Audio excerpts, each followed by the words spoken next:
Hello, it's been a while. I don't know, you can see all the mess around me. Oh gosh, hold on.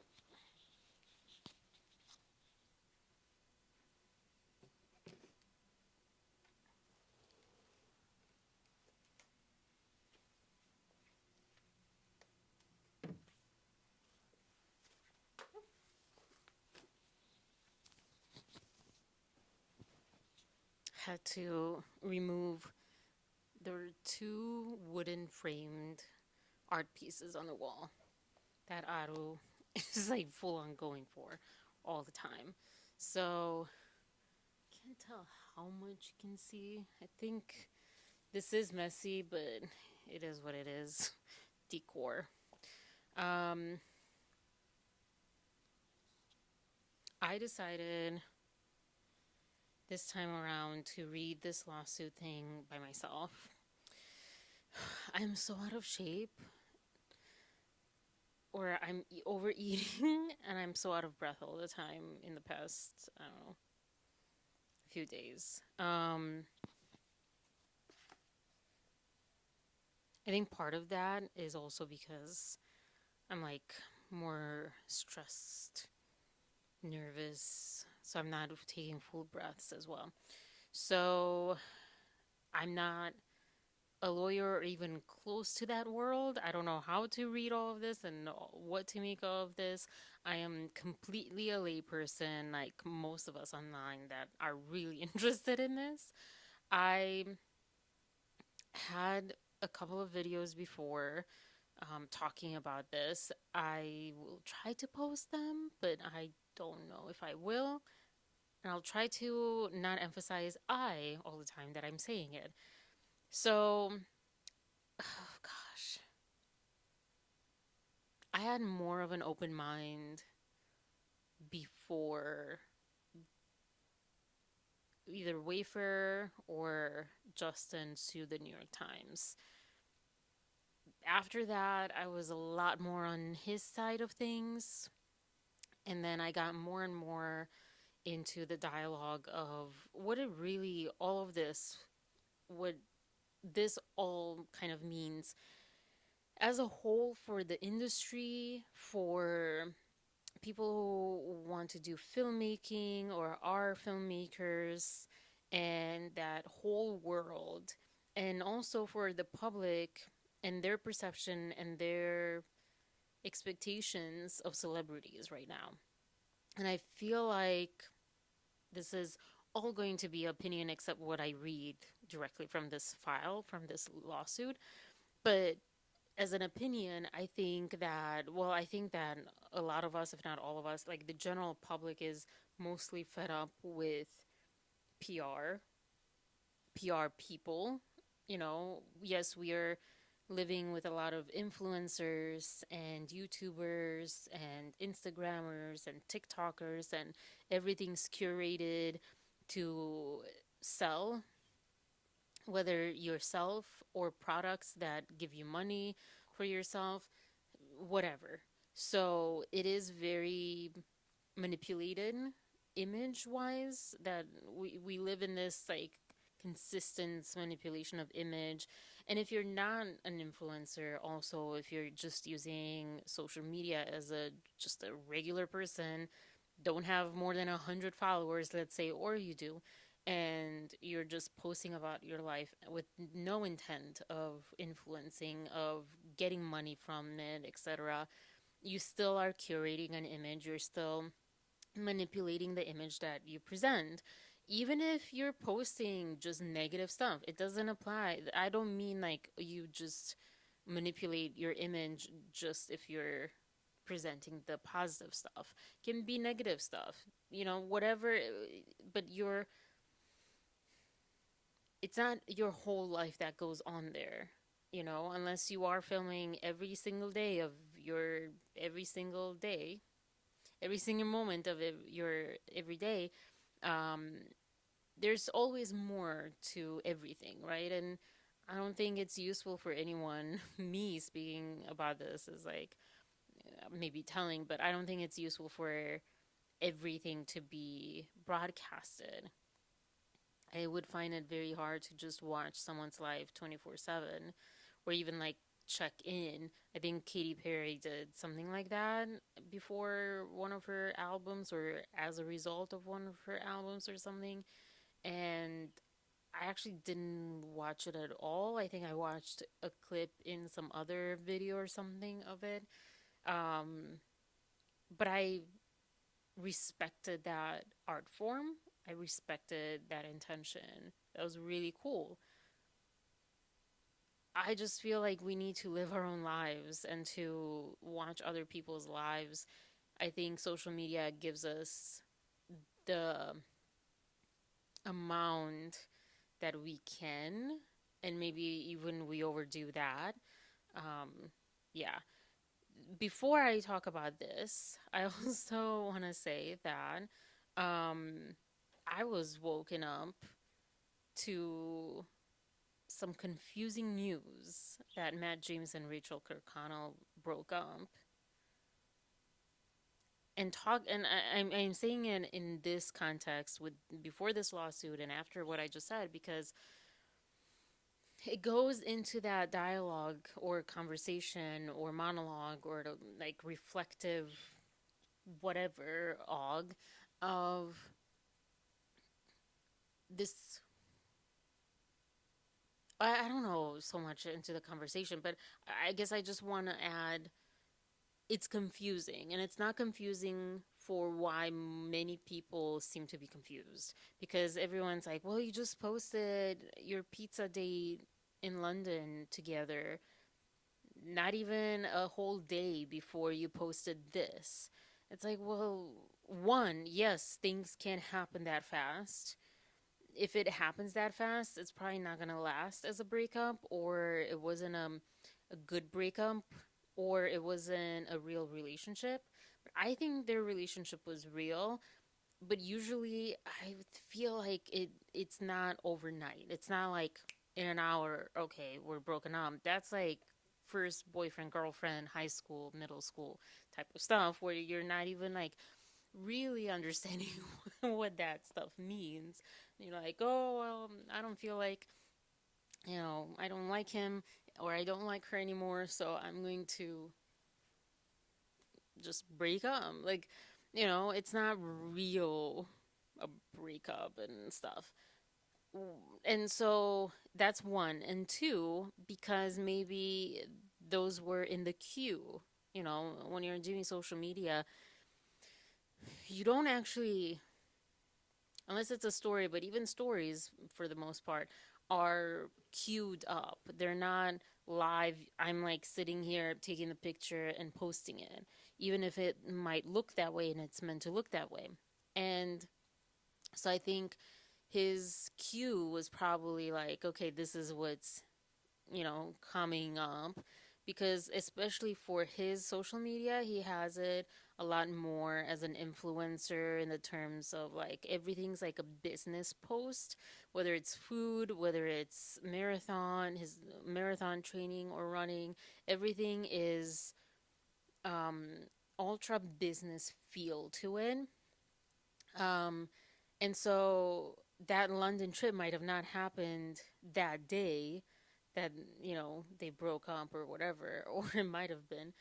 But yeah, so I'm not confused because of that. I'm confused because, and I'm also very aware that we do present on social media highlights, whether good or bad, they're highlight reels, they're highlights of whatever is happening. They're a snapshot in that moment.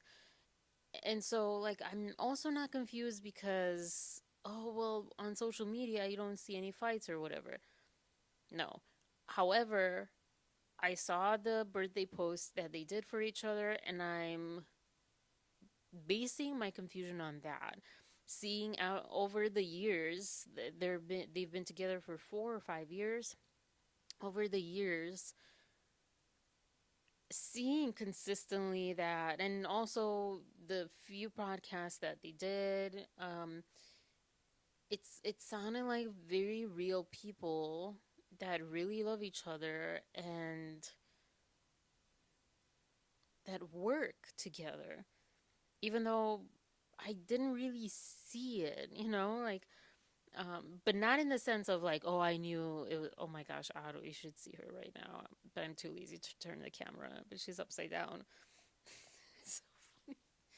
Look at this. Aaru, ¿qué falta, Coro? And she's just like plotting her next move. Yeah, I'm just confused based on like the overall. It's a couple that I followed through these years and I like very much, even though, yeah, I can't even tell you exactly what I mean by I didn't see it. I guess I wasn't like, he wasn't really my type. And so, yeah, but I thought he was a great person and a really sweet guy and really nice and awesome with the stuff that he does. And I thought they were a great couple. So, anyways, let's get into this. That was a very long introduction. Most people who care about this lawsuit don't care about that. But I just wanted to add it. I don't know why. So, to me, like, it kind of made sense in my head. Um,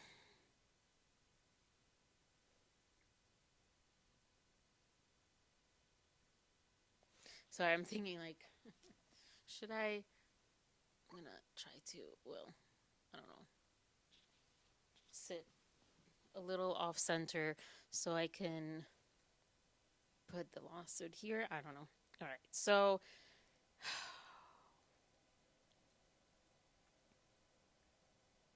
Southern District of New York. I didn't know there were different districts.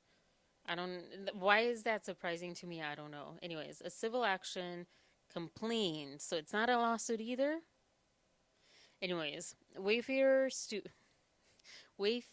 Studios LLC, a Delaware limited liability company. Side note, I don't even know if I should say this now, but what I heard about every company being in Delaware is not flattering to companies, but it seems like Delaware, that's where a lot of companies are. Anyways, Justin Baldoni, an individual, Jamie Heath, an individual, and Ends With Us Movie LLC, a California limited liability company, Melissa Nathan, an individual, and Jennifer Abel, an individual, against, so those are the plaintiffs, against the defendants, Blake Lively, an individual, Ryan Reynolds, an individual, Leslie Sloan, an individual, and Vision PR Inc., a New York corporation. Wanted to touch on It Ends With Us Movie LLC. This is something that I recently learned, and I was doing movies a few years ago, my own movies, and I just learned this, that you should create an LLC for your movie, every movie that you make. I learned it after I kind of stopped making movies. So, but I might start up again. So, but yeah. Plaintiffs Wayfarer Studios, sorry about that. LLC, a Delaware limited liability company. Justin Baldoni, an individual. Here we go again. Anyways, the plaintiffs bring their claims for damages against the defendants and allege as follows. Introduction. I just watched a video, the Popcorn Planet video on this introduction, and I was like, woo, whoo. I was like, this is fiery over here. And I was eating. I don't even know what made me, because I was like, oh, I'm just going to sit back and let other people read this and enjoy and watch and react and comment. Not even comment on the videos, but just comment in my own life. But here we are. The following is not a story plaintiffs ever wish to tell. And this is pretty evident. Say what you say, this is pretty evident. Defendant Blake Lively, oh, like Lively going forward, has unequivocally left them with no choice, not only to set the record straight in response to Lively's accusations, but also to put the spotlight of the parts of Hollywood that they have dedicated their careers to being the antithesis of, Aaru. She's in crazy mode right now. So excuse the interruptions. That I don't think that was like the biggest poo. That was one fire. Um because good for them, good for anyone that dedicate their careers to be moral filmmakers, moral company owners, moral workers, moral bosses, just in general. Yes. And I really like, and again, I was also watching, I'll link her video below. I don't know her name. Wait, I can just pull it up because I was watching it right before. Emily D. Baker. I think she's a lawyer, and she does this, which is like really fascinating. I want to watch more outside of all of this crazy drama. Um, but I think she presents cases as like educational pieces for other learning or new lawyers or whatever.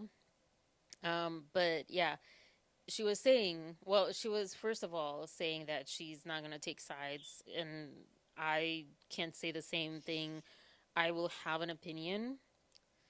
And I was thinking about this. We all have opinions, whether, like, even the most objective viewpoint that we can have is an opinion and is emotionally connected in some sort of way. It's never objective, it's always subjective, but the level of objectivity and subjectivity can differ and it can be closer to the objective truth or whatever.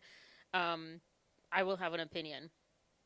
I forget why I brought her up in regards to this, but I think because of this part of like the spotlight on the parts of Hollywood that they have dedicated their careers of being the antithesis of, I have it in my head and then it just doesn't come out. Because it's interesting that they put this is like the second, yeah, the second sentence of this complaint or lawsuit. To me, that matters. I don't know that it matters as a whole generally, but to me, having that as like the second sentence, it's not only like in response to like Lively's accusation and to put straighten the record, whatever, but to spotlight the parts of Hollywood that whatever, and it makes me think of this whole lawsuit and what it means to people, honestly, that we're tired of the PR game, which they embarked on themselves, but then also Blake Lively and her team and all that stuff, all of them, they embarked on themselves and they all do it all the time. And one thing that I will say, Justin Baldoni, please drop your stylist, because he said that he got one for this movie, and he before, because he got tired, or maybe he was like told like, hey, you're wearing the same clothes over and over again. He looked so much better before he got the stylist. Maybe it's not the right stylist, but I think it goes into this whole thing as a whole. So I will have an opinion. I will probably side closer to Justin Baldoni's camp, not necessarily with him personally, but with um, the shedding of the light that needs to be shed on the insides of Hollywood and things. This might cost me. I was just like, going into the movie life again, and I'm like, oh wow, this might cost me retaliation from Blake Lively and her fans and all that stuff, as far as like on set not being hired. But that's the whole point. That's what I'm on the side of, is shedding light on that and minimizing that, because it can never completely go away, but minimizing the powers people can have on whether or not you're working just because you're saying things that they don't agree with, that you know they don't like, they don't want, or whatever reason. So I love that phrase, even though that's anyways, like, not exactly word for word what they're saying. They're just generalizing right now in the introduction. That task, and sorry, it's not a complete read through. That task was always going to be an uphill battle. They never imagined they would encounter it to this degree. That is interesting because it's what I said. If I'm reading this right, which doesn't actually make sense to the question, to the second sentence, but if I'm reading this right, is like lively the lively team, the defendants, never imagined they would encounter like resistance to this degree. That's what I'm reading. Let me know if that's not correct. Had Lively chosen to merely ride out the self inflicted press catastrophe she faced in August 2024, not a fan of this word choice over here, the public would likely have moved on and never known the truth about her. They would, I'm like learning English as well, correct English, because I can't really get that many places. They would have never known that she deliberately and systematically robbed plaintiffs Justin Baldoni and Wayfarer Studio of their movie. No one except the parties involved would have known that she used threats and extortion to relegate the colleagues she once highly praised, which is interesting that they said this, to a basement to sit out their own premiere. While she enjoyed the spotlight of a premiere and after party that was ultimately co financed by both Wayfarer and Sony. Ouch, right? Just on that part, because you're allowed to feel for Baldoni, even if everything is. Because I feel like everything has some truth to it, right? So even if you don't agree with him and you're like fully believing Blake's accusations, you can still feel like an ouch from this.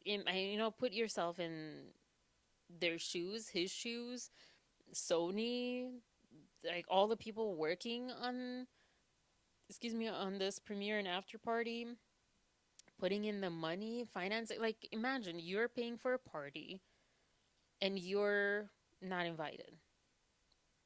Not, you know, and like it's a party in honor of the project that you created, paid by you or co-paid by you, and you're not invited. I think the only way for that to be justified is not in any of her accusations, honestly. It needs to be so much worse than her accusations. That's my personal opinion. I think like Harvey Weinstein type of much worse. Like, it needs to be really, really, really, really bad to. Sorry for the dog, if you can hear her. For this to be justified. Whether basement or no basement, just not to be invited as the director and pretty much the like owner of the movie in a sort of way. Whew, man. She would have gotten away with these things and more because Baldoni focused entirely on seeing the film succeed, would have held his tongue as he had through the year and a half that Lively tormented him, his family, and his partners. Again, I don't like flowery language. So tormented and catastrophe are like a little too strong for me. I can appreciate it when it's being read to me, but reading it, well, no, I take that back. I just feel like it's too much. But I can appreciate this as lawyers and lawyer talk, and it needs to have that impact, right? When you're like, boom, I don't know. I almost, not even close to almost, but I did like flirt with the idea of being a lawyer because I do find it really beautiful on how they use words. Um, yeah, I don't know. I don't like. these words personally in like day to day life, but this is not day to day life. This is a complaint or lawsuit. Okay, so yeah, that's number two. Sorry, this is very long winded. This is me. Um, I love that they said this because a lot of people have said this, and maybe they borrowed from all the YouTubers. But yes, a lot of YouTubers, a lot of press said if she just would have just shut up and just wrote it out. Not about if, if she was what she says she was. I'm talking about if she wasn't, which most people believe that she wasn't. And just to like, and also because that side of things doesn't have to be public and can be a lawsuit, it can be other things that are not public. But she chose to go public for her public image in retaliation, she said, of I don't know, whatever. Anyways,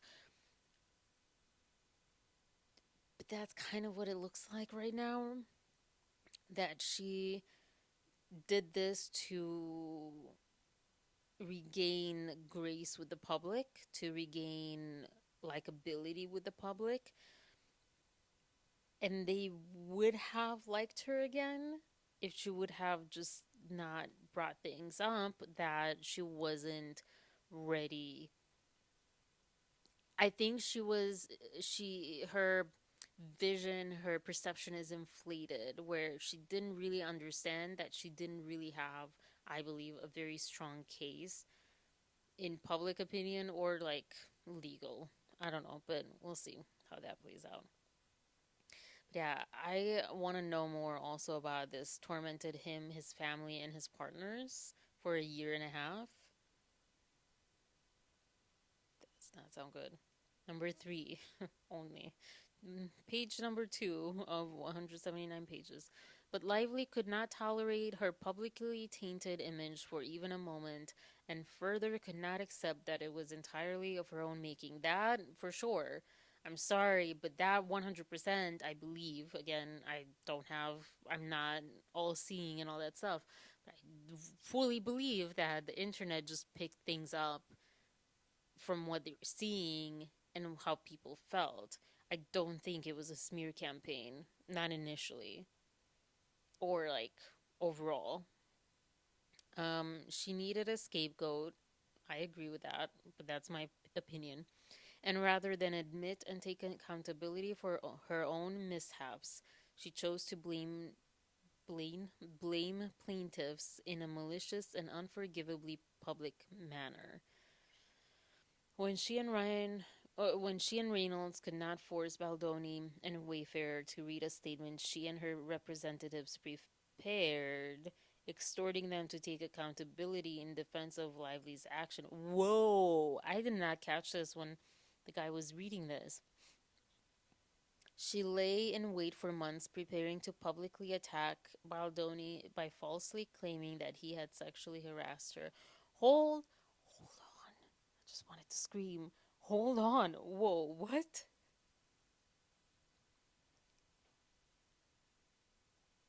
Just like hit me? Wait, did it hit you like it hit me? Probably not. Remove extorting and you remove the fancy attack language. The idea of this whole thing is that she and her husband try to make, you know, let's remove force, make Baldoni in Wayfair to read a statement that she and her representatives prepared to take accountability in defense of Lively's actions. If that is true, I'm sorry, hold on. I will say something. Even if her assault allegations are true, this doesn't make sense. Think about it.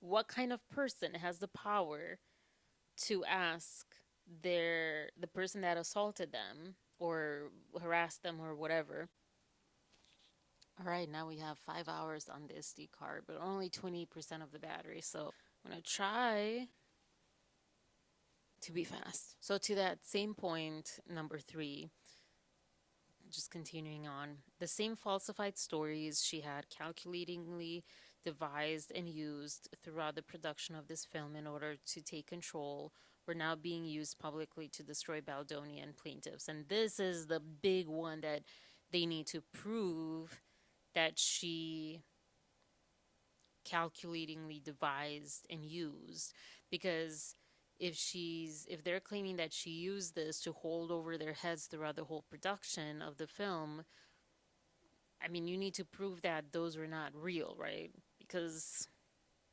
maybe she used them for good reason.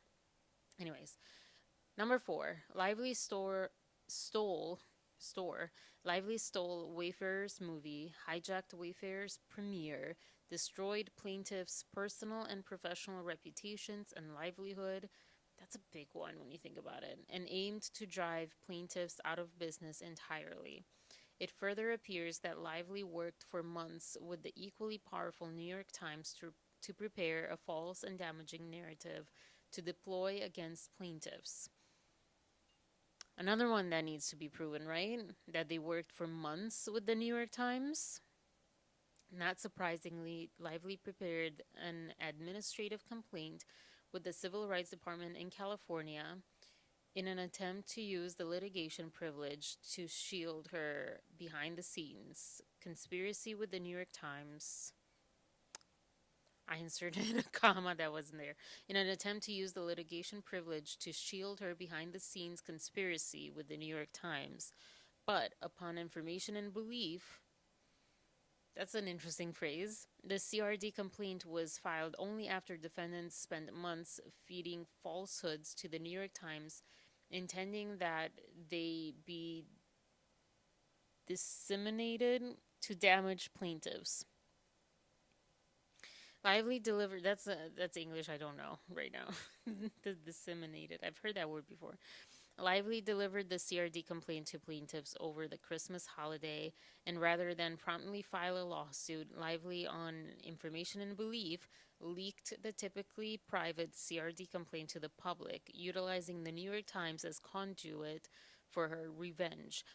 Ooh, revenge, another one. Big words, big powerful words here. The CRD complaint, and upon information and belief, the false information delivered to the New York Times. I'm going to start using upon information and belief. I love that. This is exactly, like my opinion based on information and belief. The false information delivered to the New York Times before the CRD complaint was filed was rife with lies and doctored evidence.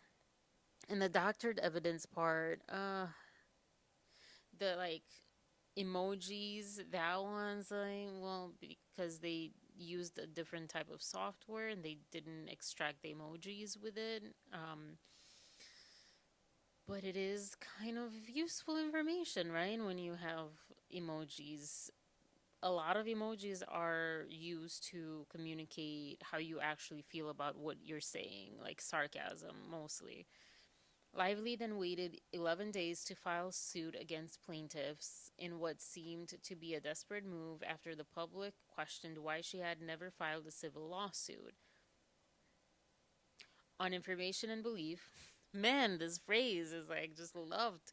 The different people write different parts of this lawsuit, and I imagine this person that wrote number 4 just really just learned this phrase or something. Law school, did I say law school?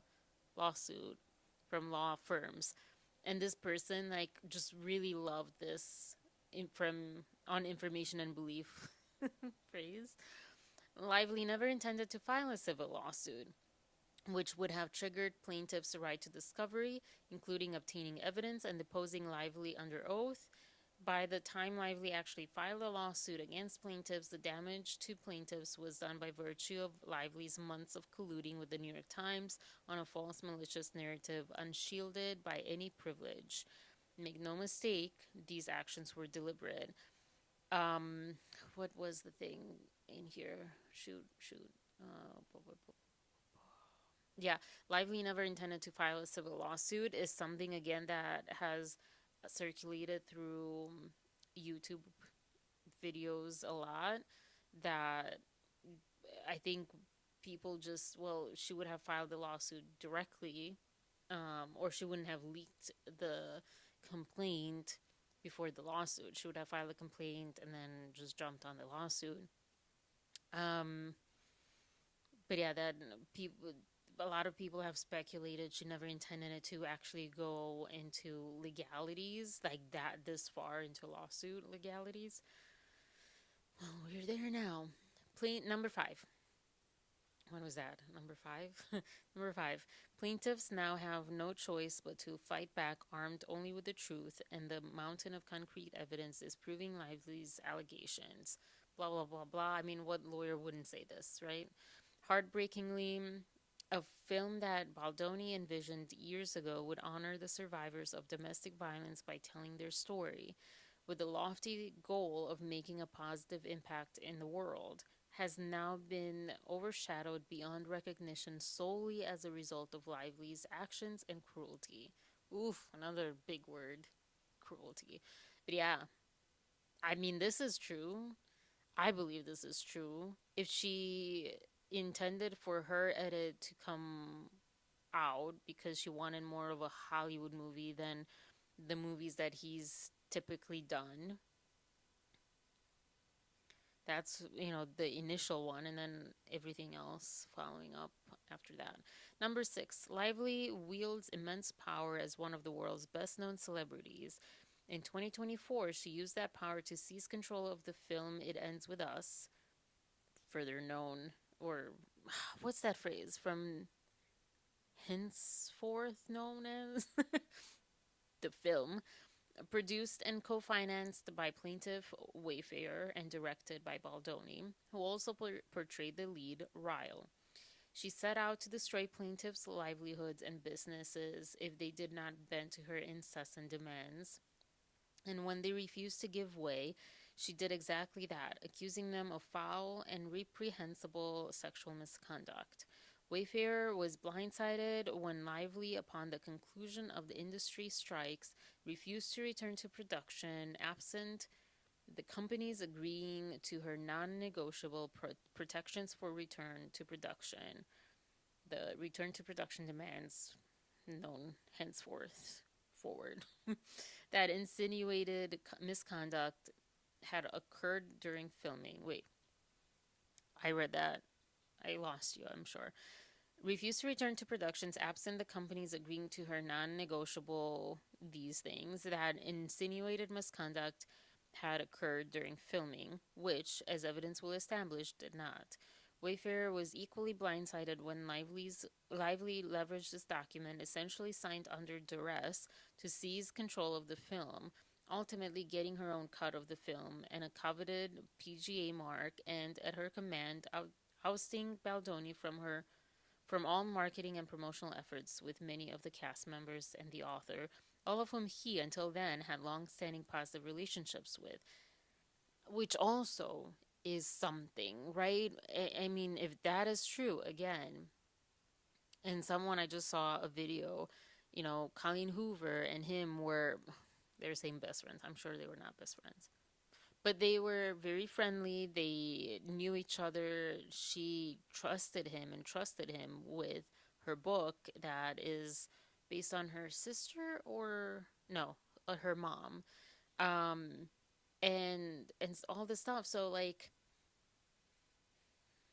suddenly Blake comes into the picture. Isn't it fishy though? Like Blake Lively comes into the picture and suddenly the whole world is upside down. Everything that everyone else, like, it just feels weird. And then I already, again, saw in one of the videos a little further down, where was it? Yeah, her incessant demands and when they refuse to give way. Excuse me, when I read this right now, I thought of what we'll see further down. And it seems like People are complex. I was actually just watching Friends, and I appreciated how complex the characters were created. Like, pretty much all of them had more, they were not caricatures. Joey and Phoebe were kind of caricatures, but even they had like different storylines and things. But I specifically was watching Ross and Monica because they kind of start off as this caricature of someone, and then they have such deeper inner and outer worlds as a result of the show and the writers and amazing writers and show going on further and so forth.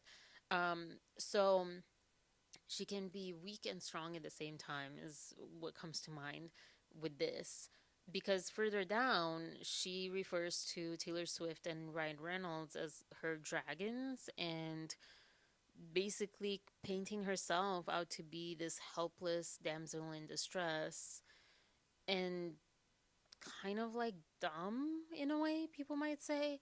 I expect some people will say that because it's like, why can't you stand up for yourself? You are really powerful. However, that doesn't mean someone might feel as powerful as they are. So, that opens up the whole conversation of who was the power party. However, she was not alone. As we will further see, not only like with her team, but with her personal team, her friend and her husband. So, like, she was not alone. She was strong in that as far as the accusations and things. Um, but it's really interesting how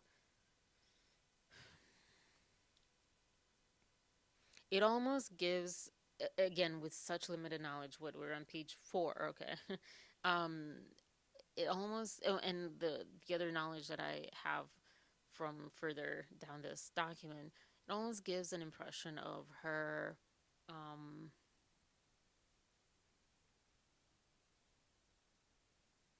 being a pawn almost, because it wasn't even her rewriting of the scene that she was fighting for and presented it as her own. Her husband wrote that scene that she presented on her own, that he and Taylor Swift advocated so strongly for, which, I'm sorry, but just taking a moment, they had zero business in butting in to a production. Make your own movie.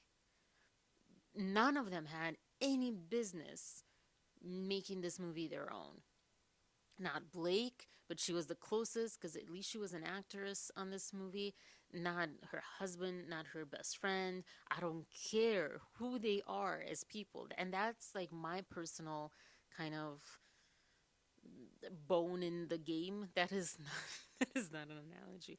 Like, I'm really focused on how this will shape, this side of things will shape out. Will we get more protection for writers and directors and like the different roles on productions? Because a singer, great writer, cool, whatever, but she has no place to like butt in or come to like the defense of her friend. Like, oh, my actress friend really wants her scene to be made and to make it into the movie itself. Like, that's not how it works. And I don't know, just that stuff really really bothers me. I'm sorry, this is not a comfortable couch, and I have this pillow usually behind me because this sinks in. Oh gosh, just gives me a little bit less sinking in. Okay. Then the other part of that is cast members and the author, all of whom he until then had long-standing positive relationships with. They have to prove so many things because otherwise it's complete hearsay. It's complete like, well, like, your perception was this, but that wasn't their perception, in all of these, almost all of these. Number 7, lively, lively, Lively's exclusion of Baldoni from the promotion of the film backfired, as she chose to callously promote her hair care and alcoholic beverage products. I don't care what you say. This is one of the few things that I feel like we could all agree on objectively is wrong. Promoting an alcoholic beverage line in tandem with a movie on any kind of violence, like domestic violence and stuff, wrong. Wrong beyond like just wrong. Like how where I like you lived in the woods under a rock. We all know the correlation that they should never be together. That was so wrong. I don't care about her hair care.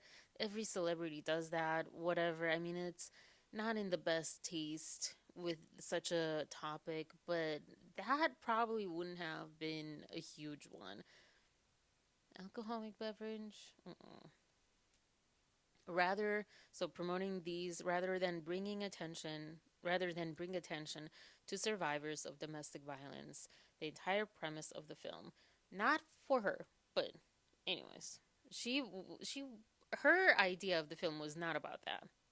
It was about a woman's resilience, really, because she says that a few times. That's what it was about. Her beauty, her strength, etc.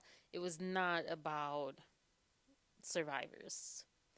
Baldoni, now prohibited from attending events or taking photos with Lively and the cast, promoted the film as he had always intended ever since he first began the process of making the film years ago. I think we can all agree and believe because of his track record. He's done that with every movie or his movies.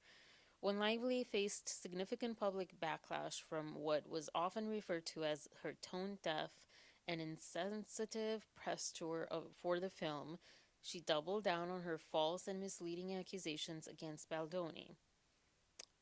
Yeah, she did. She seemed determined to make Baldoni the real life villain in her story. Her publicist. The thing is, like, why didn't she ever stop and, like, pivot? And I'll tell you, like, I think she tried because I remember one interview where she tried to say when she was really getting backlash for not honoring the victims and things, I think the victims and survivors, and she was like, I think her and Ryan shared something like a hotline one time or something, but she answered a question that basically said it's about the resilience, it's about like this doesn't define you, this doesn't define her. And so like that was her attempt to pivot and say something meaningful instead of like all the fluff.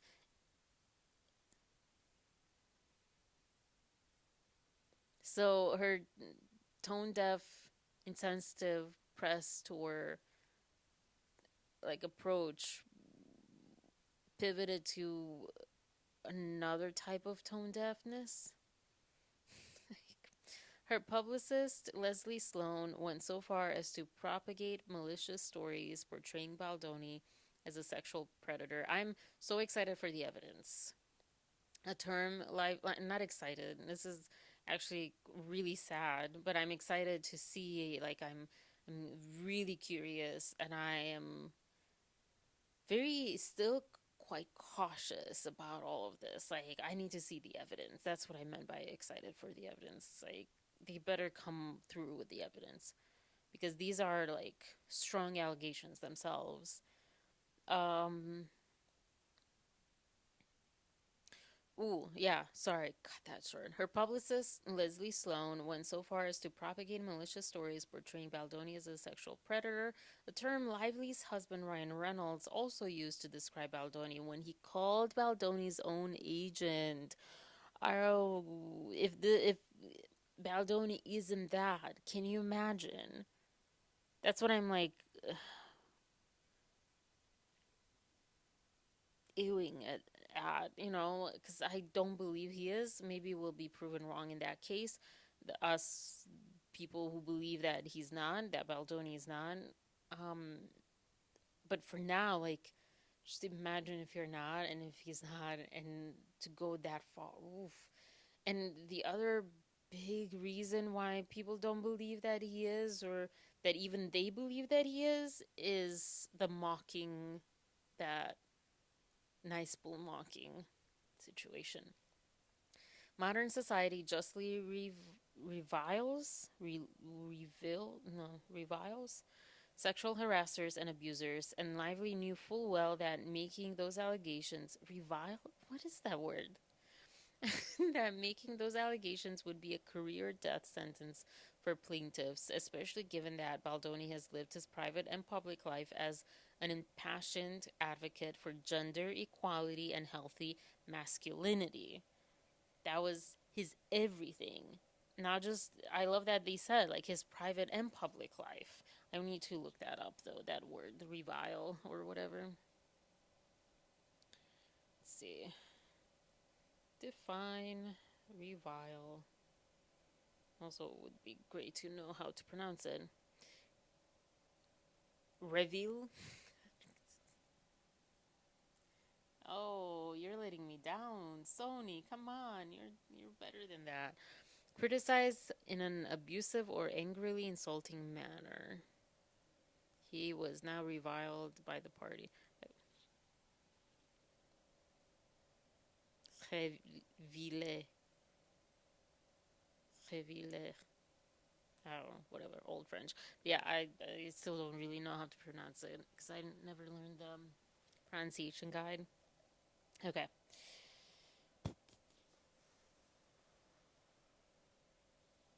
Yeah. She did not expect, however, that plaintiffs would be able to meet those allegations with concrete documentary evidence, disproving her claims and demonstrating that they, not Lively, were the targets of a calculated and vitriolic smear campaign. Still didn't see, to be honest, I didn't see that compelling of an evidence. So that's why, again, I'm really, I can't wait. Excited, meaning like I can't wait to get to the evidence that they have in this one, because the other one was like, doesn't look that good, but it's not like mic drop. Um, that evidence included in part herein, oh, it's not even fully here, great, is a basis for plaintiffs' claims against defendants for their extortion, defamation, and further wrongdoing. Oh my gosh. Number 9. The film was the hotly anticipated adaptation of a worldwide best-selling. Excuse me. Oh my gosh. Okay, of a worldwide best-selling book by Colleen Hoover. Was it that hotly anticipated? That's how it was promoted. It had a fan base, but that hotly anticipated? I never heard of the book. And honestly, I didn't really hear about any of this until. Oh no, I remember hearing about them too. And I was like, that is an unlikely match on set. What? I remember, yeah, like a couple years ago or something, them posting of each other, or like Justin of her on set. And I thought, I remember something even like Blake praising him, like being like really into that whole process. And then, not into that, those are kind of weird choice words for this. So, like, she was excited, she was flattered to work with him, all this stuff. I don't know. And yeah, I thought this is weird. It just, I didn't get it. I was like, okay. Um, but yeah, sorry, not to put down this movie. I think it doesn't have to be hotly anticipated, as we see with a lot of recent movies, for it to be really impactful and really great and so forth, and adopted by fans. And by starring in it as Lily, Lively stood to enhance her already considerable star power. I think she brought the star power. I think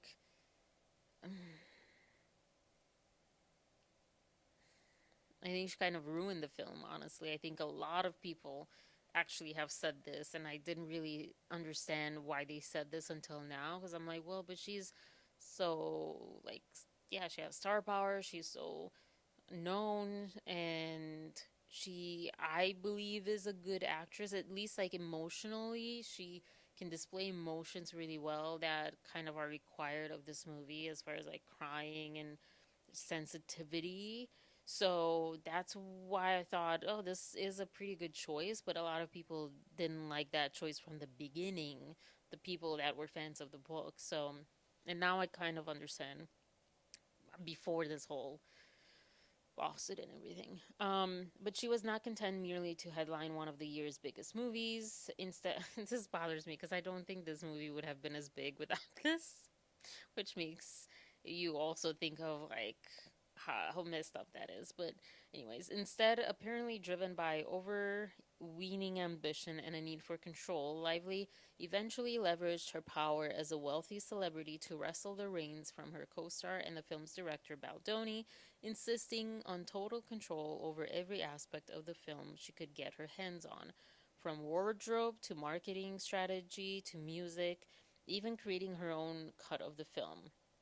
In the footnotes, in an early meeting with Baldoni, Lively foreshadowed what was to come, stating, "I'm afraid you have too much power," referencing Baldoni's dual role as producer and director.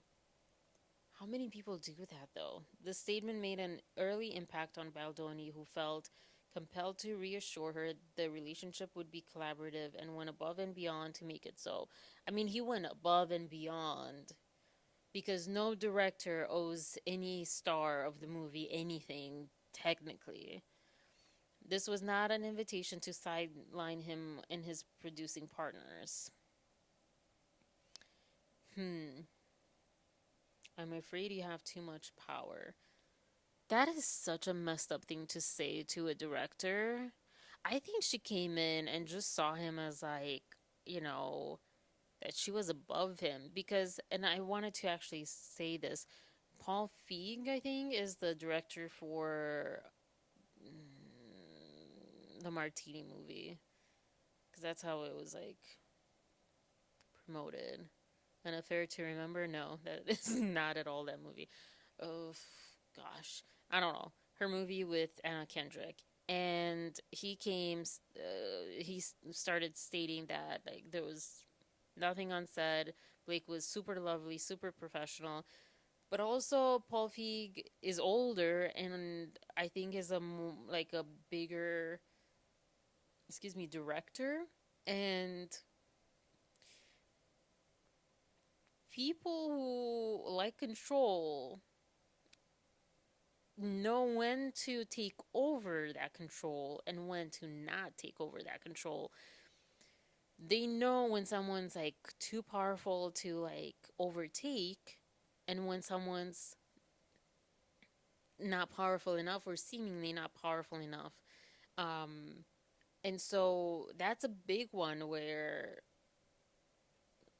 I don't think that he saw anything. I think she was super professional with him because he was like over here and she was over here. But in this case, she was over here and Baldoni was over here. And for her to say that, I'm afraid you have too much power to him, we're being told referencing Baldoni's dual role, but who knows? Technically, we don't know any of the context right now of that ourselves.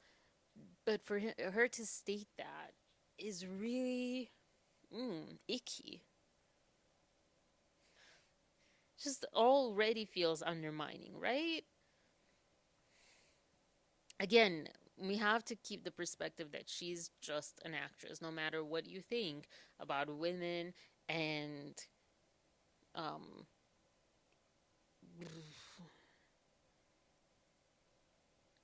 extreme equality, I would say. Um, a movie set is not everyone's equal. Everyone's equal as a human being. Everyone's equal as far as respect and all that stuff. But like decision making and power, not everyone is equal. 1000%. So, and that is okay because, again, as long as there's no abuse of power, although that abuse of power happens and that's not necessarily like harassment and stuff like that. I'm talking about just like plain old I'm the director. You do this because I say so. Kind of like a great, you know, parenting tactic when parents aren't really in control and in their own power as parents to understand how to communicate better with their children and how, you know, child development works and all that stuff. Anyways, but yeah, I don't like that. That phrase makes me feel icky on a number of levels. But I'm also the skeptic in me is like, I need to see the context of that because I'm not just going to take your word that she was referencing his dual role and all that stuff. Um, yeah. And again, I'm like over here, I don't know, here, there. I'm a lot leaning into the Justin Baldoni camp. I don't even know what I almost said. Caldoni, I think. Anyways, not only did, still on number 9, not only did Lively's power play cost numerous people their jobs, ooh, that hurts. But at every turn, her wrong-headed creative decisions reflected her fundamental lack of understanding of the book the film was based on. This came as no surprise to her worried colleagues, given that, even well into production, Lively had not even read the book. I love how this is like, is it like bold and italic for emphasis or other reasons? And this, it has a little footnote saying Lively later claimed she read the book, but text evidence shows that well into production she had not. Ooh. And in fact expressed she had chosen not to read the book. Man, the audacity, the privilege. Imagine, for fellow aspiring actors, imagine you coming to the set saying, oh, I chose not to read the book. No one has that. Like, you would not dare go on set saying that unless it was like for something like real reason. I can't think of now. I know I've heard that before and it made sense, but like that's so rare. You cannot do that. That is highly unprofessional. You would not be able to like do that as anything but a, a huge star like her. Oh my gosh. She even tried to Google the color of her character's hair rather than pick up the book. Okay, whatever. That one's like she already chose not to read it. That's, I guess that's a reference to a text that we'll see or something, but yeah. Okay. That part doesn't really move me, but you know, it is like, oh, here's an extra morsel, but oh my gosh.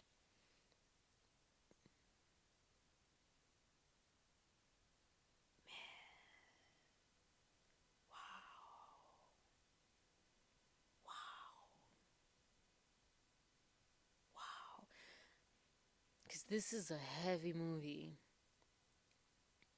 And also the way that Justin having it run past the author herself, how Justin wanted to make this movie. Because another person could have said, hey, like, I'm trying to make this about the movie. You know, let's make it about the resilience. Let's make it about the, like, love. There's so many different, a little pause. There's so many different angles that are valid to be taken and done, you know, from this book, but he chose the one that was meaning to impact positively the lives of survivors and those currently in situations and have a positive impact and probably also open up a discussion. His main discussion was like, let's not blame the victims, you know, let's talk about, and I think this was kind of as a to be fair, I think he didn't say that from his own accord. I think that came because there was talk around that from psychologists and social workers and so forth. But but although like from the beginning, he's like, I made this to the men to like, because that all his career has like here's a mirror to for the men to like look into and do better, question why you're doing what you're doing and so forth. So, anyways, let's get back to this. I think I didn't close that book ended that thing, but what I just said. So the text message was September 14th, 2023, from Baldoni to Heath. And this is like a snippet of the text message that we are rooting to see her fulfill. After rereading the book, which had 150 pages to build their relationship, we have combined scenes to heighten the stakes for Ryle in pursuit of Lily, utilizing humor and his desire to sleep with her. While I understand Blake's reason for not wanting to read the book does a very good job in getting in Lily's mind during her interactions with Ryle and setting up the why behind her attraction to him, which ultimately helps us understand why she stays in the end.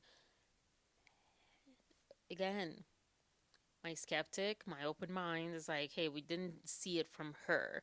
This is what he said. This is what Baldoni said.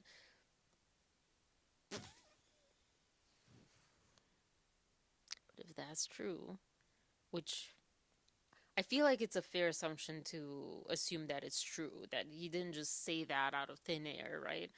Um, if that's true, that's so messed up because I want to know her reason. Why did she choose not to read it? But and okay, let's say she didn't want to read the book. She didn't want to be, influenced by the book. She wanted to stick to the movie. In the movie, he even said are kind of like combined scene, like a movie's adapted from the book, right? It's not the book itself. Um, but she could have just gone onto forums. She could have like searched what it meant to people, how people, these fans, were perceiving this, were why they were such advocates of this book or whatever. So, doesn't look good. Lively's disastrous number 10. Lively's disastrous marketing efforts and tone deaf press interviews and appearances, sorry, put a comma there that wasn't, backfired and led to widespread criticism of Lively's promotional approach to the film's highly sensitive focus on domestic violence. Past videos of Lively resurfaced online, videos that appear to solidify public perception that Lively was an insensitive, mean girl who cared more about peddling her products than acknowledging the domestic violence survivor community. Social media commenters quickly pointed out that her tie in with her alcohol beverages was in particularly poor taste, given the World Health Organization estimates that 55% of domestic violence incidents are linked to alcohol. And you might say, oh, 55%, that's like 50-50. That's like, it's not a strong correlation. That's a pretty big correlation. It's not 8%. She just pooped on camera and the battery is dying, so probably won't get through all of this.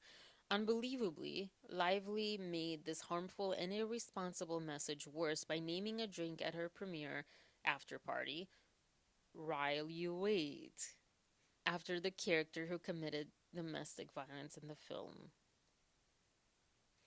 The suggestion that Wayfarer caused the online backlash against her is absurd given the evidence of her own insensitivity. I mean, yes, 100% on that one.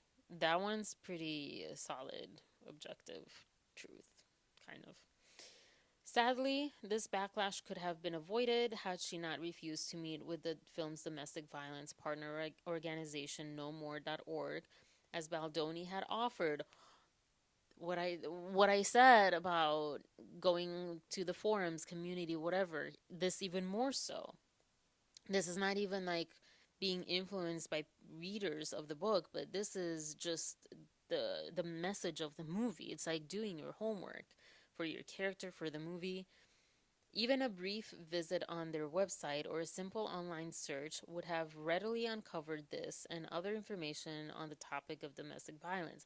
And girl, as people say now. Girl, this is a known fact that there is a correlation. However strong, big, whatever, it's pretty big. It's over 50%. But still, like, this is a known, historically known thing. You don't have to go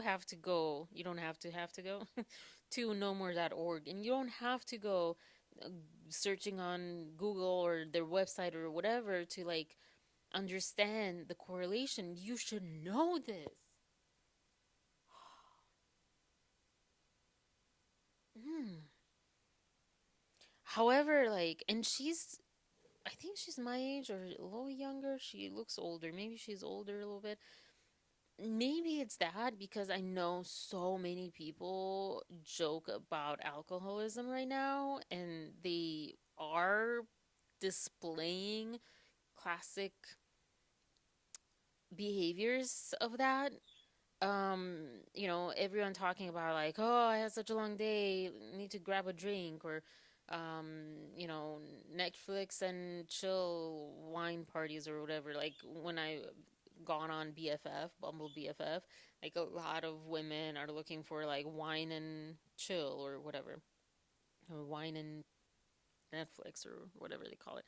And it's like this is problematic behavior, and we're normalizing that, which is should not be normal, and it's not normal, it's not healthy, and it's an addiction. And so I almost kind of understand why she wasn't aware of this, but like I feel like you still kind of are aware. She's old enough to be aware. She's not 20 years old where you could say, well, the lines have blurred and people don't really know that much anymore about anything.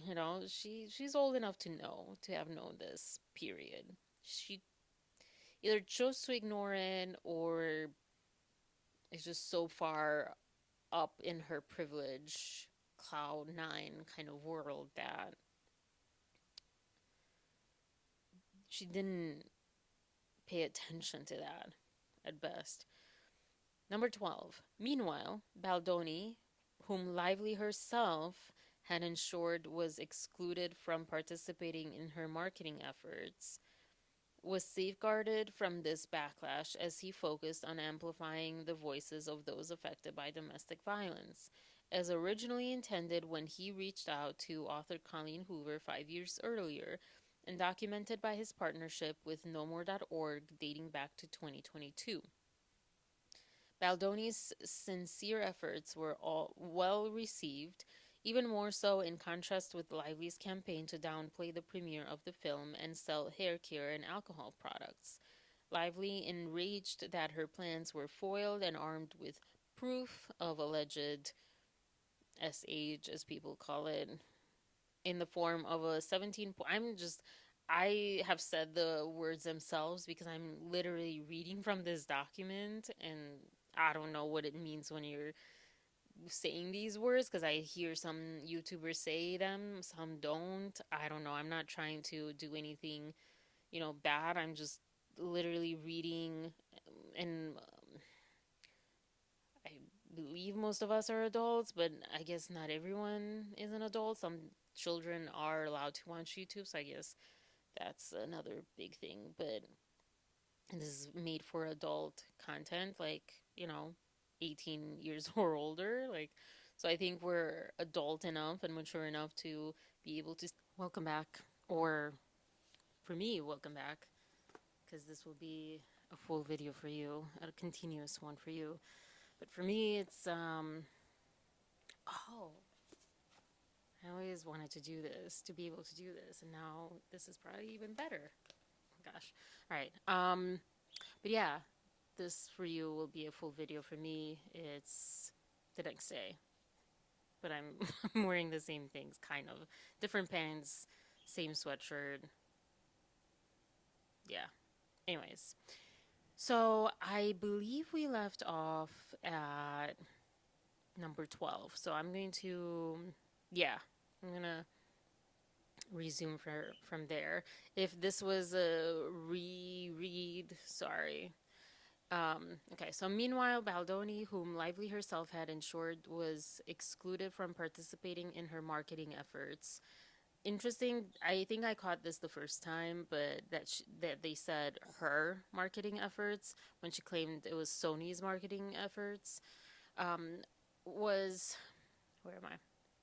Was safeguarded from this backlash as he focused on amplifying the voices of those affected by domestic violence as originally intended when he reached out to author Colleen Hoover 5 years earlier and documented by his partnership with nomore.org um, back in 2022.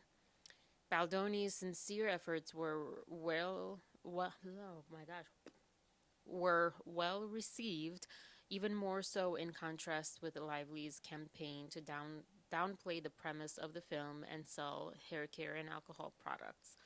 Lively, enraged that her plans were foiled and armed with proof of alleged sexual harassment in the form of a 17-point list of demands she had required plaintiffs to sign.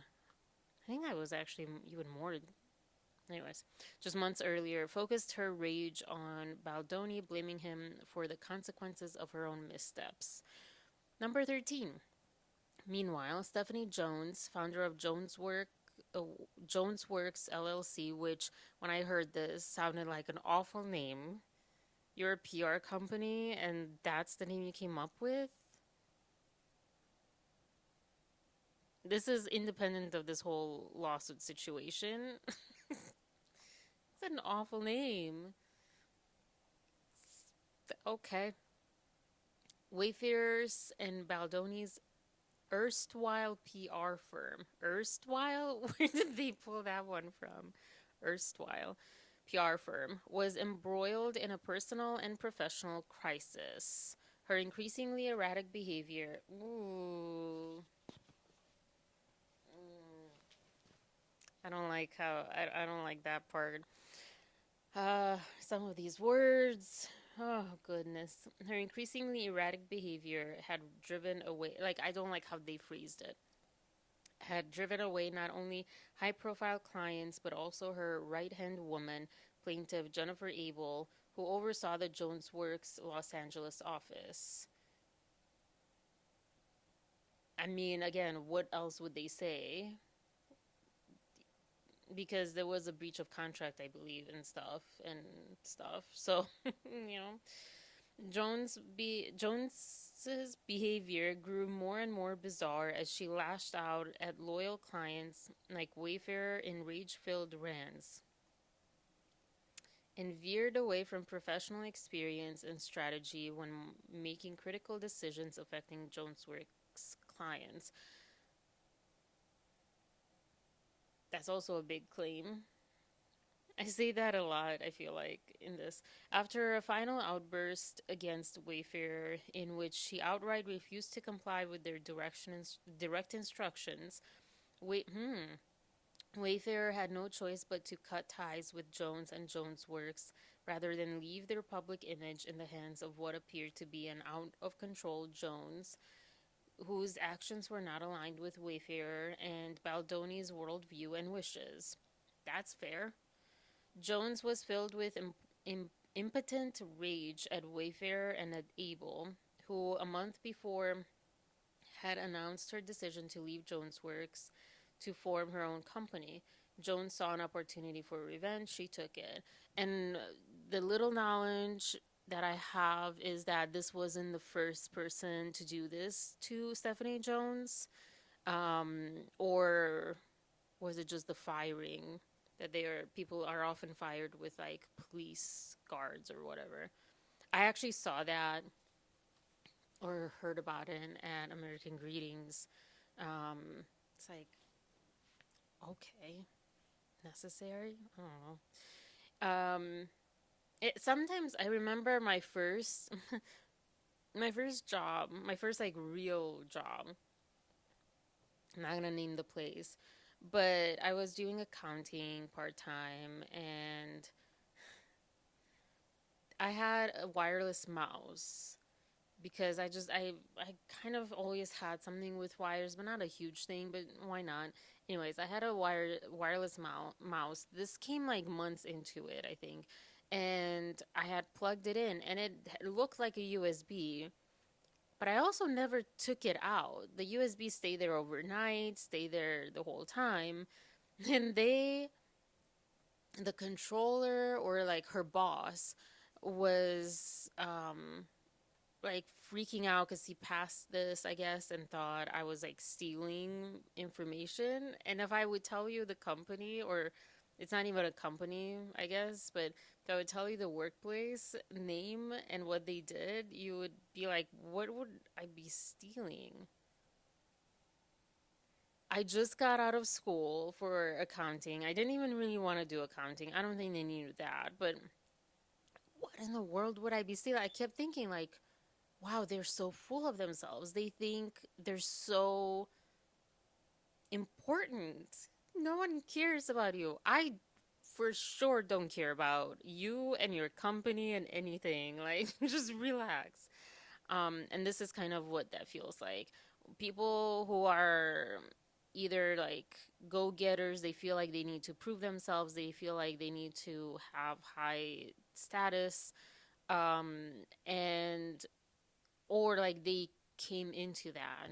I think they really feel very guarded and think like what they're doing is so special and so important and so sought after. And I mean, in this case, it kind of is because when you have PR companies and all that stuff, and then clients, you don't want to lose clients, etc. And the whole PR thing, which is being more exposed than I remember ever. Um, all the games, all the things, all the like intricacies that are not nice to see, that are manipulating public image for anyone and everything, or in Hollywood, in lesser or greater extent. Like, that's, yeah, that's some high stakes, and you start thinking that's the only way to do business. And so I can understand when it says, where did it say? Whose actions were not aligned with Wayfarer and Baldoni's worldview and wishes.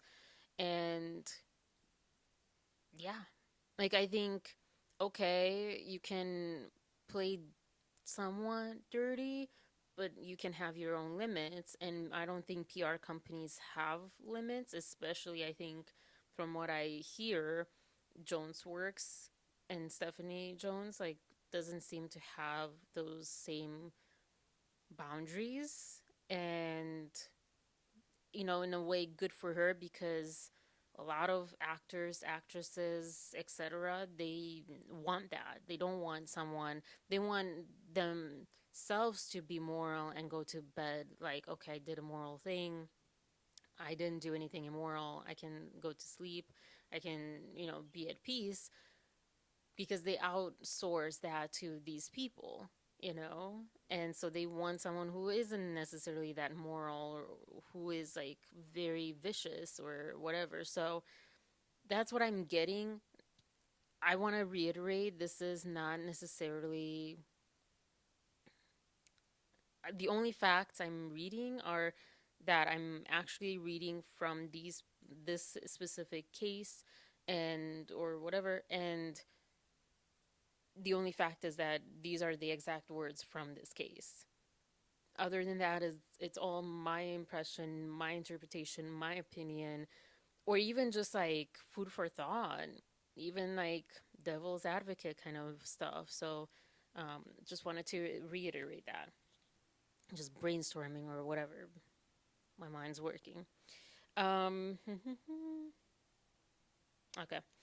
Number 14, on information and belief. Oh, I love that phrase. Jones, Lively, Reynolds, and Leslie Sloan, Lively's publicist, and others concocted a plan whereby. Ah, sorry, I had like put mouthwash today, and yeah. And others concocted a plan whereby Jones would seize Abel's phone upon her departure.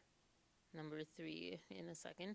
And mine it for messages that, stripped out of context, could be used to concoct a false narrative that the disastrous press coverage of Lively's callous and opportunistic comments And the public's reaction to those comments were not Lively's fault at all. But the result of a calculated, though in reality non existent, smear campaign by Baldoni and his team.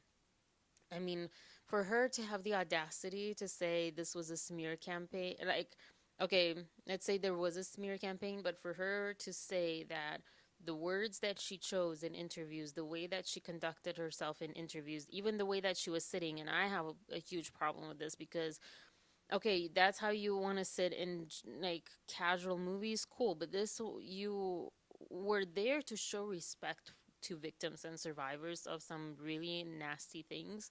So don't just like sit there like this. And the hair part, like maybe she's nervous, okay, but just don't sit there like this. This is so disrespectful. Did she not learn manners? Because actors have to be someone like diplomats. Did you not go to any school, any training to be kind of diplomatic where you know what circumstances you can sit like this in interviews and what circumstances you sit, properly? Like, just plain old, legs crossed, whatever. I'm not asking her to be a princess and have like, like just sit on the edge of the chair and no, but like have some sort of respect. And even that, no one has talked about that actually.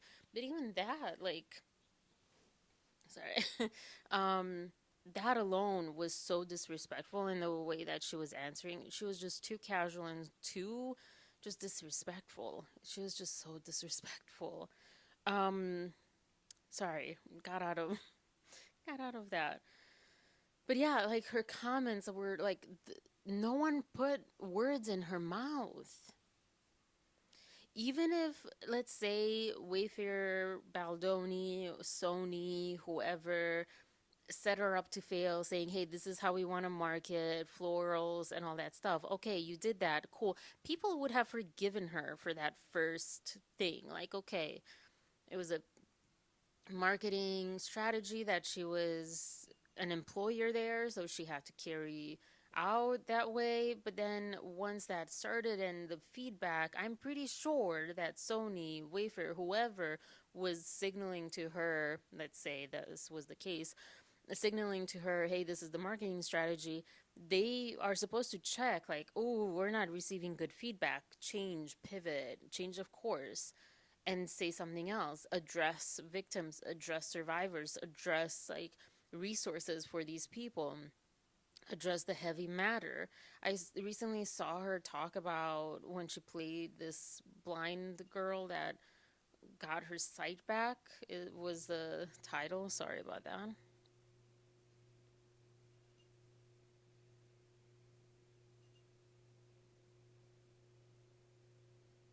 Oh my gosh, that was the longest one. Um, and even then, she just kind of, and I'm not saying this like hindsight 2020 and clouded by all of what's happening. It was okay. It wasn't disastrous like this, but it was like, because I saw two interviews, she was saying the exact same things. It's like, do you think for yourself? Are you able to think for yourself? And maybe that's why she is famous and she is where she is, and her image is the way that it is, both the negative parts and the positive parts of it, because maybe she doesn't think for herself. Kind of like I was saying for Justin, like, okay, you're wearing the same things over and over again, but maybe that's a good thing. Stop with the stylist because the stylist is not helping you. My opinion, but the stylist, like, it actually was like, it was not good. I have some thoughts that I could go into, but that's for another video.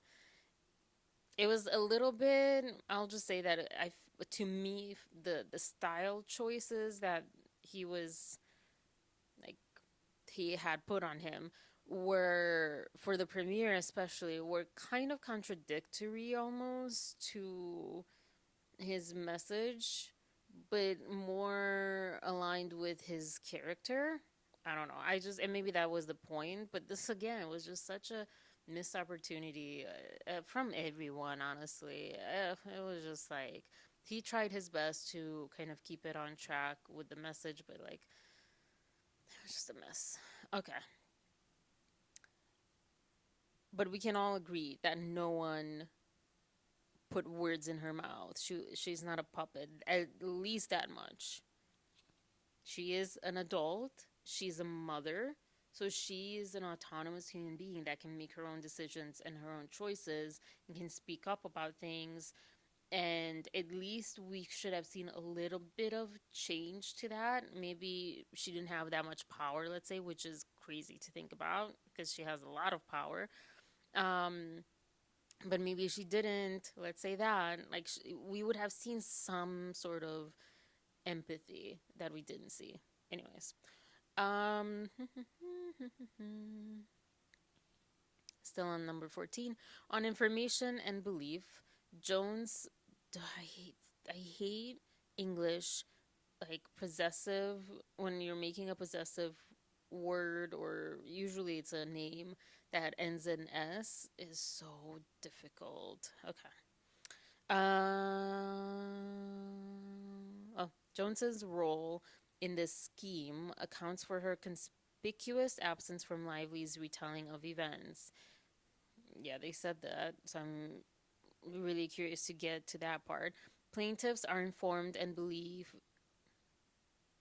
plaintiffs are informed and believe that defendant, right? That's not great. Doesn't right? That's not English. Those are two different tenses. Plaintiffs are informed and believe that defendants have been working. Like, you should have a comma there, I feel like. Anyways, have been working in concert since at least August 21, 2024, when Sloan boasted to Nathan that she had seen her texts and that Nathan would soon be sued. How does that help them? Because that sounds like Jones wasn't. Oh no, Sloan. Okay, sorry. Yeah, I'm like, yeah, okay. All right. I do have in between. I'm split in the middle about whether or not Stephanie Jones, as the like head of Jones Works, having knowledge of every one of her employees and how they're handling their campaigns. She might be the type that says, "Hey, I don't care how you do it, just take care of the client however they need to," or like have like pressure onto her clients. It could be like that, or it could be that she had knowledge of what they're doing and even input on what they're doing. So hopefully we'll see where that lands. In this, there was a footnote, number 3 footnote. While it is not entirely uncommon to request that an existing employee return company property, it is not often the case that personal phones, phone numbers, and communications are seized. Oh, whoa, wait a minute. Made public and weaponized against the employee and company's own clients. Hold up, because if it is a personal phone, that is illegal.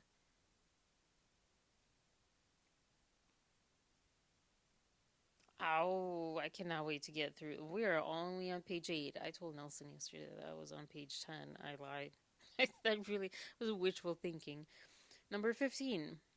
Though Lively claimed Baldoni was the one smearing her, the reality is that it was Lively and her team who carefully planned and implemented a vile smear campaign against Baldoni and Wayfair to deflect attention and blame for Lively's disastrous misjudgments. Lively would recast herself as the long-suffering martyr by portraying Baldoni and Wayfair as her persecutors, the masterminds behind a smear campaign that evidence will show did not exist. Defendant Sloan of Vision PR was all too willing to carry out the strategy, especially once armed with ammunition by Jones, who has bent on revenge against her ex-employee and former client. That one's like that. I think I don't know, illegal. I'm saying that again, not as a lawyer. I have zero knowledge of the law as far as that. But it seems like it should be illegal that my personal phone would be seized when I'm fired or when I leave or whatever, unless for a lawsuit. Okay, like subpoenaed, blah, blah, blah. But like, that's not what they were talking about. Shortly after the film's premiere and the public backlash against Lively, Lively, together with her husband, defendant Ryan Reynolds, demanded through their talent agency, which also represented Wayfair and Baldoni, that plaintiffs publicly apologized for so called mistakes during production in order to deflect the avalanche of negative media coverage of Lively. Ooh, if that's how they phrased it, then they themselves shot themselves in the foot. If they phrased it as mistakes, like, hey, can you acknowledge these mistakes you guys did? Then it means they didn't really feel like they couldn't even like say it with a straight face that they were more than mistakes because they knew that they were mistakes, or maybe they didn't even happen the way that they say they did, you know? Reynolds and Lively drafted a statement and demanded that Baldoni, Wayfair, and Heath issue that statement. I don't understand why Heath is included in this. I mean, he was a producer, right? I just feel like, because I've seen just snippets of the podcast, and it's like so weird. Like,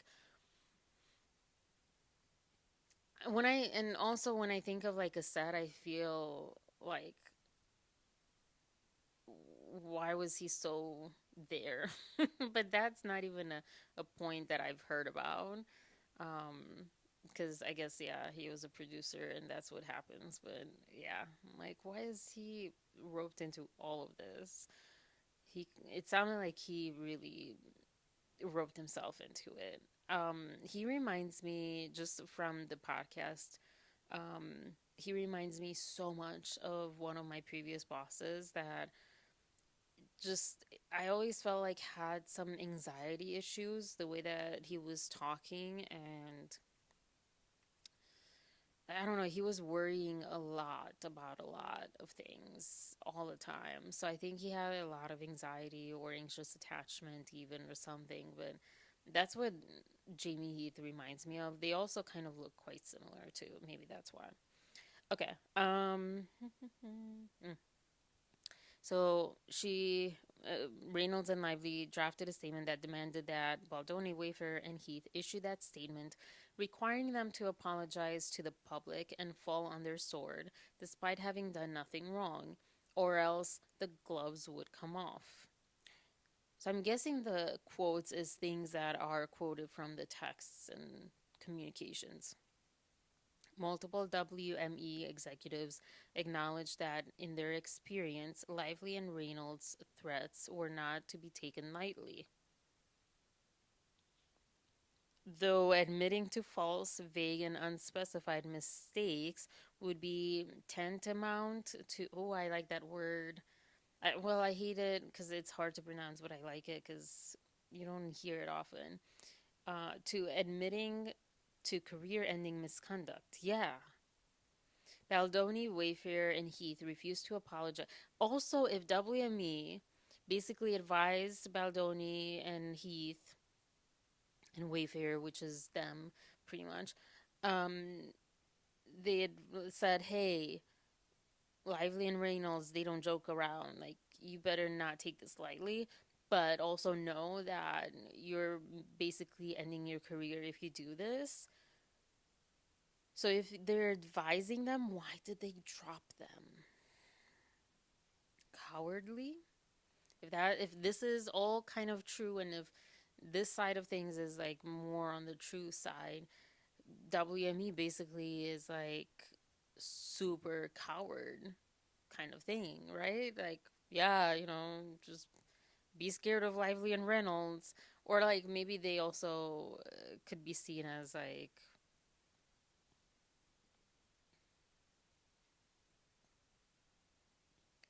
not victims in a way, but like they they weren't Baldoni, and they're like almost giving them like a heads up, like, hey, like, if this happens, like, we won't take this lightly. I don't know.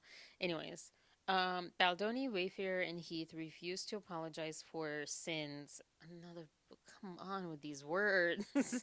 So, those like tragic comedy, like Roman times, Greek times, ancient times, kind of tragic comedy type of words. I hate, like, that's why I didn't like poetry for a long time, because I love the way that poetry works, but I don't like flowery language, like sin, so dramatic. But anyways, refused to apologize for sins they had never committed. They took a stand, knowing full well that Lively and Reginald's would bring the full might of their celebrity artillery against them. And that is precisely what happened. But if this is the case, gonna be a moment on neutral or the other side of this. If this is the case, if they knew that they should prepare for stuff, why were they not prepared for the complaint, lawsuit, etc., etc., knowing kind of what was going to be somewhat alleged, maybe not in full, because they said 17-point list or whatever, and in the complaint there was 30 points. So whatever, but why were they not more prepared? Maybe they thought it would just be more of the same. I don't know. That sounds like this is not making Baldoni, Heath, Wayfarer, Abel, Nathan looking very smart or like on it, or something is off. Lively, number 17. Lively, working with her husband, her publicist, and Jones, among others, set out on a campaign to tar and feather plaintiffs in the press. Feathers are so cute and nice. Why? They conspired and worked in concert. I hate, that's a phrase that I definitely hate. Worked in concert. Like, concert should just be, I understand that it's not, it works, but like, it should just be left for music. Just stop. With the New York Times to put out a blockbuster news report as devastating as it was false. That reminds me of like Shakespeare. As devastating as it was false. It was one of my monologues.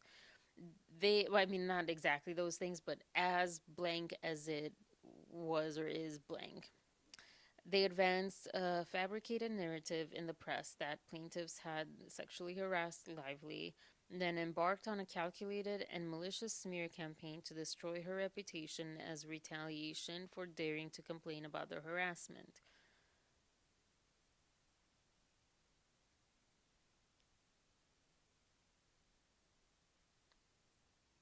I don't know why this never makes sense to me. The timeline that Lively and her team proposed doesn't make sense to me for some reason. Still.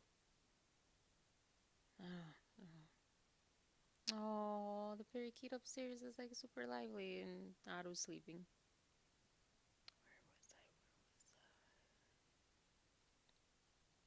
Defendants laid their trap carefully over a period of months before springing in all at once on the eve of the winter holidays.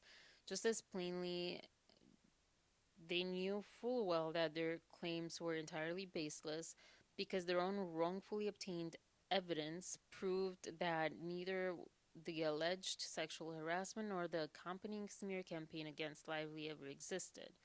Yet Lively moved forward with her plan with ruthless precision, doubling down in the face of abundant evidence, casting doubt on the veracity of her story. And for sure, you better believe that, false or true, she's not going to be like, oh, yeah, I made that up, or oh, that was a misunderstanding, or whatever. She's too far in this. What do you think as far as like the Reynolds Lively marriage? Will it withstand this? Nelson actually kind of proposed a theory more from like Reynolds' side. I don't understand why people give him so much like leeway, and he is not a Reynolds fan. Um, but for some reason, he's seen as like the potential victim in all of this. And to me, it sounds very much like the opposite. Like, if anything, Lively, and I'm speaking now in these terms, but yeah, if anything, Blake is the one that was like caught in the middle of power struggles, and maybe Reynolds was helping her with her ambitions or her dreams, wishes, goals, whatever. But she does kind of sound a little bit like stuck in the middle. I don't know. We'll see. A lot of people have a lot of opinions that date back to whenever, and she just doesn't come across as someone you want to be friends with. um okay, anyways. Oh, this one's the big one. Yeah. Lively even went so far as to serve her lawsuit on the Los Angeles based defendants as they evacuated their homes in the midst of devastating fires engulfing their city. On a day when defendants were gathering their kids and pets, preparing go bags and monitoring evacuation orders while fearing for their homes and lives, it should have said, and lives. Lively, from the safety of her penthouse in New York, deployed process servers in the midst of these troubling times. But, I mean, I would say maybe she didn't know about the fires because I didn't know, but I'm not part of Hollywood. I don't have, she has friends in Hollywood. Does she have friends? Besides, like, Taylor Swift? Doesn't look like she has friends, does she? Like her family. Remember when they first got together, they were photographed in their, like, her family is like house or something, but I don't know. Anyways, so yeah, that's a pretty that's emotional heartstring tug, but legally that doesn't matter. But that's like more just like, this is not a great person kind of tug at the heartstrings. Number 18. At bottom, I mean, it is bad, right? But it's not illegal, but it's not nice. At bottom, this is not a case about celebrities sniping at each other in the press. This is a case about two of the most powerful stars in the world deploying their enormous power to steal an entire film right out of the hands of its director and production studio. And this phrase is why I'm following this so closely. And like, it really was a huge, like, 180 from her allegations to, like, wait, but let's give the context of everything that happened, because all of these things happened, and these are valid stuff, and they're not reasons for inappropriate behavior, and they're not necessarily masking any behavior, I would say. But these are like some really big transgressions that weren't even addressed or going to be addressed. But now that you, like, brought up some false accusations, they claim that they're false. Um, we have to, like, air all the laundry out. Um, but yeah, this is why it feels different. It's not just like just casual celebrities going at each other. This is a power imbalance, and people are really fed up and glued to the TV with power imbalances right now. We see it from the election, wherever you fall on, who you voted for and all that stuff. Trump does represent exactly kind of this stance of we're tired of the power imbalance. I believe that it's not quite. I believe it's like the same thing, just in a different clothing, or even, I wouldn't even say worse. I think it's just the same thing in different clothing, um, but he does represent that to people, because a lot of people that voted for him or abstained from voting refer to, many people don't even like him. However, he represents, like, going away from the status quo, going away from the same old, and the PR and the manipulation of what we understand, of what we know. And this is kind of what this is kind of saying. This is kind of what it's, you know what I mean. Then, when Lively and Reynolds' efforts failed to win them the acclaim they believed they so richly deserved, they turned their fury on their chosen scapegoat. As a scapegoat, I'm like the scapegoat of the family. I'm generally the scapegoat in general since kindergarten. I remember this instance in kindergarten. It just dawned on me. I was the scapegoat. I don't know why.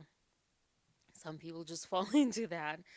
Yeah, I feel for Baldoni and Heath and Wayfair, and also like think of all the people working for them too, because this is a production studio. And I think of that too. I think of all the people that are now questioning: Are we working for a good person? Are we doing the right thing?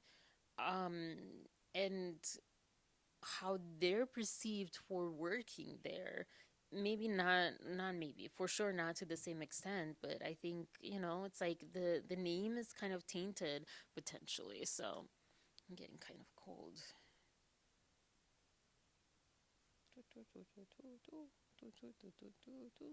Is that an actual song or is that just like my made up? Kind of like the Jeopardy, but it's like Arena D.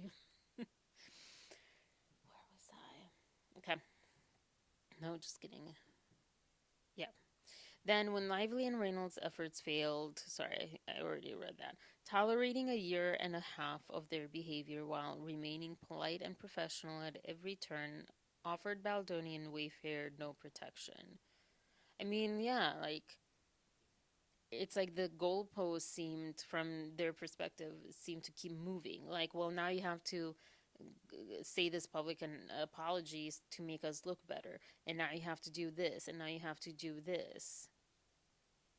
I don't know. And I feel like, again, if it's hold up, if the claims Lively has are true, let's go with that for a second.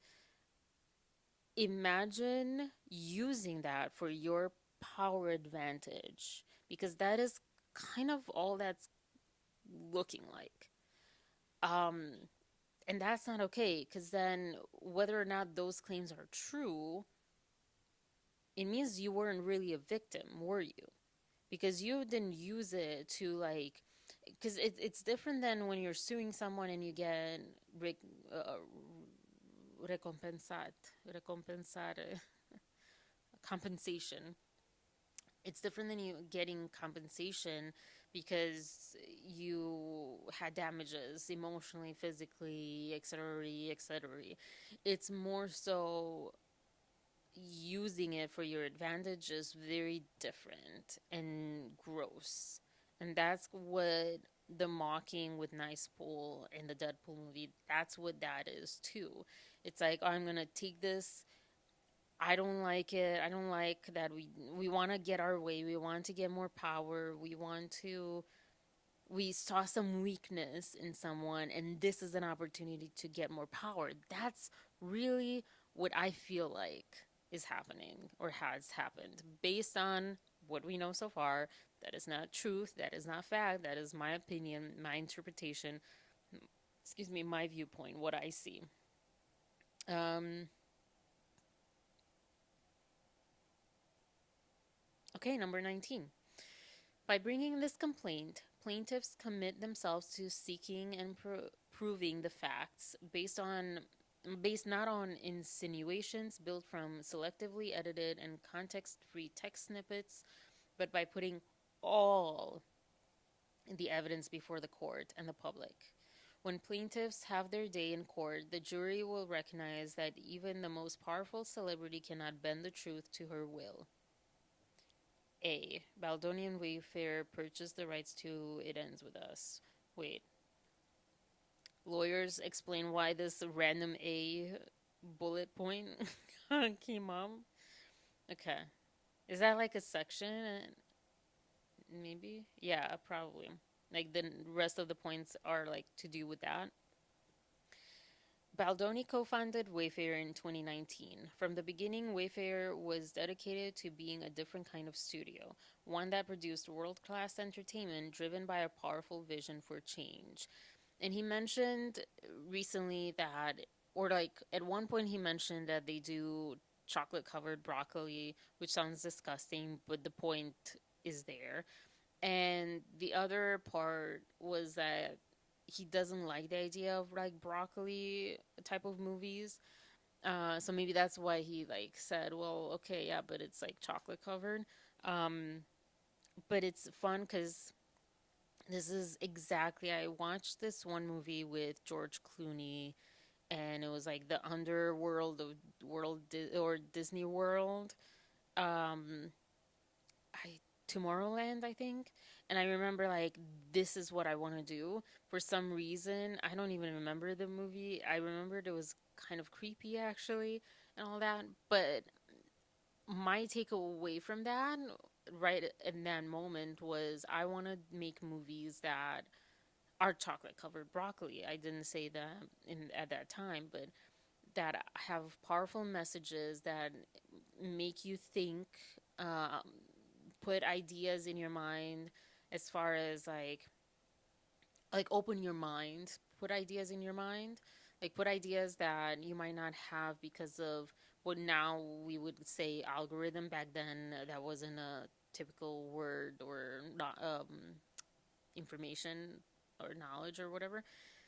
But yeah, like I wanted to, I've always wanted to change the world, to add some positive something to the world, to make it better in some sort of way that I can. And to me, knowledge was that. And knowledge meaning knowing more and more and more, and not just your part of the pie. Oh, she's so cute. I never catch this. I never catch this. Oh my god, hold on.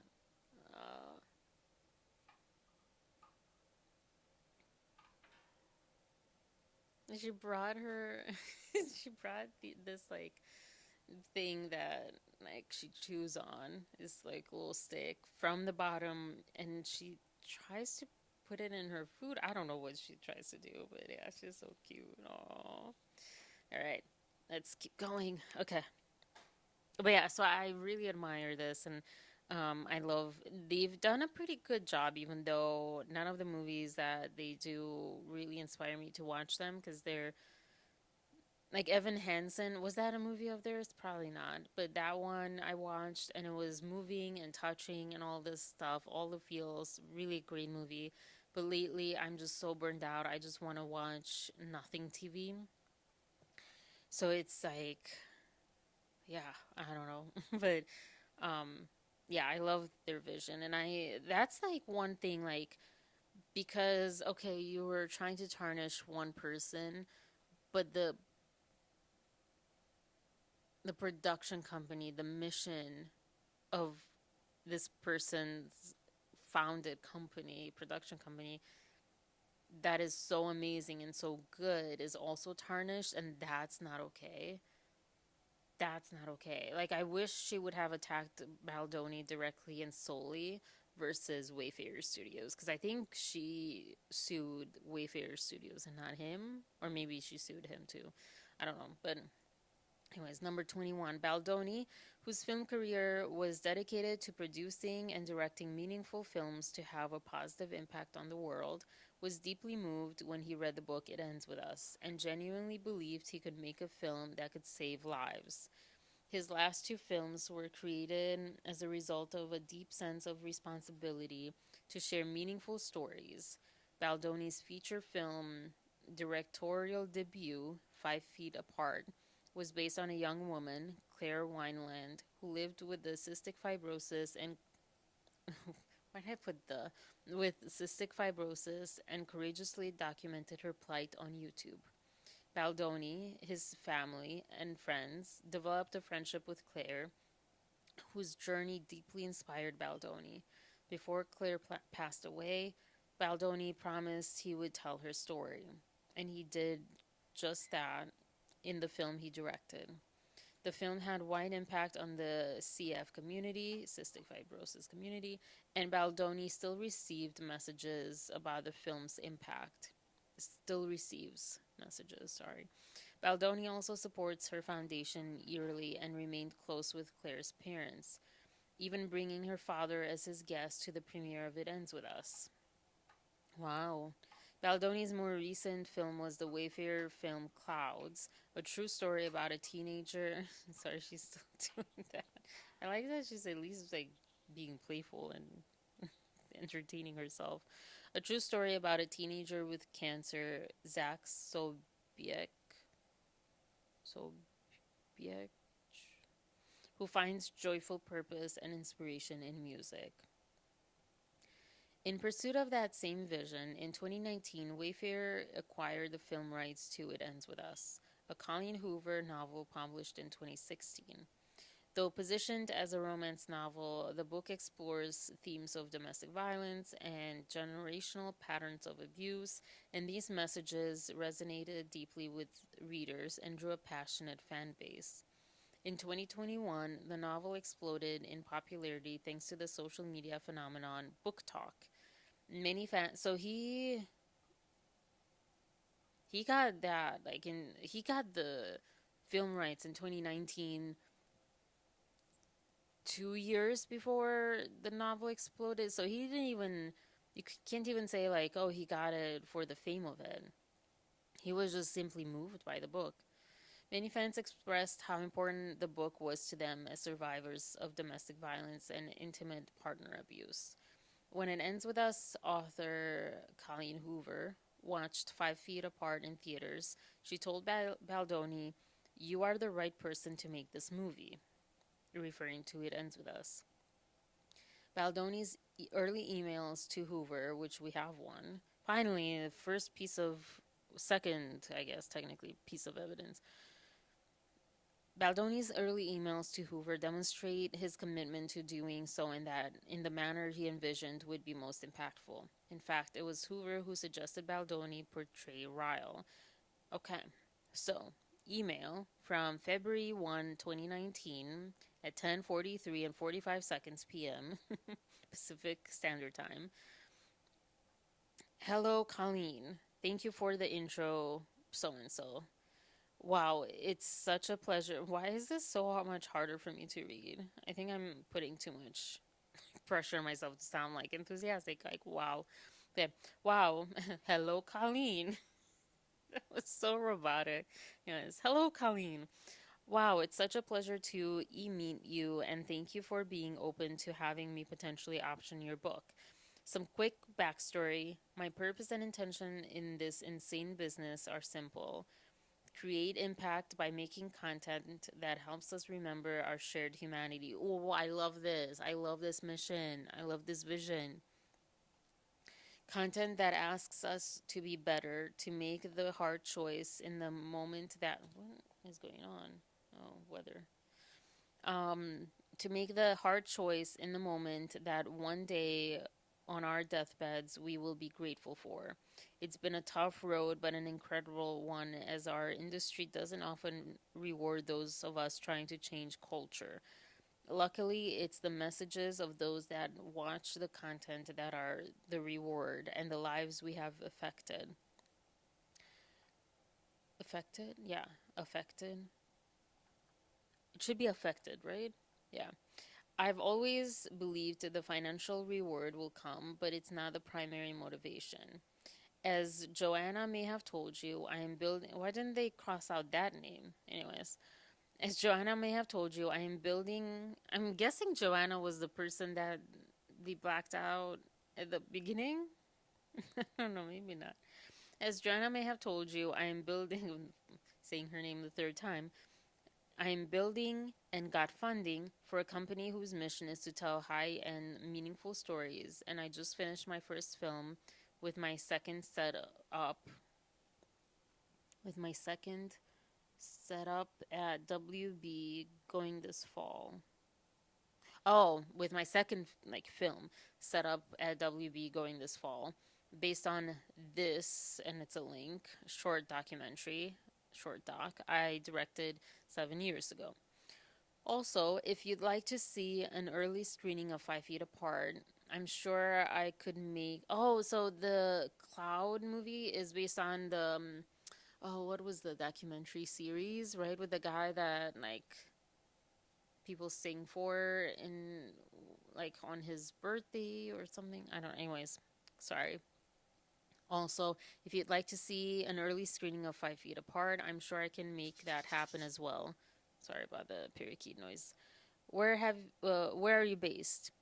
Just wanted to say of the reviews I read for this book. Wait, just wanted to say of the reviews I read for this book, this one stood out to me and makes me so excited to potentially work with you. Your fans love you. What a gift you have. So this was not even when it exploded. This was just like, you know, fans that just loved the book already from the get go, which had its own challenges, marketing wise and stuff too. I remember. Anyways, of all the, this is a quote from the book. Of all the heroines I've ever read, Lily was most certainly one of the ones I admired the most. Why is there a quotation over there? Oh, it's the whole thing.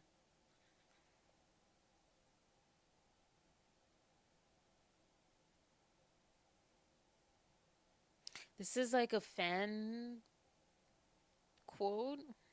Of all the heroines ever read, Lily was most certainly one of the ones I admired the most. I knew lo- I knew loved her from the first few pages, but having finished the book, I truly couldn't be prouder of her. Her strength and conviction over the course of the story made her into a heroine I'd want every girl and woman to read about and look up to. She was so real and vulnerable, as we all are, but the strength with which she took control of her life was admirable on such a deep level. I just wanted to hug her and cheer. I don't think I've been this proud of a fictional character before. Those are words that I don't think people say about Blake Lively portraying this, and I have heard that people were very unhappy when Blake was cast initially when they heard that she was going to play Lily because I think they felt like, for me, not knowing the book and all that stuff, I'm like, well, she portrays emotion really well, etc. But from the readers, I think they just wanted to see, to not, for Lily to be her own person rather than a Blake Lively character, if that makes sense. There's an incredibly powerful message in this book that is very subtly woven in from the start. It begins in the first chapter, but you don't yet realize how significant each of these moments truly are. And as you read more, these pieces of the story come together, forming a scenario that gives such a raw, honest portrayal of an incredibly relevant issue. I'm not mentioning it on purpose because I don't want you to expect it. The fact that it's unexpected for you as the reader is very important because it's also unexpected for the heroine. As she begins to realize what kind of situation she's in, so do you. And this realization very much allows you to experience her journey with her. I do love that part. I love that premise. I love setting things up that way. Because sometimes, almost always, we see movies from behind the scenes. And so, not often are we on that same journey as we would be as real people in the real world where we don't pick up on everything, or maybe we're like, oh, something's off, but maybe it's not. And there's, so many nuances to the real world. So, yeah. Yes, please send over an ebook, but I also just purchased it on paperback as I like supporting authors. Looking forward, Justin. I still don't understand what the quotation part was, but okay. Anyways, on Thursday, April 11, 2019 at 5 p.m. Also an email. Colleen, so, but these are not the full email thread because this is out of the email thread. Colleen, I'm finally coming up for air from the release of the film, but still shooting Jane for another 2 weeks. By the way, were you able to see it? Would love to know your thoughts. We actually started filming the final episode today. Crazy. So grateful. That is so sad. Oh, because that show meant so much to everyone involved. And at first, I didn't think I would like it, but it was just so good. So good. So I haven't been able to get It Ends With Us off my mind. Such an important story. So damn romantic. I guess maybe this is like how people don't want to use, and YouTube doesn't want us to use like the other words. To me, swear words are really uncomfortable to say. I can't. So, anyways, romantic and beautiful and tragic and hopeful. I always say that both in art and in life, all the best stories are always two things at once, and this is so much what your book is. Man, that would have been such a great movie to tell, to show, to have. This is not what this movie is, though. Hmm. That's so sad. And again, I'm not saying that if Justin would have had his cut, it would have been that much better. I don't know. I don't know. I've not really seen, I don't think I've seen anything that he's directed. Um, but besides the point, no matter what he's directed in the past, I don't know what he would have done with this. But the words, I'm like, yes, I wish this was what it actually, the end product was, but it wasn't. It kind of stayed in the romance, and the ending was rushed. I don't know. It just, there could have been so much more done with it. Anyways, joy and pain, love and sorrow. You did such a beautiful job of covering incredibly difficult subject matter and playing it out in a realistic and unforgettable way. But what I love the most is the opportunity to let so many women feel seen on the screen via this particular story. I can't even imagine how many women there are who are stuck in a relationship like this, and via this story could find the strength to create a better life for themselves and for their children. There are so many opportunities to partner with organizations and create impact with a story like this. I love that you held nothing back from the pain of Lily and Ryle's past. I love that they really are no bad guys, and that we are the sons of our experiences and our trauma. The sums. I'm pretty sure that's what he meant. Um, of our experiences and our trauma. I love the opportunity for narration and, oh, interesting, and the stunning and gorgeous impact of the title payoff at the end.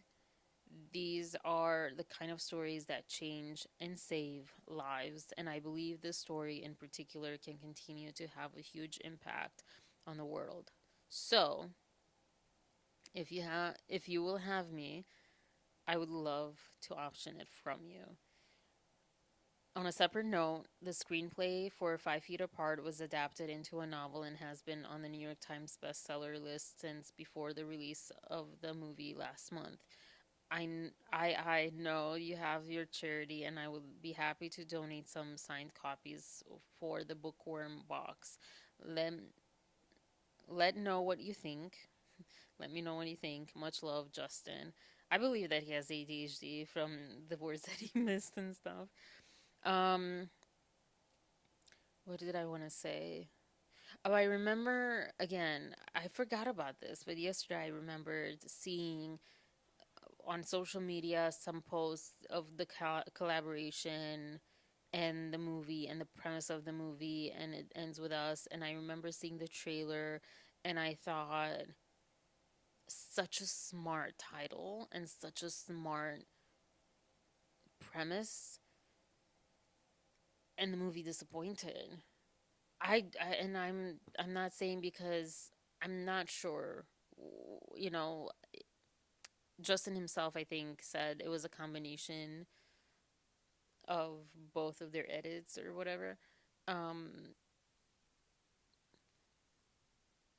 and he could have done a crappy job if he was by himself. I'm not saying this from a biased place. I'm saying this as my sincere truth, personal truth, that I expected so much, not having read the book, not really sure what it was about except the quick one line summary basically of it.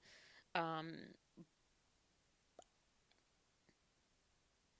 I expected something with a lot more impact, with a lot more oomph, with a lot more,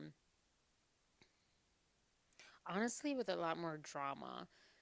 Yeah, and I feel like it had such a good opportunity to start off with, as he kind of says, the book is also like it's just this romantic love story and it's this beautiful thing.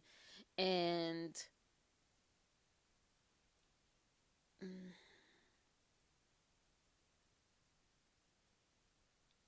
Act two, basically part two, to be this very dramatic and more realistic depiction. Maybe not even more realistic, but when the title it ends with us, what I imagine is just a lot more emotion in that, and in that scene especially. And the scene seemed, and that was I believe that was not on Blake Lively's cut. I don't know. Editing can have huge play in how things are. Um, but I think that's more in the screenplay of it. I think that scene was rushed and super underwhelming, um, and rushed. Yeah, I don't think, and maybe this was the book. I don't feel like it had the impact that it could have had. I don't think it just seemed so rushed. But yeah, because I love that part too. The play on the title from Colleen Hoover, April 11, 2019, 6:43 and 27 seconds p.m. PDT. I don't know what that is. To Justin Baldoni. Thank you so much for the email. I would, again, so robotic. Thank you so much for the email. I wasn't expecting you to read it so quickly. I would love to talk with you more about the project. You get the book. And that's the most, I hate commas before the word and unless it's absolutely crucial in a list. I just hate it. Oxford comma, I believe, is what they call it. Anyways, and that's the most important thing to me. Sorry, I'm reading this so weird. My big fear is that I'll option it to someone who thinks it's a hot romance and they'll take it in the absolute wrong direction. Hello. This is who you cited with Colleen, someone who that's exactly what they went for. Well, okay, not exactly, but Blake Lively definitely went in that direction. I'm going to be upfront with you about a couple of things so you can decide if you want to move forward. I've sold several film options and I realize not all of them get made, and I'm okay with that. One of the film options was not a great experience. The producers started a fundraising campaign for the film without my knowledge or permission beforehand and ended up taking over 100,000 from my readers. Wow. Oh gosh, that's horrible. I mean, it's hard because but that's horrible. That's not a lot for a movie, so they probably like said they cut their losses, but that's so bad. The film was never made, my option was never paid, and I ended up pulling the plug on the project, and the producers never refunded readers their money. That they should, right? They should have, because if you don't make the movie, where did you spend that money?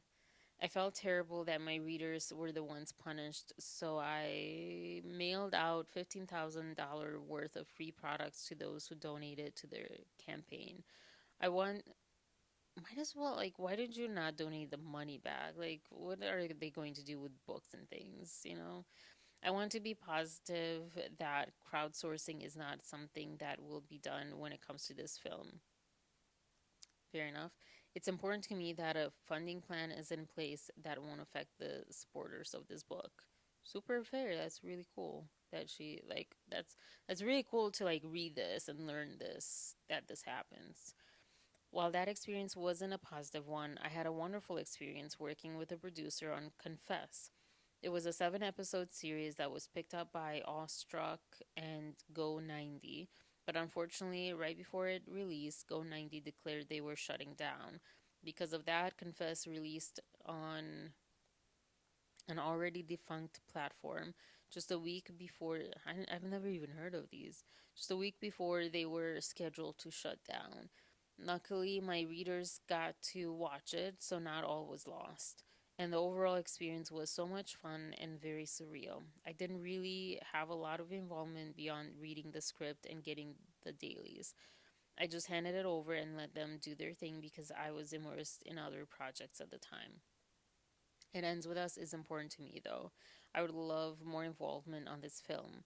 I've actually been working on a script for it already, along with a producer friend of mine who lives in LA. Her name is Blank Blank, and she is a very dear friend of mine and is a huge fan and supporter of this book. We sat down for a week and outlined it last month, but I had to put a pause on it because I'm on deadline for this book I'm writing. We planned on picking it back up in 2 weeks and diving into it. Even though I'm the author, I believe I've been able to separate myself enough from the format of the book to know what would make the best setup for the film.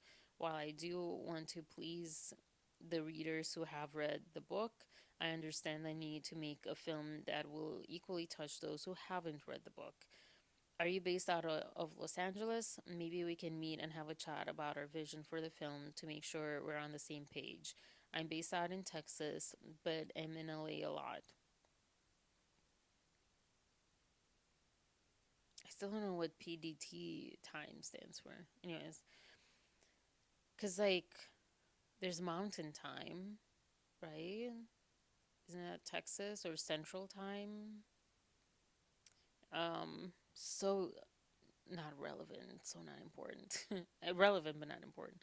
Other than ensuring my readers won't be asked to donate to the fundraising for a film and hoping to have more involvement in the process when it comes to the script and production, I don't really have any other requests. I realize your experience with film far outweighs mine, and based on the magnificent adaptation you did of 5 Feet Apart, even though it was like he was saying it's the opposite. The book was written based on the movie, but whatever. I'm confident you could do this book justice and that our visions will align.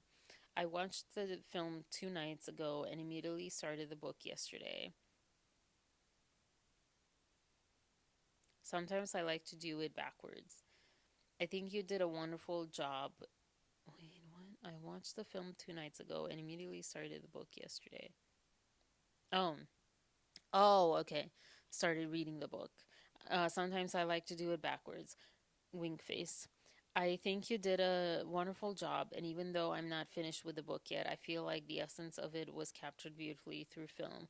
I wrote a book where one of the characters suffers from CF, so I've done a lot of research on the subject and thought Rachel and you is such an amazing portrayal of what carriers of CF go through.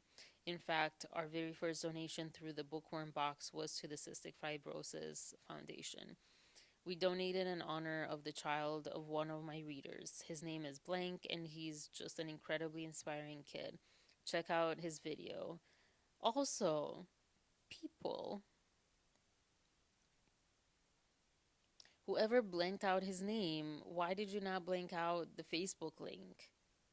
Because now you can just type in that link and find all this out. I would have gone further out into that, anyways. It's actually funny you emailed me when you did. When the email came through on my phone, I was on your website browsing Wayfair. Love the Me Too, not me, sorry, hashtag Me Too chat. Okay, that's enough rambling. That's like interesting, right? In all of this. Okay, that's enough rambling. I really do appreciate the email and appreciate you taking a chance on reading the book. My readers are so ready to support this book, and it has meant so much to so many of them. So naturally, I want them to be happy. I want to bring them an adaptation they'll be proud of. That was a failure on a number of levels. Did you happen to read the author's note at the end of the novel? I mean, I feel like it wasn't a complete failure, but from what I hear from people who love the book, they did not appreciate so many things, including the casting of Blake Lively, but so many things of the book that even Colleen had to defend because it was her choice. So, yeah. Did you? But it happens, you know. Did you happen to read the author's note at the end of the novel? It's a quick read if you didn't get the chance to read it. My mother inspired this book, so maybe that's why I've been so hesitant to sell the rights to it in the past. I feel good about this, though. I feel good about you. I've seen your past work, your passion, and your love for humanity, and I honestly feel there's no one better for the project. Before I direct you to my agent, I just want to get your thoughts on the above. Thanks so much, Justin. I hope you and your family and the family were able to get some vacation time in, Colleen. However, this works out. I would love books for the bookstore. In fact, we just started a YA young adult box and would love to feature 5 Feet Apart in the subscription box. If there's a way we can buy a few hundred copies at cost, everyone needs this book in their possession. That's so nice of her to like buy at cost. That's like artists supporting artists. April 12th, also from Colleen at 9:52 a.m. Hope you have you given any thought to whether you would want an acting role in this? Say maybe Ryle. I could see it. Yeah. Oh my gosh. Oh my gosh. It is so late. Number 24. It's page 16. Oh my gosh. Soon after, Wayfair partnered with Sony to co-finance and distribute the film. Their agreement included um what? Oh, soon after, Wayfair partnered with Sony to co-finance and distribute the film. Their agreement included, at Wayfair and Baldoni's insistence, that the provision, comma, that the provision was a deal breaker, a requirement that 1%. Oh, okay, okay, never mind. Anyways, the requirement that 1% of the film's proceeds be donated in support of survivors of domestic abuse. The 1% was ultimately earmarked for the organization No More, with which Baldoni had sought to partner with as early as September 2022.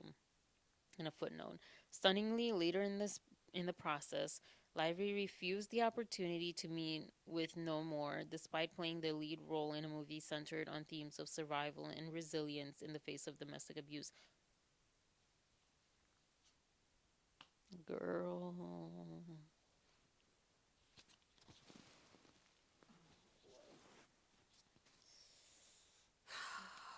Gosh. Goodness. This is like, actors who just want to be actors and don't really care and kind of self centered. I had this actor in my acting class that only wanted to do acting school, acting classes, and he was so mad that he had to go to college and learn math and geography or whatever. And I'm like, but you realize you want to do a profession that involves you knowing as much as possible, as diverse of stuff as possible, a little bit of as many things as possible is what I was trying to say. Like literally liberal arts college stuff. Like what? Anyways, but he was so much younger. He was like 18, 19, 20 maybe. She is not that. you know? Anyways, also people might say 1% is a little too little. I would say that. Um, I feel like it could be more. But when you think about it, making millions of dollars, let's say I don't know how many. Oh, let's see how much it made. Just taking a break from reading, honestly.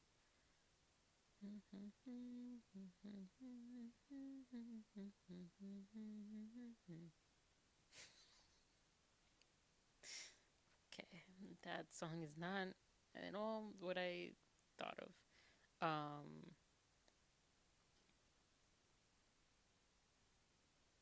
Earnings? Like, what are those called?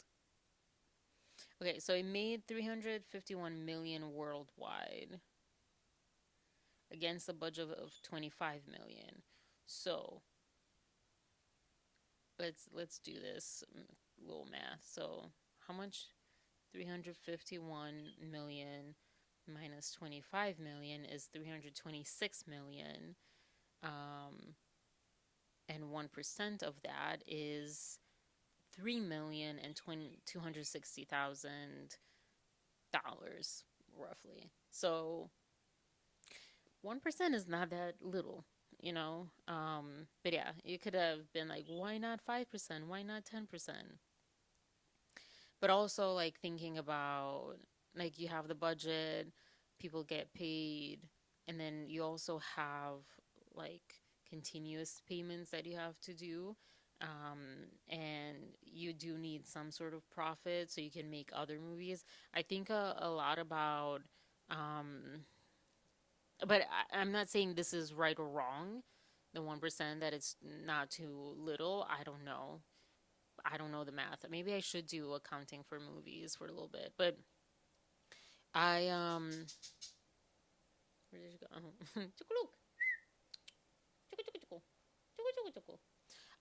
I think of house flipping where yes, you have that profit, but that profit is literally what makes you able to buy other houses and flip those. Literally. That's like what you have, you know. It's not just like you get paid for your groceries and stuff. It's not just your income. It's also all the investment that needs to go to the next project. So I think of it that way, but I don't know. Again, that's a lot of money that Hollywood goes with. But also think about when people complain about the budget of a movie, really think of the whole team of people.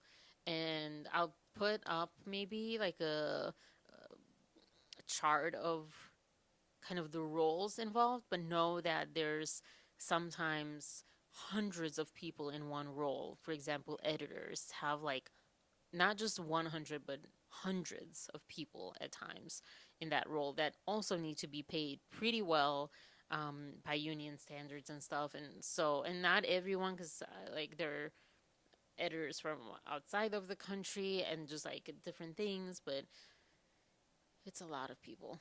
And also, these are contractor based jobs. Like, this is, unless you're on a TV show, these are, you need to get paid fair because this, you don't know when the next one will come, you know? So, yeah. But yeah, that's still, he demanded to have at least, you know, 1% of the proceeds. And he can also donate more of whatever he earns. You know, that doesn't stop him, but that's like the least that he felt he could or he wanted to. I don't know. Number 25. As they began making the film, Baldoni and Wayfarer felt an immense responsibility to do justice not only to the story of protagonist Lily Bloom, but to the stories of survivors around the world.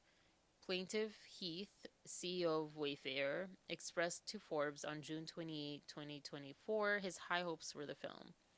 And number 5, Jeff Conway, Meet the Wayfair Studios team bringing It Ends to with Us to theaters. That's the link to the article. I hope that people leave the theater feeling inspired, that for those who have been hurt, that they feel seen and the story was told in a way that honored them. I feel like people who may in themselves as someone that may hurt somebody. I feel like people who may in themselves as someone that may hurt somebody may think twice about it. Didn't get that sentence. I think I got the gist, but okay. So I hope that people leave feeling that they get a glimpse into a world that oftentimes we turn our eyes away from. Cool.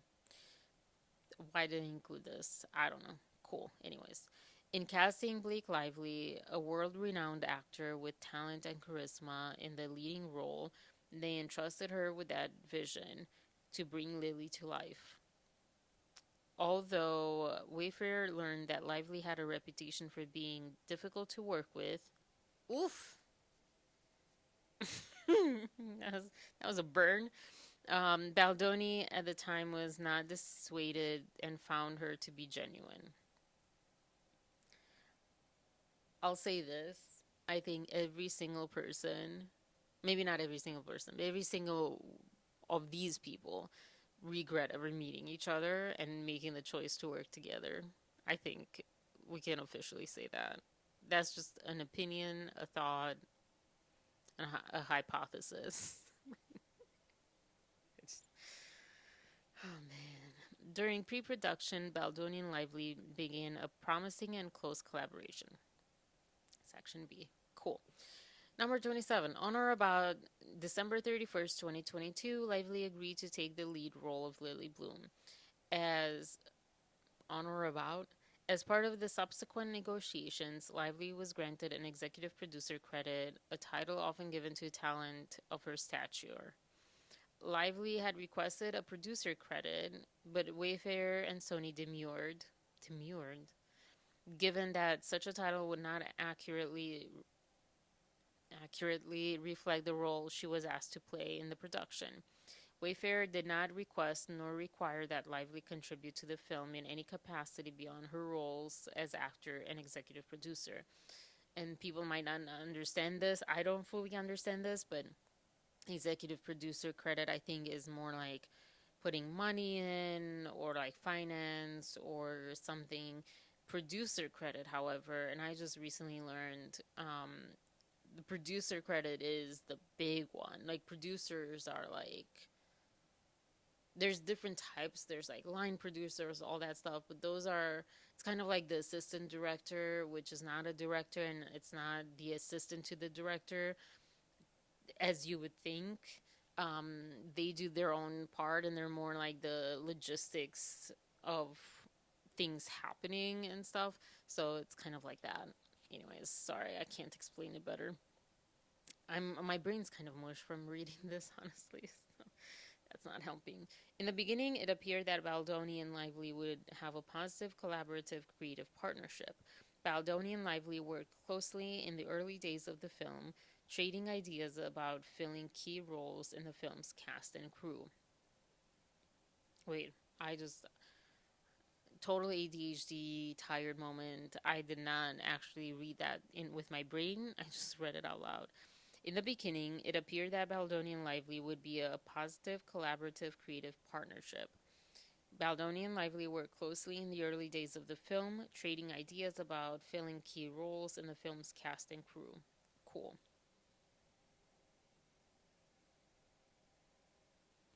Their working relationship grew close. Baldoni and Lively shared stories and pictures from their lives, commiserated over family illnesses, and exchanged jokes and memes. Baldoni offered concern and support when Lively faced family health concerns. They texted almost daily, and a friendly banter established a comfortable dynamic that, under typical circumstances, would have made working together easy. Yes, but no one knew that this was going to be the collaboration from hell for everyone. Lively even felt comfortable enough to make silly jokes, redirecting a sweet compliment Baldoni gave. So this text messages stuff. Oh, I think their phone number is displayed and blacked out. Okay, cool. So on May 11th, 2023. Is this in the morning? This seems like morning, right? The time being 2:44. The way that it's displayed here, because it doesn't have AM or PM, so it's probably military or European time, meaning like that's in the morning. Anyways, well played. Blake Lively. I feel the same. It's such a good feeling to get work done that we're proud of and to do it together. It just clicks when we find it. And that's just as rewarding as filming it, or editing it, or marketing it, or releasing it. This is all storytelling. This is why we do it. Thank you for. What is the. Come on. Where's the whole context? I want the whole text thread here. So it doesn't make sense. Thank you for your collaboration. I'm really proud of what we're doing already. Like, thank you for your collaboration. This is something that you should say. Anyways, um, like she could have said, "Thank you for allowing me into collaboration" or whatever. I don't know. Anyways, Justin loved. I feel the same. Such a good feeling. Blah blah blah. I like sentimental Blake. Blake, never met her. Boy, is that prophetic now.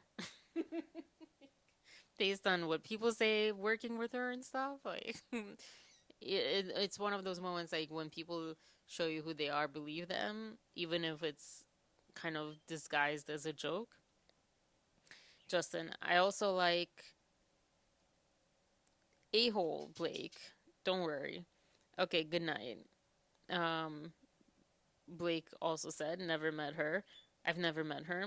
So have my suppositories. Good night.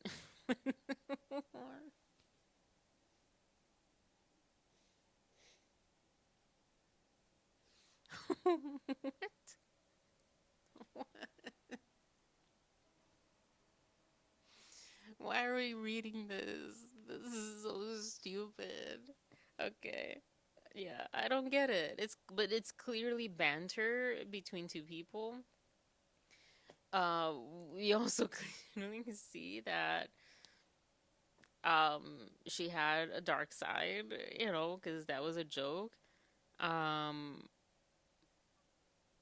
I wish there were some emojis to tell us, sarcasm or real. Like if Blake says never met her in either instances, like was she sarcastic? Was she not? But having that after she said to the a-hole Blake, she's like, I've met her. Okay, sorry. I've met her, so have my suppositories. That is so. Isn't it antiquated humor too? Because who uses suppositories? I know I've had to as a child, but since that I haven't. I think I even no, I didn't. But yeah, I took a kind of the equivalent of um, Advil probably back in the day in Romania as a suppository. But yeah, oh gosh.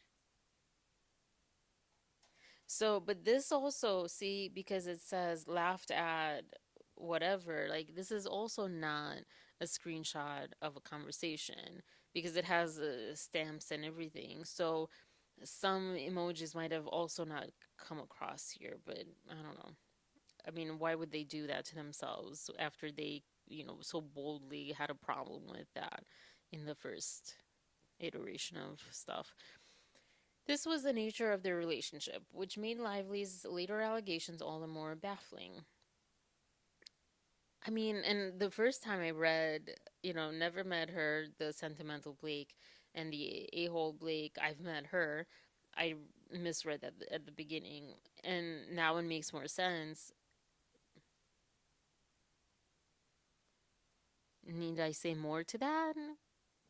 If she herself, even though, yes, these are jokes, but if she herself, I don't know. It doesn't look good. Lively begins asserting control almost immediately. Section C. Almost immediately, Lively began inserting herself. Is this still on? Okay, 3 hours to go. Almost immediately, Lively began inserting herself into the production process in intrusive ways well beyond the scope of her contractual entitlements.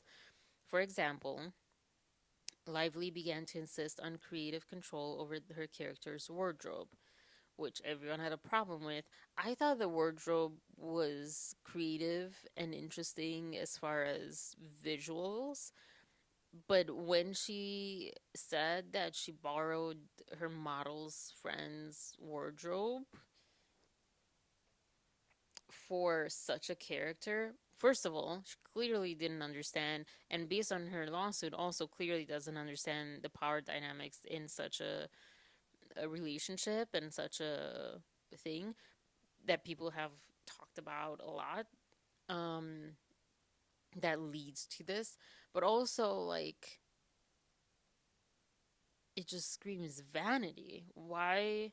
Why?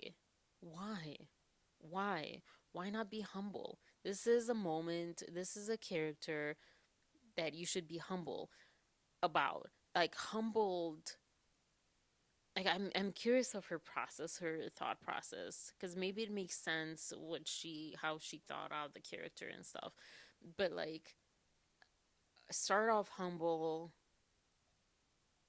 Didn't look like she was rich, but she did just buy a flower shop. But start off humble, and then, you know, if it's a story of entitlement, that an entitlement of empowerment, there's another word,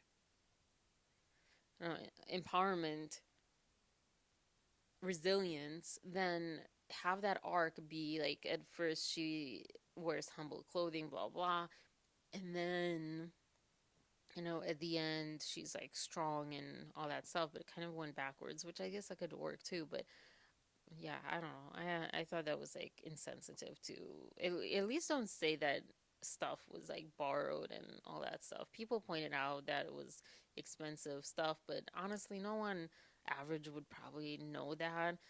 I think that was picked up because like things just like, oh, we're hating on Blake now, which is not great either. That's not a great look for us. Blah, blah, blah, blah. While lead actors are sometimes granted approval over their character's general look, they generally do not receive full control over wardrobe decisions without input from the director or producers. Yeah, makes sense. What may seem like an innocuous request, it can in fact have monumental impact on a film production. Ignoring the director's vision for her character and disposing of the weeks of effort. Sorry, my iPad like has a little pop up of pages. Um, so disposing of the weeks of effort and creativity spent by the wardrobe team on shopping and carefully crafting her wardrobe, which also the wardrobe team, they have their own creative director. They're under the art director. The art director sets the mood, thinks of everything. Like it's as if like someone would come to Blake and tell her, this is how I want you to act. Not as like a director or producer, because typically, I mean, you can have that more direct thing, but like typically, it's I feel more.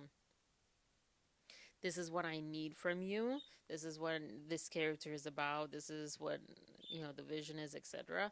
But this is like directly like no, I like just taking over their role. Like wardrobe is not just like, oh, let's just put things together. Like they're sometimes fashion students or like had gone to fashion school. They have gone to art school. I mean, they are what's the word that I want to use?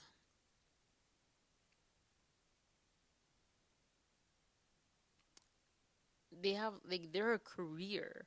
They're not just like just random crew. A lot of people are not just like random crew. They're not an assistant, a PA or something.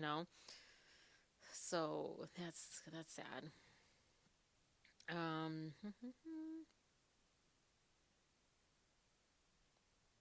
so after they spent so much time carefully crafting her wardrobe, Lively sent hundreds of images to the film's costume designer, including into the late hours of the evening. They were just texting at 2 a.m. So, anyways, depicting the style of wardrobe. Like, she seems to be up all night, and if she just had a baby, she was probably like just with the baby and couldn't sleep. She was breastfeeding whatever the baby. So I don't really agree with that part, but again, whatever. The costume designer had, oh, sorry, depicting the style of wardrobe she wanted for her character. The costume designer had to reshop Lively's wardrobe, far exceeding the allocated budget and diverting time and resources, while also preparing wardrobes for the rest of the cast. At one point, Lively insisted that her character had money and could afford $5,000 shoes, despite being a fledgling small business owner. hmm This forced Baldoni to rethink the entire script that had been in the works for well over a year and was approved by both Sony and Wayfair. A script that Wayfair had commissioned multiple drafts of and incorporated countless notes, including input from the book's author, Colleen Hoover. The wardrobe budget ballooned. Lively refuse often. Did she put her own money in this? I want her to put her money in this. Like, okay, you want these costumes, put your money into it because you freaking have that money. And also, if you want to be executive producer, whatever producer, put your money into it. Yeah, Shadow? I say. Jishava? Chocolo? Oh. She got tired of exploring and missed me, I guess, a little bit. Sorry, just right into the microphone. Okay. Number 33. Lively often refused to participate in wardrobe fittings at the production office, which was a mere 15 minutes from Lively's home. Wait. Instead, she insisted that the costume department pack up wardrobe and deliver it to her personal residence. Again, when did she have her baby?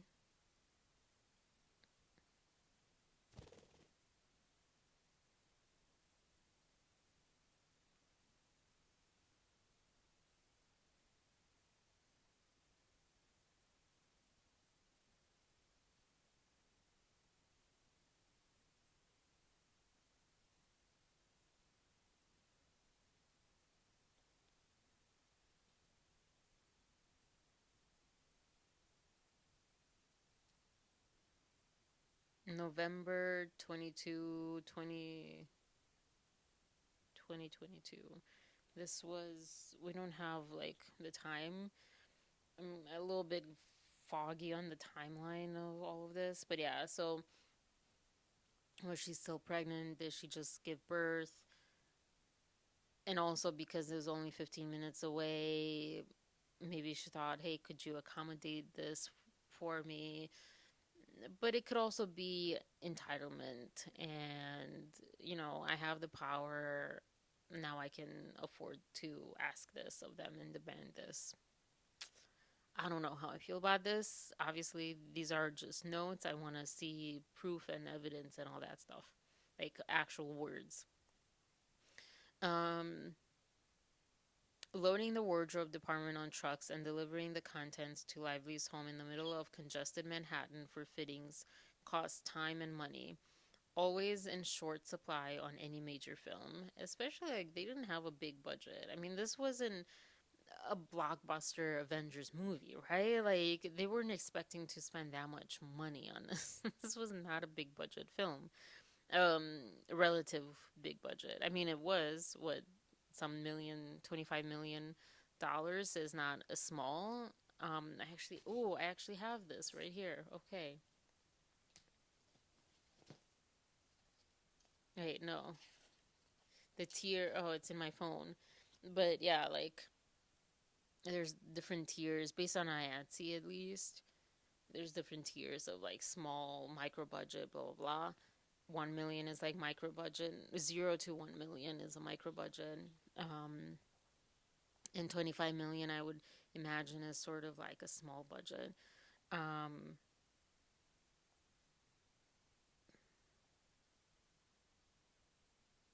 I don't know. Maybe like the ED or the people that were like setting this up.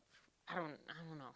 I don't know. But I'm giving her some benefit of the doubt here, considering she was pregnant and or just had a baby around that time.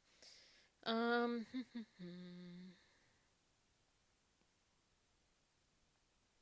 Requests of this nature are typically made during contract negotiations. Oh, okay, fair. Since Lively made no such requests at the time, this added expense was not included in the budget.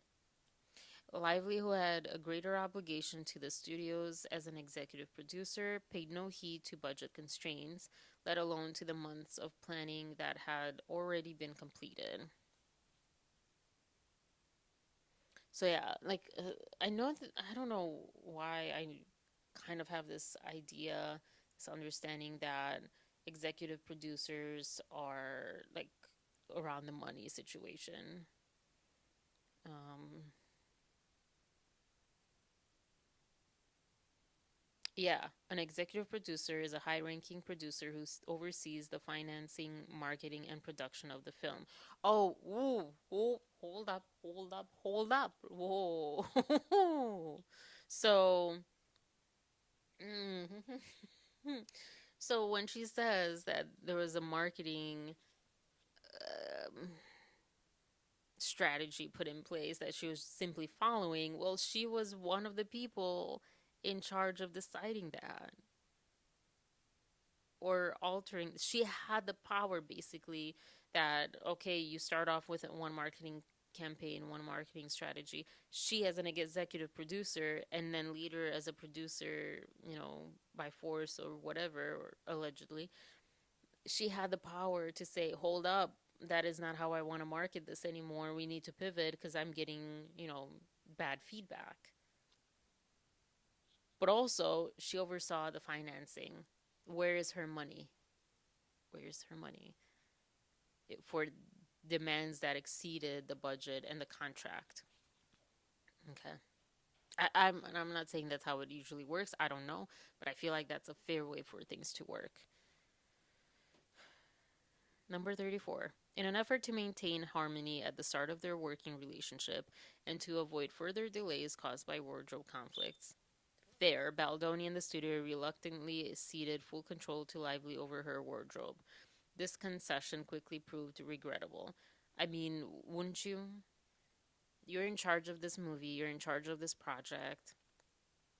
Unless you're egomaniac, power control person, you're going to be like, okay, in the greater scheme of things, let's just like, you know, lose one battle but win the war, kind of thing.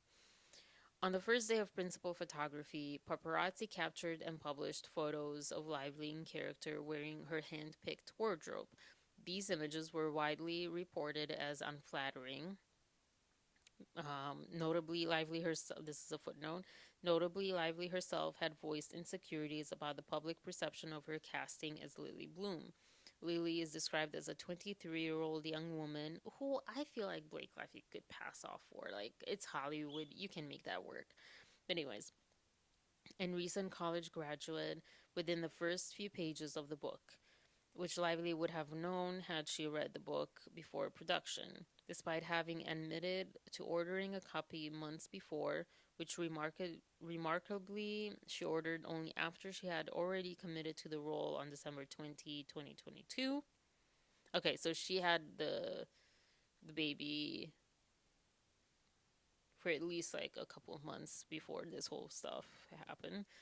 Um, Nevertheless, when Lively learned that Lily was a decade plus younger than herself in the book, Lively asked that author Colleen Hoover explained in her public casting announcement that they had decided to age up the book's character for the film. Ooh. Hoover didn't put the statement out in the way Lively requested. Lively was not happy. Why is Colleen Hoover on her side? Just because of the claims that she made and how it looks if she is not on her side? Is that the only reason? Because that's what it looks like. Like she pressured the author herself.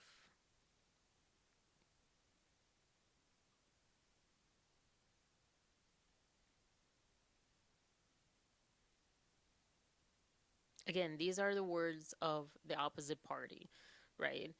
This is not a neutral party. So let's keep that in mind. And I'm reacting just based on that. Um, so in a biased manner, I guess, in a way. But yeah, like if I would read Blake Lively's thing, I would take her word for it, or I would like use my judgment. This is, excuse me, the better way to say it. I'm using my judgment because some of these things I called out in here too, not many, understandably, but I'm using my judgment of the information that I have, and that's the best I can do.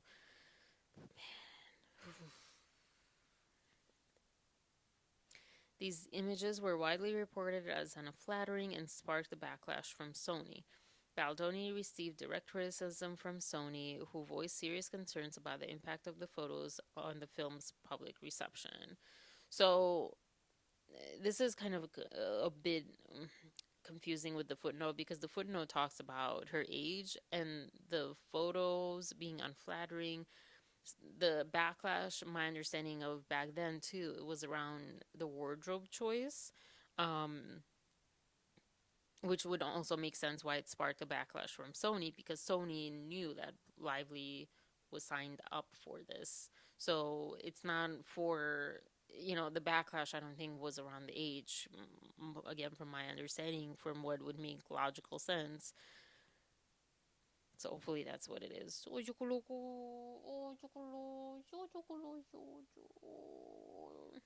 Okay. Following these events, Baldoni approached Lively in her trailer to discuss necessary wardrobe adjustments and resetting their relationship. Also, to give some leeway or some props or whatever to say something that I believe is fair in terms of Blake Lively.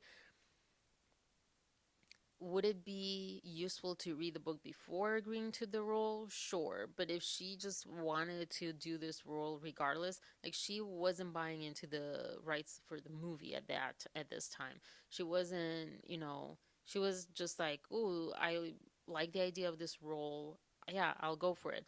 I don't think there was an obligation for her to read the book prior to accepting the role, but I think the obligation came once she accepted the role, within, before shooting and before really,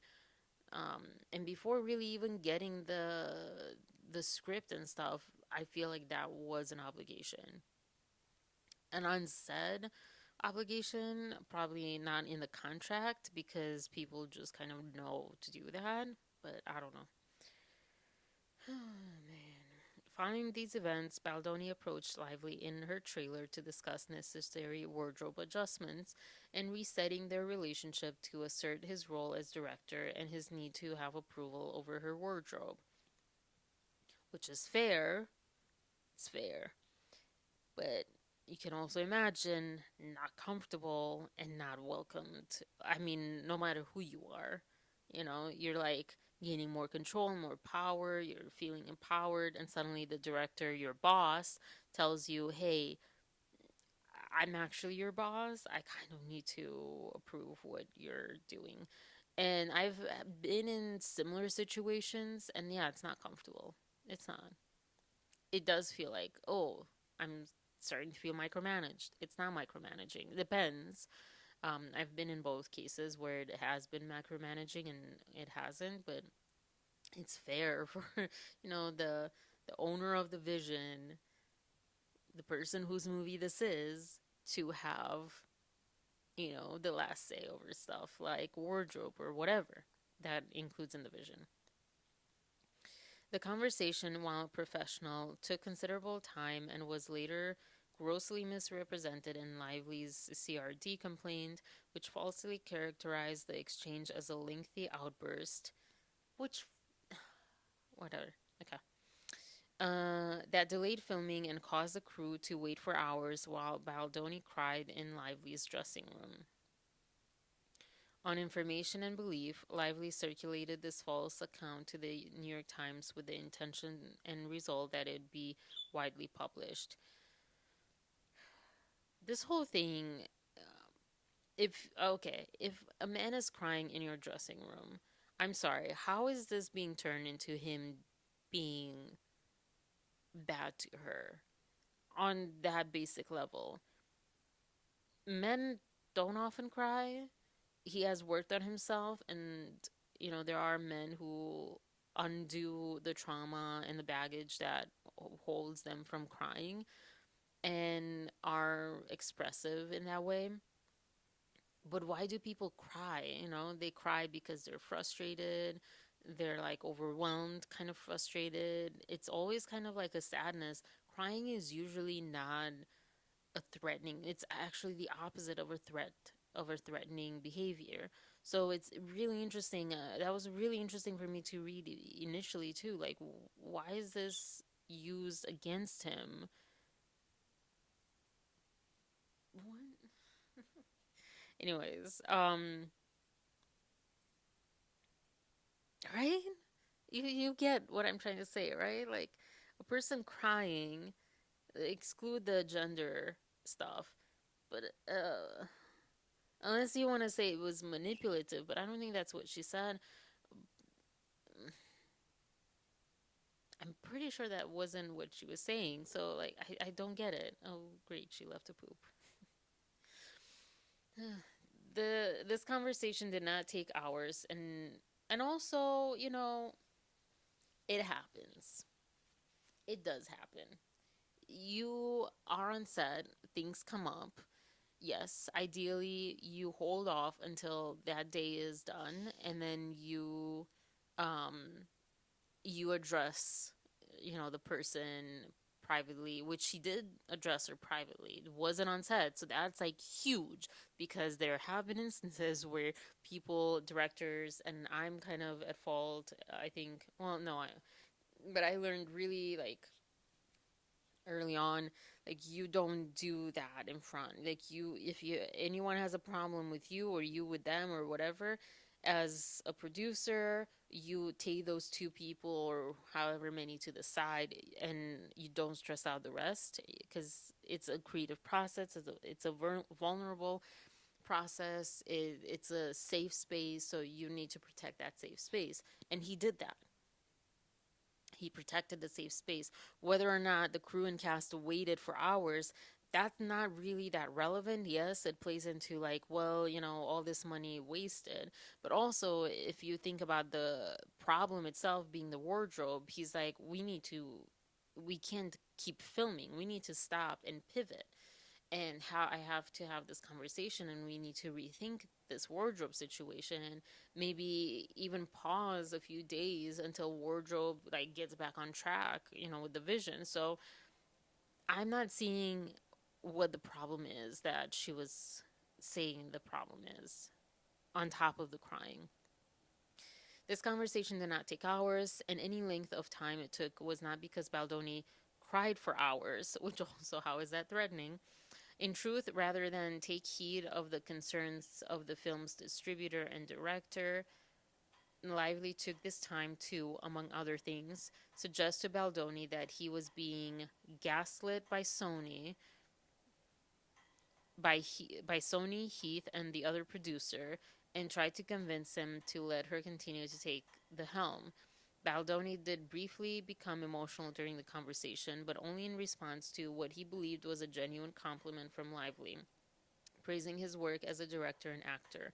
In hindsight, this was part and parcel of the ongoing pattern of manipulation and gaslighting by Lively, intended to continue to allow her autonomy over her wardrobe. I miss having italics. I miss, like, you know, good writing, like back in the day when we were asked to learn to write well and write with emotion, and you had like all of these different things like italics to represent emotion and stuff. But also, as far as what this says, if she, and this is a conversation, unless she was still mic'd and they still have sound from that, which is possible. We've seen housewives of whatever city, that can happen. This will never be known exactly what was said. Even if there's another person there, to me, that's not solid proof, but that would help whoever that person corroborates with. But if this is how it was, it makes sense, right? If he's overwhelmed, he's getting like really like pressure and backlash from his co-producing company, right? Because there's Wayfair and Sony. The distributor is Sony, I guess. Aaru, may pui. She's literally like munching on her cage, um, like on the floor. May chuku, sus. Um, and she's like, "Hey, no, you're doing a great job. They're just like gaslighting you. They're just, trying to get their way, but don't make them question yourself as a director, blah blah." Uh and like maybe even saying like, you know, we're doing this together, we're doing good. Whatever it was that she said, that's what they're kind of insinuating was sort of the idea of the conversation. You can imagine someone was already really stressed being not just the director but also starring and like just trying to balance everything. There's so much you have to balance as a producer and director. I mean, his company was producing, but like it's a lot. And then, yeah, it's a lot. So I can imagine him breaking down, just like, this is so hard. I'm so overwhelmed. She's like, you're doing great. Yeah, anyways, who knows what happened. Lively later distorted this conversation in support of her baseless harassment allegations, alleging that Baldoni made inappropriate comments on her appearance. In reality, Baldoni, the film's director, was relaying the distributor's concerns and the widespread social media criticism regarding the wardrobe's failure to meet audience expectations, a sentiment Baldoni shared. This incident is just one of the many examples of Lively's troubling pattern of manipulation and lies. Strong words. Another Another example, early in the pre-production stage, Lively sent Baldoni a long text describing how directors never permitted her to write scenes for the movies she acted in, nor gave her writing credits, even making her hand scribble her suggestions for lines so they could not be traced to her.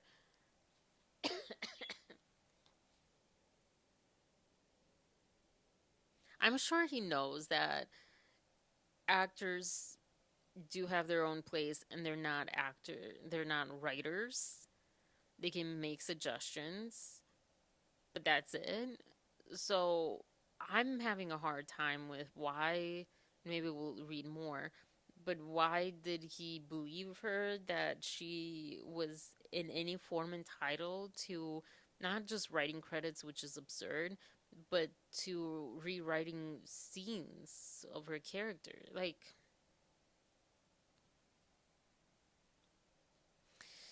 and why did he have to pay for those other instances of which should anyways, okay. Lively boasted that she had even written for her husband's movies. Then Lively asked if she could take a pass at writing, which she wrote for her husband's movies. She also doesn't have credit for those, does she? So, anyways, Lively asked if she could take a pass at writing the rooftop scene in It Ends With Us, in which the characters Ryle and Lily first meet. This pivotal scene, much beloved by book fans, was critical for setting the tone of the movie. For the movie. So Baldoni was reluctant to allow an actor, rather than a union screenwriter, to rewrite this key scene. But Baldoni felt the need to allow Lively to rewrite the scene and agreed to take a look at what she put together. He didn't say, yes, we're going to use it. We'll see. He shouldn't have said that. The other thing is, I go back to the email from Colleen Hoover, who said that it was so meaningful. This book is so meaningful to her that she started working with a writer friend of hers, a screenwriter friend of hers, or producer on the script, and how Baldoni seems to be collaborative with everyone. And I would hope that he included, I kind of remember hearing that he included Colleen in more than she even needed to be included in this. Um, But again, it's like, yeah, you're taking away from the screenwriters, but was this rewritten scene double checked with Colleen? I feel like that's a big one for both of them. They maybe neither of them checked in with Colleen, and that's like not cool on either of their side, you know? Um, the draft of the rooftop scene that Lively sent Baldoni dramatically differed from what had been written originally. Baldoni was hesitant about many of the changes, but thanked Lively for her passion and diplomatically told her that the scene would likely end up being somewhere between the original version and Lively's version. Seemingly stung by Baldoni's exceedingly mild resistance, I wouldn't say mild or exceedingly mild. I don't think it's exceedingly mild. Let's say mild resistance. Also, it doesn't matter. He's the freaking director. He's the freaking director. It does not matter whether he was like, thank you, but we're not going to use it. That is completely fair. It stings. I would not like it as an actor. Yes, I would not like it. But that's fair. What you don't like, what doesn't feel good, doesn't mean it's not fair. I like. Anyways. Seemingly stung by Baldoni's exceedingly mild resistance, Lively did not respond and went silent for multiple days. I mean, she could have been, yeah, hurt, stung. Maybe she's avoidant. Maybe she was embarrassed. Not great, not professional, but I think we're all grown ups in this like acting world and we're sentimental, so that should have been given a pass. But anyways, later she confirmed in a text message below that Baldoni's response, of course, didn't feel great for me or another mega celebrity friend and Ryan Reynolds to have my passion or to them to have my passion praised instead of my specific contribution. Uh, that was like a visceral reaction that I did not really have control over initially, and then afterwards I just wanted to get out the like disgust. I hate that phrase. To have my passion praised instead of my specific contribution, because this idea is used by women and feminism in a wrong way. Uh, it's spun out of context so much, so often, and I can see how this could easily be like Taylor Swift's rhetoric, or like the way that she speaks is often like this, because she's the mega celebrity. And it could be Blake Lively's own words and thoughts and feelings. It doesn't matter who it's coming from. It's just wrong to me. I don't like when people say this. And I also, because sometimes it is true and it's valid. This was not the case, though. This was not the case. This was not her movie was being hijacked. She was like intruding on someone else's movie. So this was not the case. Be thankful that you were praised and her passion praised. I understand that it sounds a little bit like you're talking to a child, like, that was a great job, but we're not going to use this because this it wasn't the plan or whatever. I don't like that. That was like a real reaction. I've never stuck my tongue out. It was just like so gross. The body language or whatever expert guy probably would have like, I don't know how to field with that one. Like it just happened. It just happened. It was my truth in that moment. There's so much that comes up for me with that phrase. Anyways, Lively, and part of that disgust also comes from people who treat other people like this too, who are like, oh, nice job, but you're no one, or whether women or just younger people, but especially women. And so like I get like part of that like disgust was that as well. But also it was like the way that she's weaponizing something like that, because it doesn't have a place in this. Anyways, Lively was referring to an earlier meeting where Lively summoned Baldoni to her New York penthouse, where Baldoni was greeted by Ryan Reynolds, who I thought we were going to just refer to him as Reynolds, who launched into enthusiastic praise for Lively's version of the scene, which now knowing that he wrote that scene, boy, does that look like so stupid. So stupid, so yucky, so icky. Because he was praising himself, but passing it off to be her, right? Like, think of how, like, this is where I felt bad for Lively, honestly, because, oh, that's a pretty, sorry. Ah, gosh. That's a pretty, really beautiful picture. Okay, sorry about that. You're running out of battery. But yeah, this is where I felt bad for Lively because she didn't even write the scene, or so she herself claims that her husband did, and she was presenting it, as her own. I mean, that's just wrong. It happens, I think, all the time. But it's like your parents doing your homework and you wanting credit for it and complaining also that you didn't get an A. Um, yeah, she was definitely not. Oh, what's her name? Alexis from Schitt's Creek. She was not Alexis, because Alexis was like, "No, I want my words. May they be like stupid and worse, but they're at least mine. I want my words." That's not Blake. So talk about an independent woman who needs to work on her independence and her strength and empower herself from her own husband. Um, Hours later, as the meeting was ending, a famous and famously close a famous and famously close friend of Reynolds and Lively walked into the room and similarly began praising Lively's script. Baldoni understood the subtext. He needed to comply with Lively's direction for the script. Mm. Later, Baldoni felt obliged to text Lively to say that he had. I'm gonna say that if all of these things are true, his side of things, because they're not these things specifically don't contradict her claims right now. These are two separate things, separate issues. If these things are true, he is stronger of a person than me. He's a much better human than me. It's because it's hard to take the high road. Oh my gosh. Later, Baldoni felt obliged to text Lively to say that he had liked her pages and hadn't needed Reynolds and her mega celebrity friend to pressure him.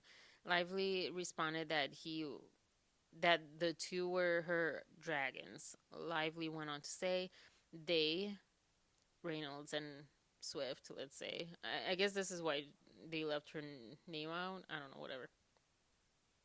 Oh yeah, because it does say in the text Ryan and Taylor. Also, no, I'm not always good at making sure I'm seen and utilized for fear of threatening egos or fear of affecting the ease of the process. They don't give an S about that, and because of that, everyone listens to them with immense respect and enthusiasm. Do they? So I guess I have to stop worrying about people liking me. I don't know, emoji. Emphasis added. Mm, do they? There's a difference between respecting someone and fearing someone. Um, so who's to say that people that listen to Taylor and Reynolds do so out of respect and enthusiasm and are not, I don't know, manipulated into that at best or at worst or whatever. If this is true, Blake should have just listened to her own self and not try to be these two people that people have an issue with. Like, she clearly does not hear that side. that, yeah. The message could not have been clearer. Baldoni was not just dealing with Lively, he was also facing Lively's dragons, two of the most influential and wealthy celebrities in the world, who are not afraid to make things very difficult for him. So the text message is Blake, if you send me the FedEx, FDX, I don't know, I'll work when I can steal moments. And yes, of course, please send to Christy. We're all on the same team with the same goal. Great, Justin. Great. Also, was working on rooftop scene today. I really love what he did. It really does help a lot. Makes it so much more fun and interesting. That was a cringy scene. I don't know whose writing in the end came out, and I don't know if it would have been better otherwise, but it was a cringy scene. I did not like it. And I would have, before I knew that there was a rewriting, honestly, um, I remember like watching that scene and I'm like, this is not give the audience one plus one equals whatever. It's giving the audience two. It's giving the audience the whole equation or the answer. Anyways, it really does help a lot, or help a lot. It makes it so much more fun and interesting. And I would have felt that way without Ryan and Taylor. Wingface. You really are a talent across the board. Really excited and grateful to do this together. I mean, but he wrote that, so how do we know he was like pressured to feel that way? That's interpretation. And also, like, how stupid must he feel now that he knows it wasn't even her writing the scene? Blake, that's very appreciated and means a lot. I'm deeply inspired by the film we're gonna make outside of the success of this book. We have such an opportunity to not only surprise people who love the book, but reach an even bigger audience by making an undeniably dynamic, an undeniable dynamic, and also commercial film. Oh, undeniably dynamic, but also commercial film. Um, the moment that excited me most the other day was when you said you're not funny. You are going to kill that rooftop scene. It's interesting how people talk sometimes. You know it, I'm sure. Was that scene supposed to be funny?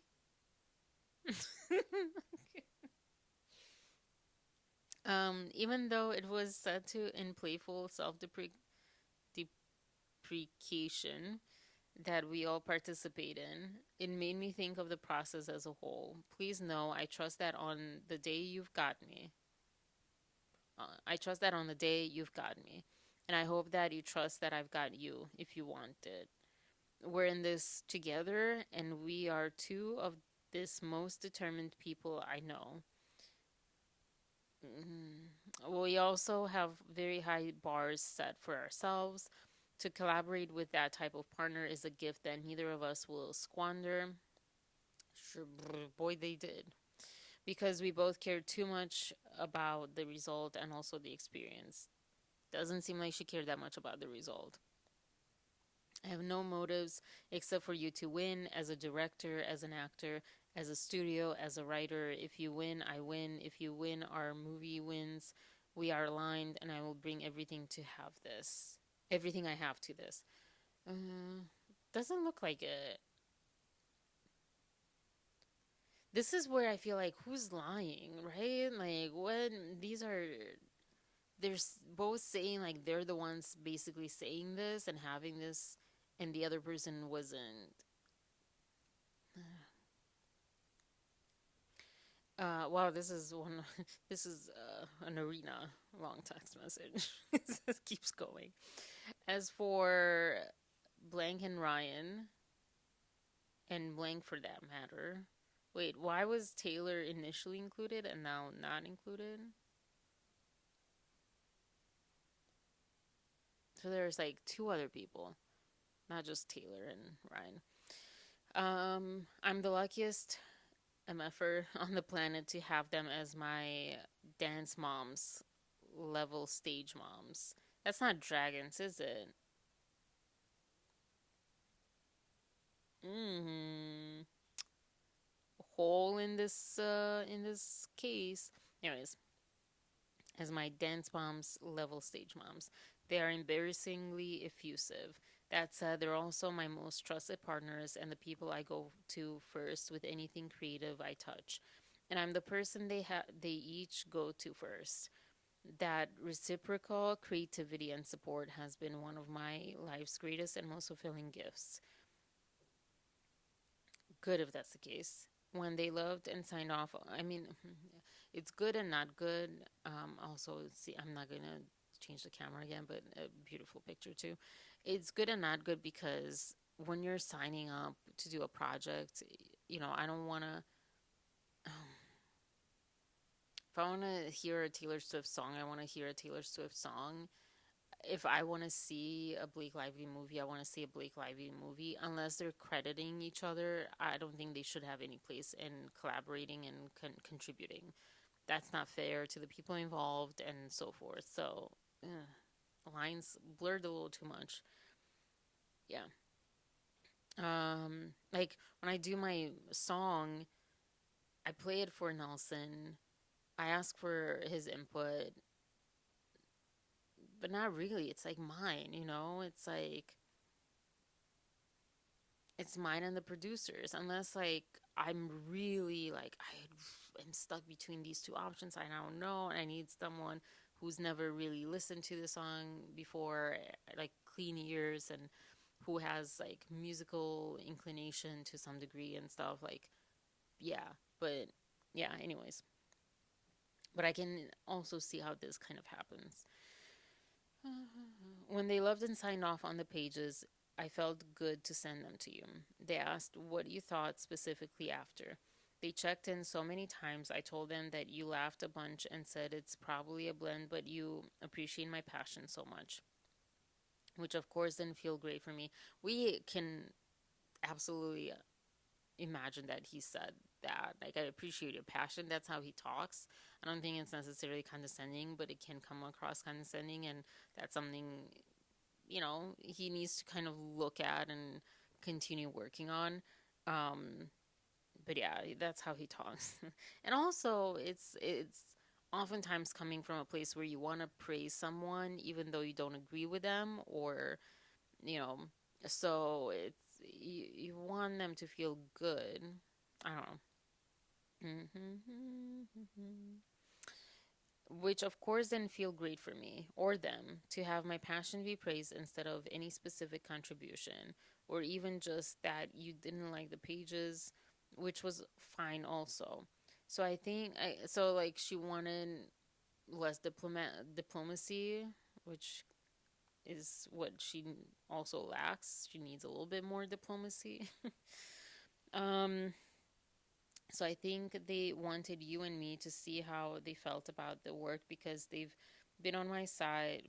They've been by my side for far too many experiences where I've been overlooked. I spoke to you about this when we first met. They've watched me handwrite scripts because the director is too afraid to send the FDX file. What does FDX mean? I want to know. I'll look it up later. Yet he scans and has someone hand type all 120 pages of my pencil rewrites.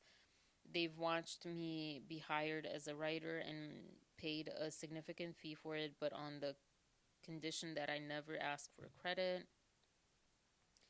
Isn't that impossible? That should be a lawsuit, which I could give an S about. It's more the principle of the dynamics at play. They've watched the other side of it too, where I'm told at signing on that I'm wanted as a true collaborator. Sorry, these are like also blurry. As a true collaborator. Why are these blurry though? Come on. Like, um,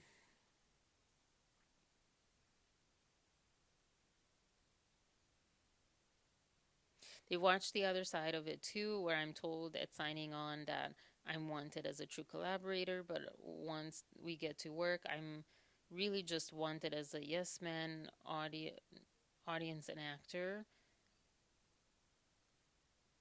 Yeah, okay.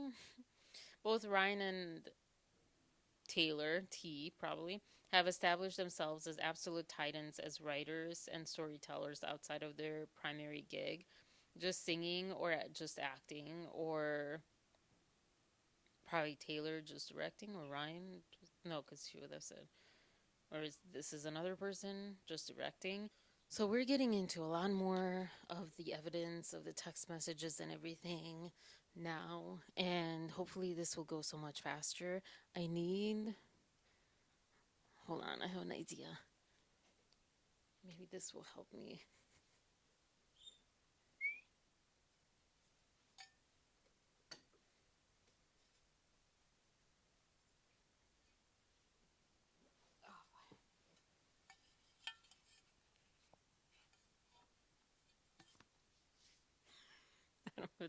This actually kind of helps, yeah.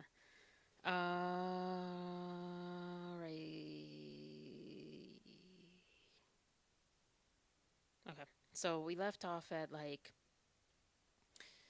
both Ryan and assuming T.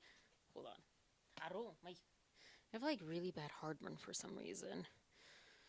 Oh, this actually works. Okay, so we I think left off at kind of in the middle of this paragraph on page 24. Both Ryan and T have established themselves as absolute titans, as writers and storytellers outside of their primary gig, just singing or just acting or blank, just directing. I'm so luckily, I'm so, I'm like out of breath right now. Hold on. I'm so lucky to have them as creative barometers, but also to have them as the people who prop me up and make sure I'm seen for all I can and do offer. Because they know firsthand all I contribute. They also know I'm not always as good at making sure I'm seen and utilized for fear of threatening egos. She wants a cookie. Or fear of affecting the ease of the process, which I feel like is a decent ask, but a lot of times recently I feel like is kind of seen as like, I feel like it's such a millennial, not a millennial, a Gen Z type of thing of like, oh, but I'm just an actor, but I contribute so much and I want to contribute so much, so I should contribute so much and I should get credit for contributing. And it's like, you know what I'm talking about though? Because some of those times they're reasonable, but some of those times it's like people who want to, who don't get like process and hierarchy and how things go. I don't know. That doesn't make much sense, anyways. They don't give an S about that, and because of which is it's not a great look. And because of that, everyone and because of that, everyone listens to them with immense respect and enthusiasm. I would argue that they're not that respected. So I guess I have to stop worrying about people liking me. I think wrong. People that respect you should like you. That's true respect.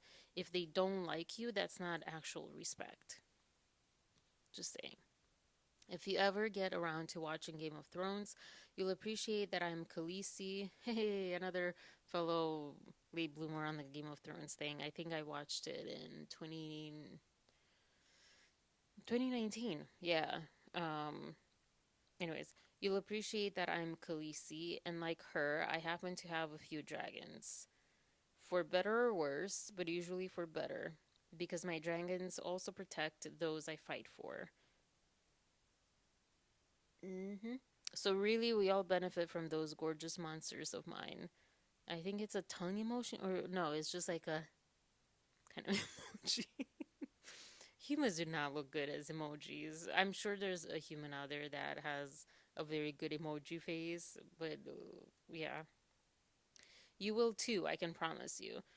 Which is so like, ooh, I don't. That's kind of gross to say that. Like you will, see the benefit from these people like protecting me or protecting whatever. Mm, I don't think that's a good thing to say. Difficult proved to be a gross understatement, though. Women are one of the words associated with women is difficult. It's put down of women and just like bossy is and so forth. So, you know, but they're quoting that because it's supposedly what they've heard in the industry.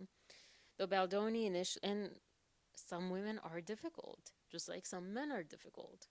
And I don't believe that people see difficult men as anything but difficult. I don't think, like, to bring in, because they brought in Taylor Swift, she brought in Taylor Swift into all of this. Like, what was she doing there?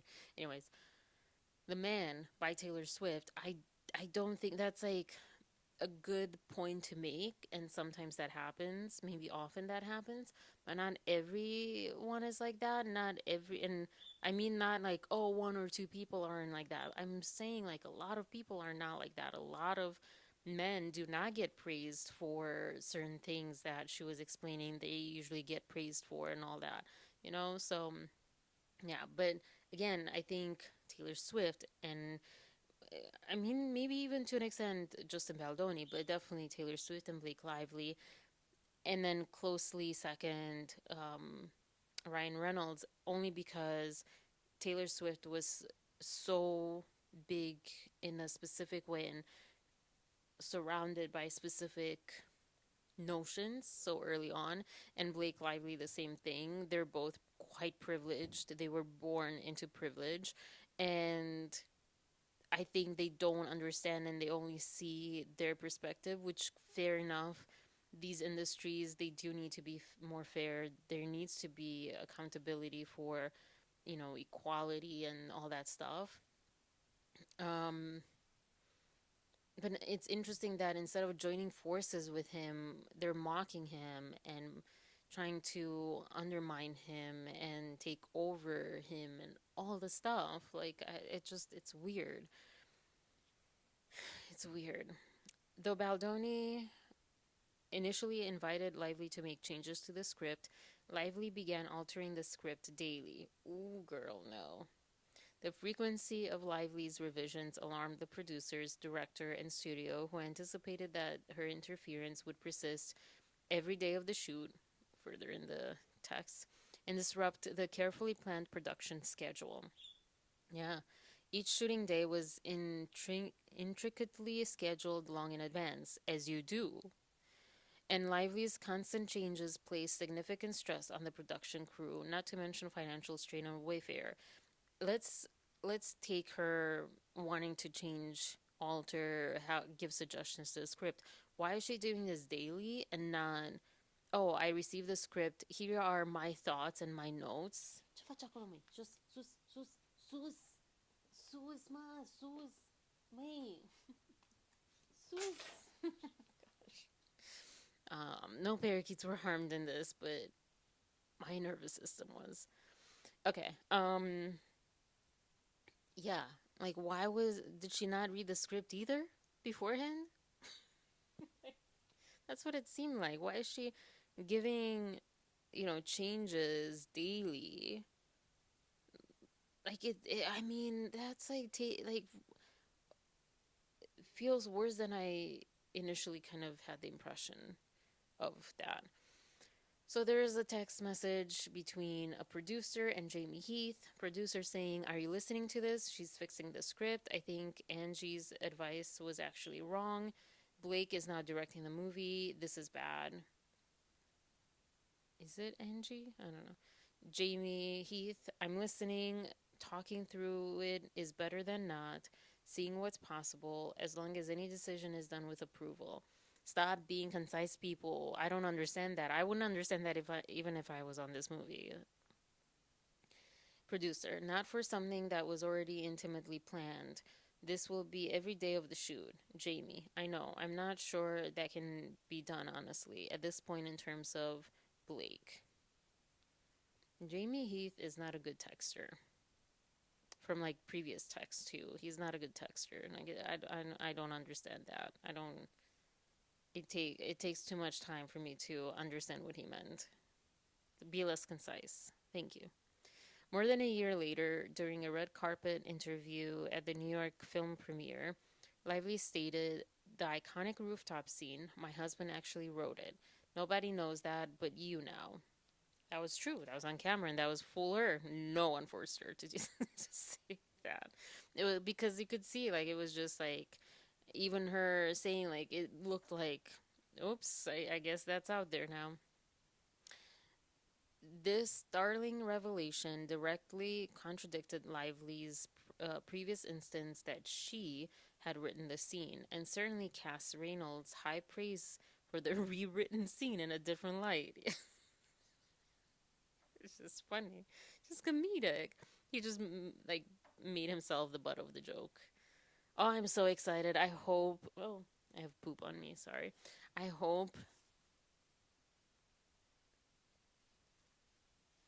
I hope SNL covers this, but we also believe that they're not gonna touch it. They're too scared to touch this, and especially like right now. Aaru, hey, ce faci?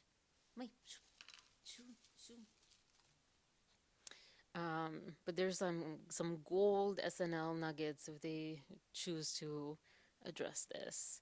Maybe they'll address. Maybe they're just waiting, and then they'll include it later. I don't know, but this is. They're not gonna touch Ryan because everyone loves Ryan Reynolds, slash are scared or are just playing the politics game, or they're like, I could care less.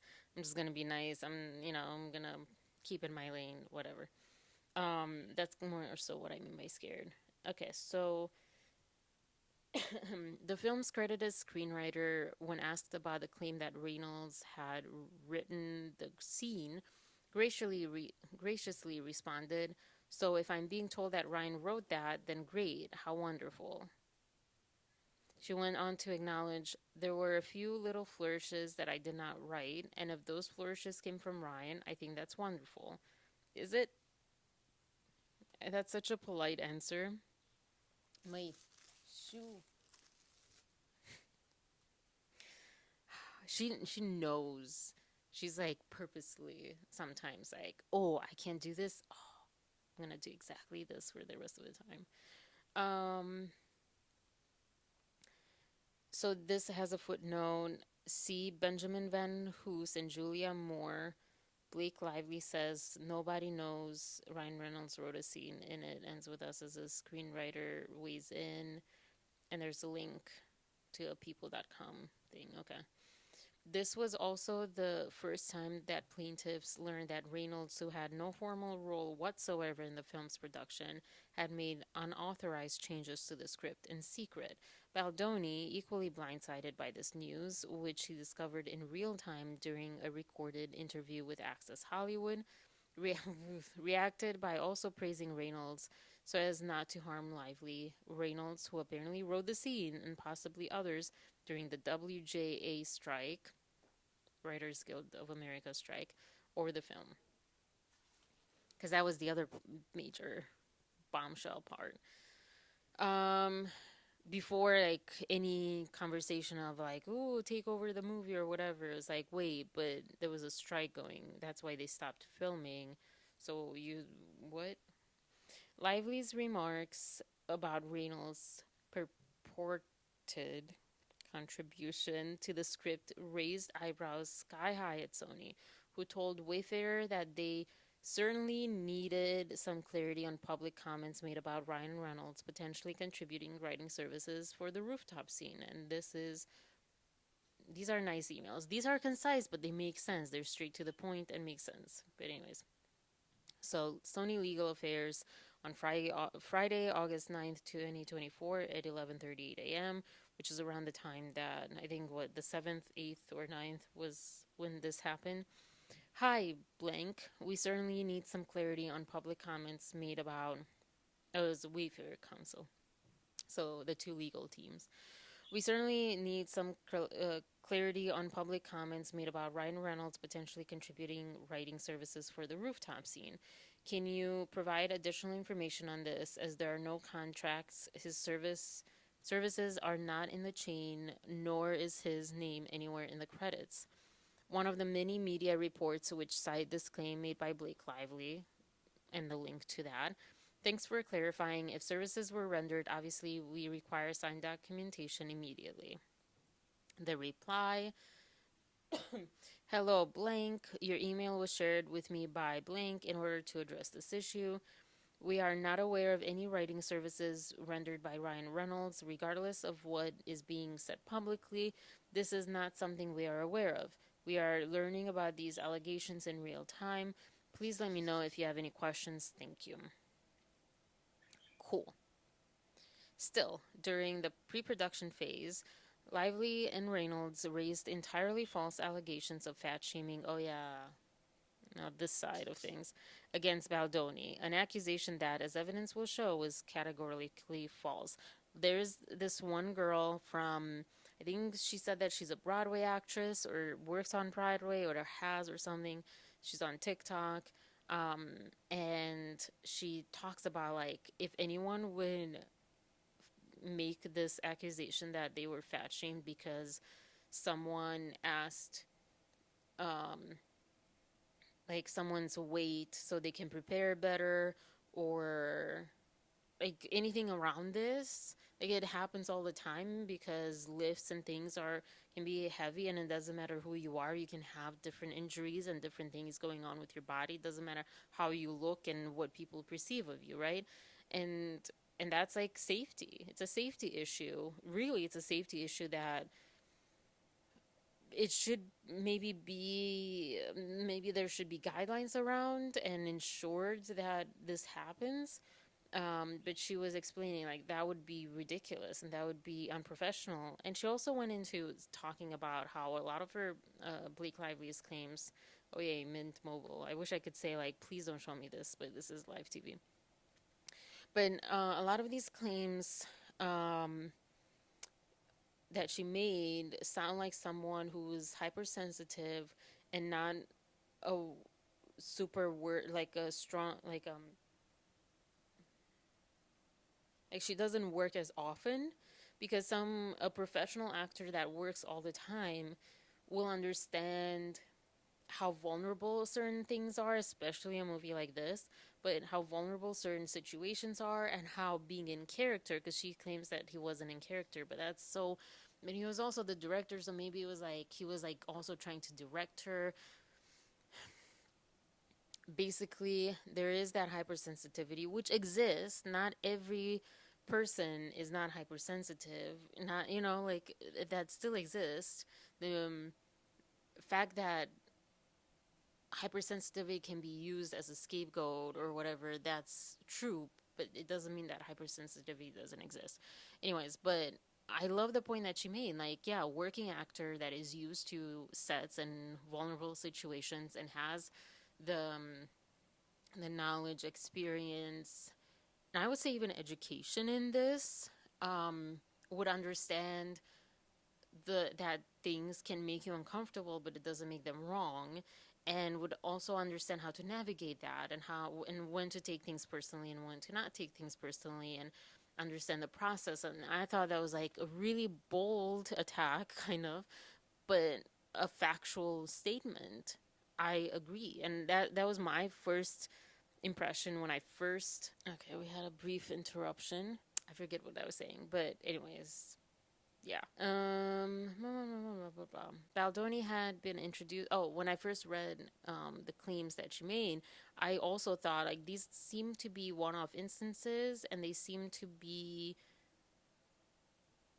as a not even an aspiring actress. I don't aspire to act. I think acting can be fun and it would be cool, but I don't think I'm good at it. You know, I'm kind of like relating with Justin in that sense, where he turned more towards directing and producing because it just felt like acting was just not for him.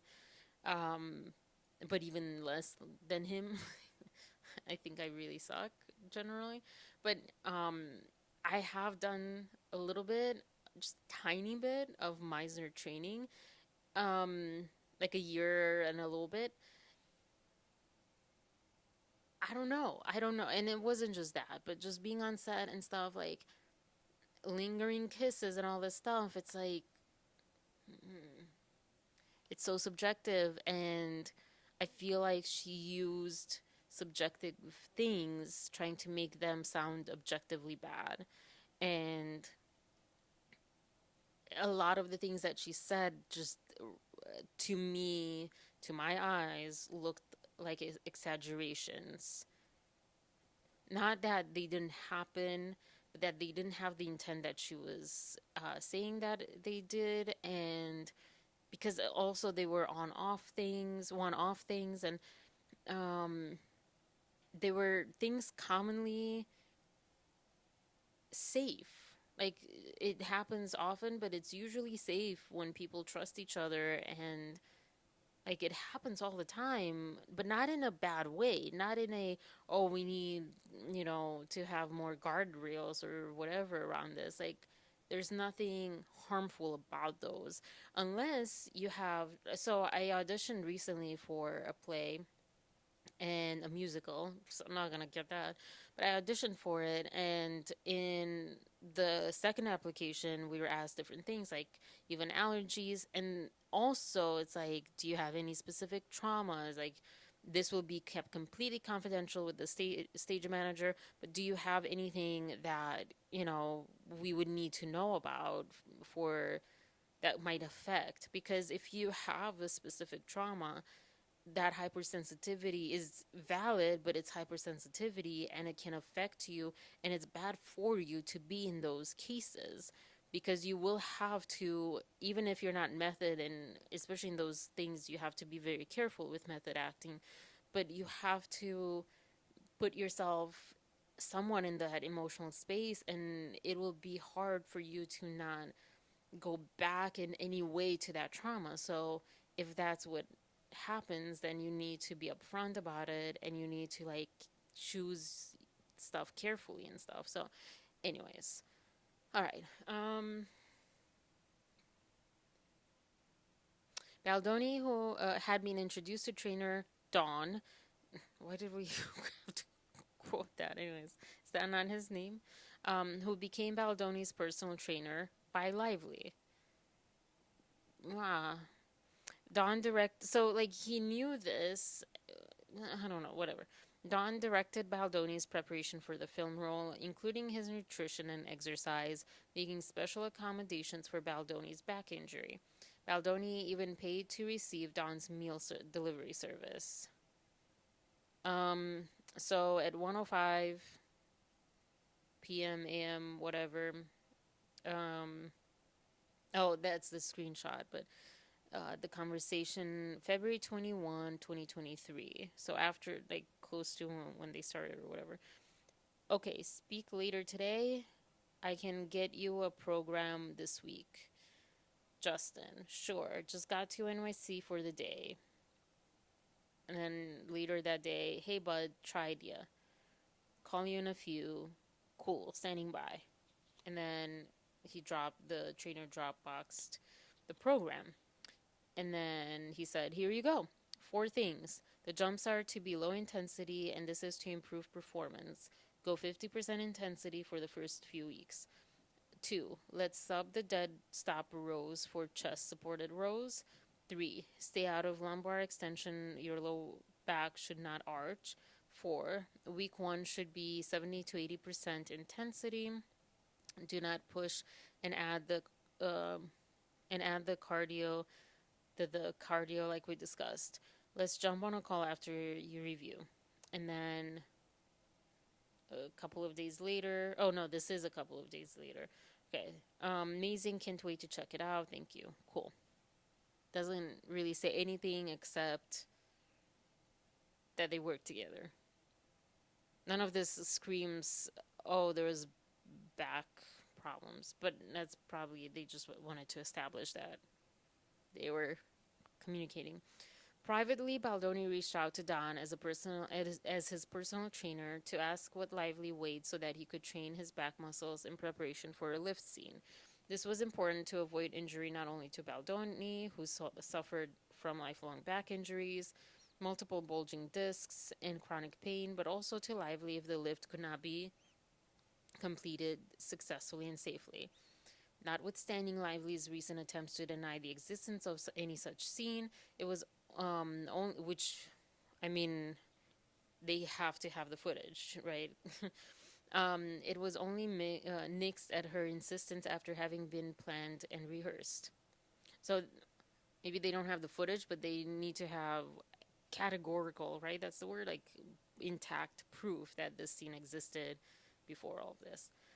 The next morning, Baldoni was summoned to the penthouse by Lively and greeted by Reynolds, who swore at Baldoni and accused him of fat shaming his wife. How dare you effing ask about my wife's weight? What's wrong with you? I also, just on a personal level, like who cares? Why are you caring so much about weight? Just like age, own your weight. I'm overweight. I say it. I don't like it. I don't like how I look, all that stuff. Whatever. Get over it. The confrontation from Reynolds and Lively was so aggressive that Baldoni felt he had no choice but to offer repeated and completely unwarranted apologies for what was a good faith and reasonable question to ask of his trainer. Reynolds demanded Baldoni remove the scene entirely. Lively refused to perform the lift scene in the end, even after it was rehearsed with a stunt double. In her own complaint, Lively flat out lies about the absence of this scene by claiming the scene wasn't in the film. But she didn't claim that the scene was never planned, written, or even recorded for that matter, or rehearsed. It just wasn't in the film, and how many scenes get cut all the time? The only reason the scene wasn't in the film is because Lively and Reynolds ensured it was taken out of the film. Accommodating Lively, Baldoni rewrote the scene with Lively, despite the fact that, for creative reasons, the scene was important to him as a storyteller and director. How important was this? What was in this lift scene that was so important? In fact, Lively had earlier expressed insecurity about her postpartum figure, and Baldoni made every attempt to genuinely reassure her, as pretty much every single human being, whether they mean it or not. In his exchange, he stated as her director, not saying that he didn't mean it, I'm just saying, like, that's just like autopilot for almost everyone on this planet, I feel. Well, in the US at least. In this exchange, he stated as her director that anything you feel insecure about, we will talk through and get creative together and make you comfortable. I just don't want you to stress about your body. It's the last thing you need. When he later tried to do just that, Lively responded with allegations of sexual harassment, followed by a lawsuit. So this was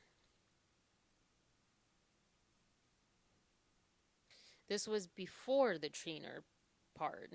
This was February 17th, 2023, and the trainer conversation we saw earlier was the 21st. Kicking butt, but it's still a lot of work, but it's still a ton of work with not a ton of time. What's the chance we can do body scenes at the end of the schedule?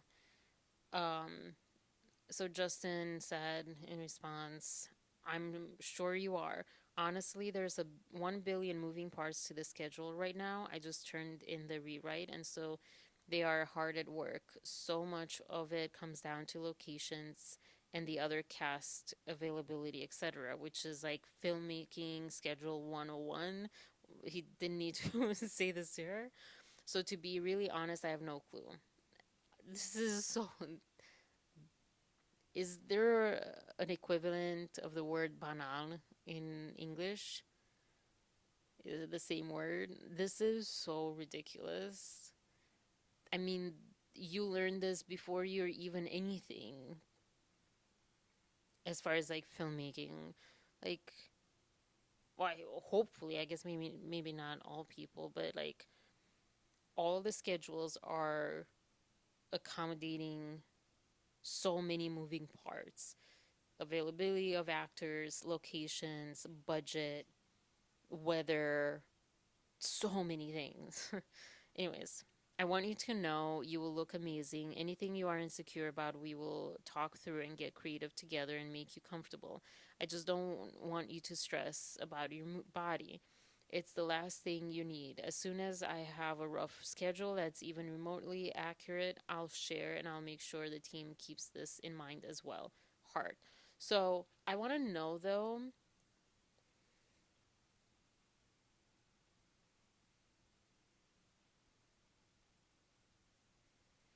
because they don't say when he reached out to the guy, but clearly it was before the plan, the program, or whatever. But yeah, I want to know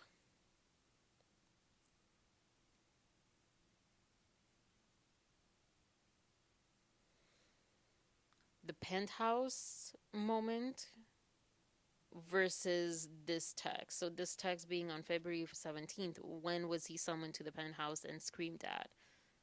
Was it before or after? They didn't make that clear, and that annoys me. Are you hiding that, or was that like an overlook kind of thing? You felt like it was like too much to include, like, I mean, we're page 31, so maybe that's like later. Can't believe.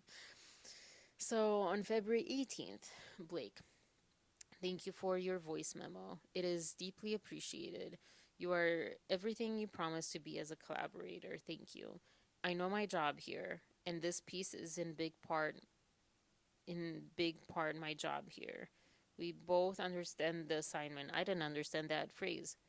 We both understand the assignment as actors in the roles, but also as producers and also as marketers. Was he an executive producer? Was what? We understand artistic. Why does she keep bringing this up? Why does it make like it sounds robotic? It sounds nah. I don't want to say threatening, but it sounds robotic. It sounds businessy. It doesn't sound genuine. But not to say that it's not genuine, but you know what I mean? It sounds robotic. Like, why did she have to add in? Maybe it makes sense once we hear the voice note, but why did she have to write in this? Although some voice notes expire. With this being marketers and producers have to do with her weight. What? We understand artistically, yes, but we get what we need to do in all aspects for this movie commercially. As woke as we both are and work to be, this movie requires a certain aesthetic. It's a part of the job that we both excitedly signed up for. I don't shy away from it because it's not problematic. It's the assignment. Like when someone is about to start an athletic event, it's their job to be in top shape. My husband and I both look at certain roles as athletic events, and this is one of them. Why? It's not always a part of the job, but on this one it is, and that's great. Why is it a part? Why does she have to be skinny? With him, it kind of makes sense for the role, for what often a person in his shoes is kind of has as a background, as all that stuff. But like, this sounds like made up. This sounds her perception, but not fact. As much as I'd love to not think about it, that would be irresponsible and also impossible because it's unrealistic to not acknowledge what I need to do. Why? This was not an athletic event. This was not an athlete. Lily Bloom was, I mean, I need to read the book maybe, but to my knowledge, she wasn't an athlete. She was a flower shop opener. Like,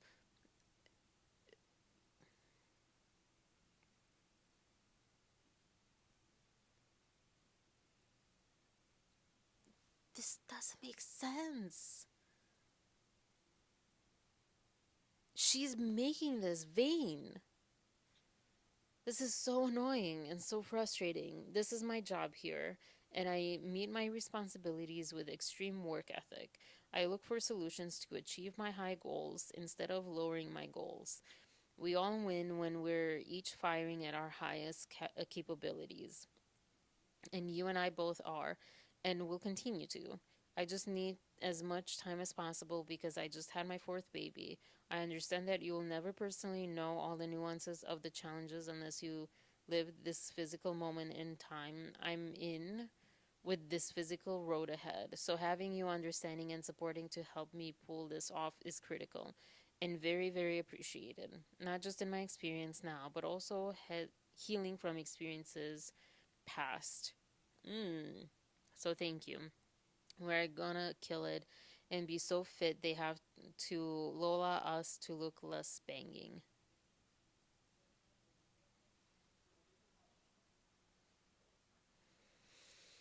Um, I don't understand what's lolaing. What? I think of Lolita, and I don't think that's what she was referring to. That's interesting that she said healing from experiences past, like body shaming and things. Um, well, this is so loaded. I mean, I hear her and I more so sympathize and empathize right now with her. But yeah, I hear her, and this is valid to her. But it kind of is painting a picture as if like, mm, there's so much to unpack in this one. I'll just keep going, but yeah, I don't know. I'm like really 50-50 on this. Um, to me, I don't understand why her image, her body, mm, I don't understand why that was so important to the movie, to the role, and to the story. And also, you can totally see that she's heavier in some scenes and not, excuse me, in others. And that stands out. I would think that I would rather be consistent throughout rather than, I mean, it's really noticeable. So I would imagine that was more important to be consistent than, you know, look svelte in some scenes and then look not svelte in other scenes. I don't think she was overweight at any point. Um, so yeah, I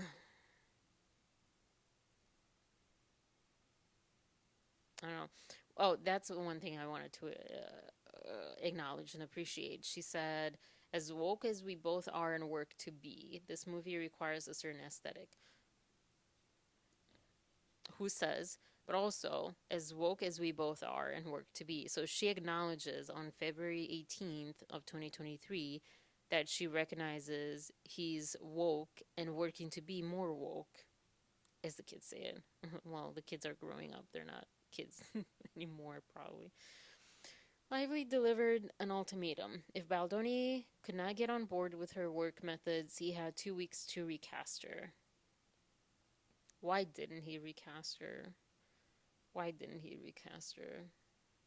Implicit in this ultimatum was a threat to destroy Baldoni's reputation and career. Maybe that's why. As Lively well knew, Baldoni has worked hard throughout his career to earn and deserve a reputation based on his passionate advocacy for women's rights, a reputation she would later exploit and weaponize against him. If Lively were to back out of the film, especially based on accusations of fat shaming, that was the least of his worries, but he didn't know that at the time. Um, Maldoni's reputation and life's work would be left in tatters. Also, back to the thing. Yes, he never will have a baby come out of him. He will never grow a baby inside of him and have his body change. But he has a wife and he has 2 or 3 kids, 2 kids, right? And he's seen his wife go through that. And he was on Jane the Virgin. Not quite the same thing, but you know, just say yes. Like he can never fully 100% understand the experience, and also every woman's experience is different. But she's not. She's just like putting him down. Like talk about being condescending. Blah, blah, blah, blah, blah, blah, blah. He had no choice but to bow to Lively and Reynolds' demands. Concerns about Lively's undue influence over the film began to grow even before filming started. So, April 20th, 2023, producer. He cannot let her have opinions on everything. Jamie Heath. Blake, question mark, producer. Or she's going to be co-directing this film. Yes. Jamie Heath. Yeah, we were talking about that a lot yesterday. Producer. Exactly. This is why everyone is starting to lose it. We've been talking about the same thing for months. Jamie Heath. Yep, it's starting to get resolved. Producer. No, it's not. I don't think Jamie like has the experience that this producer has, where the producer's like, no, it's not. You think you got it under control, but the way I see it in my experience, this this is just starting. This was the first time Lively openly moved to seize control of the film from Baldoni, but it would not be the last. Not quite matching the evidence text message screenshot thing or whatever to that earlier point, but moving on. D. Filming begins as Lively builds her takeover strategy. Okay, funny title. Principal photography began for the film in early May 2023. On set, Lively continued to maintain what later appeared to be a facade of a close, caring relationship with Baldoni, even as she continued to make escalating demands for creative control. I will say that even in what we've read so far, even her talking about, as actors in the roles, but also as producers, also as marketers. We understand artistically, blah, blah, blah, blah, blah, blah, blah. And this movie needs and all that stuff. Like, she's not talking as knowing that she isn't fully in charge of this movie and it's not her movie. Yeah. And I actually have, not quite to this extent because it was a short 48 hour, but I have had someone that I've been Justin actually because I joined so I signed up for 48 and then two people wanted to um be on it, but they wanted not clout because there's no clout on the 48, like, and I was no one, but they wanted probably like a credit or something, as producers, co-producers. One person wanted to be a co-director and I'm like, great. And co-writer, cool, excuse me, actually just writer. I didn't want to write.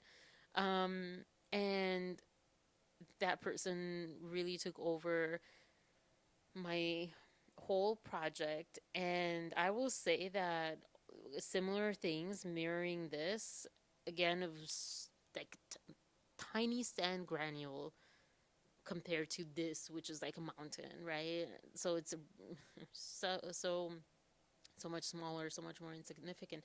But we that was the hardest and worst experience. And for the actors too, because that was like Nelson's first one with me.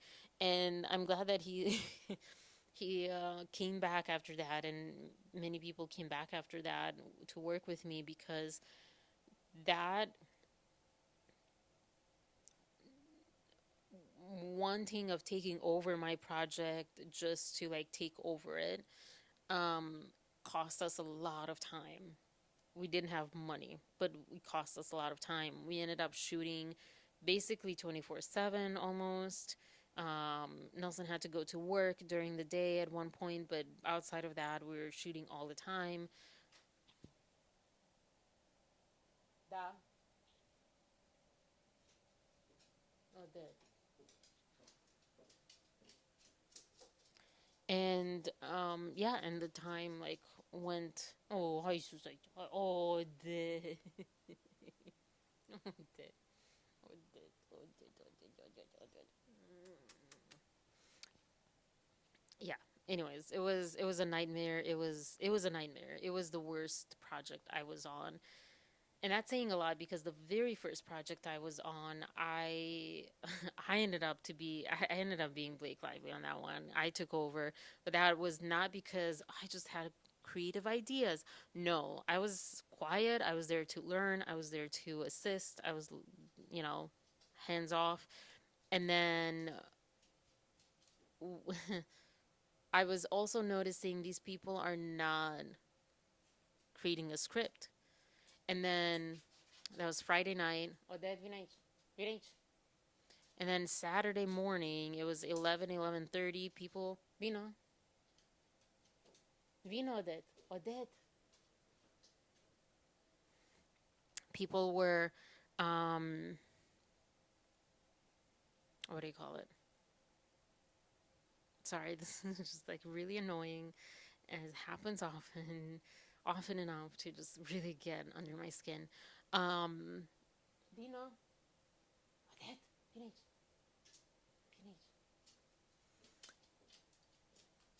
Oh yeah, yeah. So we were all at the coffee shop and time was running out and I'm like, okay, let's get out. Let's just put an outline on paper.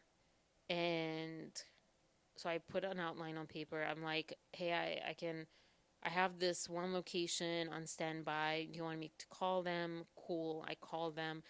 And then before I knew it, I was directing it, and I didn't really intend to direct it. But like, if didn't, and this is like, that's the only time I took over.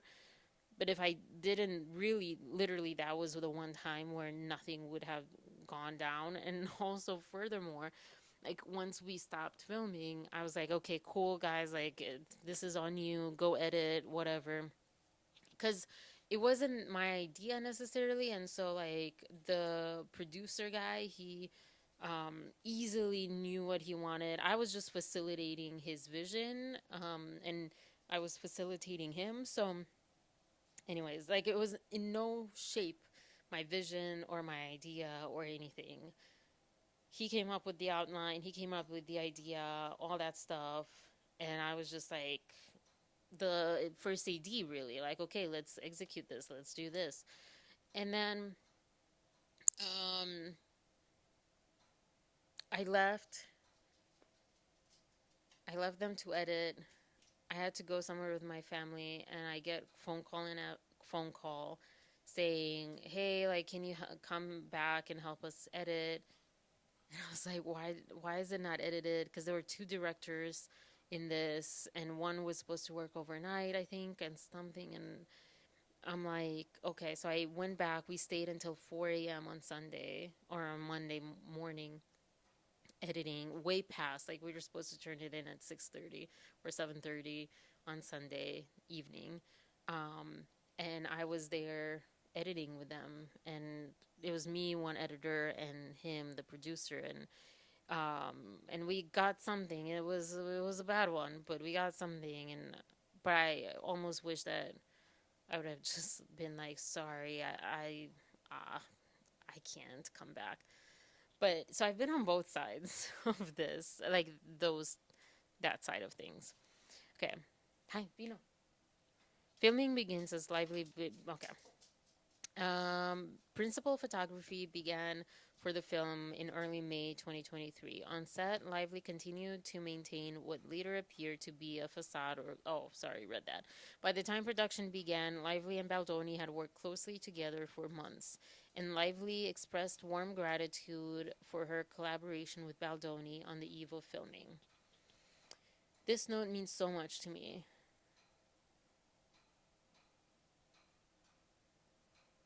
From Blake to Justin. Okay. What software is this one? It's so complicated. I'm excited to start tomorrow, but it's only one piece of the journey. Oh, that Vino.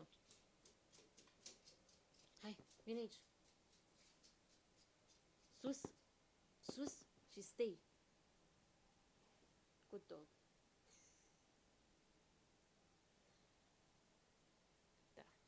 My family left and she's like stressed out.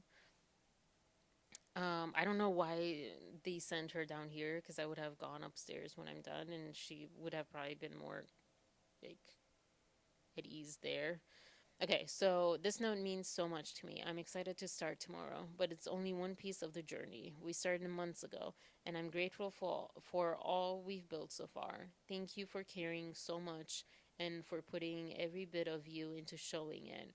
You have given so much of your time to fight for great, and that hasn't gone unappreciated or unseen for a moment. Let's do this, S. Let's do this, poop. Um, Throughout the first filming period, Lively continued to share her open and unguarded thoughts on life and her character. She talked about wardrobe choices to make her character much sexier.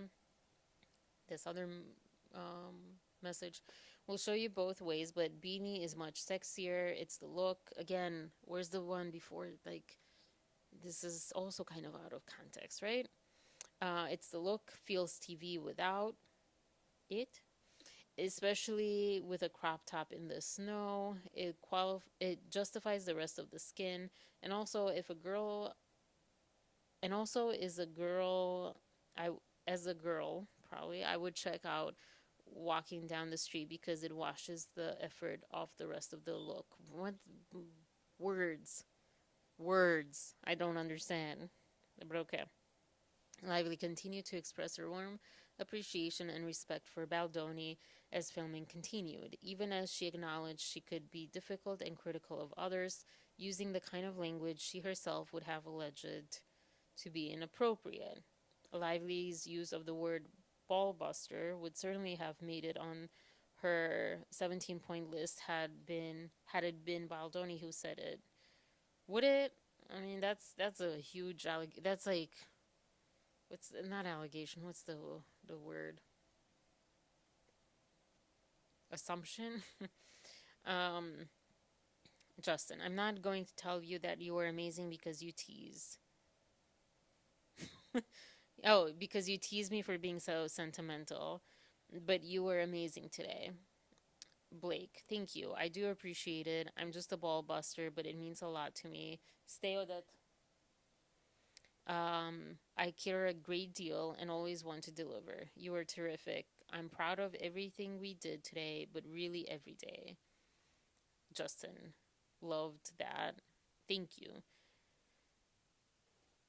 I wouldn't say, oh, I was getting ready to attack the dog.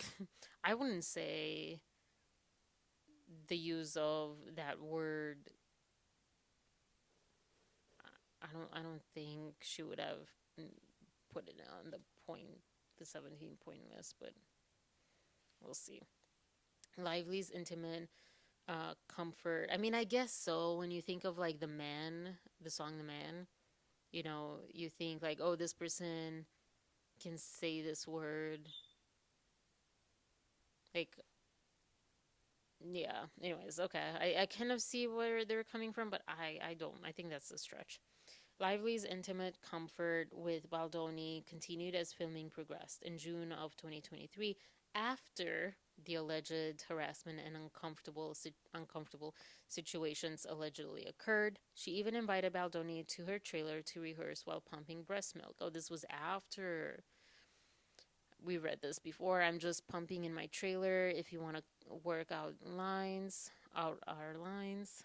Lively was so close and comfortable with Baldoni. This was what, June 2nd, yeah. That she freely breastfed in front of him during meetings. She took photos of him holding and soothing her crying baby.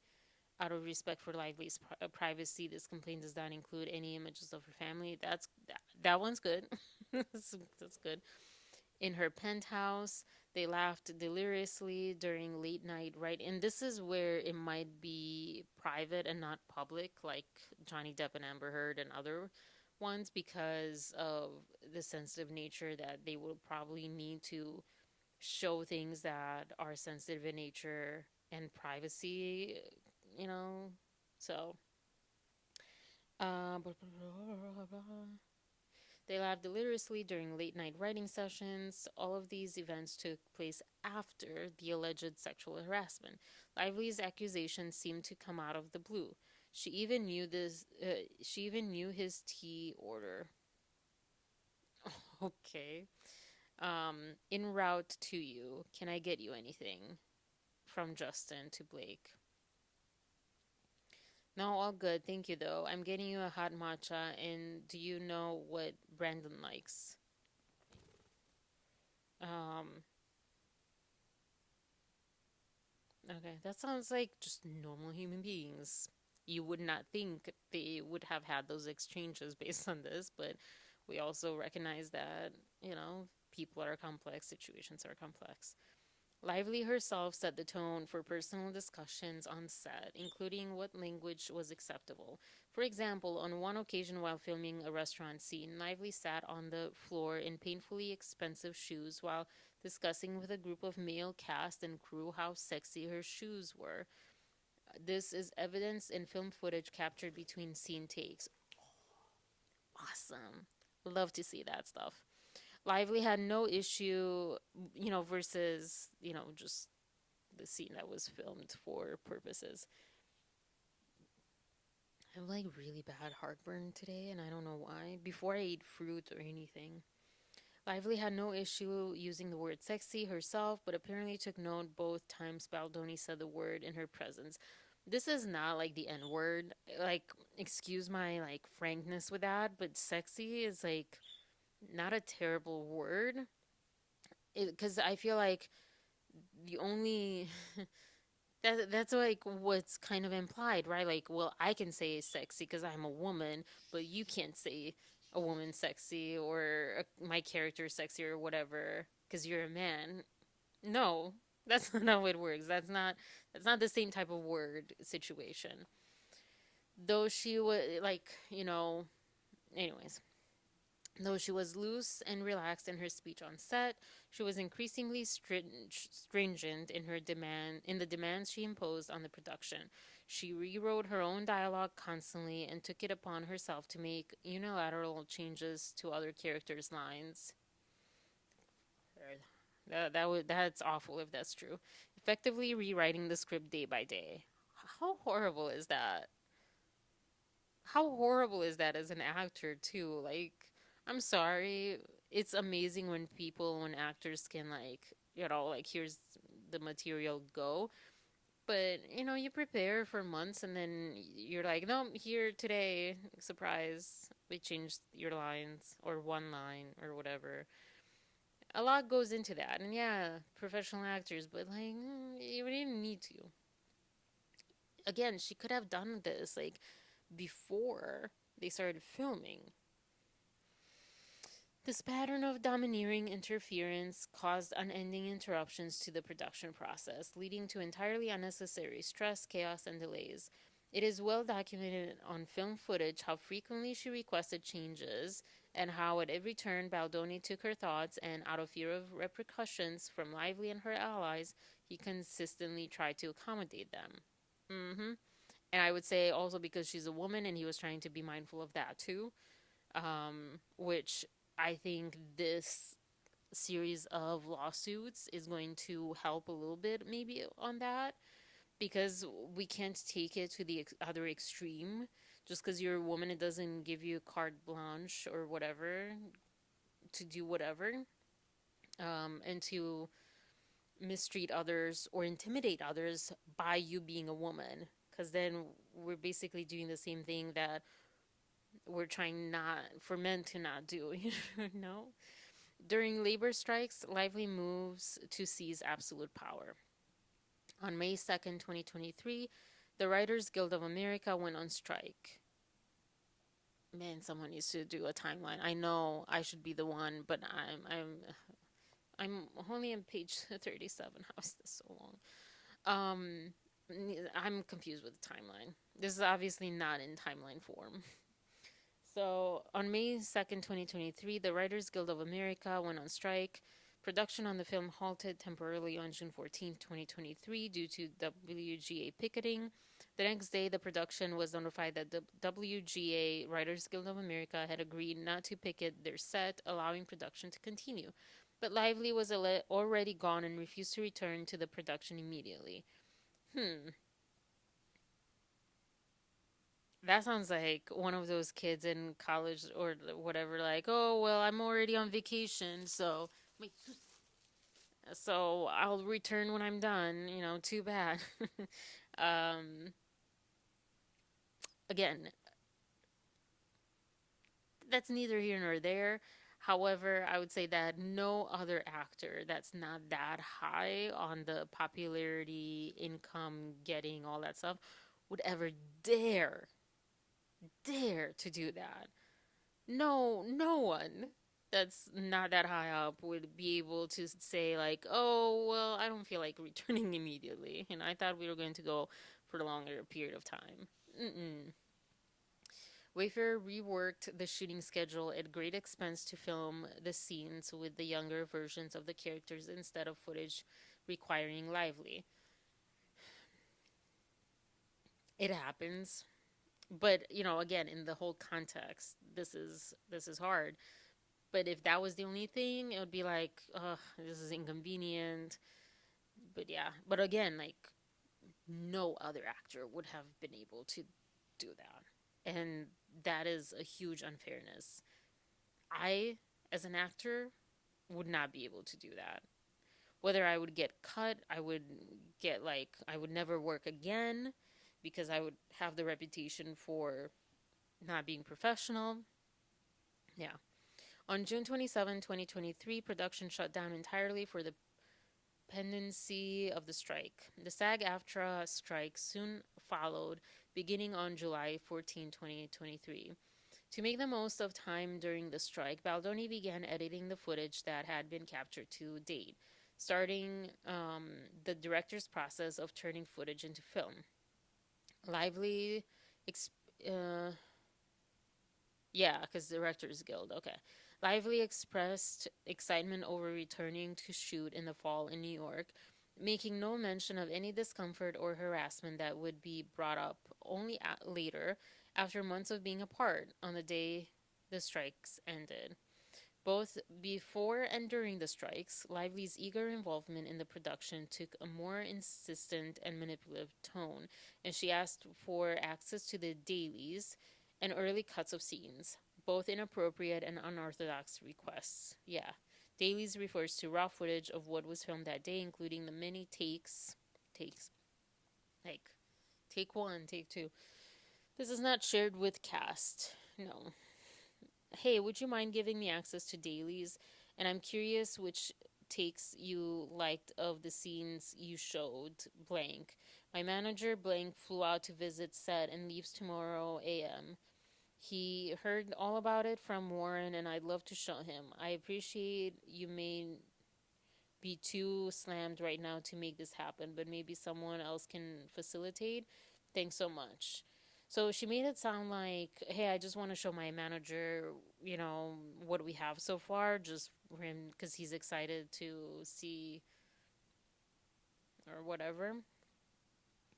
Not like, hey, like the manipulation where she wasn't upfront about what she was actually doing with it. Hey, I hope you and your family are well. I watched the scene. So this is from Blake to Justin again.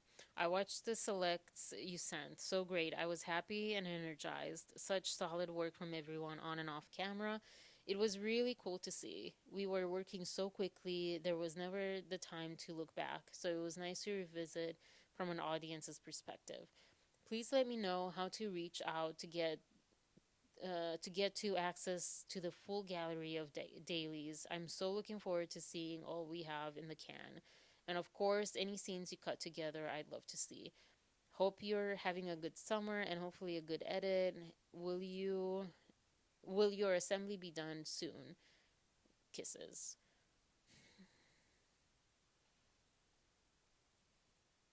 I can even imagine as an actor asking that of my director. And you could say, well, but she earned her status. She earned her place to be able, and we should all be able to request such things. No actor should be intimidating, but that's wrong. It's like dismantling everything, like just turning everything upside down for no real reason. Just the idea of democracy where it doesn't make sense and it's not helpful and it's actually hurtful. Um, Anyways, Wayfarer, Baldoni, and another producer on the films, and I love that. Like he initially, I guess, sent the like selective cuts that he wanted, or dailies that he wanted to show her, thinking like, oh, she just wants to see, certain things, show her manager, see how she's doing on it. And then she's like, yeah, but no, really, let me get full access. Like, that's not enough. Wayfarer, Baldoni, and another producer on the film strategized about how to respond to Lively, which became common practice, so as to not trigger backlash from Lively. The text exchange below demonstrates adamant objections to giving Lively the dailies. Not only was it an inappropriate overreach, but there was a very real concern that a simple ask such as rewriting a couple of scenes would turn into a complete takeover, rewriting the script. They rightly feared that giving her the dailies could turn into her demanding to edit the whole movie, which is exactly what ultimately happened. So so he screenshots that message we read earlier, and Justin sent to the producer thoughts, and the producer says, I'd say no, but check her contract first, lol. And then Jamie, I was waiting for blank to respond first. Emoji. It's an absolute no for me as well, respectfully. Not sure best way to respond being how delicate it is. Producer, I think you can either not respond. I think you can either not respond until tomorrow, or say you need to talk to the team, or just say no, you're not comfortable with it. That last one, he had every right to, but not in this situation. But like this. Let me read it first. Um, Maybe we can let this be a Sony decision, and you can respond with that for now. Justin, thank you. Spoke to blank too. I think I'm just gonna say yes and send her a playlist of a bunch of good takes from different scenes that last for 3 or 4 days. Blank said no. LOL. Oh, he was so young, so naive, joking and thinking, oh, it's not gonna be a big deal. Producer, we all said no, and you're gonna send Justin. No, she no, she liked the idea of a playlist. No to access to all dailies. I wasn't clear in text. Okay, copy. Makes sense.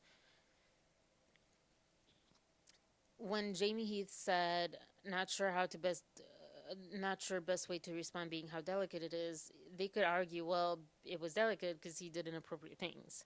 So, they have to talk about that at one point.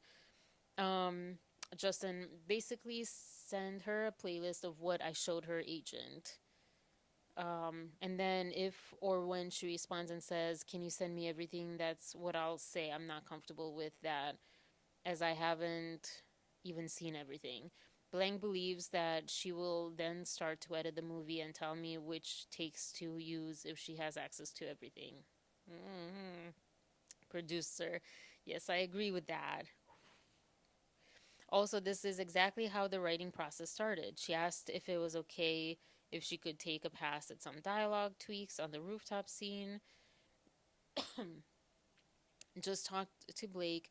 She is in very good spirits and seems happy about this. Very nice conversation. Producer, good. Great to hear, Jamie Heath.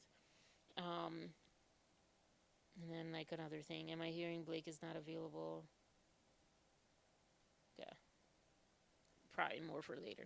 After consulting internally as to how to respond, Baldoni politely pushed back, explaining that it was much too early in the editing process to share much footage. Hi, sorry for slow response. This is Justin to Blake. Yes, family is good. Brutal being away for so long, and happy we are finally together. Lots happening, all good things overall. Had to hire new editors who I adore. They're going through everything now. I'm so happy you felt energized by. Why did he have to hire new editors?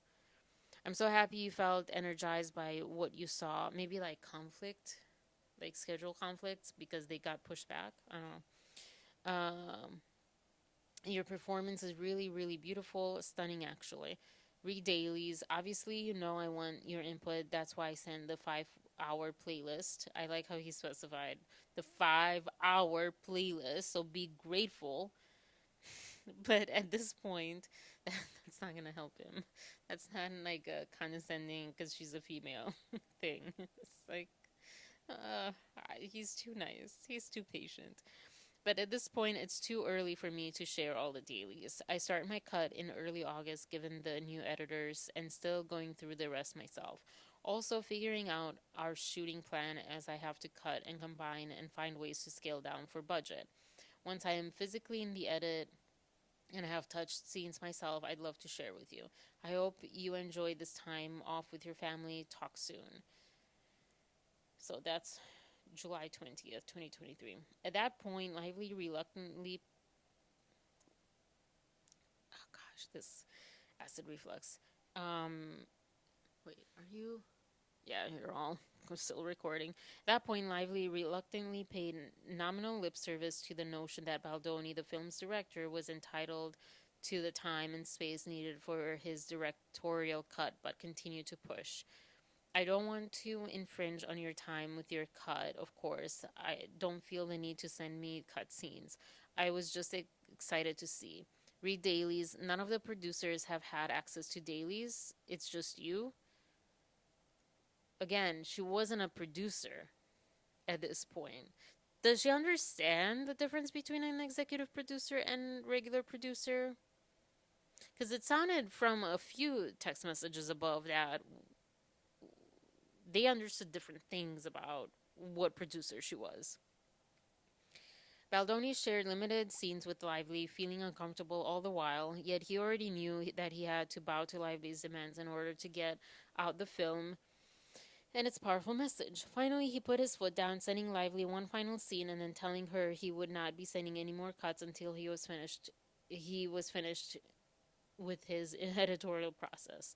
Sorry, back-to-back meetings, all good. Love the excitement, and I'm excited to show you when time is right. No, not just me. Blank and Jamie have access to dailies, but not assemblies or cuts.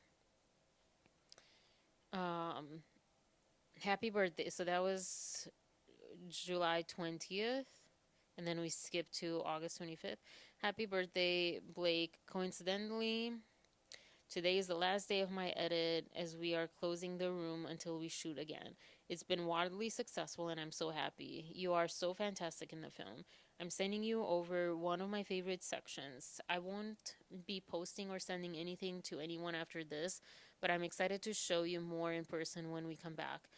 Please watch before Sunday as all PIX accounts get shut down on Monday until we are back up. Can't wait to hear what you think. Have an amazing day. Kiss, kiss. The WGA strike ended on September 27th, 2023, and the SAG-AFTRA strike ended on November 9th, 2023. Months before, Baldoni had made Lively's representative aware that they would continue pre-production in order to hit the ground running when the strikes ended. But Lively and her lawyers had been busy devising other plans during the strike. The same day that the SAG-AFTRA strike ended, Baldoni, the studios, and producers were eager to resume production. Instead, they were met with an email from Lively's lawyer who sent Wayfair an unsettling and unexpected 17-point list of non-negotiable conditions that must be met before Lively would return to work. And girl and boys and girls and everyone involved, why did you not send that in the downtime? Also, if you want to be a producer, executive producer, full-on producer, whatever producer, if you want that, why are you not mindful of the budget and of like production time? Why are you doing this? Why are you not mindful and doing any of this stuff while there's like a downtime? This is this is kind of unacceptable as far as like Blake, because that was months and they made sure they specified like between August and let's say September, and then September to November, they had plenty of time. Why didn't this 17 point email go out on October?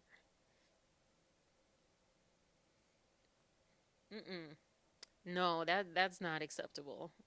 That's not acceptable. But again, legal, illegal. That's not illegal. Okay. The stunning list was drafted for the stunning list was drafted for the apparent purpose of insinuating or outright claiming that Baldoni, Heath, and others had engaged in sexually inappropriate conduct during filming. Nothing could be further from the truth. And others. Wayfair, uh, Lively, it ends with us, confidential, 12 messages, November 9th, 2023, to Wayfair team, Dear Blank, Wayfair team. So the SAG-AFTRA ended November 9th, so that was literally on November 9th. Like, this doesn't have to do with the strike, though, because you're not working, you're not being an actress or anything. While the tentative resolution of the SAG-AFTRA strike, with the tentative resolution, we are writing to address how to handle a return to the set of It Ends With Us, the film. It is no surprise to the film's producers that the experience of shooting the film has been deeply concerning on many levels. Yeah, for very different reasons. every producer seemed very concerned about you, Blake. The complaints of our client and others have been repeatedly conveyed and well documented throughout pre production and photography. I want to see these receipts. While we reserve all legal rights, at this stage, our client is willing to forego a more formal HR process in favor of everyone returning to work and finishing the film, as long as the set is safe moving forward. In order for a client to feel safe returning to the production, we are attaching a list of protections that will need to be guaranteed and observed by the film's producers. If the production is unwilling to accept or uphold these protections, our client is prepared to pursue her full legal rights and remedies. This this letter is not intended to constitute a full statement of all facts and circumstances relating to this matter. So this kind of, is them saying like we can add more later. It is not intended to be, nor should it be construed as a waiver, release, or relinquishment of any of our clients' rights or remedies, legal or equitable, all of which are hereby expressly reserved. Sincerely, Lively's counsel. Okay. Both Wayfair and Sony attempted to revise the document to make it factually accurate, being that their representation of set culture was inaccurate, and sent comments through Wayfair's attorney, who incorporated Sony's notes. But Lively's counsel response made clear that the list was not open for negotiation. November 13th. The list we provided was not intended as. Where is this list? I want to see the list. Um, was not intended as a starting point for a negotiation. Sorry, I'm pronouncing that weird. Rather, it is a set of protections that needs to be in place in order for our client to return to work. Please let us know as soon as possible whether Wayfair will agree or to accept all of the protections included in our original communication, including without limitation. Oh my gosh, an hour has passed. Number 11 and number 12 with the following additional clarifications. Number 14. In addition to the stunt double, Wayfair to engage Blake Lively approved body doubles for both characters for all simulated sex scenes. Okay. Number 15. This requirement applies to any future filming as well as to any footage that has already been shot. Oh, so they had to reshoot that? Does this sound like someone who just isn't happy with how her body looks? We can limit this requirement to scenes involving nudity, partial nudity, and or simulated sex. Oh, because it's the simulation. Okay, all right. So, cool. All right.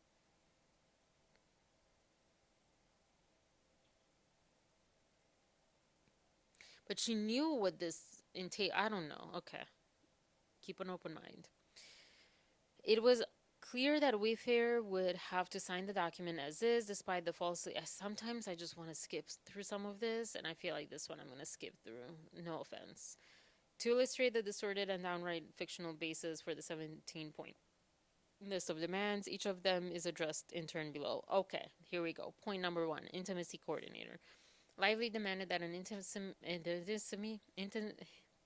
intimacy coordinator be present at all times when Lively was on set. In fact, an intimacy coordinator had already been engaged during the first half of the production, so Wayfair took no issue with this request itself, despite both Lively and her attorney knowingly insinuating there was not one.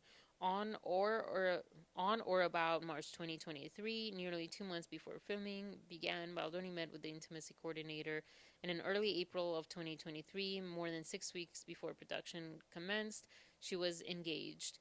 Lively was aware, as Baldoni had informed her in writing. Okay, but we want to see the intimacy coordinator being there, present.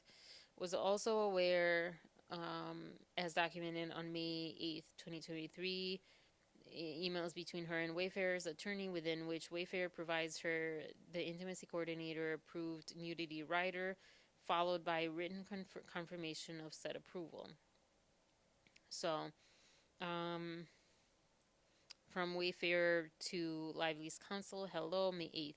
I hope you had a good weekend. Attaching here Blake's nudity rider for your review that has been approved by SAG Intimacy Coordinator. Apologies for the rush job, but please note we need this signed by tomorrow. Reserving customary rights. I look forward to hearing from you shortly. Kind regards. This will be.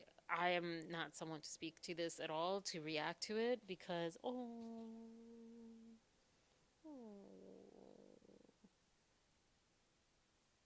because I don't know the usual process of things.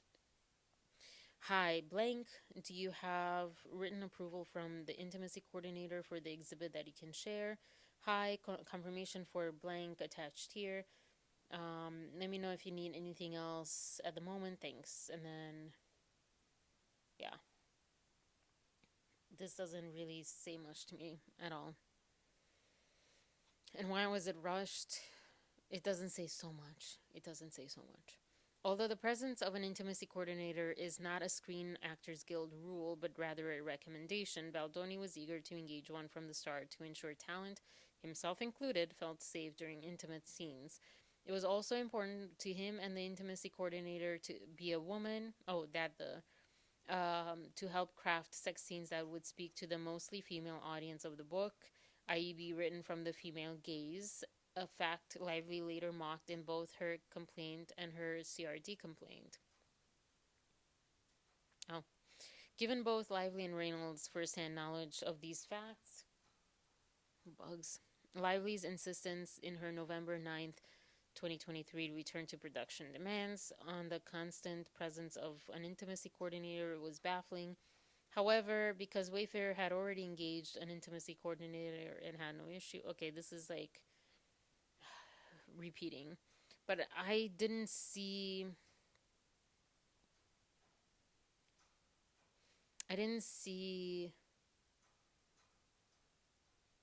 proof that the intimacy coordinator was on set. Although they say that's not a rule, that's a recommendation. But if you wanted to be, for everyone to be safe, maybe a whole. Point 2, limiting review of intimate scene footage to those with essential business reason, which should be duh. Given that this was already standard practice in the film industry and in practice on the film set, Wayfair readily agreed to this demand, though without any reason to believe that the demand was made in response to any inappropriate conduct.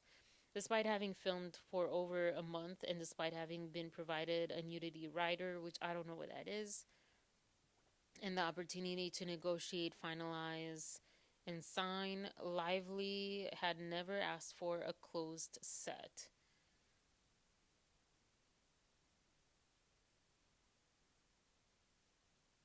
this doesn't look good for Wayfair and the producers and okay. Um, and for Justin because okay, she didn't ask, but that's not a good defense. If you wanted people to be comfortable, you wouldn't have asked. You wouldn't need them to ask for it. You know. But also thinking like, oh well, she's so big, she's so professional, she's done so much, you know. But I think the whole thing with closed set maybe should be a rule if it's not, because I mean, unless you really love showing your naked body, I don't think anyone wants that to not be a closed set. I mean, um,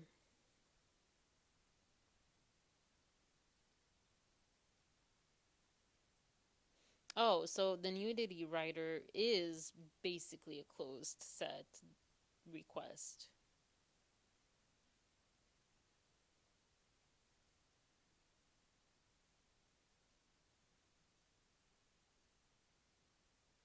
It's interesting. Body doubles can only be used with consent of the performer being doubled. So, like, you're not allowed to use the body double if the actor doesn't want that. That's kind of interesting. Yeah, that makes sense. Okay. Um.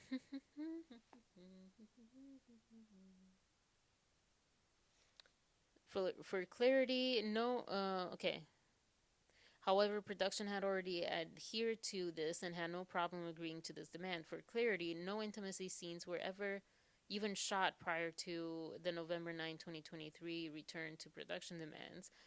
Therefore, under no circumstances, did Lively shoot intimate scenes without a nudity rider, as suggested in her complaint, and production did not violate any SAG-AFTRA rules. So it was a kind of like seen maybe as like, okay, so going forward, like this is what she feels comfortable with and whatever.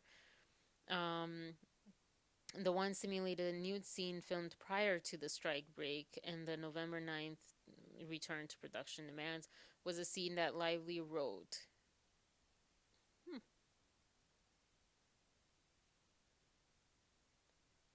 Knew of in advance and directed the action for. Okay. And she never requested a nudity writer or intimacy coordinator for that scene. Whoa, whoa, whoa, whoa, whoa.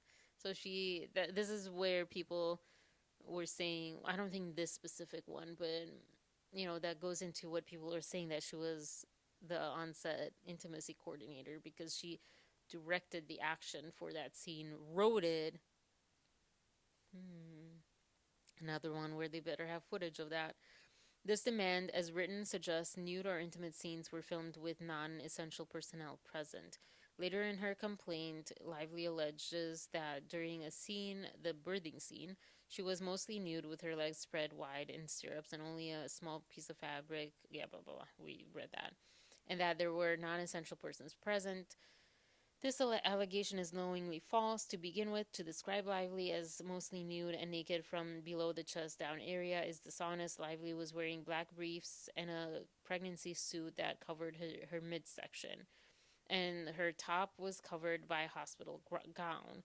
Her legal complaint deliberately suggests that she was wearing a small piece of nude fabric glued around her that by stating that this is generally what female actors use to provide some minimal privacy without disturbing the shot, leaving the reader to believe Lively was only wearing this small fabric. Lively was aware of this birthing scene as she was heavily involved in writing, rather rewriting the script, and gave creative input for this specific scene, even against the director's creative vision.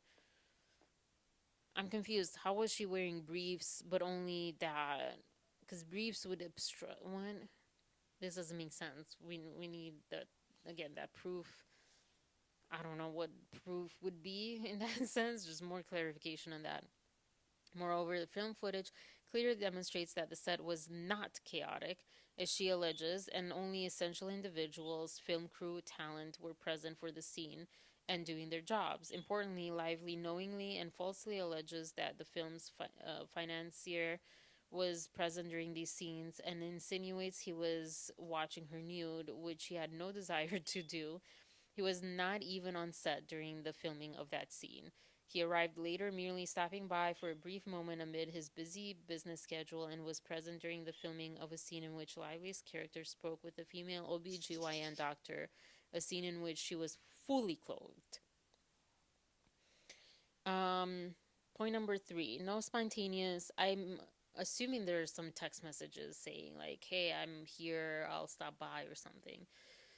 Point number 3, no spontaneous improvisation of scenes involving physical touching, blah, blah, blah. Okay. Contrary to Lively's unknowingly false claims, it was Lively who refused to meet with the intimacy coordinator to plan out their scenes, putting Baldoni in the awkward position of meeting alone with the intimacy coordinator and later relaying sex scenes suggestions and plans to Lively in the intimacy coordinator's absence. This feels just bad overall. Like, as him, I would just be like, ugh, this just is so uncomfortable. Like, it's a lose-lose situation. These meetings often took place at Lively's insistence in the couple's home, and often while Lively's husband was present. Lively's method of work was unconventional and uncomfortable for Baldoni. To suggest Baldoni was the one who created the scenario is knowingly false. If that's true, that they were practicing or like going over the choreography notes or whatever of these scenes when her husband was present, when Ryan was present, that is, I could not do that because that's intimate and I'm not acting with the husband. Talk about essential cast and crew present, um but it also shouldn't be in her home. 100% shouldn't be in her home or alone. It should be with a intimacy coordinator. We already read these texts. Again, I was hoping for better because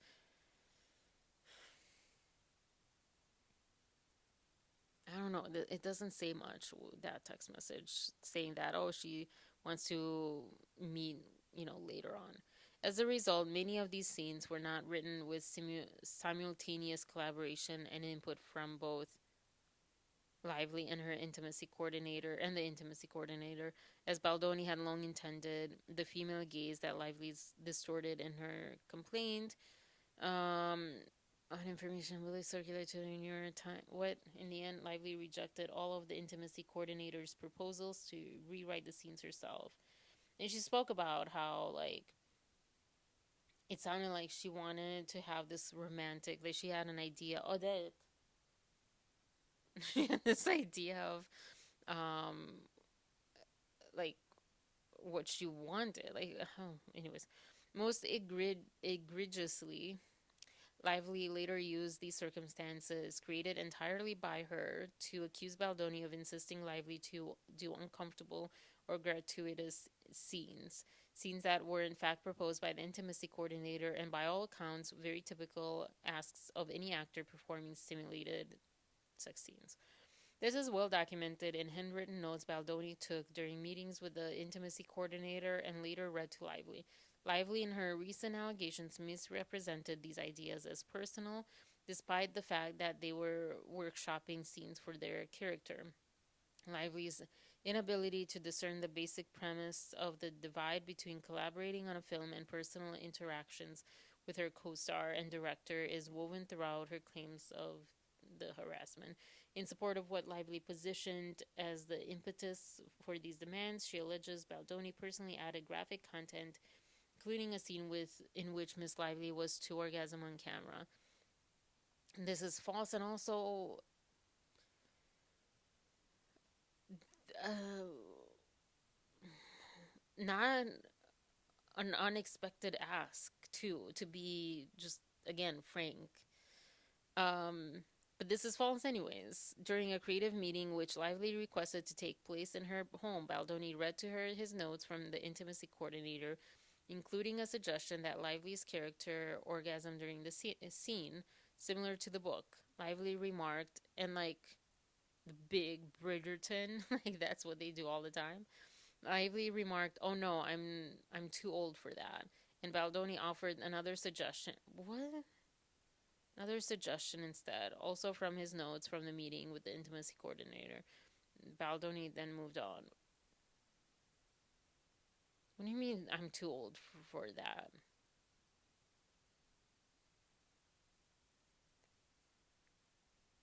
I'm just gonna leave that silence there. Lively's later complaints sheds light on what this point was alluding to in this demand, which at the time was baffling, and upon review of the filmed evidence is unequivocally based on a lie.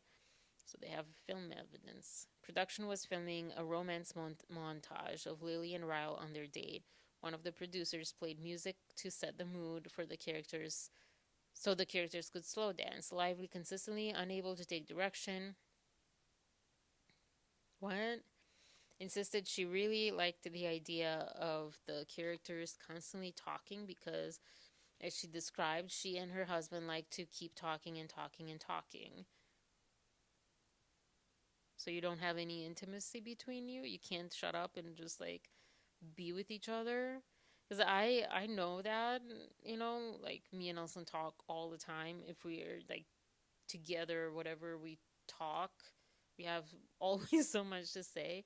I have always so much to say, but we talk about so many things. Like I understand like that as a general whole, but especially like being married and having kids, you would think that you would be able to be comfortable with intimacy, like real intimacy where you like just stare at each other or just appreciate each other. But anyways, and also these people were not married, so I guess neither of these points matter. Baldoni, her director, and the film's assistant director, who was directing the scene. Oh, okay, that's cool. Sometimes they do that. I remember, what's her name? Mm, Mindy Kaling.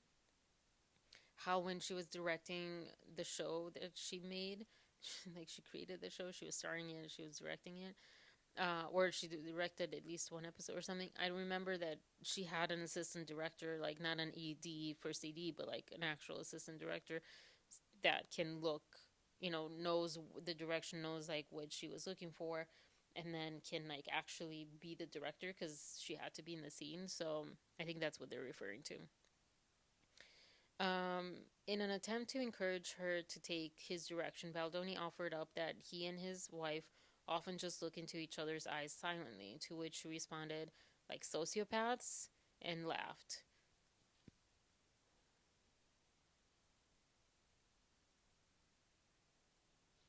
This is the point where I just want to just like drop this and just what is wrong with this person? If this is truly what she said and it's so easily believable.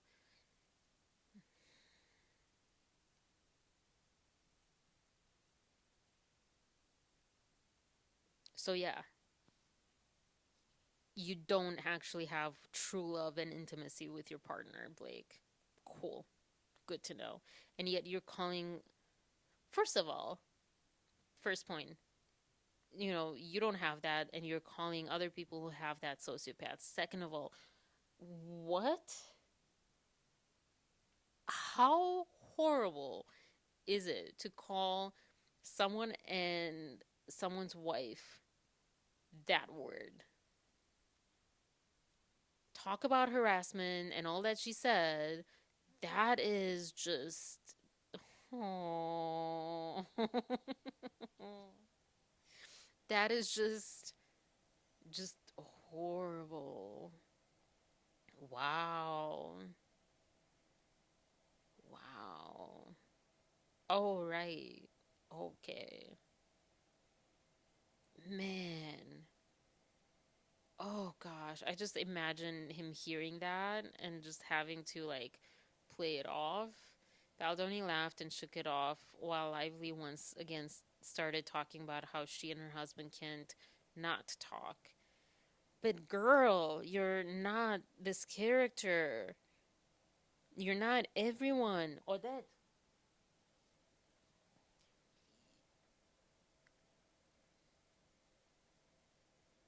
Ah.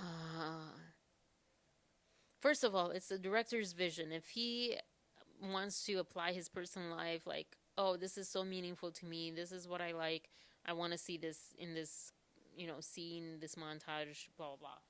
Cool. You're not the director. Second of all, if the director tells you, yeah, but this one, I want this to be different, or like, let's try this, we can try it your way, we can try it my way, do it. Because that's your job, right? You were talking about, your job, your responsibility. And know that not everyone is like you. This is like my mom, not like this at all, but I'm saying like my mom, her point of view is that what she does or we do or whatever is like everyone. And it's like, no, different people do different things, and that's okay. And for different reasons or the same reason, and it's all good. Baldoni said, I think that's cute, and complimented the couple, to which Lively responded, I think it's more than cute. What the? I just want to scream. I just want to scream. I just don't want to. What is wrong with her? What is if I would have heard, because when I read, I think that's cute, I'm like, oh my gosh, that's so cute. Oh my gosh. Like, what did she want? What does she think it is? Because it's not intimacy. If you can't stop talking to each other, it's not intimacy. I know. I love and appreciate that Nelson and I talk all the time. But we also have moments when we don't talk. And I really like some of those moments. Some of those moments are because we're like not happy with one another or we're fighting. But mostly, or like, some moments are just like we're watching a movie or whatever. But like, I've stared at him. We've stared at each other. Maybe not like whole minutes, but like, I'm sure like for at least a minute at a time, or, like, I know for a fact we've done some sort of like not talking and just staring and just like connecting. So, ugh. Anyways, but that's just like a personal thing. But again, thinking that her way is the only way. Mm. Lively continued arguing and tried to direct him for the scene, while they were supposed to be in character filming the scene. At some point, Heath and another producer, irritated, called Baldoni aside to express that they can't capture the intended shot because Lively wouldn't stop talking. He was instructed to somehow get her to stop.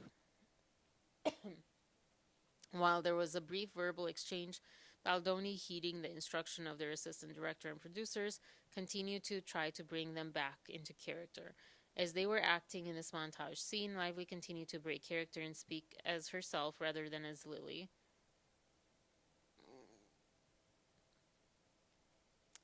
And this is not a he said, she said thing, because this is literally what they both have said about each other at this point. Literally. This is like word for word what she said about him, and now he's saying about her. Which was extremely confusing for Baldoni, who was trying to balance directing the scene within his artistic vision, while also acting his in character while filming and trying to get Lively to do the same. Lively apologized for the smell of her spray tan and body makeup. Baldoni responded, "It smells good," and and continue and continued acting slow dancing as he believed his character would with his partner, which requires some amount of physical touching.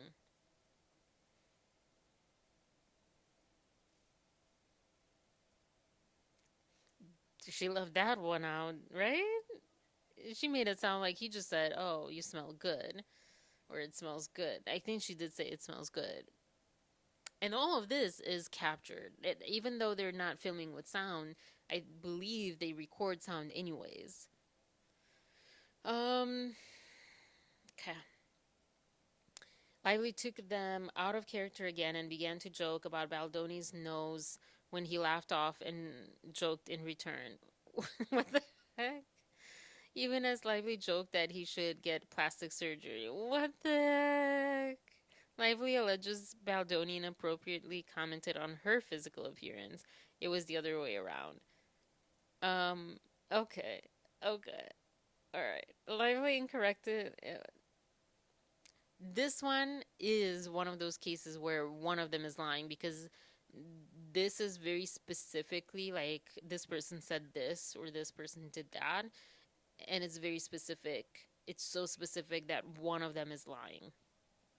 I don't think this one is one of the few parts that is not up for interpretation, but it's literal of what actually happened. So definitely curious to if we get to hear the set sound and stuff of what this happened. Yeah, Lively incorrectly and this also, if this is true, it paints her vanity even more. Lively incorrectly alleges that the scene was filmed without sound. Baldoni is wearing a microphone. Okay, and the entire exchange is captured on camera. Awesome. Cool. Any suggestion that this scene was filmed in any matter other than pure professionalism by Baldoni is unequivocally countered with actual evidence. Her allegation of harassment is a documented and knowingly fabricated lie. Moreover, it was Lively who engaged in unchoreographed kissing scenes. One scene, again captured on camera, exhibits Lively pulling Baldoni in to kiss her. It is clear Lively was initiating unchoreographed kissing. In one take, she pulled Baldoni in and kissed him once, in another twice, and the number of kisses entirely initiated by Lively changed at her whim. Which can happen, right? But the lingering kiss is, I think, was what she said was not how many times, but the lingering of it. Baldoni is a professional actor who, among other roles, played the lead's love interest in television's Jane the Virgin for 5 years, 100 episodes, is, like most actors, accustomed to rehearsing or filming scenes multiple times, often with variations, without needing permission while in character. That's everyone, every actor, every actor. While Lively now takes issue with any innocuous improvisation Baldoni as Ryle may have allegedly initiated while in character, Baldoni treated their relationship on camera as professional, each playing their part, each doing their job. If no one was supposed to improvise, Baldoni would have no way of knowing based on Lively's own actions. Lively demonstrated again and again that this was a normal and acceptable part of filming romantic scenes, which it is. But you can also stay like, hey, I don't like that. Can we, make sure that we're more choreographed? We stick to the choreograph notes or whatever. Like you do have like leeway. Because I remember in Bridgerton, gosh, I forget their names now, but this past season, last year's season, they talked about like they improvised and they worked with the intimacy coordinator, but they also had their own freedom to work within those bounds, and they also had that relationship built with one another that they could like go there, and it was beautiful, and they came out with such like a real and touching thing. Anyways, Lively also complains that there was inappropriate improvised kissing during the first period of filming before the strike break. But in fact, the only two kissing scenes filmed during the initial filming period were both scenes that included kisses as written in the script. These kissing scenes were not improvised. Number 4.4. No physical touching of Lively, including hugging or comments on her physical appearance. To be clear, none of the named parties touched Lively when not in character, especially not in the manner suggested. I mean, I'm sure Justin seems like a hugger. I've seen him hug. So I feel like hugging was involved. But like I've seen him hug also where it's like kind of just like far hugging. Um well, I've seen him hug like Gina Rodriguez, I think, like really intimately and stuff, and but like her too, like and with some of his other co-stars. So, yeah, but okay, she wasn't comfortable with that, and she wasn't comfortable expressing that on the day that would happen. I don't know, whatever. So that could have happened. While Baldoni and Wayfarer clearly agreed that coworkers should respect physical space, Lively's constant confusion of references to her character as played as Lively by Lively as opposed to Lively herself became problematic and interfered with production. That's a bold claim. This was caused in large part by by Lively's persistent desire to direct and inability to accept direction. For example, her allegation that Baldoni inappropriately called her sexy was in fact a reference to a scene where everyone was wearing onesies. Oh, but Lively was covering her onesie with a big coat. Baldoni, her director, asked that she take off the big coat so that her onesie would be visible in that scene. I didn't get the onesie reference. I think that's probably a book thing or something because I did not understand that one bit. Um, Baldoni said it will be hot as it was 90 degrees in the small bar with no air conditioning. Lively mischaracterized this in her complaint as Baldoni referring to her personally as hot, using the slang meaning of the term. Given that Lively herself had earlier expressed to him that she wanted her character wardrobe to be sexier. Um, so it could have gone either way, initiated by her. Baldoni encouraged her to accept direction by saying it's sexy, meaning that without the big coat, the wardrobe was sexier, as Lively had said she wanted it to be. Lively took this personally.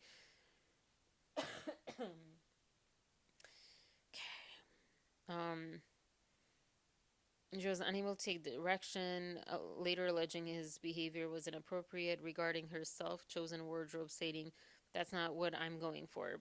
Baldoni, recognizing that she may have taken his direction personally and appeared offended, apologized more than once. His statements were immediately followed by his gesture that she had something in her teeth and a request for someone on set to get her a toothpick. What? What does this have to do with anything? This exchange, all of which is captured on camera, demonstrates how ludicrous and deliberately malicious Lively's allegations are. Both of those can be true, right? Like, the toothpick thing doesn't disprove Lively's comment, but being captured on camera, we can definitely tell if we ever see that footage exactly the intention, ideally, generally. Oh my gosh, 7 o'clock. While on one hand, Lively accuses Baldoni of making comments about her appearance, on the other, she made derogatory comments about Baldoni's appearance, telling him he should undergo rhinoplasty, a nose job, something Baldoni has publicly expressed insecurities about and has discussed on an episode of his podcast Man Enough, exploring the topic of body dysmorphia. I mean, if that's the case, it's kind of like with eating disorders and how like you have to be careful what you say to people that have that experience. You can't just say whatever, and you have to be so careful, and respectful. Lively's comment, and you don't even need to know that he had body dysmorphia issues and stuff. All you need is to be respectful as a human being, and you should never suggest to someone that they need rhinoplasty unless they're like, "Oh my gosh, do you think I should get it?" Aaru, just, just, just. Sorry, wait, just, just. This will not scare her though. Just. I'm surprised that worked. I need more of these like tissues and things, Nothing that makes any kind of damage to property or birds, but just like that it didn't even get close to her. Oh, dude.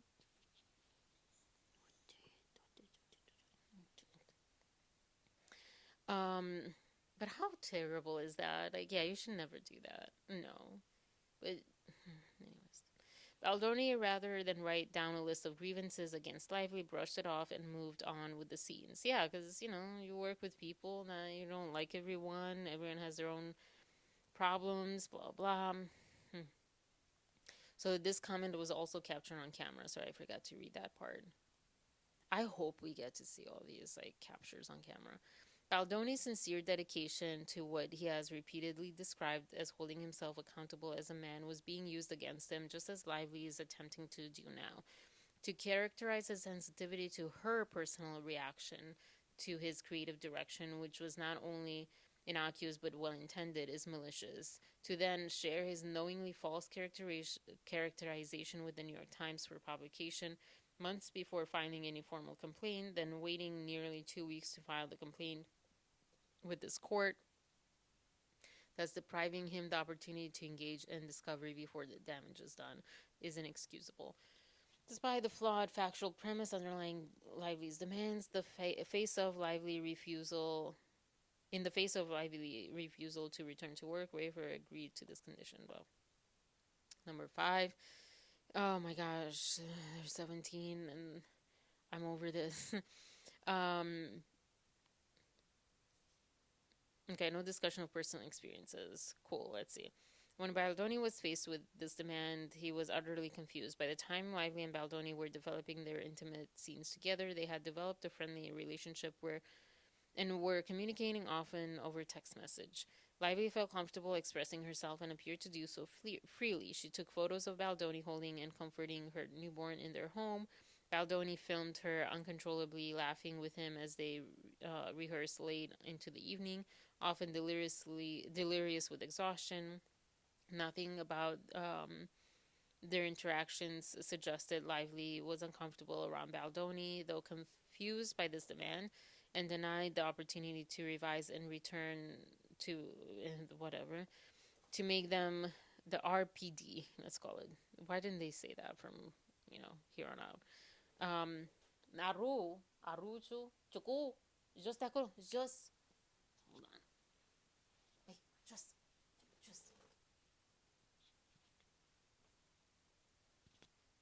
Oh, oh,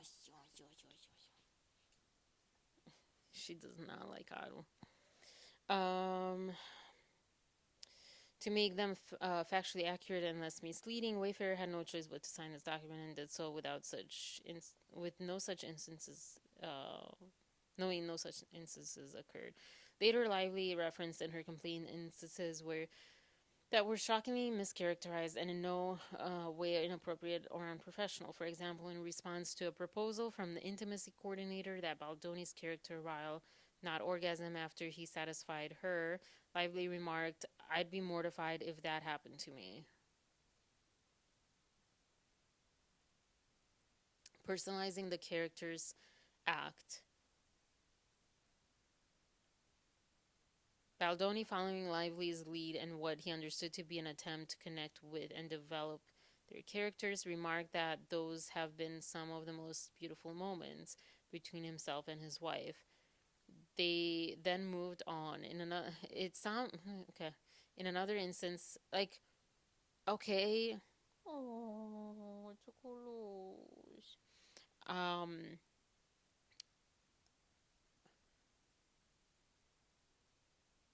I mean, it depends so much. Like, why would she be mortified? In what context did he not while he did her? Like, what? And also, you're not Lily. You can say, "Oh gosh, if that was me, I would be mortified." But good for Lily that she wasn't, or like, I don't know, like it's a scene in a movie for a reason. Anyways, they then moved on. In another instance, as Lively and Baldoni were developing their scenes, Lively said, "I don't want it to look like porn," and then offered up that she had never seen that in her life, a very personal fact. Baldoni complimented her and said that's wonderful because unfortunately he was first exposed to it when he was 10 years old and struggled with that addiction for a period of his life. He writes openly about this in both his books, Boys Will Be Human, written for young boys, and Man Enough, written for men. Addressing pornography as a societal problem. Yeah. Anyone who knows or has done any research on Baldoni would have knowledge of this, and it can in no way be characterized as inappropriate, especially after opening the door to the discussion by disclosing something highly personal, like her opening the door. At every turn, Baldoni was entrapped. That's what it sounds like, right? Over and over again.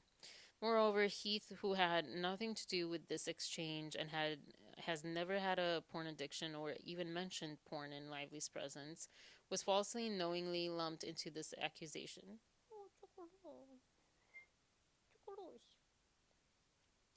Lively continued with an outrageous and knowingly false suggestion that she was shown pornography or naked images of Heath's wife on set. This allegation knowingly and maliciously misrepresents an instance when, in connection with the birthing scene, Heath, at the director's request, attempted to show Lively a video that demonstrated the director's vision for that scene. This video, which ultimately was not shown to Lively, even though she stated she'd like to see it later, as she was eating, is by all accounts beautiful. Since Lively wanted to see it later, what she saw was the first image at the start of the video, which shows Heath's wife, himself, and their baby after their wife gave birth at home, a natural or home birth. To characterize this image, okay, we know that. Deplorable, another word that people don't use that much anymore. Um, Nonetheless, Lively did not object and asked to see the video after she ate, having managed to convince the director to write and shoot the scene according to her specifications. The brief exchanges were distorted beyond recognition in the 17-point list, still without conceit. Okay, point 6. No one to enter Lively's trailer when she was undressed. The suggestion that this ever happened is illogical and categorically false. No one would or did enter Lively's trailer without knocking first and asking permission. More than once, Lively invited Baldoni, Heath, and other producers into her trailer so that she could multitask, understandably balancing motherhood with her work obligations. Regrettably, while accommodating Lively, Baldoni and Heath were led into situations that would later be characterized as harassment. Lively herself invited Baldoni to her trailer to work on lines while she pumped breast milk. Lively regularly breastfed in front of Baldoni while they had meetings. Heath was invited into her trailer for a meeting at her request while she was having makeup removed from her collarbone because she was not able to meet at another time. Her nanny, makeup artist, and assistant were present, and Lively was not topless as she claims elsewhere, but was fully covered while either nursing or pumping breast milk. In this instance, she was instructed to turn away while they spoke and respectfully did so. He was instructed. Okay. While they figured out a time to meet with the other producers standing just outside the door, and as Heath pleaded with Lively to have the meeting the next morning to avoid her getting home late and losing shoot time the following day. While it is possible he inadvertently made eye contact at one point, he does not recall. Lively later mentioned he did, and it made her uncomfortable, which she responded, "I'm so sorry, I really didn't realize." Lively responded, "I know you weren't trying to cop a look." And they moved on.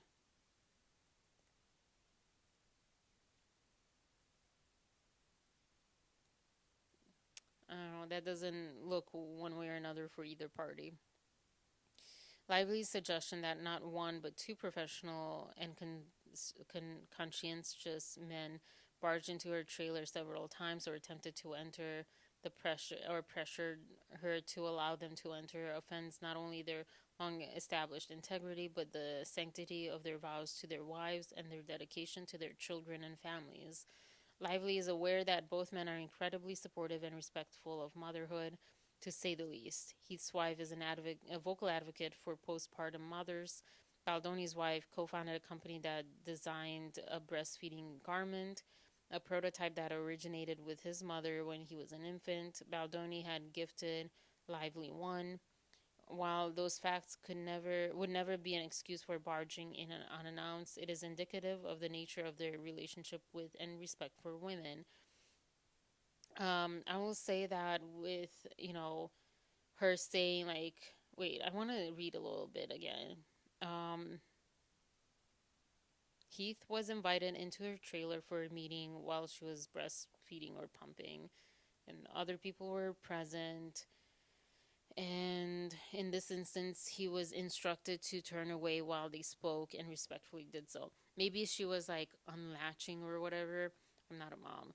But, like, okay, cool, come in, but turn around. And he did that. Cool. I don't know.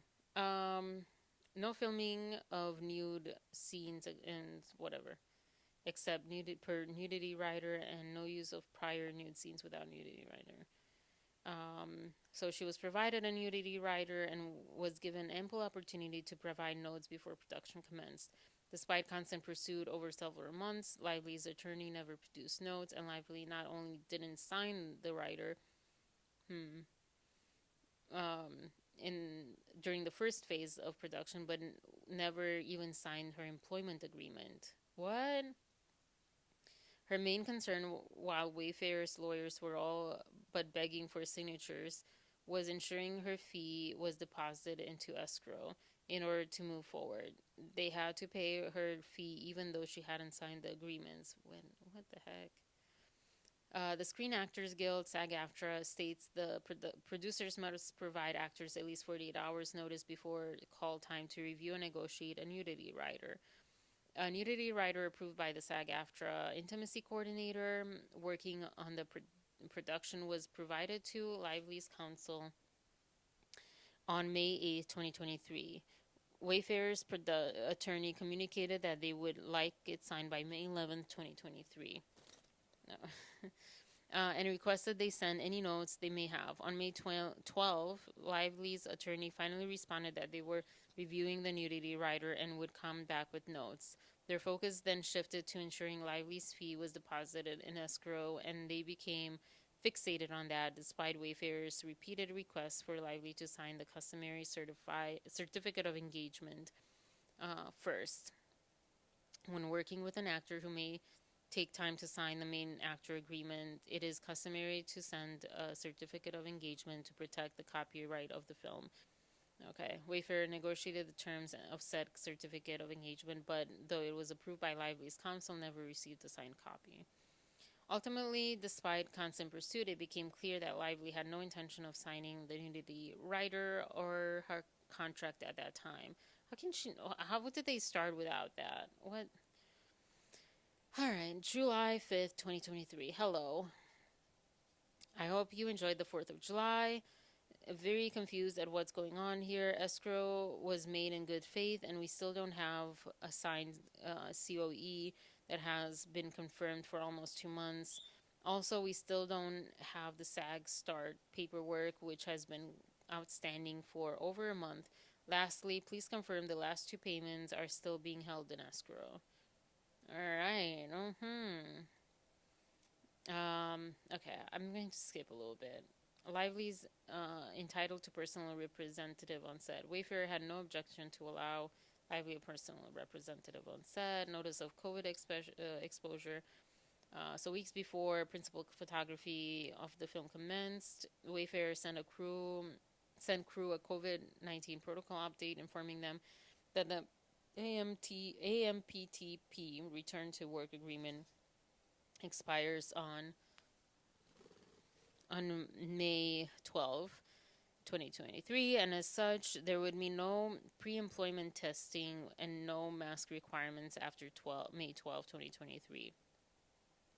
Although AMPTP return to work agreement that established COVID protocols expired prior to the start of principal photography and no testing or masking was required, Wayfair agreed to inform Lively if production became aware of that she was exposed to COVID.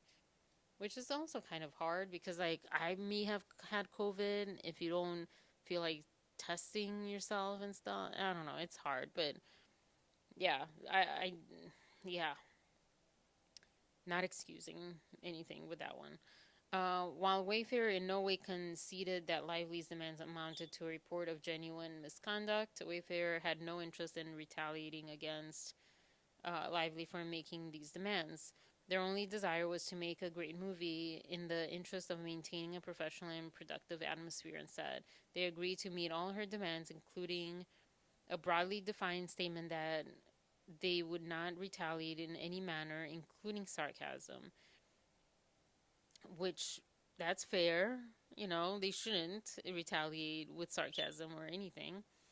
Um, on information and belief, this demand was included to safeguard Lively not from retaliation, but to secure her place as a leader, producer, credit later on, of the film with the threat of claims of retaliation if Wayfarer or Baldoni pushed back. Uh, I'm going to pause. I'm exhausted. Another 2 hours. I'm, yeah. We're on page 63. It's a little under halfway there, and I'm burned out. I'm gonna do other things. Oh my gosh. This is so captivating, and I can't wait to get through all of it, and I'm so curious. I'm not used to reading this much, and I'm also having my own commentary at the same time, and it's just taking a long time, and it's a lot, and it's a lot. It's a lot. We are back. Really want to get through this today, tonight, right now. I don't know if I'm releasing it. If I am, you're seeing this. Cool. If I'm not, then I'm not. And I just got through it myself. I just ate ice cream, so I have a bit of situation happening here. All right, so we're on page 63. It's just under, well, a little bit more than just, but under halfway through, and we're going to hopefully speed things up. All right, because I saw quite a bunch of stuff online. Wow. And I can't wait to read everyone else's commentary and reactions. I'm going to probably listen to other people reading this. Yeah, wait. Oh, that's interesting. I'm mirrored because this is my left side. All right. Anyways. All right. So 63, page 63. All right. Additional Lively approved producer to be hired to supervise film. Wayfarer pointed out that the additional expense and the contractual implications of hiring an additional producer would have detrimental effects on the production. In the end, Wayfarer agreed, as it would cost production more if Lively refused to return to work. Cool. Todd Black, suggested by Sony and approved by Lively, was ultimately brought on as an additional producer. I'm so curious what happened with him. What did you go? I have the dog and the bird, and everyone's here. I do have to. Sorry, I do have to change her seed and water. Very side note. Sorry. Um, Existing third party producers empowered to actively supervise the production, while disagreeing with the suggestion that any producer did not have appropriate and customary authority to actively supervise the production. it's They're her shoes from the get go. Um, in their capacity as producer, Wayfarer agreed to this term.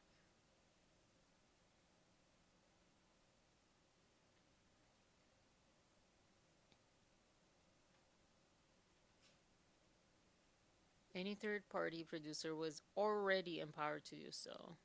Okay. Wayfarer to use Lively approved body and stunt doubles for intimate and sexual violence scenes. Despite not requesting this at the contract negotiation phase, Lively's pre approved stunt, she probably didn't read the script or anything. That's really mean to say, but at this point, I'm kind of fed up, honestly. I think I really need to change her seed. Um, Despite not requesting this at the contract negotiation phase, Lively's pre-approved stunt and body doubles were fully acceptable to Wayfarer, and so they agreed. Oh. She licked the tripod. Good dog, did. Like, sorry for hurting you. Um, Despite the fact that was an additional and unplanned expense to the film.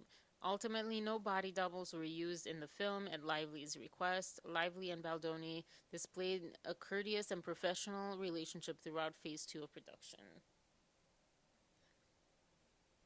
Oh, I did.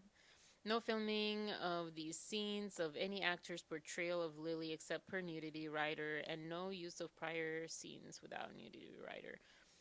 This was an overstep, an attempt to expand Lively's right to her own nudity writer to assert control of the one for another actor, the actor who portrayed young Lily, while seeing this as infringing on the young actor's independent right to her own nudity writer, which she was way an adult. Like, she wasn't 18, she wasn't 19. I believe she was 23 or something. So, but let's say, okay, she was protecting her. She was maybe a new actress, and you know, okay, cool. That's fair.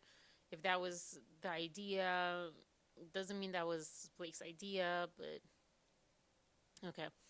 Um, Wayfarer once again was forced to agree while informing Lively that young Lily had already filmed her intimate scenes pursuant to her own nudity rider. Like, she agreed. I wonder if they met.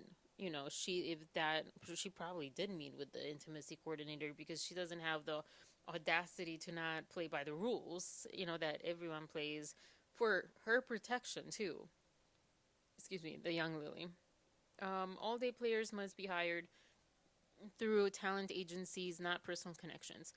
This point appeared to relate to Lively's misleading claim that Baldoni inappropriately cast a personal friend to play the obstetrician during Lily's birth scene. Baldoni casting an experienced actor who happens to be a friend is no different than casting Lively's sister, who was cast because she is Lively's sister. Ouch.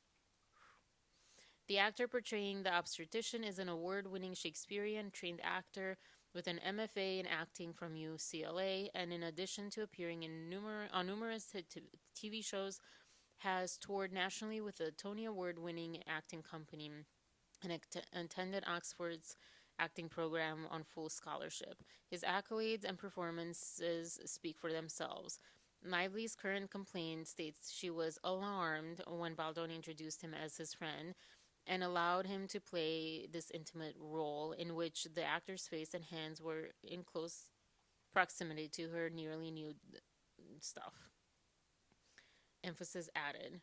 Categorizing the experience as invasive and humiliating, it is Lively's suggestion that a highly trained and experienced actor would have an unseemly interest in being in close proximity to her nearly nude blank, which, as previously established, was not nude or exposed, that is inappropriate, invasive, and humiliating to the actor. To reiterate, Lively knowingly made a false statement that only a small piece of fabric covered her during the birth scene. In fact, Lively was wearing briefs during the scene and was covered by a hospital gown and was wearing a pregnancy suit covering her midsection. This was not in any way a nude or partially nude scene. Once again, Wayfarer agreed despite being wholly offended by this accusation. I mean, come on. Just because he's a friend of the director, of the actor, of this or this person, yeah, maybe it was a favor. But it's implying that it was a favor because all of these men just really wanted to see her naked and really wanted to see and be up close to her in such inappropriate ways, as if, like, there's a word that I'm pretty sure I would get banned from YouTube for using, but you probably know. It starts with a G and it ends with a G. Both words end with a G. Like, that's what she's implying, basically, in a kind of different way, but like, it is so gross, and it is so gross to imply that all of these people, all of these men just couldn't help themselves, and they're like all orchestrating, they're having this like cult or whatever. She thankfully didn't use that word, but like, that's, again, that's the implication that we're to make as an audience from how she presents stuff. Oh my gosh, this is the cutest thing. This is the cute. I don't think you can see. This is this is so cute. That's so cute. Oh, boy, sure. That is so adorable. Okay. All hands meeting before production resumes. Wayfarer understood this request to be a sincere offer to meet and discuss the needs and preferences of Lively and other cast members to ensure comfort and security while filming a movie that dealt with difficult themes. In that spirit, Wayfarer readily agreed, believing that an opportunity to discuss concerns openly and to plan resuming production would be welcome. As will be established, Wayfarer's good faith belief could not have been farther from the truth. When do you use further and when do you use farther? That's a sincere question. I would really love to know that.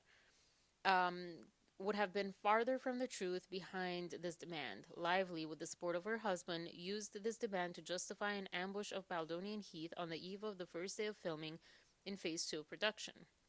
Importantly, Sony, who also had a representative on set, found the 17 requests confusing as well. Another one like, whoo!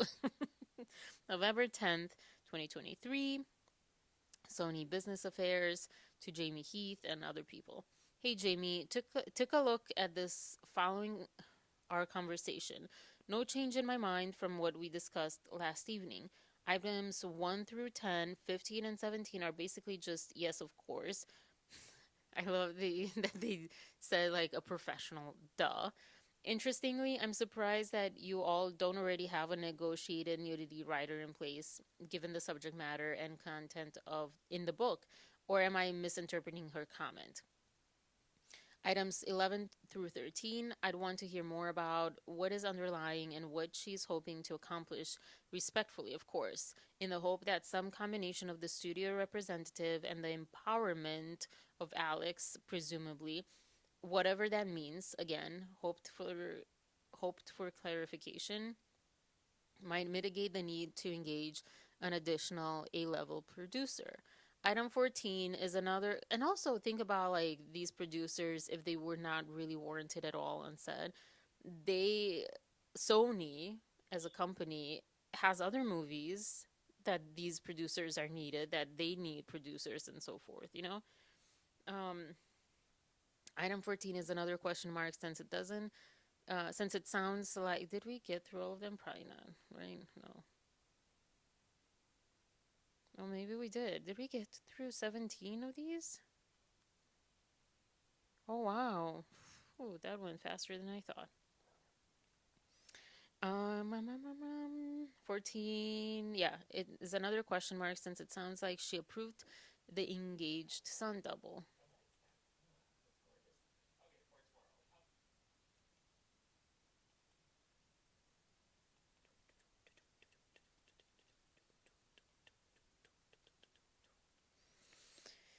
And for item 16, I guess I'm confused about this one as well and why the engagement of day players has found its way on this list. Perhaps some of the upcoming sensitive scenes involve day players, extras, and this is an attempt to manage the perception of their professionalism? Question mark. Anyway, again, another clarification point. Further, as discussed, overall the tone of the response has to be part denying the underlying insinuations, allegations, but doing so in a way that doesn't inflame or escalate further, since most of what's on the list, Wayfarer is acknowledging and addressing. And of course, any unease on her part is of paramount concern to the production, and you all are committed to working with her to ensure that she's comfortable with the plan and execution of the next few weeks in order to complete photography, right? Right? I this I'm sorry. That was not like a laughing at this person. It was a laugh of like, oh thank goodness these people are human. If these like top level, Sony business affair people, that's like top level, are making typos, it just, it's like, okay, we're all human. Let's not take ourselves that seriously.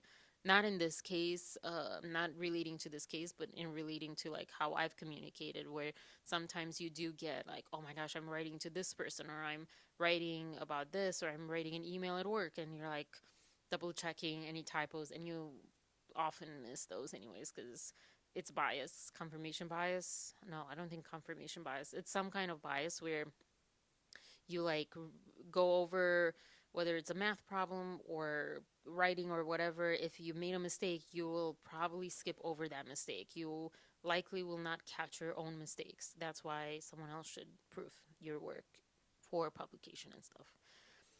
I'm going to send a copy to folks internally and ask, oh my gosh, Aaru, me, getting into tissues. Aaru, why did I yell? Aaru, me. Aaru, me. Hey, me, go. She's like, well, oh, just, tu stay. All right. I'm going to send a copy to folks internally and ask that our production attorney offer any assistance to blank and blank with respect to the drafting, etc., that they may feel they need. Best, this person. Before returning to production, Lively had even more script notes and changes beyond what was already performed during phase one of production. This is so exhausting. Oh my gosh, I would be so exhausted.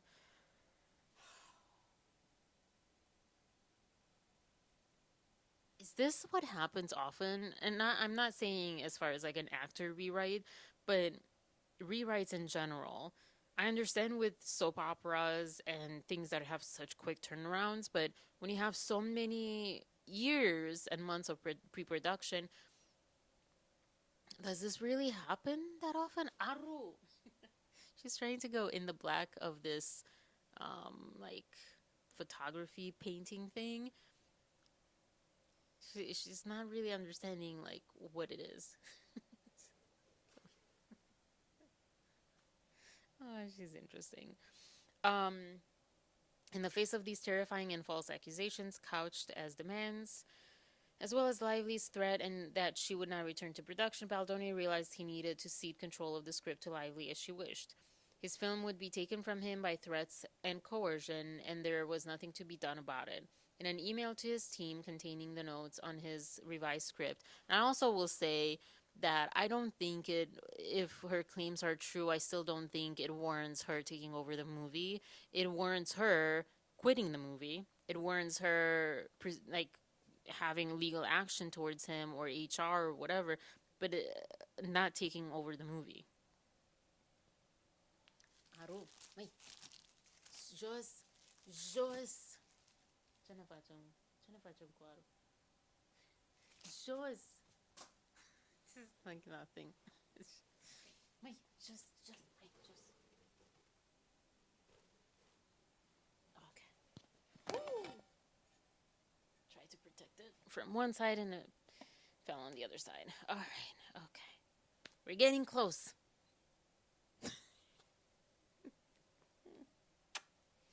Okay.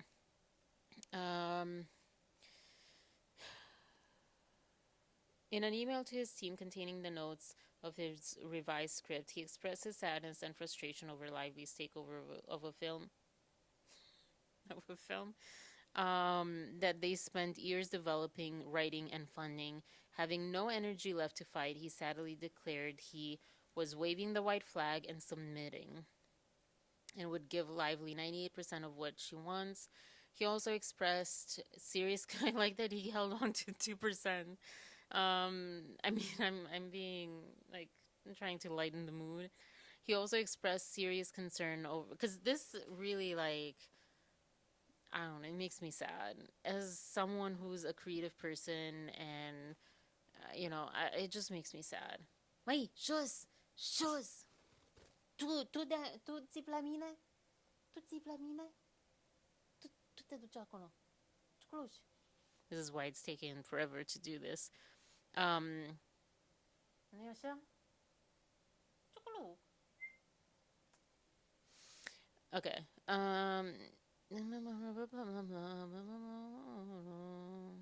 He also expressed serious concern over how to handle the intimacy scenes, given the accusations inherent in Lively's RPD. Baldoni asked his producing partners to guide him, as he was rightfully afraid of the risk that something innocuous or not to Lively standards would very likely be used against him, as it already had. Continuing, okay, well, let's just read this, because I'm just going to read the same thing after. Oh my gosh. She's just. My. Just. That's too hard. Just. Just. She's obsessed with that. Nu este o ușă de adevărată, păi. Okay, so Justin to members of the production team and Jamie Heath, December 27th, 2023. This was like a whole month after. Hey team, attached is a revised script with the below notes, caveats in bold.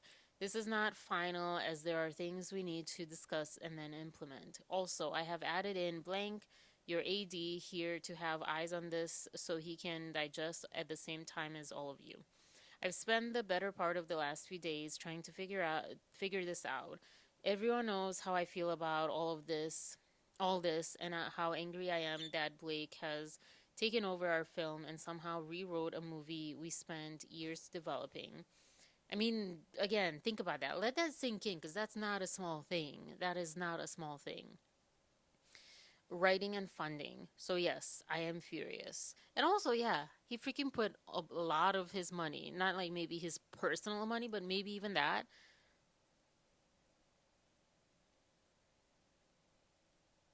Oh, this is so wrong. This is so wrong, and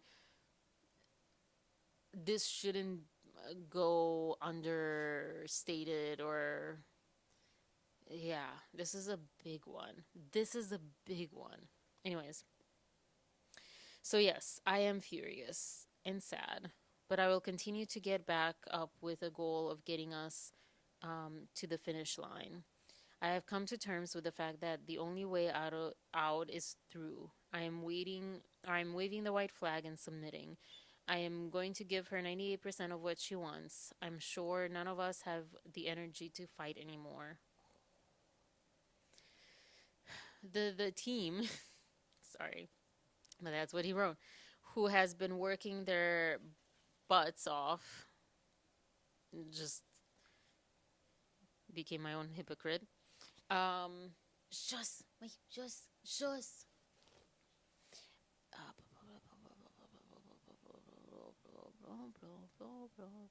The team who has working their butts off needs a shooting script on January 2nd. So here's where we are. These are minor things I did to each scene. Some I made notes on, and tiny ones I didn't. Most of what I touched is below. The big issues. So is this her rewritten script that he made notes on? That's what it sounds like, but it might not be that. The big issues are going to be intimacy, how and what we are shooting for those scenes, and how this script is going to be presented to her and with what notes. To that end, we all need to get on the phone and talk through it, as the risk of something innocuous or not meeting her standards could and would very likely be used against me, as it already has. And creativity is impossible in an environment shrouded in fear. Amen. By now, we all know what she's capable of. Whoo! Whoo! Those are fighting words. Those are words of someone who is still respectful, still kind, exhausted, furious, all of the above. But those are also fighting words. Those are like, I'm fed up. And it also really shows the professionalism and how nice he is, honestly, that this is how he wrote this. Of course, like, it was a month later, so I'm sure, like, he had a lot of time to think and ponder and, like, draft things up and stuff. Just, just. She's not even phased. Stay over. Oh, boy.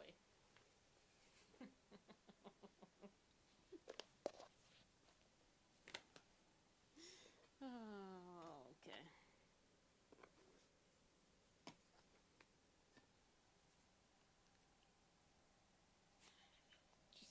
And the way she's looking at me. I'm sorry about that. I'm sorry. Oh,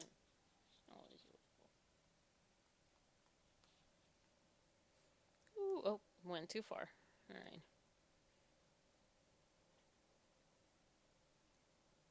Ooh, some text messages coming up. Awesome. Okay, but yeah, it sounds right. It sounds like someone who's so exhausted and so fed up, very assertive, but very grounded. And again, but this is what it sounds like to me. This is my opinion, and it doesn't mean that this is how he is and whatever. This is what it sounds like to me. She's really driving me crazy. Um, but yeah, it sounds like fair. It sounds fair. And it sounds like an exhausting workplace. Not from him. Because, again, she could quit the movie. She could set legal action. She could do other things. But this is not what she chose. She chose, hey, agree to these things. Make it sound like, you know, this is what it was. And then all of that was to like have power, which is so clear. It is actually more clear to me after this page than it was before. Hold on. Wait, wait. Entra, entra, entra la lo, entra a casa, go a casa. Aaru, wait, kuluk, stai acolo.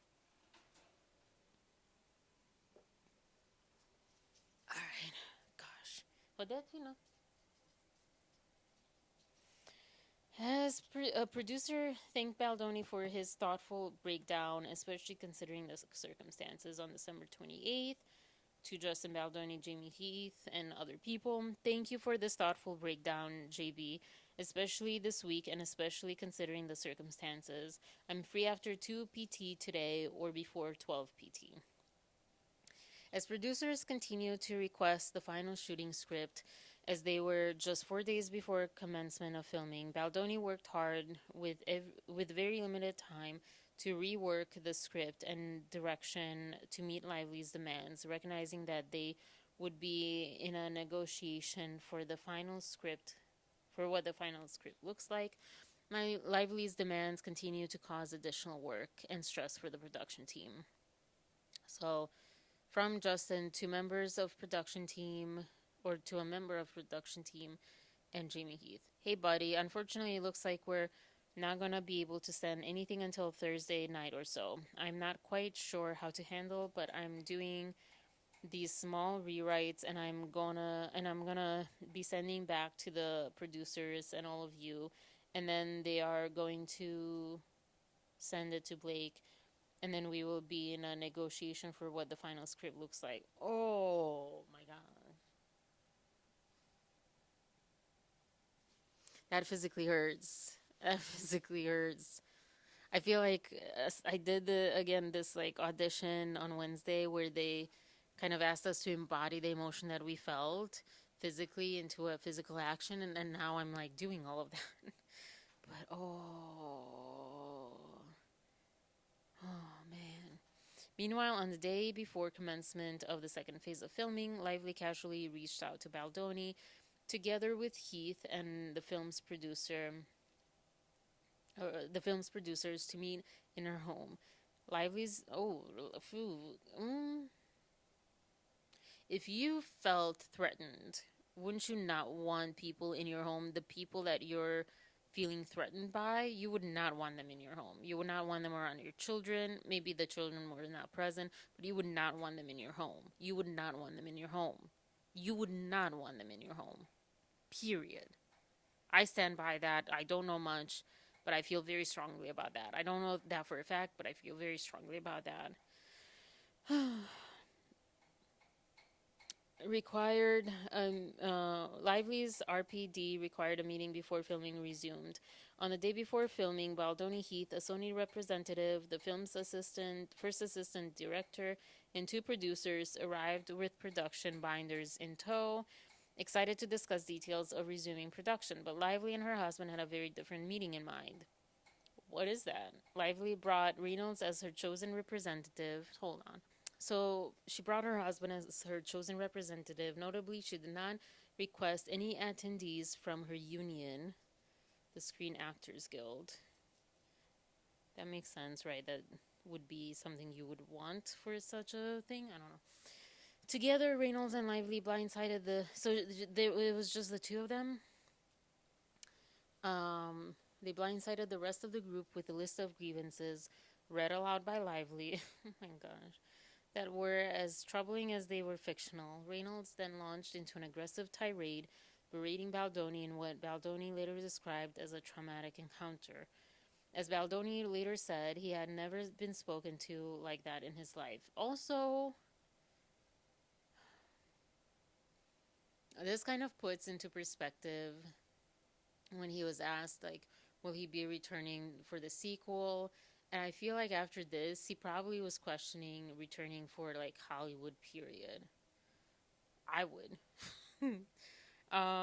Reynolds demanded that Baldoni apologize to Lively for and also, excuse me, I want to acknowledge that I'm pretty sure this is not the only set that went like, that went like this. Um, Crap happens a lot. The 48-hour film project, not compared to this, but just like you hear all sorts of stories from like the best experiences to like really crazy experiences that you can't even imagine how did that happen. And this is not the only set that this happened this way. False allegations, real allegations, convolutions, all this stuff. Um, and that's what makes it to me interesting and valuable, because it's shedding light and hopefully creating more awareness and more security for crew. Um, like I would consider director being a crew, anyone that's not in front of the camera being crew. Um, and just like putting people into their place, like, hey, you have power, but don't abuse your power. Ideally, hopefully. I still feel worried that it's not going to be like that. I don't know. Reynolds demanded that Baldoni apologize to Lively for actions that had either never happened or had been grossly mischaracterized. Baldoni resisted. Baldoni resisted. I had like an itch in, like, it's still there. Resisted apologizing for things he had not done, further enraging Reynolds. Which also, this is what bothered me with Taylor Swift and her now boyfriend, forget his name. What bothered me was when she was the one guy at last year's Golden Globes or something made fun of her, of the NFL, made fun of the NFL, not even Taylor Swift, but yeah, made fun of her, I guess, sort of through that. And her boyfriend kind of stood up to that, calling that guy names and all this stuff. That is what is not okay. Why are we 5 years old? And her liking that made it seem like you are not an evolved human being. You are not mature enough, period. And you don't have emotional intelligence. Like, that is wrong to do. That is so wrong to do. And to be attracted to someone who does that and all that stuff is like, no. And I feel like this Ryan maybe believed Blake fully, didn't even ask questions, or maybe it was all a tactic. Who knows?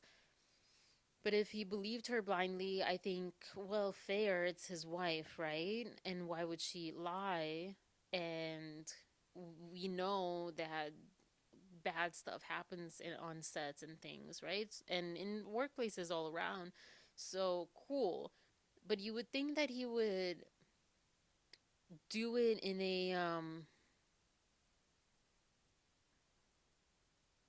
more investigative way, not just like take his wife's word for it and that's it. Like, ask other people involved, ask other parties, and just be professional. You know, if this person, if Justin Baldoni is what they claim he is, you do not. It's not that you don't want to scream at him or berate him, but that is not a good tactic. That's brutality. That's like I don't even know what I'm trying to say right now. I'm just gonna keep going. It's just like, and I like that later. Said like his 40-year career. Oh, that. But yeah, Ryan Reynolds is over 40 years old, and he's acting like this, so infantile and wrong. Like you're trying to, let's say he didn't really know much, but he believed his wife. Which I don't know honestly who the culprit is more and who's more of the victim between Ryan and Blake, but because I think there is something there with that. But let's say Blake lied even to to Ryan, or didn't lie. She truly believes things that happened were intended the way that she claims they were intended, and or even things that didn't happen and all that stuff. And she comes to Ryan, her husband, and he believes this. Um,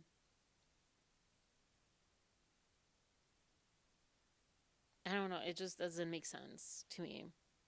It doesn't make sense that he would do that at 40 some years old.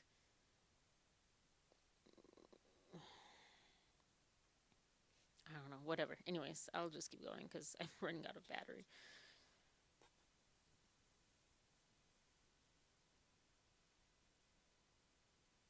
Okay. If you're including the producer, Lively had asked the production to engage, and the Sony representative left the meeting in shock. The producer said that in his 40-year career, he had never seen anyone speak to someone like that in a meeting. The Sony representative said that she often thought of the meeting, and her own one regret was not intervening to stop Reynolds' tirade against Baldoni. That doesn't that say something? Because I believe the Sony representative. Wait, hold on. Let's see.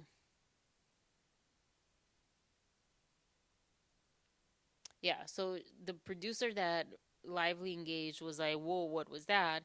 And the Sony representative that has been there from day one on the set, I believe, is the same one that's been on the set, but they should clarify that. But has kind of been involved from day one, regrets not intervening to stop Reynolds. That says something. Maybe it doesn't say exactly the thing that we all think it says, but it says something. Not good towards Lively or Reynolds. Baldoni and Heath left the meeting deeply unsettled by Lively and Reynolds' behavior. I'm glad that they weren't alone. I'm glad that it was at least like a handful of them because I don't know. I mean, talk about harassment. That's harassment. And you don't deal with harassment by harassing. That's actual harassment for someone to yell at someone. Harassment that doesn't really go anywhere because like, oh, guys, and they can take it and whatever. That's bullying. That's harassment. Baldoni and Heath left the meeting deeply unsettled by Lively and Reynolds' behavior and the power dynamics at play. It was clear to them that this was the latest escalation in Lively's uh, concerted campaign of extortion to extract concessions and creative control over the film. A campaign now apparently joined by Reynolds. Nonetheless, faced with the persevering in persevering in the face of extortionate threats versus shutting down a film halfway through production, with all the attendant financial and reputational implications, Wayfarer had virtually no choice but to resume production and finish the film, despite the newfound certainty that Lively was intentionally manipulating, distorting, and inventing facts to use as cudgel, cudgel against Wayfarer. The stakes. By the way, I love that song. Just a poor wayfaring stranger is probably where they got that from. But I like the rendition that one girl did in Nashville only. Beautiful voice, and whoo, that was powerful.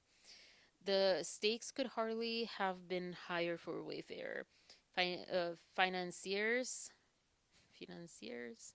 had invested substantial resources, hundreds of cast and crew members had endured months without work due to the strikes, and years of development had gone into bringing the film to life.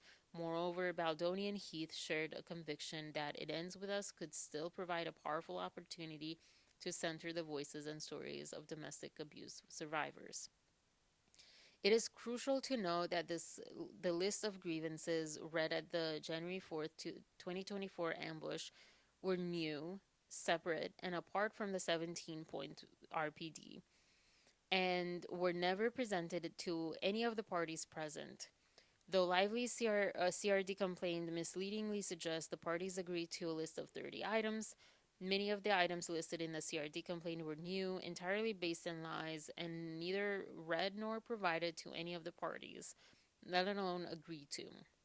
The only document presented to the parties was the 17-point return to production demand, presented on November 9th and signed over 2 weeks after this meeting. But they also said that she read a list out loud of new things. Hold on.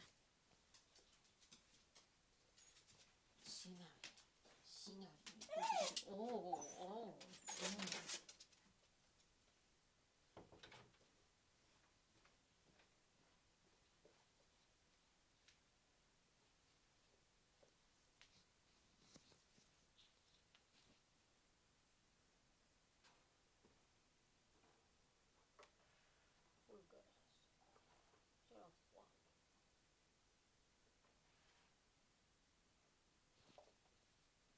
Okay, sorry about that.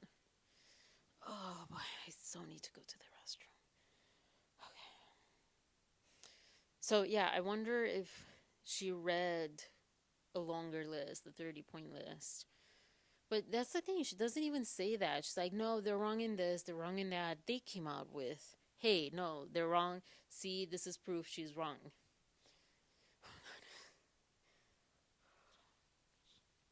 So if she says, like, no, hold on, I read at that meeting, I read this 30-point list to you guys, she could say that.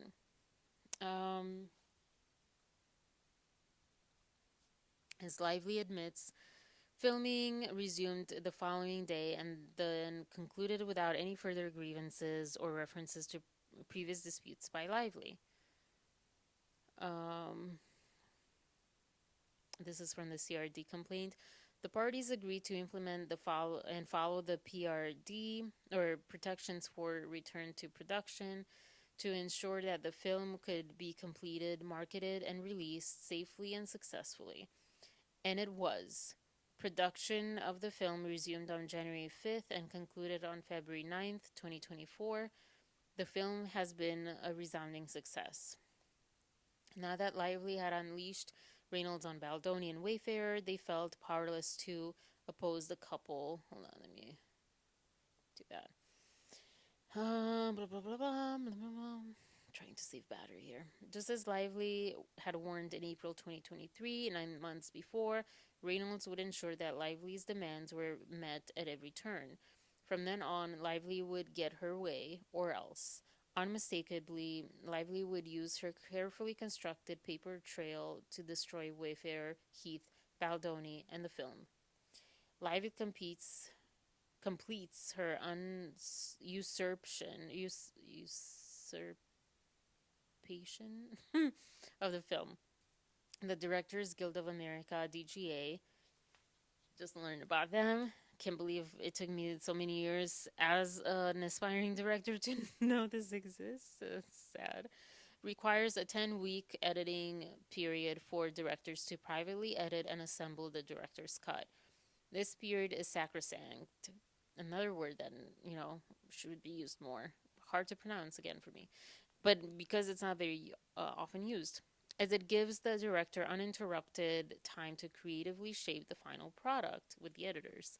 A time to experiment, take risks, and refine until the film fully reflects their artistic vision.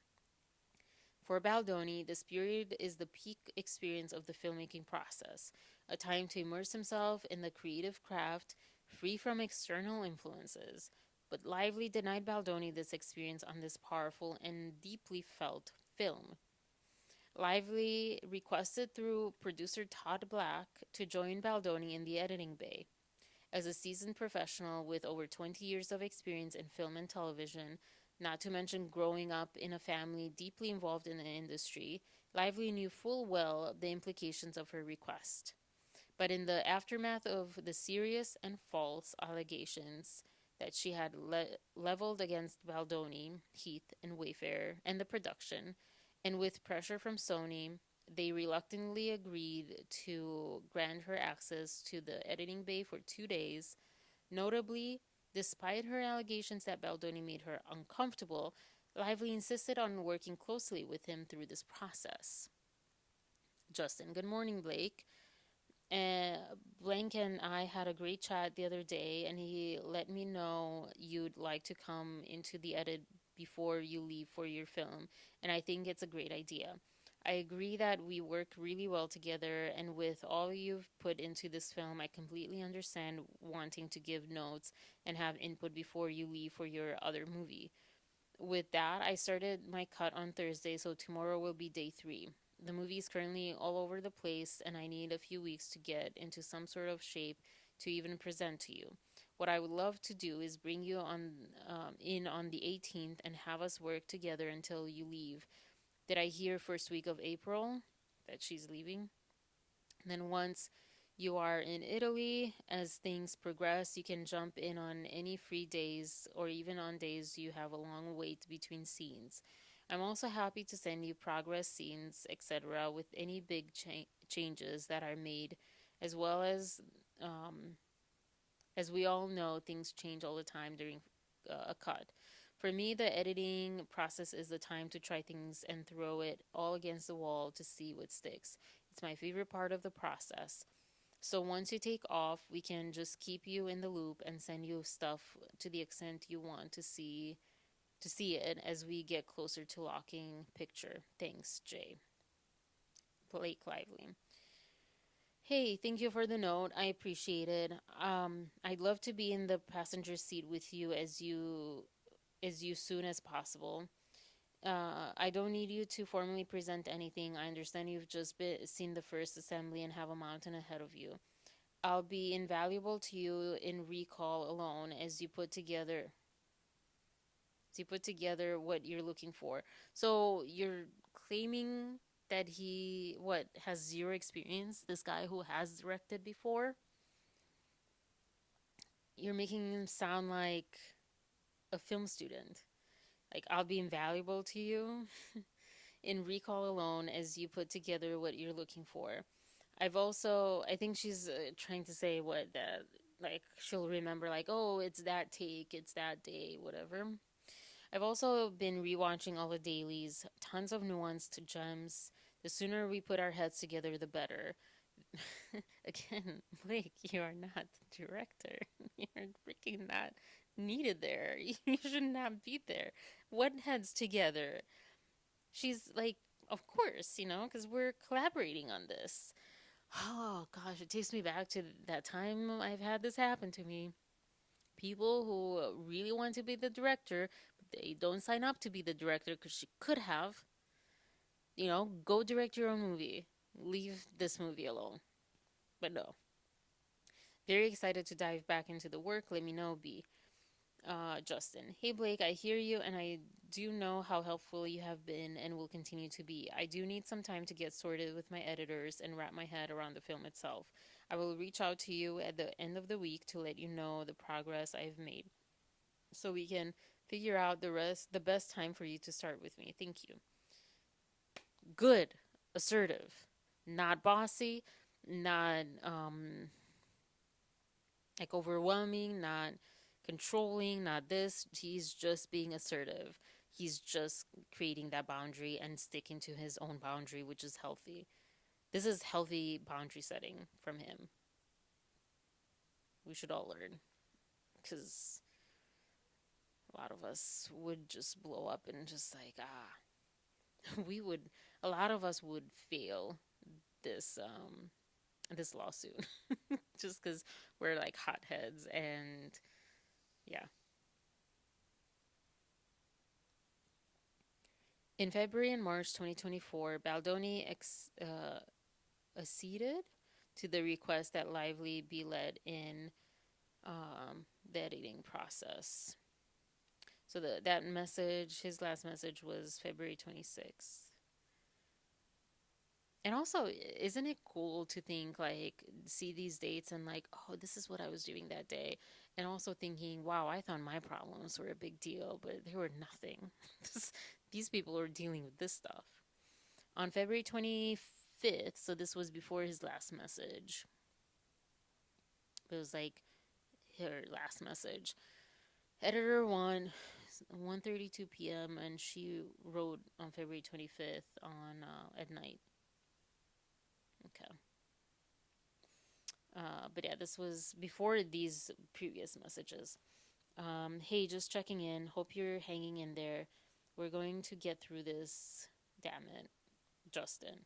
Thanks for checking in. I've sat with it, and I think the best path forward spiritually and for what's best for the movie is that I suck it up and let her in.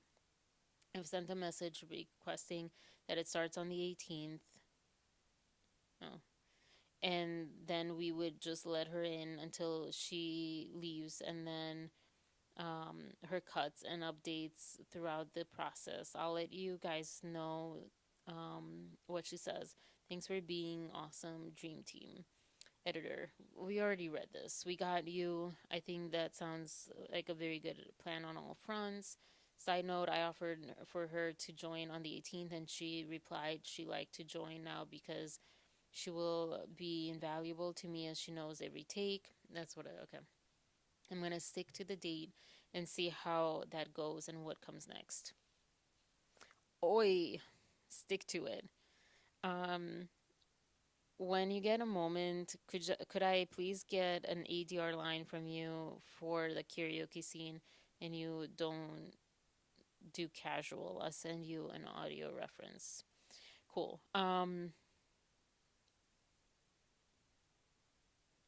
What's interesting though is that the math is a little off. So like he sent that to Blake on the 25th, but it's 6 p.m. and they're talking at 1:32 p.m. Oh no, sorry. Okay, no, we don't know that. Okay. We don't really have the timestamps for that cuz he said I offered the 18th. Okay, yeah, that makes sense. Okay, cool. Okay, let me put together some form of reel 5. And the last scene was only half finished, so I will swap in the last version temporarily. Editor number 1.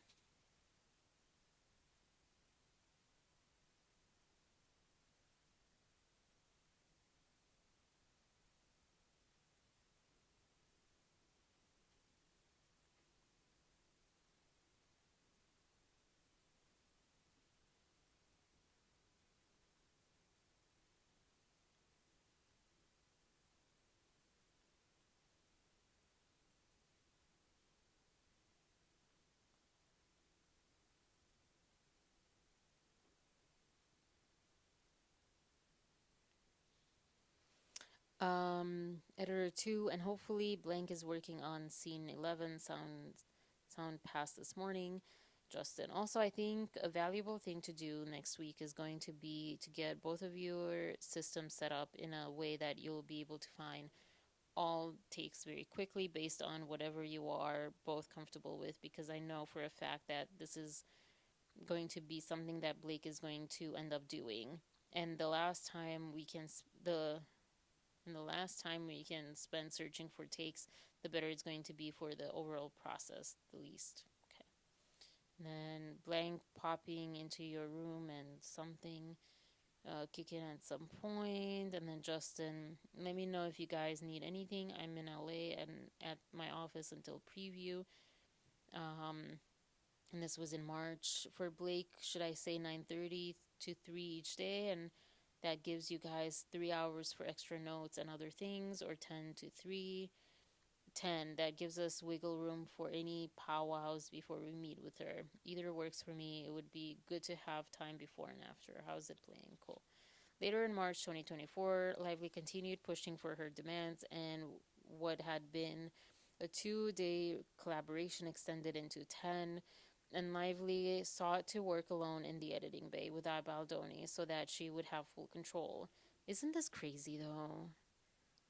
Sometimes I just want to stop and acknowledge the absolute insanity that she did. Though Baldoni incorporated 7 pages of her notes into his edit and at the very start, and consistently kept her involved in every subsequent edit, despite having absolutely no obligation to do so, except it was clear that he did. Lively was not satisfied with merely collaborating with the director. She wanted to be the director and see her own creative vision for the film realized. I mean, a lot of us do, but we can't do that. And also, we need to be respectful as human beings to other human beings, but not her.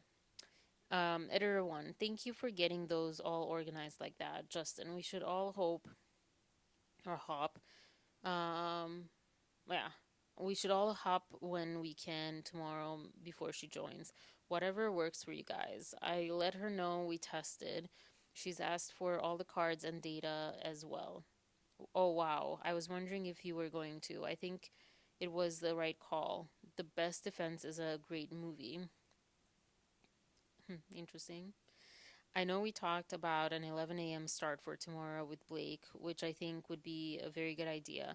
I think it's important that we meet with Blank beforehand in the morning so we can launch her working on music while we're working with Blake.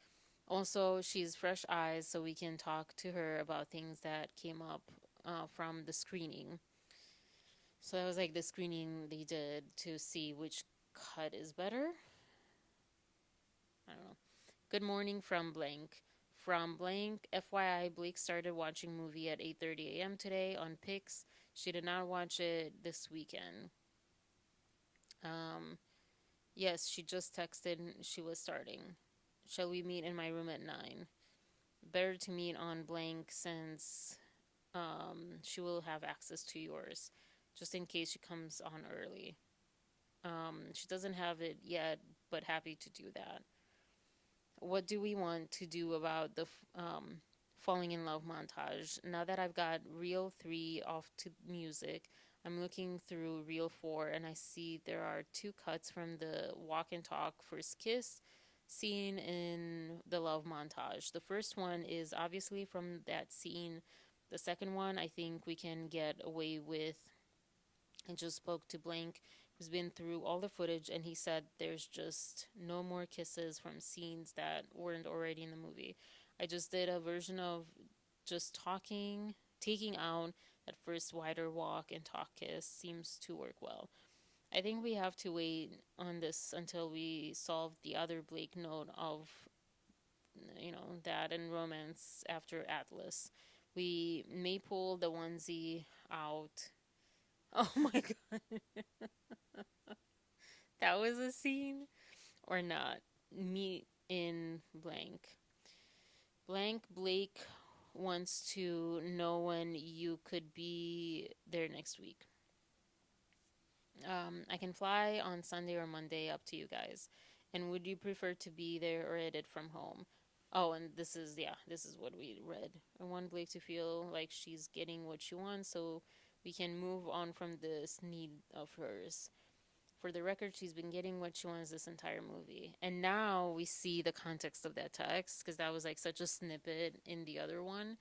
And now we're like, boy, that's an understatement.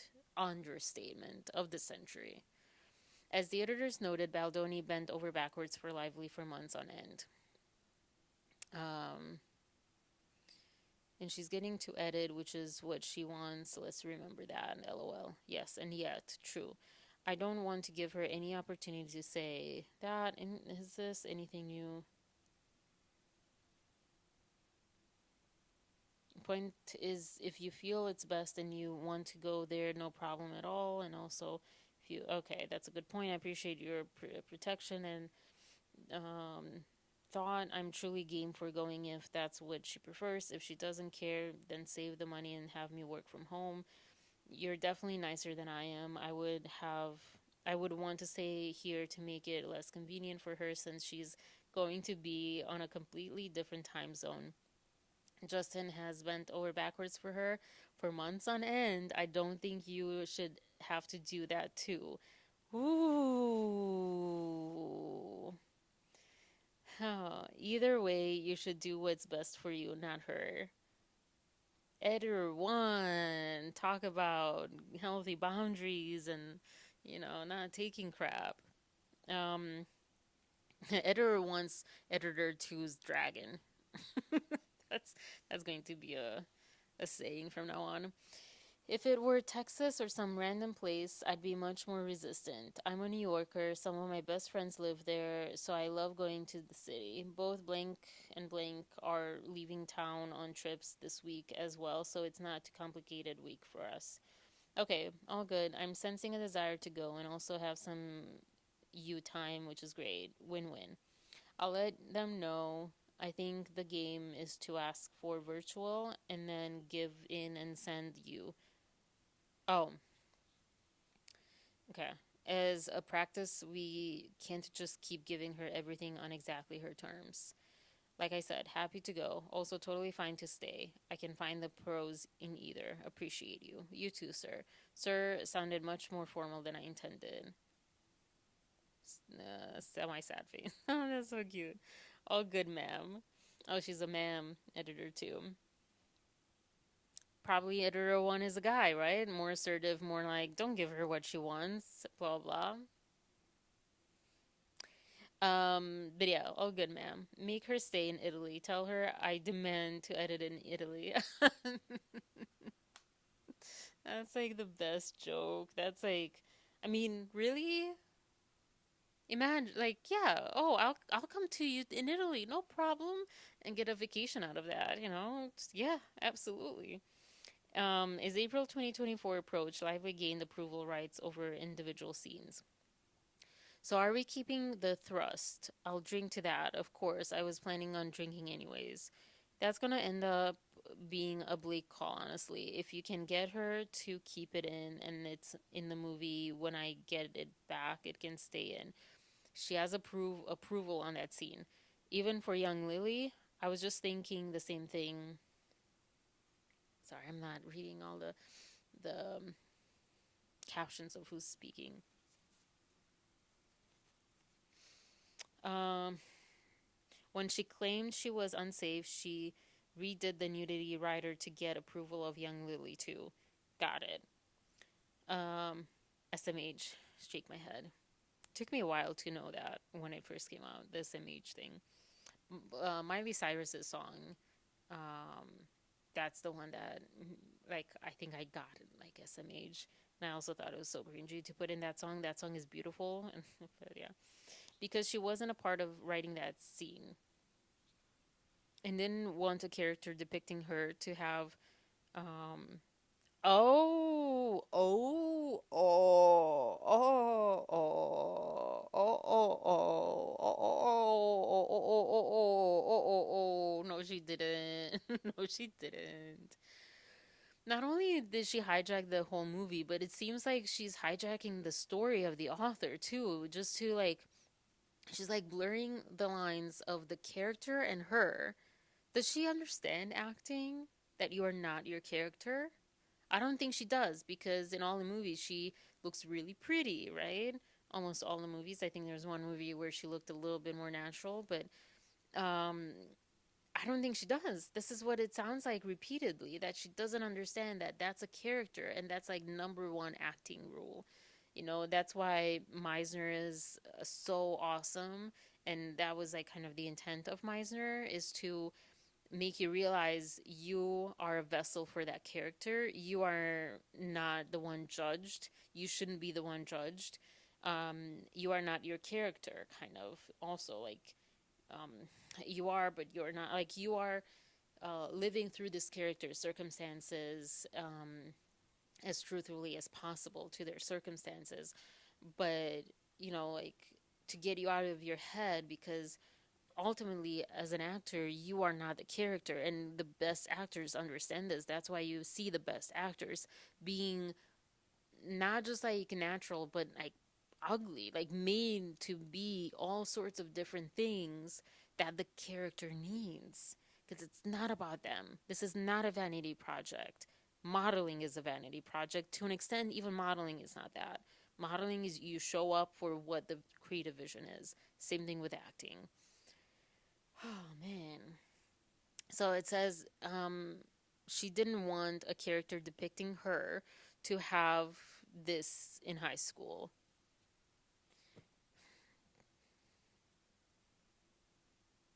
That is that is just. Let me screenshot that for like some talks after with my friend. What? It's all about control so she could get to where she will be next week. All good. Hi blank in blank room. Ah, popping in now. And then the headshots. Okay, random. I wish I knew what that was about, but probably not relevant. Happy Sunday. Waiting for my plane. Blake is watching the cut tonight, and we start around noon tomorrow. I'll check in with you guys when we wrap up in the evening. Sounds good, and safe travels. I really think something good might come out of all of this. So far, every time this movie came up against adversity, it somehow worked out to make the movie even better. Why stop now? Justin. It's gonna be great, and you're the perfect person for the job. Safe travels. We just finished up for the day. Full day. Great. Should we all chat? Yes, but let me get out of the building, then I can call. That was my thinking exactly. Oh, ouch. Ouch. Ouch. Ooh. Man, they did not like her. Ouch. It's turning into like a spy movie. Like, she's going to listen into the conversation, or she's going to spy on me in this building. Of course, Jamie would like to join. Um, Justin, thank you again, Blank. So sorry you have to be in this position, yet no one better suited. Grateful for you. Okay, so finally in April and May 2024, Lively's extortionate threats coerced Sony to allow her to create her own cut of the film, a right that is exclusively reserved for directors. At Wayfair and Sony's expense, and despite Baldoni's and Wayfair's rightful protests. Sony's reasons for acquiescing to these beyond unreasonable demands were clear. Sony told Wayfair in no uncertain terms that Lively refused to promote the film unless her demands were met. Honestly, Sony, based on the crap that she did promoting the film, you would have been better off her not promoting the film. Wayfair, feeling increasingly concerned or cornered into agreeing to Lively's demands, attempted to at least to require that Lively finally sign her engagement contract if her demands were to be met. Wait, she still hasn't signed her contract? Even this basic ask was refused, and Sony urged Wayfair to give in. Oh, what the heck? Jamie, I have blank on here too. Blank has gotten Blake to approve the trailer we want, with our narration, the chair kick, the bruise, etc. And Blake is calling Taylor to approve the song. She, of course, which the song was great for the trailer. I will stand by this, but it sucked in the movie. The Lana Del Rey song sucked as far as at least the placement in the movie. Whoever did the like music score of it, I don't know if you can call it a score when it has like these specific songs, didn't do a great job with that, or whoever approved that or whatever. Like, it was, as someone who loves putting music with visuals and stuff, those were like such wrong timing, because it was like the words were like, this is not relevant to the scene. um she, of course, just reached out saying she's asking for time with Blank, her editor. We know it was conditional on signing contract, but asking if you will reconsider so Blank can release this trailer and Blake does not change her mind, recalling Taylor Swift. Blank blank, I'm available to talk on the phone. Call me if you're free. You guys, don't want to play ball. You're going to delay and greatly hurt the movie. Good luck. This is the Sony executive. And then Jamie Heath. That is only if you want to make this date. We are going to need to push. Finish director cut, and we can have multiple previews down the road. Love that. Wait, what the heck? What is this? Oh, messed up. Okay, there we go. Lost my track. Lost the page. I don't know how. Text message, text message, text message, more text message. Man, I thought I could do this, but I don't know if I can do this. Oh my gosh. Baldoni and the film's original editors were not even allowed to see Lively's cut, even if just to see how much of their work had been replaced. So there's a PDF. This is great. I hope Blake got a copy. No, don't think so. Wouldn't matter anyways. She has her mind made up. We focus on what's best for the film. It will all work out. Well, we're out in the world. That's probably like the trailer. Just curious if you guys have peeked at her cut and if anything has changed. Editor, I have just been told that we are not permitted to look. Haha, wow. When did that happen? Editor, 1, as per Sony. 2, this evening, through blank. Wow, okay then. The editors and director isn't allowed to look at an actress cut. Got it. Well, here we go. We'll keep taking the high road. Still believing that in a sane and just world, despite Lively's continued extortion, an actress would never be allowed to usurp his legal right as a director to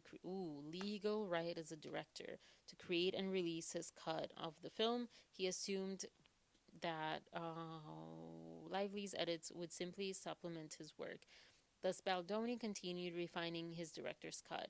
But as Lively threatened to refuse to promote the film or approve any related marketing materials such as trailers, posters, social media posts, a doomsday scenario for this major motion picture, Wayfair and Baldoni were extorted into acquiescence to more and more demands. This included co-funding, together with Sony, a friends and family screening of her version of the film, which they had not approved or even seen, entirely at Lively's insistence.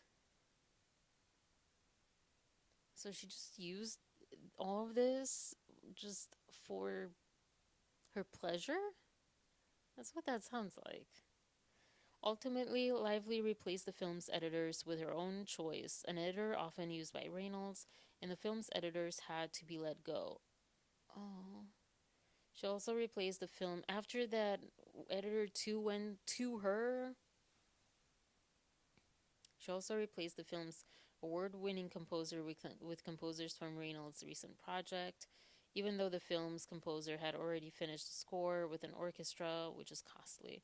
Sony supported Lively's demands and even enforced her dictate the film's director and editors not be permitted to view her cut. Wayfair and Sony find themselves in the unprecedented and uncomfortable predicament of having two competing versions of the film, one made by the film's actual director and one made by a person with no contractual or creative right to even approach the editing bay, let alone make her own cut. I will say it doesn't look good, right? That Sony is so giving into her asks, requests, demands, whatever you want to call them, and siding with her. It doesn't look good. Doesn't look good. I don't know on what basis. I don't know what that means, but it doesn't look good. Like, I don't know if it doesn't look good for Sony or it doesn't look good for her or for Justin. I don't know. But in light of Lively's threat to withhold promotion of the film, as well as her thinly veiled threat to end Baldoni's career with a slew of false oh my gosh. The studio reluctantly agreed to do an official audience test for both versions. Again, at Wayfair and Sony's expense. But I feel that's fair, even though technically she had no right to have her own cut. This decision was made on the understanding that Lively had agreed with Sony that if Baldoni's director's cut tested higher, she would drop the matter and fully cooperate so that Baldoni could finish the film without further interference. Tellingly, in a side by side comparison of audience tests, Baldoni's cut scored significantly higher with key audience demographics. Thank you. Spoke to Blank this morning, gave her the latest. Spoke to Blank this morning, and she's putting in a request to release Blake's cut officially to us. Just getting on the road here in blank blank home in a couple hours. Get some rest. Damn it. Oh, darn it. Oh, why did it do that? When I zoom in, it just kind of does its own thing. And then FaceTime, and then the comparison sheet we can't see. Okay. Hopefully we have like an actual screenshot later. In our key demo, over 20% higher in the excellent rating and 15% higher in the definite recommends. That says it all. One would think I'll have info at 4. Here's my info. She lost. Can we now move forward? Thank you. The only group she went up with in the excellent category was men, and they are absolutely not our audience. Oh, that hurts. And that's only because she focused more of the movie on herself, and men like to look at Blake Lively. Men are such pigs. Wow.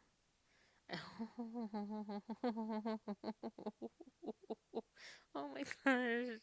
I love these editors. They're so like real.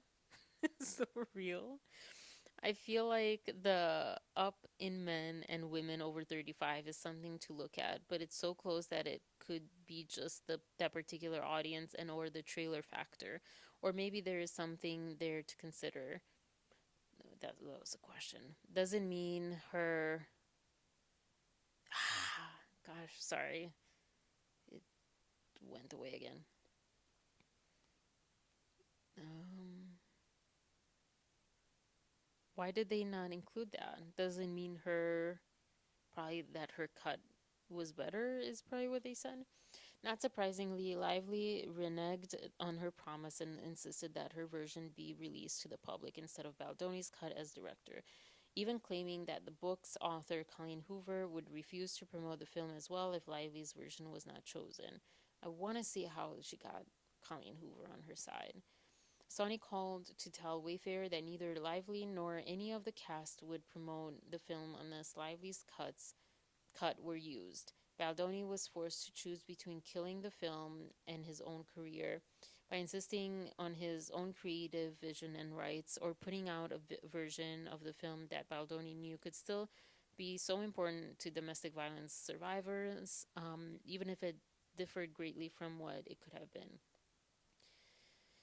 So he reluctantly chose the latter and stood down, allowing Lively's version of the film to be released and promoted. Baldoni was essentially forced to fire himself as director and allow Lively to finish this film, also under her name, just like Ryan Reynolds wrote under her name. Knowing it was the only choice he could make to serve the greater good. 2 days later, Baldoni was hospitalized with a serious spine infection, eventually, with a key demographic being the focus. Sony and Screen Engine convinced Lively to put back as much of Baldoni's edit as they possibly could.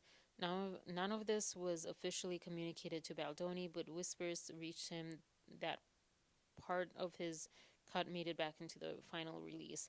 Baldoni made sure to thank and apologize to his editors, whom Lively had caused to be let go. There was something I wanted to say earlier to something.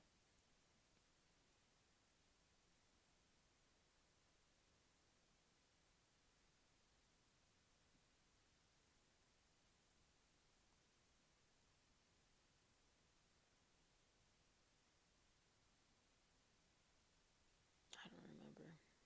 Okay. I'm so sorry. I love and adore you both and will fight for you and your recognition and sing your praises to the end. This will all work out. It's painful, but it will be okay, and we can rest knowing that we have created a beautiful work of art together, and yet I am so sorry. And he sends a picture of him and his wife. Hope ADR went well, being admitted for 3 days for potential infection. So now you have a real reason to why I'm not doing ADR. I love and adore you both. Thanks for standing by me through all of this. You guys are amazing. Holy cow, feel better. We didn't want to bug you during all of this, but our secret source has let us know that the new version they were previewing tomorrow has a bunch of our version put back in. We just have to keep it quiet because we want to keep our back channel open. Feel better, get well soon. We love you, and all of this craziness, health and movie is gonna work out, damn it.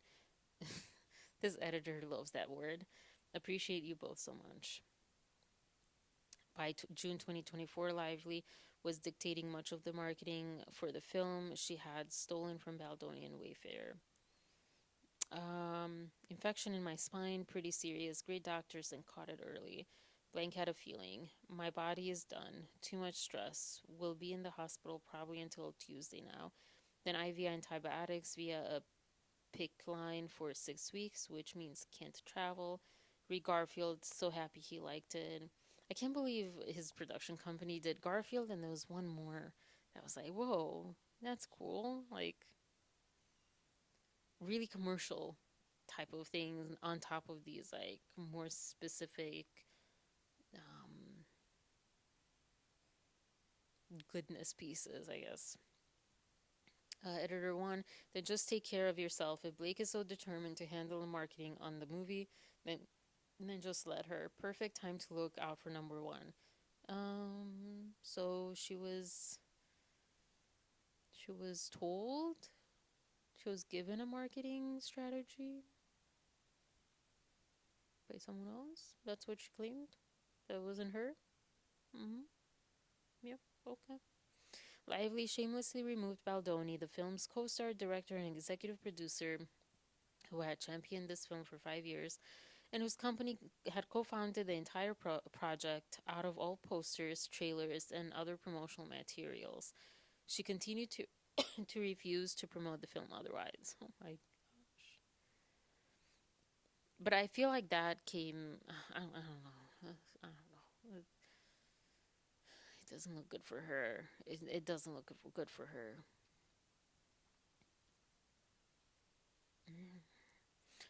That's what I was going to say. I wonder if they can subpoena her communication, like her text messages and stuff.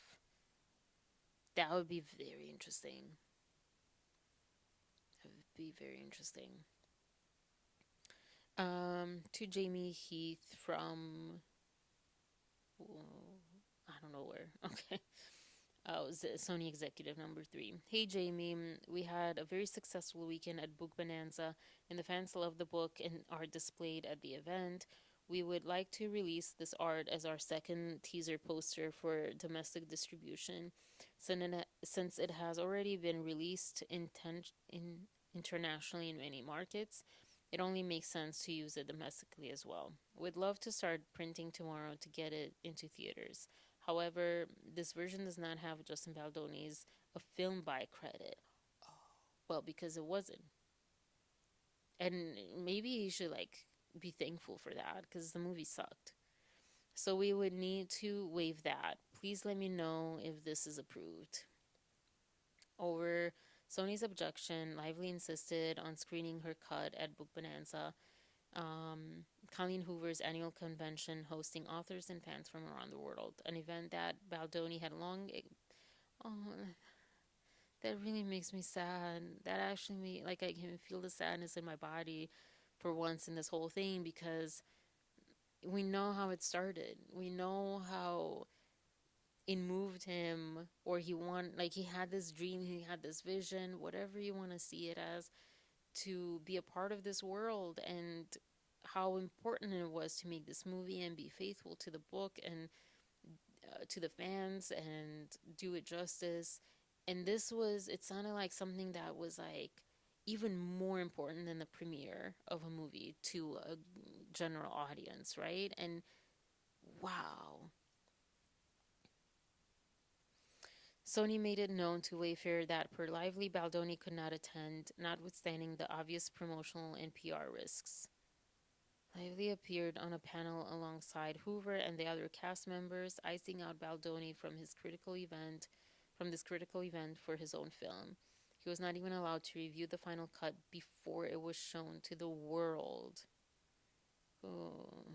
Hi, Jamie just filled me in about BookCon. I know this is devastating and such a kick in the gut. It's petty and childish at this point. I'm just making sure you're okay. We'll get through this. Eye on the prize. Her attending BookCon is a win for the film ultimately. And if she wants to drag her butt to Texas, then let her. You can be home with your family, which is important. Because he was also like in this infection situation. She's kicked me out officially from the film now. She's finishing it all. I can't be involved. Music, sound, visual effects, everything. I'll make it through somehow. Just need to feel it all. Oh my gosh, I want to give him a hug. I really just want to give him a hug. Like, to be real as a human being, I just want to give him a hug. I'm so sorry for this, that this happened to him, and to the editors, and to everyone that was, that had a consequence in all of this. I'm so sorry. Again, her accusations do not excuse her behavior towards him and all of this stuff. It, if the accusations were true, she should have quit the movie or, like, had legal action, not taken over the movie. This does not have anything to do. And it is, and talk about retaliation, if anything, but like this has nothing to do with her allegations towards him. Right? Like, you can see this, right? We can think for ourselves. This has nothing to do with that. Someone harassing you in any form does not mean that you need to take away slowly, painfully slowly, little by little, control over their job.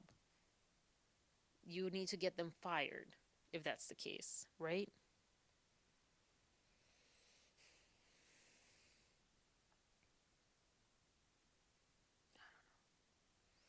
Editor 1 looks fun. By the way, picture was supposed to get locked this week. Did that happen? Just curious what version is going out in the world with all of our names on it. But yeah, that also, like, I would not want my name on it. Knowing that this is not my movie in any way, as an editor, as a director, I would not want my name on it. But, it's like, who had ego and who didn't have ego? Let's think about that. Because I have enough ego to be like, I don't want my name on that. I don't want people to assume that's me. Those are my decisions on there and my work. I'll watch soon. No idea. Read picture. Evidently, they are all about all at Book Bonanza. Hard. Oh boy. But second test didn't go any better. Over 35 went down and understayed. Went down and understayed same. I guess Sony asked for more changes to get it closer to our cut, but I haven't watched. They are showing it at Book Bonanza. The whole movie? Yep, hers. Wow. It was supposed to be ours, and then I was uninvited. Whole thing is pretty cruel and intense. Uneffing believable. I hesitated. I almost really want to say the whole word because it renders. This whole thing renders that actual word, but. Oh, sorry, Justin. I love you both. Heart, heart, heart. Heart, heart, heart. Only 3 hearts, sorry. Didn't 4 each. I just hope you love.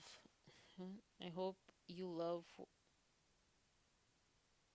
or at least stomach, the cut that is going out into the world. Haven't seen it yet. Can't.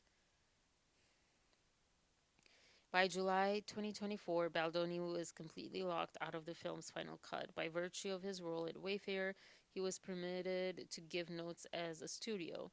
This only added insult to injury because he should not have been giving notes. He should have been editing the film.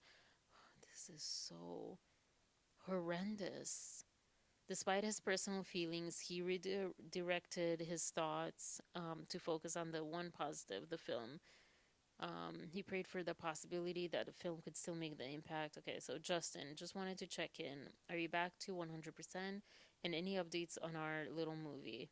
Just hoping all is good with everyone and everything. Sorry, blank, missed this. Didn't mean to not respond. Really been distancing myself from the movie as best as I can for my sanity. Lots of great internal work, finding real gratitude, but some more hard things over the last few weeks that would blow your mind. We'll all catch up soon. Today I have to give notes on the final mix. I have not seen the locked cut of the film. Evidently, it's been worked on more and she's been mixing. I'm getting to give notes as a studio today, not a director. Very hard, but I'm okay. Really doing a lot of work to detach. We made a beautiful baby together. The baby might not grow up tone exactly who we thought, but it's still beautiful. That's what I'm holding on to. Very proud of us. Wow, I can't say I'm shocked because I was hoping that you were going to be able to not let this beat you down, and it sounds like you have achieved that. And so, yes, the movie we handed her was so good that even if it's been screwed with, the base work will still shine through. The last I heard was it didn't. As I heard was that she was putting back a fair amount of our version, just not sure what that entailed or to what extent. I guess you'll find out today.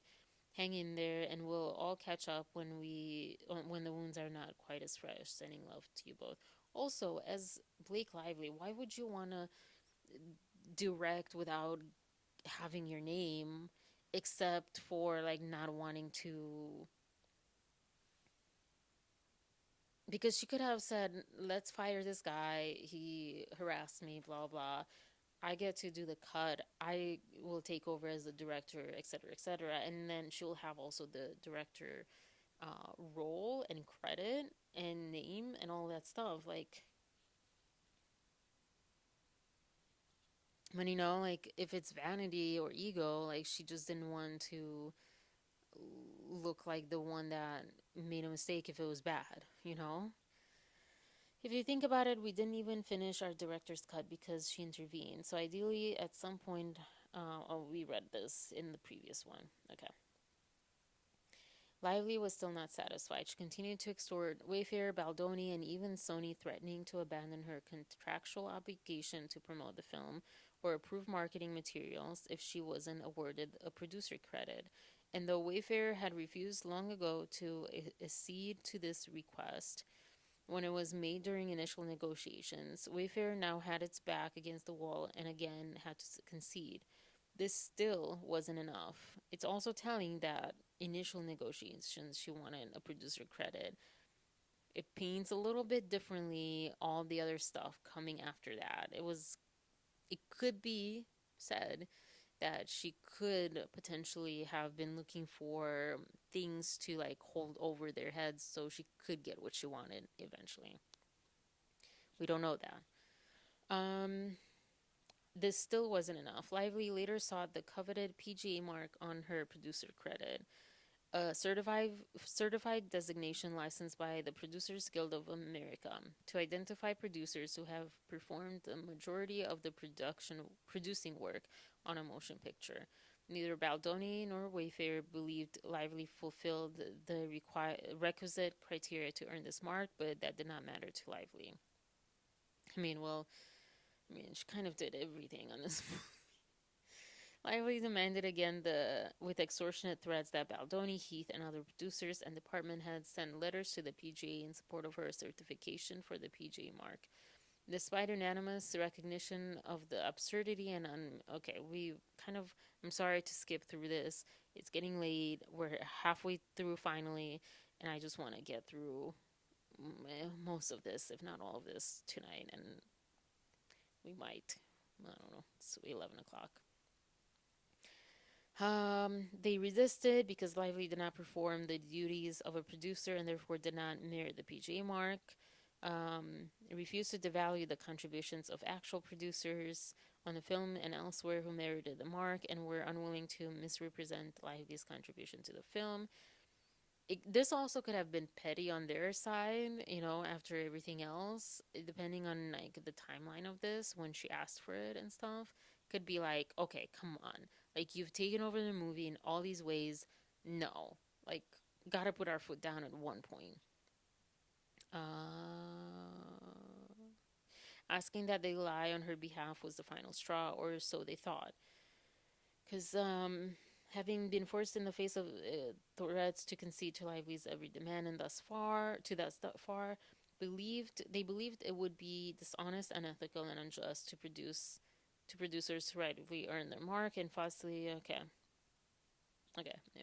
In response, Lively instructed Sony to tell Wayfair and Baldoni that any goodwill left between us is done.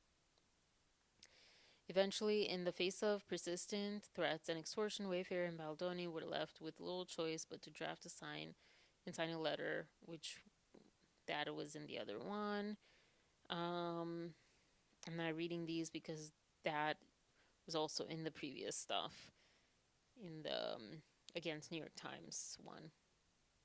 As the premiere of the film approached, Lively made good on her promise and instructed Sony that she and the cast would not participate in any marketing or promotion of the film alongside Baldoni, in spite of Baldoni and Wayfair's acquiescence of all her demands. She made certain that Baldoni was removed from all artwork of the film, and stripped him of his a film by credit.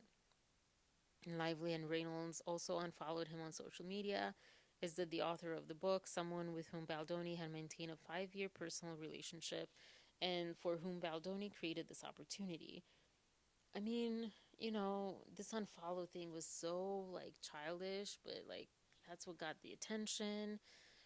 Maybe they were hoping, like, oh, if people think, like, oh, there's something shady going on, it'll promote the movie, it'll make more headlines, blah, blah, and maybe it just spun out of control, and here she is, having to go to court, or at least having a lawsuit against her, and having had to file a lawsuit that didn't seem like she wanted to file in the first place. The other cast members also unfollowed Baldoni, creating the false impression that Baldoni had done something wrong. And that was the start of it. It wasn't his smear campaign. On information and belief, Lively induced the other cast members to shun Baldoni in an early attempt to give fans the impression that Baldoni had committed an egregious sin. Didn't pronounce that right. We'll move on. Something so egregious that no one wanted to even take photos with him or have him around. Lively was leaving what she had earlier referred to as crumbs, a social media strategy she had learned from a close celebrity friend,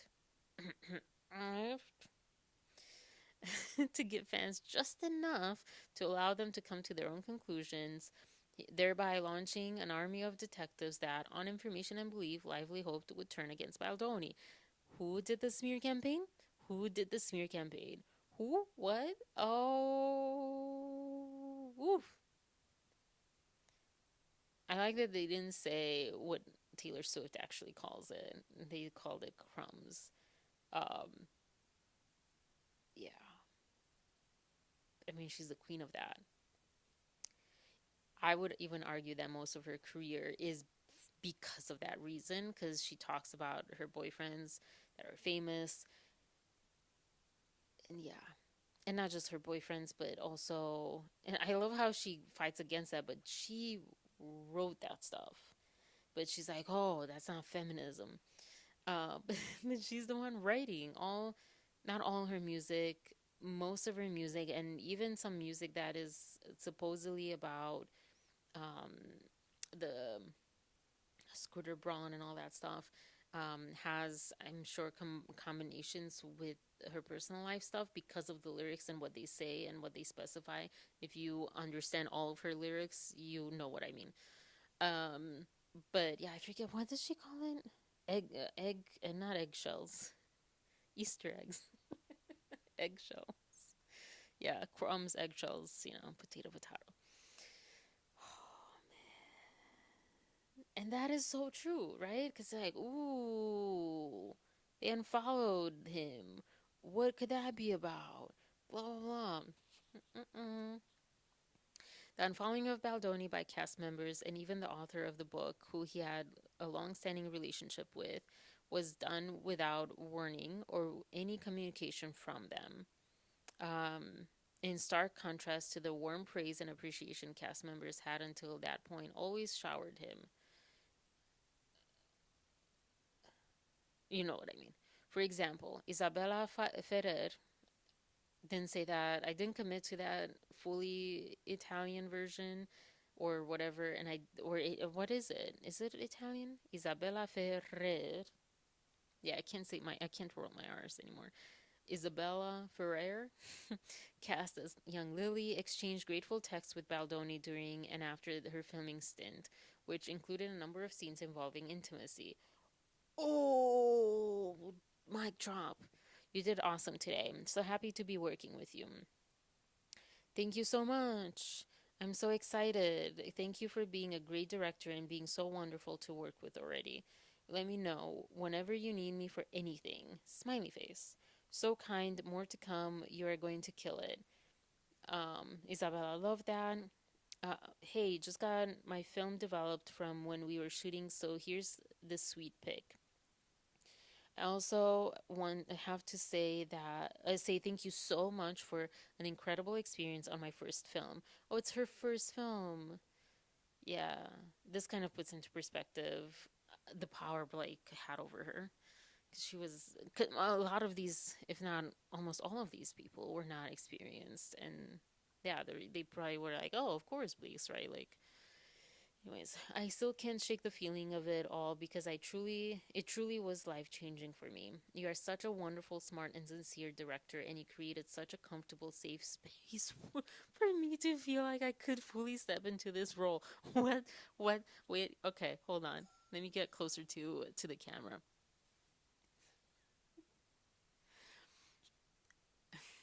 You are such a wonderful, smart, and sincere director, whatever. And you created such a comfortable, safe space for me to feel like I could fully step into this role. Safe space. You, Justin Baldoni, created a safe space for me and a comfortable space for me. That should be enough, honestly, to discredit Blake. Now, okay, hold on. I know you might be saying, well, but that doesn't mean Blake wasn't harassed, doesn't mean that her experience wasn't different. True. So we'll give her that.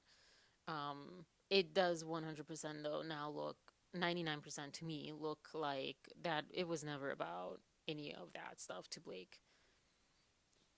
But we'll still keep an open mind. We're only on page 93.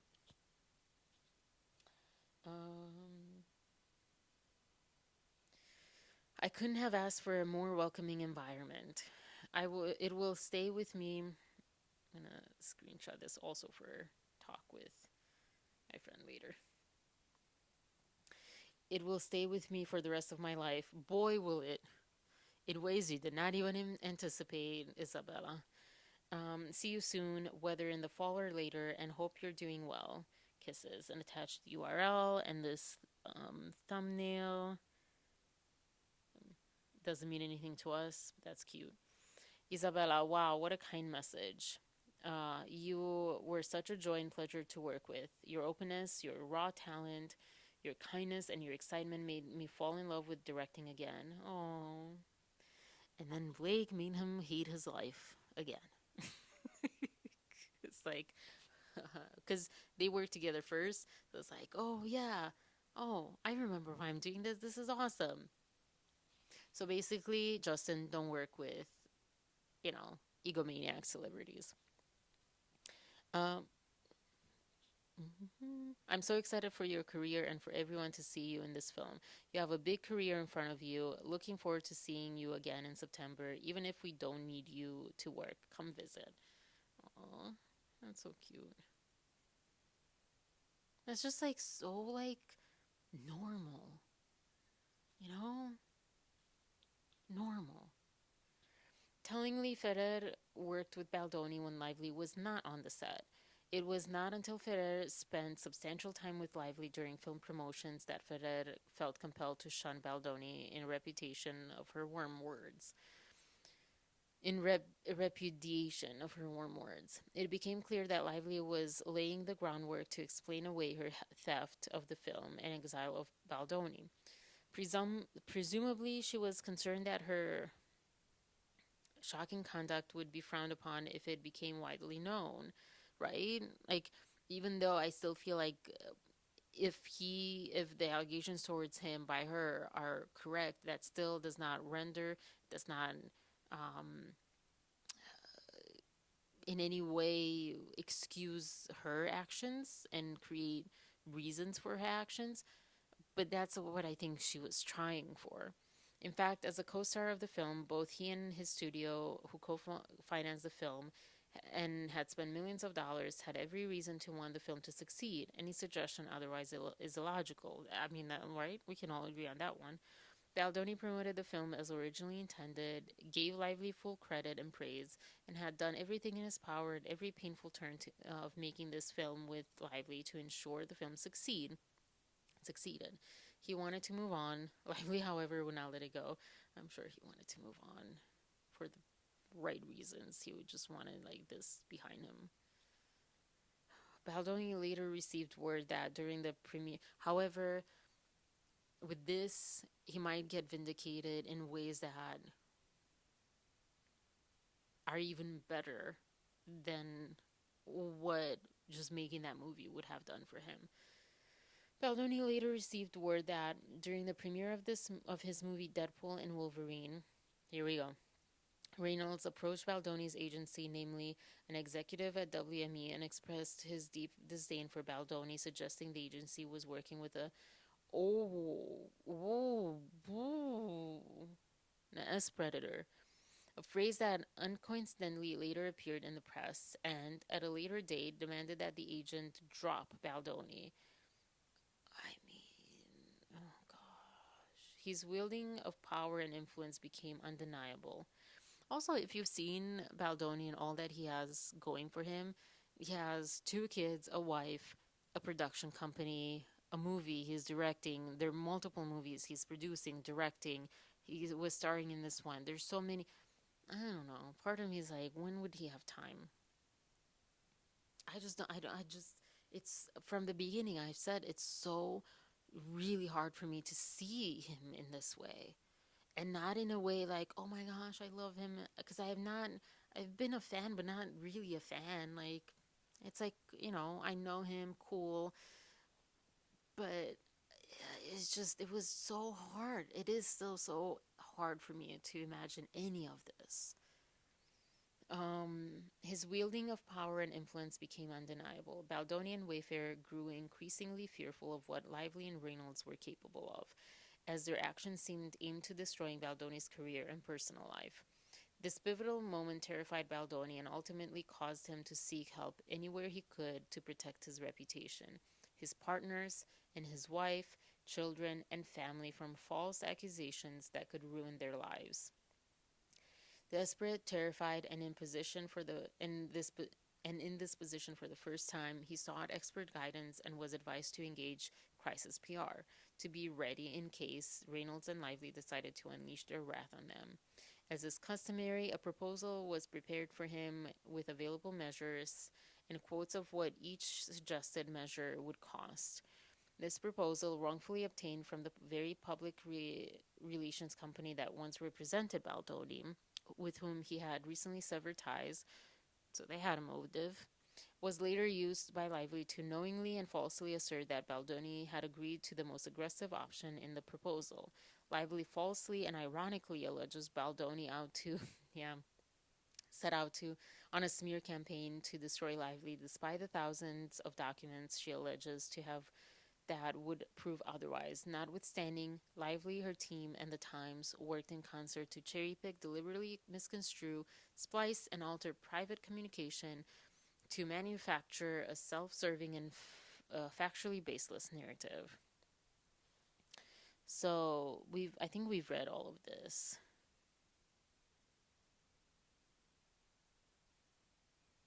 I can't read some of that. And this is unfair because it's also not me. Everything now looks like it's me. Maybe not to you. No, it totally does look like his side. Um, cool things included. Whatever. Okay. We can't write it down to him. We can't write, we will destroy her. We will go to this. We will do this. We will do this. We will do this. Of course not. But I told him that's the point of talking through. He has to he has to look at it as an information document for us to be armed with. That's all. Imagine if a document saying all the things that he wants ends up in the wrong hands. The work is not the document. The work is the effing crisis. LOL. If it's any consolation, he's like this with everything. Overthink, stresses, high anxiety. He just needs to be educated on how this process works. Um, we can bury anyone, but I can't write that to him. I will. I'll be very tough. He needs to be educated on how this process works. Um, I mean, this still doesn't sound that amazing, but I will say I mean, for them to clearly just like include this one piece and this one piece and this one piece and not any of the things in between, I mean, that looks so bad. You can't get away with that one. Like, whatever it says, you excluded the information. Oh, this is the same thing. Why did they include that twice? I don't know. Another one. We can bury anyone, but I can't write that to him. Okay, I will be very. Um, and also, as you know, this is twisting, turning, because we don't know their moves. But don't worry, I get it. I may just drink half a tank of Pepto Bismol and I'll be ready for the call. Ha ha. Yes, exactly. And maybe that's how you approach the Baha'i thing. That we had no idea of this approach and why we can't be proactive as we have no idea what she will come out with. Done. Pepto mixed with espresso and you're good to go. He also cannot come across as a victim here. We are walking a very fine line. Exactly. He can't look guilty either, but by shying away from this stuff. I mean, this is, I'm not seeing anything that incriminates him, honestly, from that, because it's like they're a PR team. The way they're talking is like a PR team, you know? Yeah.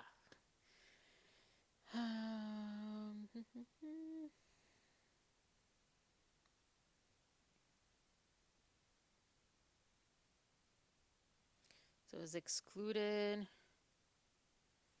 She wants to interview me, want to have her email me. She's emailing. I said I would make it happen. Yes, I literally just spoke to Melissa about this on the break about what we discussed last night for social and digital. Focus on Reddit, TikTok, IG. I'll let other people go through this. This is really hard to read. The retaliation campaign relied on more than just publicists and crisis managers spinning stories. They also retained subcontractors, including a Texas based contractor named Jed Wallace, who weaponized a digital army around the country from New York to Los Angeles to create, seed, and promote content that appeared to be authentic on social media platforms and internet chat forums. The Baldoni Wayfarer team would then feed pieces of this manufactured content to unwitting reporters, making content go viral in order to influence public opinion and thereby cause an organic pile on. To safeguard against the risk, Miss Lively ever revealing the truth about Mr. Baldoni, the Baldoni Wayfarer team created, planted, amplified, and boosted content designed to eviscerate Miss Lively's credibility. They engaged in the same technique to bolster Mr. Baldoni's credibility and suppress any negative content about him. Well, they didn't do a good job about that, did they? On August 10, the day after release of the film, Miss Nathan's team reported that they had started to see shift on social due largely to Judd and his team's efforts to shift the narrative against Miss Lively. And we cannot read this. So, but I think this is what it is. Okay, hi team. So far, this is Katie Case. Oh, that's a cool name. Hi team, so far extremely limited pickup on Daily Mail or page 6. We'll continue to keep an eye out and send pieces as needed, but so far it's been steady coverage on pure speculation. We've also started to see a shift on social due largely to Judd and his team's efforts to shift the narrative towards shining a spotlight on Blake and Ryan. Due largely to Judd and his team's efforts to shift the narrative towards shining a spotlight on Blake and Ryan. Again, we'll continue to send links and screenshots, but I wanted to send an update in the meantime. Thanks, Katie. We're saying the same thing. Thanks, Katie. I'd like to have a quick Zoom today if we can all arrange without Justin. If that's possible, I can join, just running around, so might not be on camera, but just let me know when. Happy to jump on too. Likely off camera, no one needs to see this today. I think it's like this, the tongue out face with 6 p.m. call work. Also, why is that relevant? That's not relevant. I want to understand this whole Judd thing. No requests, though. I think people are bored. The majority of socials are so pro Justin, and I don't even agree with half of them. Oh, I agree. I'm just anxious per usual. LET reached out to Justin's old assistant. You're okay. It's been too much. Press too chaotic. I told you. People Magazine messaged me when they messaged me, and then they messaged me again to say they're getting radio silence on everything. That was the request he sent through. Nothing to me. And then Roger Friedman from Showbiz 411 called me, but I'm leaving it. LOL, Roger. I don't understand any of this. Yeah, Jillian reached out. Carolyn from ET, who just annoys me. And I saw that Katie said limited pickup, but I've honestly not seen any from those two pieces. Just keep on giving nothing. Nothing, not one thing from those pieces. Huh. I mean, that was just a lot of work, just talking everyone off the effing ledge for those two pieces. Literally. I feel like I've been hit by a truck. And then after the weekend, people are going to move completely past. It's boring now. Nothing came out of for anyone. Oh my gosh, yes, he will die. He doesn't realize how lucky he is right now. We need to press him on just how effing lucky. The whispering in the ear of the connotations like, oh my gosh, other members feeling uncomfortable watching it. I mean, there is just so much. Doesn't matter if it's not true. I know I don't think they get that. They think the truth wins. No, it doesn't. And I'm like, we are dealing with a psychopath who literally called you a predator. Let's all be happy with difficulty. So they're referring to Ryan Reynolds, right? Because he called him that. Let's all be happy with difficult. But difficult was Blake's word. Um, I was kind of confused with this. Like, they think the truth wins because I took it as, Baldoni side of team thinks the truth wins, and then no, it doesn't. I don't know.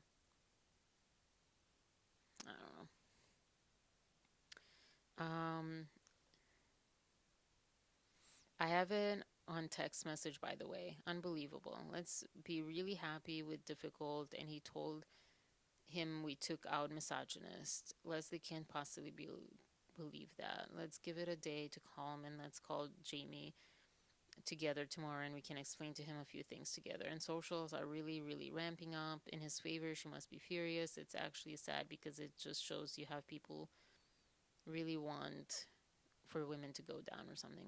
I forget.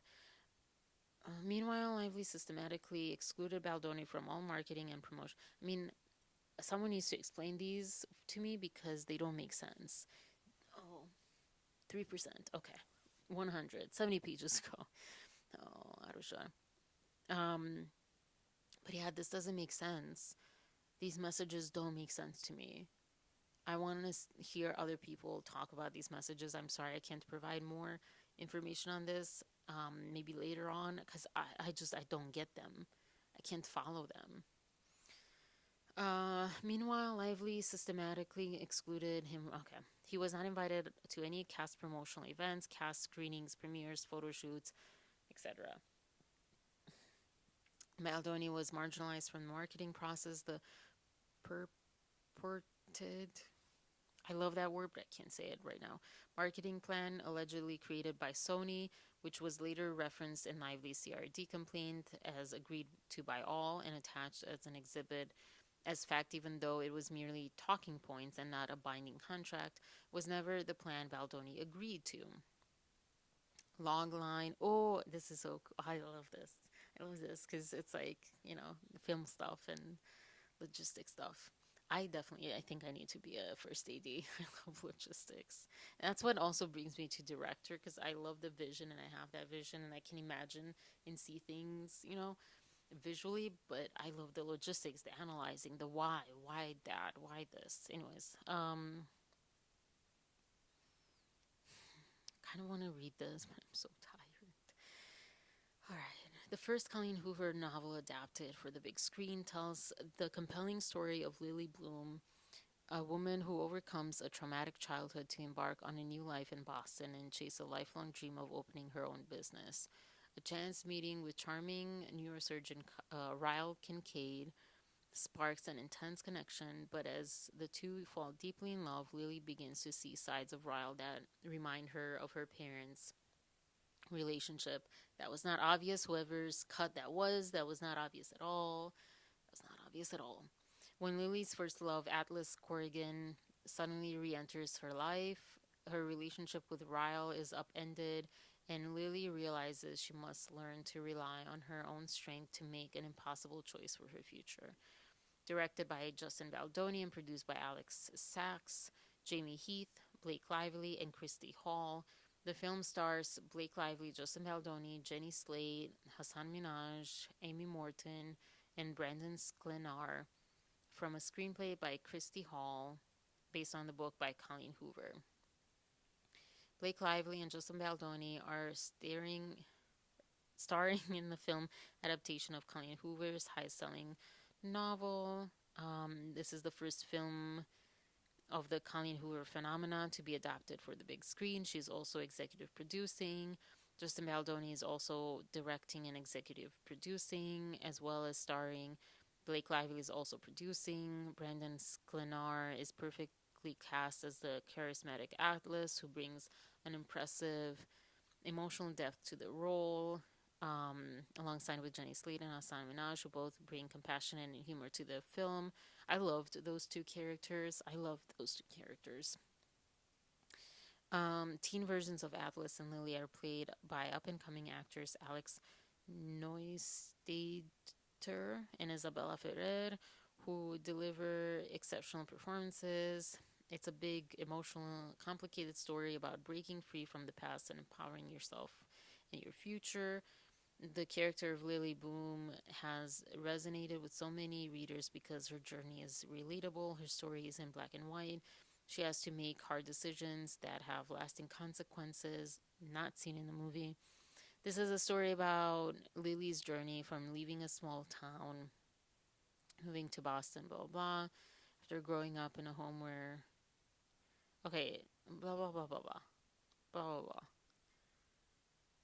What to avoid. Focus more on Lily's strength and resilience as opposed to describing the film as a story about DV. Empowerment is not just about standing up to adversity, but also about having the power to overcome within oneself and grow from it and developing agency to shape the future. I have a problem with that because that's victim shaming and victim blaming. That's what that sounds like to me. Whoever made that note, I don't care. Justin, Blake, Sony, whoever made that note, I have a huge problem with that one. Avoid talking about this film that makes it feel sad or heavy. It's a story of hope. Mm, yeah,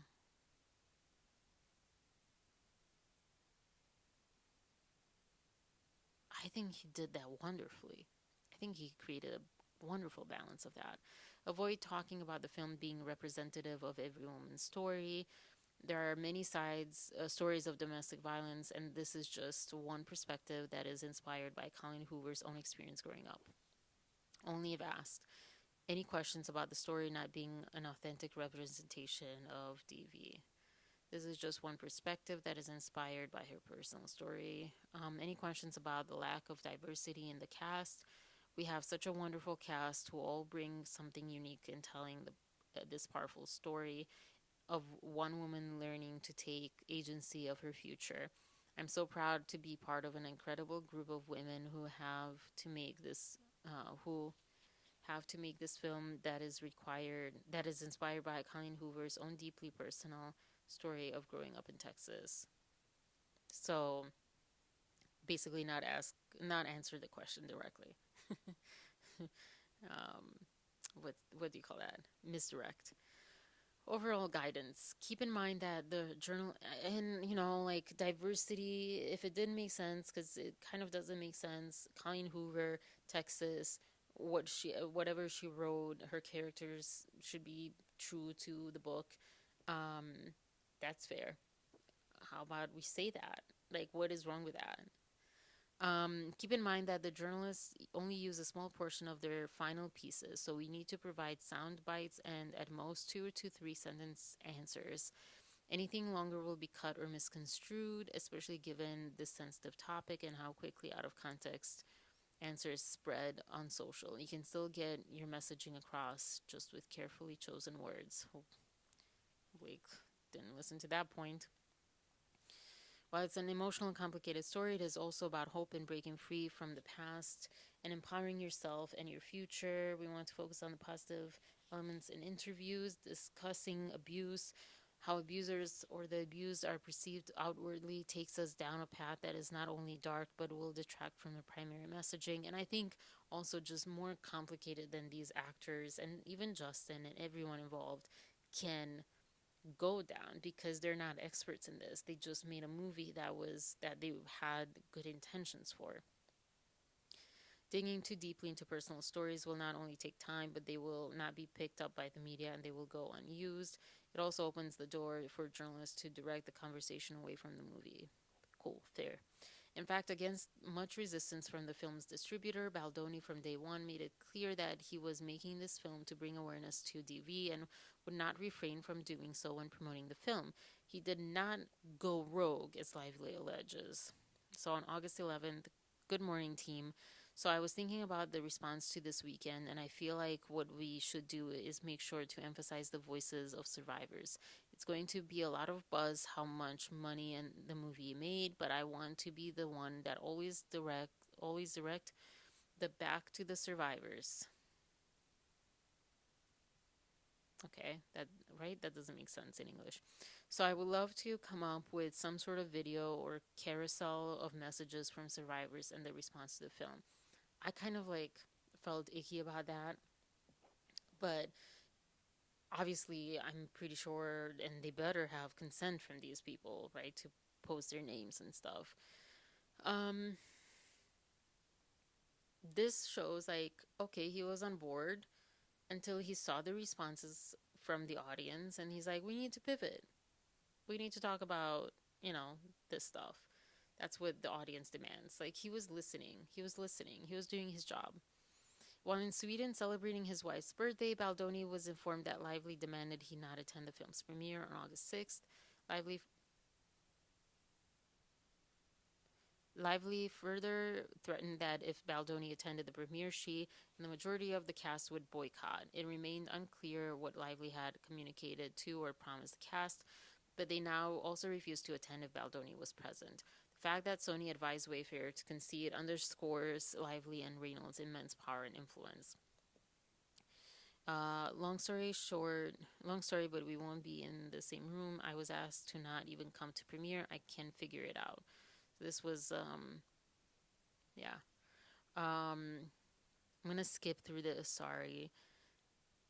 Mm, I want to skip to like new information. Well, if you decide to change your mind last minute, let me know and let's figure it out together. This is editor too. I'm gonna be there just in that's just different timing and holding areas and theaters and all the things you can imagine. It's still our film. It would be very hard for me to sit and watch the final film for the first time at the premiere. Just cheer for us when our names come up. Sending all love. Yeah, I haven't seen it either. And then we have the basement photos. I guess parents, his sister, his wife, other people. They did the best.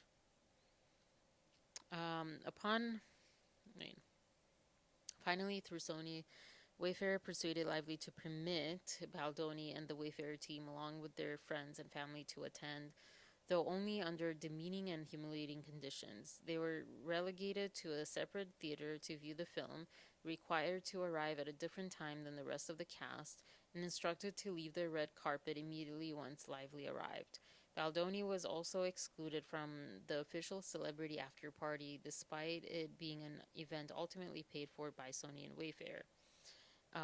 As a result, Baldoni had to quickly organize and fund a separate after party for himself and the Wayfarer team, forcing the company to cover the costs for two events, one for Lively and everyone else, and one for Baldoni and Wayfarer's own friends, family, crew, and team. And what's her name from Housewives, apparently.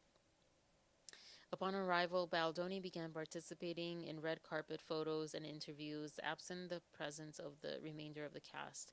However, his time on the red carpet was abruptly cut short when it was conveyed that Lively was on her way, and he was instructed to stop immediately. He and his family were quickly ushered away, security personnel acting as though there was a risk of escape escorted Baldoni's group to the basement of the building. There, they were confined to a makeshift holding area surrounded by concession stand stock with only fold out tables and chairs arranged in a square. Surrounded by close friends, families, soda bottles, and a lot of love, the irony of being held in the basement on what was arguably one of the most important nights of Baldoni's career thus far was not lost on anyone. They seem happy. Good for them. I love them taking pictures of with the water bottles, like champions. Once the main theater was deemed clear of Lively and her guests, Baldoni and his group were ushered into a separate theater to view the film. At the conclusion of the screening, they were again quickly escorted out of the building by security to avoid even a chance of interaction with Lively or guests. The Wayfarer after party, held separately from the celebrity event and attended by crew, family, and other Wayfarer friends, was a dry gathering in part to acknowledge the known negative relationship between alcohol and domestic violence.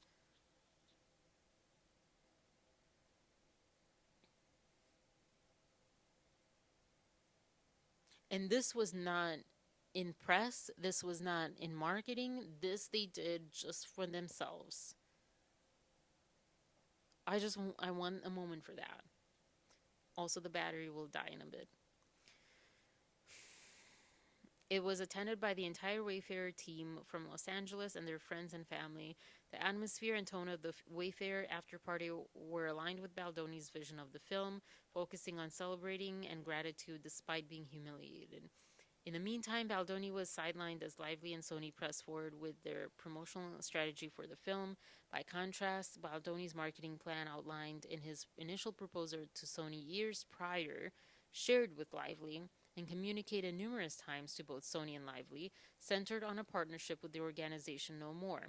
Founded in 2013, No More is a global initiative aimed at raising awareness, inspiring action, and sparking conversation to end DV and SA.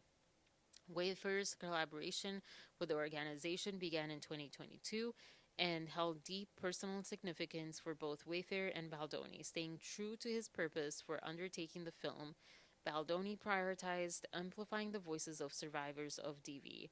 His efforts reflected the heart of the film's story and its profound impact on audiences. He returned to the core reason for embarking on the project in the first place. His initial outreach to the author of It Ends With Us 5 years earlier. Focusing on the film's message and its potential to create positive change, Baldoni poured himself into ensuring its success despite the mounting challenges. These genuine efforts, aimed at amplifying the voices of survivors impacted by the film, were later correct. It's late. You know what I mean, and weaponized against Baldoni. In the end, empowered by her celebrity firepower and her powerful allies, Lively did exactly what she set out to do. She took someone else's movie for her own, destroying years of creative vision and careful planning in service of her own brand building campaign. But why would Lively even seek to seize power over the film? Why would she insist on taking additional work for no additional pay or credit? I'm glad that they addressed that, because didn't I just ask that a little while ago?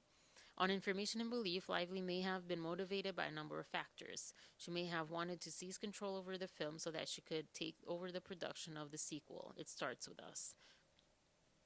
And this motivation also explains why the cast, who may have hoped and or been promised a role in the subsequent productions, would choose to side with a powerful couple who themselves may genuinely believed they could destroy Baldoni and Wayfarer and force them to cede or even sell the rights to the sequel. May they not? I know this was a nightmare, but I hope he gets to do the sequels without Blake. Recast her. I hope that. I'm putting that into the universe. Or Lively may have felt driven to match her star husband, Ryan Reynolds, who is widely reported to have insisted on taking so much control over the film Deadpool 2 that the director Tim Miller left the production. C. Philip Ellis, Deadpool director Tim Miller, says he left the franchise because of Ryan Reynolds. Oh, woo, wow. Seeing the fame and success that Reynolds commanded, she may have, which she said, right? Because they don't give an S and they get what they want. What she phrased as respect and enthusiasm, but really they get what they want. The respect and enthusiasm is really because people are afraid and they shut up and like, oh yeah, we love you, you know? Seeing the fame and success that Reynolds commanded, she may have adopted his oft-repeated pattern wholesale to seize her own power and control. Following his lead and evidenced by many statements by Lively that he's involved in every project she works on and vice versa, Lively and Reynolds, accustomed to getting their way, perhaps felt entitled. Not perhaps. I mean, it's nice of them to say perhaps, but it's pretty clear they did feel entitled. Regardless of why Lively insisted on seizing control of the film, that is precisely what she did. There can be no justification for her Machiavellian and civil... Ooh, Taylor Swift reference. Well, that's probably not why they did that, but but it is a little bit ironic. And civilly extortionate tactics deployed to grab complete control over the film. Lively also sought ultimate control over the film in the hope of boosting her own brand and business ventures. In the end, though, Lively's own words and promotional strategy led to an avalanche of negative press. And if you're wondering what I referenced, I don't know the exact... I know the song, but I don't... the Machiavellian reference. Taylor Swift. It's basically like... I can't spell Machiavelli even though it's over here.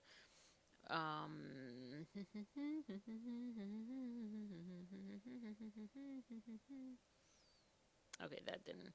It's basically like the one song where she's like, mastermind. I was the mastermind this whole time.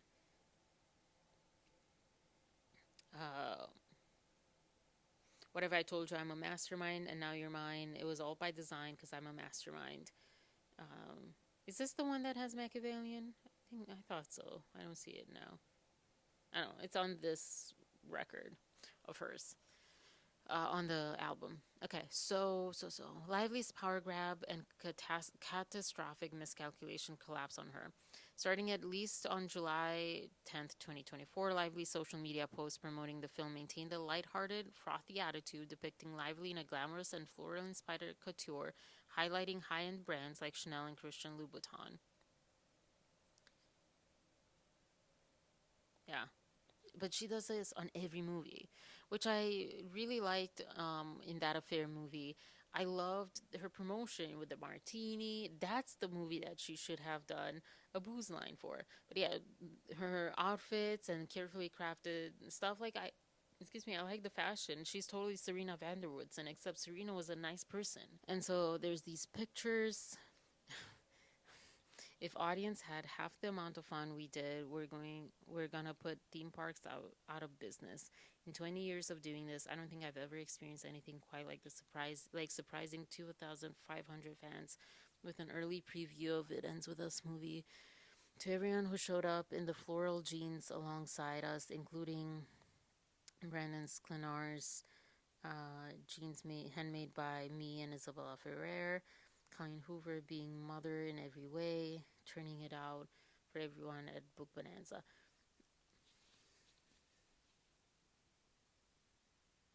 We're going to put theme parks out of business because we had so much fun screening this movie. I don't even know, like, can we say this enough? How inappropriate this is? Why are we not talking about this enough?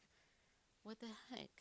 I didn't see this because I wasn't a fan of either. I wasn't following this that closely. It's not ever lost on me that I get to play dress up for a living. 1 week away, this movie.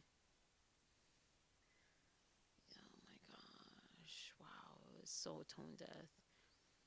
Flower Fashion Time, Atlas's Living Room Edition. I would say something more interesting, but it's 2:23 a.m. and I need to sleep. If my alarming sleep deprivation in order to post Flower Fashion doesn't tell you how much I care about It Ends With Us, the movie, don't know what does. I don't know. That has nothing to do with the important message of this movie, so probably not that. That's not telling us what you wanted to tell us. Which reminds me to mention the floral stems on these heels are insane. I wish I had a better picture. Okay, getting a life or at least some sleep. Bye. And then this dress is 30 years old but doesn't look a day over 25.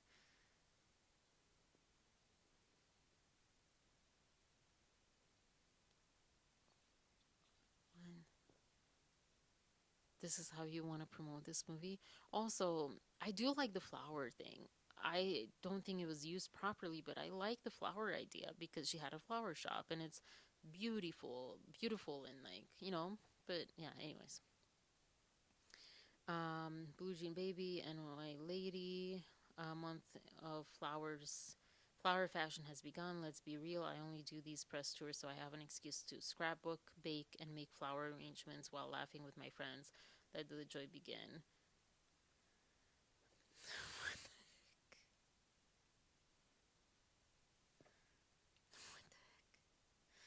Lively freely interspersed posts about her new movie with ads for her new hair care line, Blake Brown. Upon information and belief, the launch of Blake Brown was timed to coincide with the film's release in the hope that cross-promotional opportunities would boost sales for Lively's new brand. Mm-hmm. Girls Night Out, It Ends With Us movie, fashion brought to you by the incredible young NYC brand designer. What the heck? Ever since I was a kid, though, through adolescence, every adulthood, motherhood, work, I read that one. Lively also sprinkled cross promotion with her alcohol brand, Betty Booze. This was a massive error in judgment. Social media commenters quickly pointed out that this tie in was in particularly poor taste, given that the World Health Organization estimates that 55% of domestic violence incidents are linked to alcohol. And this is linked below. I've got a dream when your company throws a florist themed party for your movie. I love when I've got a dream. I love the bottles as tiny vases. Thank you, team. This is so horrible, so inappropriate. Tellingly, Wayfarer spotted the issue and called for a course correction long before Lively apparently realized the magnitude of her miscalculation. Wayfarer CEO Heath responded to the organic online criticism by noting that many people are pointing out the DV is being glossed over and that Justin is essentially the only one appreciating the subject matter, whilst others may not be not giving it the proper respect it deserves. As you know, this has always been a concern of ours.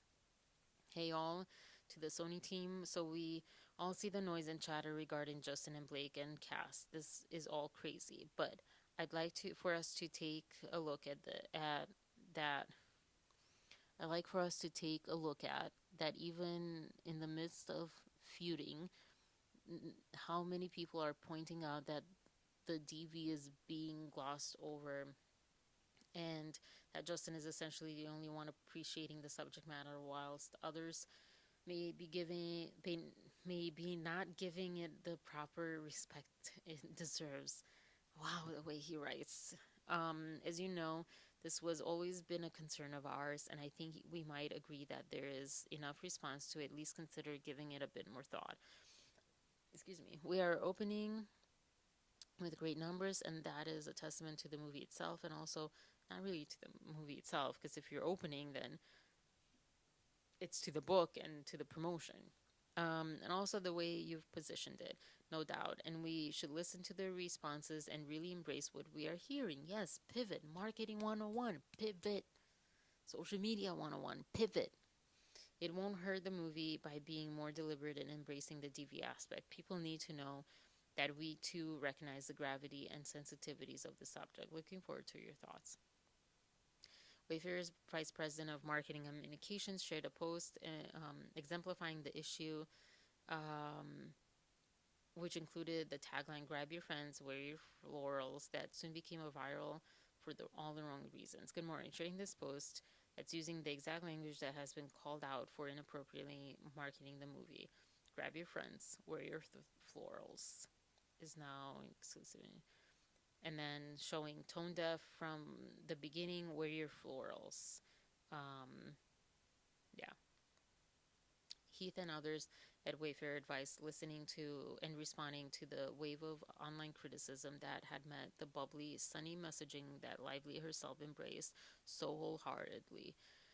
Though Lively now claims that Heath Baldoni and others at Wayfair sabotaged her by planting astroturfed media criticisms of Lively, how stupid can you be? There is no other way to say that. Like, you really don't understand that people are calling you out for what you're saying. What? It seems that if she had listened to and respected plaintiffs' perspectives and insights on the unique sensitivities of marketing the film, rather than seizing the helm and then driving the ship aground, everything would still be coming up roses for her. Most importantly, had she allowed Baldoni to take his rightful place side by side with her in the promotion of the film, Baldoni would assuredly have kept domestic violence in the spotlight during all promotion, which would assuredly have prevented her from hurting her own image. Lively's reputational backlash was entirely her wrongdoing. From Jamie Heath to Sony team and Jennifer Abel, to be clear, we're not saying it's been inappropriately marketed in any way. In fact, you all have been brilliant. Thank you. Extremely honored to be partners with you. It's been fantastic. The proof is in the pudding. I mean, what will you say? This post is only, you're not going to say, hey, Sony, you suck. I mean, Sony, right? This post is only pointing to the ones who have spoke about the marketing, and while I'm not dissuaded by their commentary, it's good to take some learnings from it. I know and trust you understand the point, and I look forward to discussing it with you all. Oh, wow, it's midnight. Congratulations on a huge success. You play a big and amazing part in it. Thanks again. Well, once the backlash started on social media, without any effort by Lively to course correct and entirely without any involvement or effort by Baldoni, it rapidly spread to mainstream media. I mean, this is not rocket science. We all know there's so many things. Yay, we went through one whole page because it all had references to other links. Again, she already has shown that she lives under a rock in so many different ways. So she lives under a rock even when it comes to social media, which is kind of confusing. Because we know right now everyone is looking for things, right? And she has Taylor Swift as her friend. For sure, Taylor Swift would be like, hey, be careful because the media and everyone is going to look at everything. Um, Embarrassed and enraged by. Okay, indeed, while Baldoni sought to focus on the film's central premise, lively incest audiences with seemingly flippant and thoughtless remarks, encouraging viewers to grab your friends and wear your laurels. Embarrassed and enraged by this self-induced backlash, Lively now seeks to vilify Baldoni in a dubious attempt to resuscitate her public image. Lively seeks to push the blame onto plaintiffs. Upon information and belief, I love that. I love that phrase. Lively ordered her team. How many times I've said that? Ordered her team to begin a campaign to frame herself as a martyr and pin the blame on plaintiffs. Behind the scenes, Lively's publicist, Leslie Sloan, devised and executed a smear campaign of her own against Baldoni, known for her tendency to leak sensitive stories to provoke public controversy. See Guy Adams, A Divorce Battle, a PR War. Sloan allegedly arranged paparazzi photo shoots and pushed stories about Scientology to sway public support for Katie Holmes and Tom Cruise's divorce. Also, Tatiana Siegel, Harvey Weinstein backing publicist Leslie Sloan's new venture, reporting on. Okay, interesting. Yeah, not great references. Sloan reneged on an agreement with Nathan by continuing to disseminate false and defamatory stories about Baldoni and Wayfair, a process she had begun long before Wayfair and Baldoni ever retained Nathan. At 10:11 a.m. PST on August 8, 2024, Nathan and Sloan reached an agreement whereby neither would communicate directly with a reporter prior to informing the other. Nathan states, "I'm not doing one thing without speaking to you," which Sloan responded, "Me either." Thank you, have a safe flight. But just also, I am not doing one thing without speaking to you.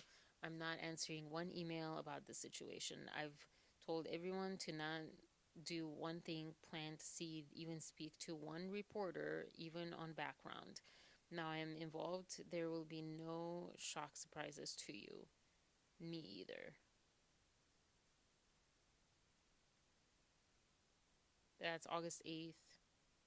Okay. Just 9 minutes later, Sloan breached her agreement with Nathan by engaging with a reporter at the Daily Mail. The reporter asked to speak with Sloan regarding problems on the set involving Blake Lively and Justin Baldoni and the fallout over that, with Blake being labeled difficult as a power struggle existing. I don't remember that, but okay. See, like, a lot of the story may have not reached me, so okay. Without consulting, Nathan promptly responded, "That is 1000% untrue." And further, "Your info is totally off." It is evident that Sloan never intended to honor her agreement with Nathan. Instead, she exploited the arrangement to gain a strategic advantage in the media. Daily Reporter have to talk about some stuff that came in from reporters Brie Blake and her new movie drama. On Plane Like What? Um, People. Is she old? Well, it's a lot to text, but it's regarding probs on the set involving her and Justin Baldoni and fallout over that, with Blake being labeled difficult and a power struggle existing. That is 1000% untrue, but I don't want to go on record. Never on record. Your info is totally off. There is clearly something going on because it's cold from 3 reporters and none of them are me. Because it's cold from. Okay. In fact, Sloan actively continued her discussion with the Daily Mail reporter, seeding false information to cast Baldoni in a negative light. To divert attention from Lively's tyrannical behavior and said, Sloan attempted to portray Baldoni as the antagonist. Okay. There is clearly something going on because it's cold from 3 reporters and none of them are me. I'm just the only one not afraid to reach out to you. You have it all wrong. Your reporters are so wrong. Okay, I'm just being straight up with you because that is how I roll. Always, I'm coming to you because I actually like Blake and don't want Daily Mail to F with her. One of them said that Blake and Ryan insisted on rewriting the movie, and another that she got very opinionated over directorial issues. interesting, right? Because this was before the premiere, before all of these things came. So this kind of almost looks like, where did they have this information? Did Just Inside feed them this information? Um, do you want to ring me when you land, and I'll tell them that they need to hold off on anything for a few because her rep is unavailable and need at least get no comment. No one knows that we speak, just that you would read emails from me and respond. Yes, please. As thus info is all wrong. She didn't require script reruns, nothing to do with this. She produced the film and gagged a cut. What the F is going on? The whole cast doesn't like Justin, nothing to do with Blake. Like I said, though, the reporting is that there were issues between her and Justin as well as others, and that Justin found it difficult to work with her. One of these reporters known is close with Steph Jones because they used to always get Tom Brady, Giselle S, and Steph reps him, I believe. I told them she is awful and to not rely on anything she says. I'm telling you she's a liar. They're panicking as the whole cast hates him. I promise she's lying. This will not look good for your site. The entire cast I will have go on record. Can you give me anything at all on what the issue is then if it's not her and it's him? No, I'm in a plane and this needs to hold. Sounds good. I'd like to clear this S up. Okay. At 7:59 a.m. PST on August 9th, Nathan, consistent with the pair's agreement, sent a text message to Sloan containing an email she had received from a Daily Mail reporter. Unbeknownst to Nathan, this was the same reporter with whom Sloan had been communicating the day prior. Nathan confirmed that she played no part in the story and told Sloan, morning, I just got this. I'm going to have to speak to him, but I'm just going to tell him nothing. We don't know what it said.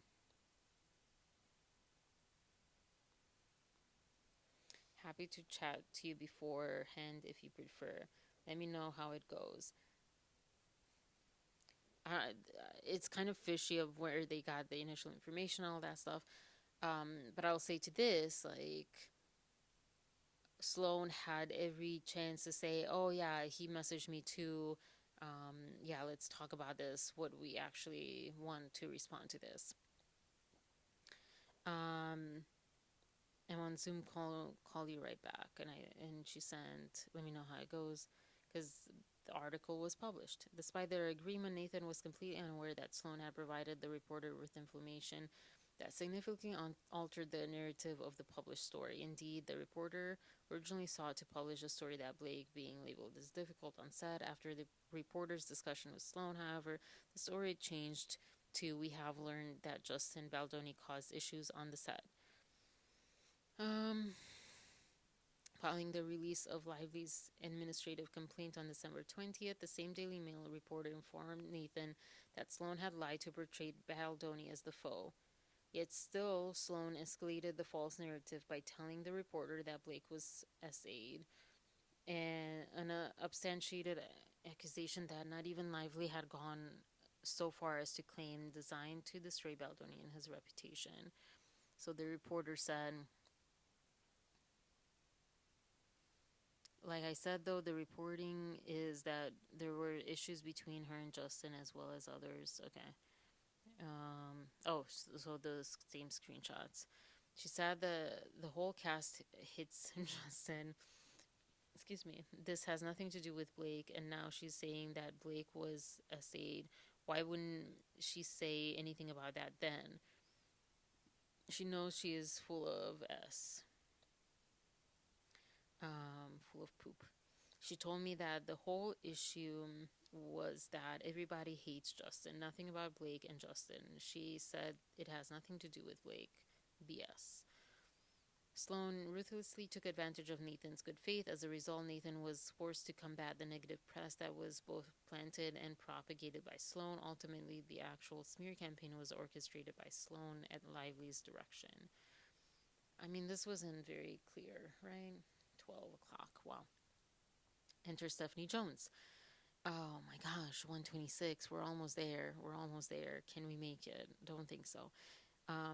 Wayfarers and Baldonis embattled former publicist and a critical player in Lively's Scorched Earth campaign against Baldoni, Wayfarer, and their teams. Jones is the founder of Jones Work. Okay, we don't need to know all this because we already know. Okay. Long known within the public relations industry for her disarming southern twang, brass knuckle tactics, and high turnover of clients and employees, Jones has had a successful career, having founded Jones Works and represented at various times Dwayne The Rock Johnson, Jeff Bezos, Lauren Sanchez, Venus Williams, Tom Brady, and Chris Hemsworth. Until recently, however, Jones had kept her worst excesses hidden from public view. That changed in or around May 2024 when Puck reported that Sanchez and Johnson had dropped Jones as their publicist.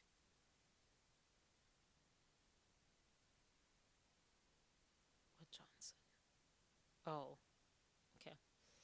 Uh, while these were among the most prominent and publicly reported departures, a cascade of Jones' work clients began to cut ties with Jones, especially after word had spread that Business Insider was contacting Jones's former and current clients and employees concerning a forthcoming article about her sordid behavior. A website called Stephanie Jones Leaks on May 8th, 2024 went live along with an X.com account, a Facebook page, a Reddit account, and a Pinterest page. These platforms disclosed a litany of highly disturbing allegations about Jones's behavior and business practices, many concerning Jones's mistreatment of her employees and clients. These revelations caused a firestorm in Hollywood, resulting in a surge of negative publicity regarding Jones, including the publication of Business Insider piece entitled "Who's Afraid of Stephanie Jones?" Okay.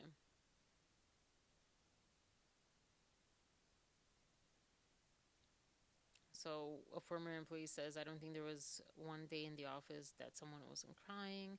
Jones also pried into her employees' private lives without invitation. When employees called in sick, Jones would FaceTime them to confirm they were actually sick. In at least one instance, an employee who had taken a personal day to attend a funeral received a FaceTime call from Jones during the ceremony. Jones was apparently suspicious of his whereabouts. Unsurprisingly, turnover rates at Jones' work were extraordinary. Blah, blah. Dwayne The Rock Johnson dropped Jones' work after clashes between Jones and Johnson's team. Jones' work had handled Johnson's personal PR as well as that of his production company, Tequila Brand Clothing Company, and business partner Danny Garcia. This was a big loss for Jones and one that she kept under wraps from media in order to leverage opportunities for other clients. The same year also dropped Bezos, Sanchez, Lainey Wilson, Chris Hemsworth, Wheels Up, Ocean Spray, and Partake Foods. Through it all, Jennifer Abel remained loyal to Jones, sticking with her through thick and thin, despite growing doubts about Jones's ability to function professionally. Jones had become increasingly hostile towards Abel, criticizing Abel's management, displaying paranoia about her close relationships with clients. 15 minutes have gone by. Okay. Um,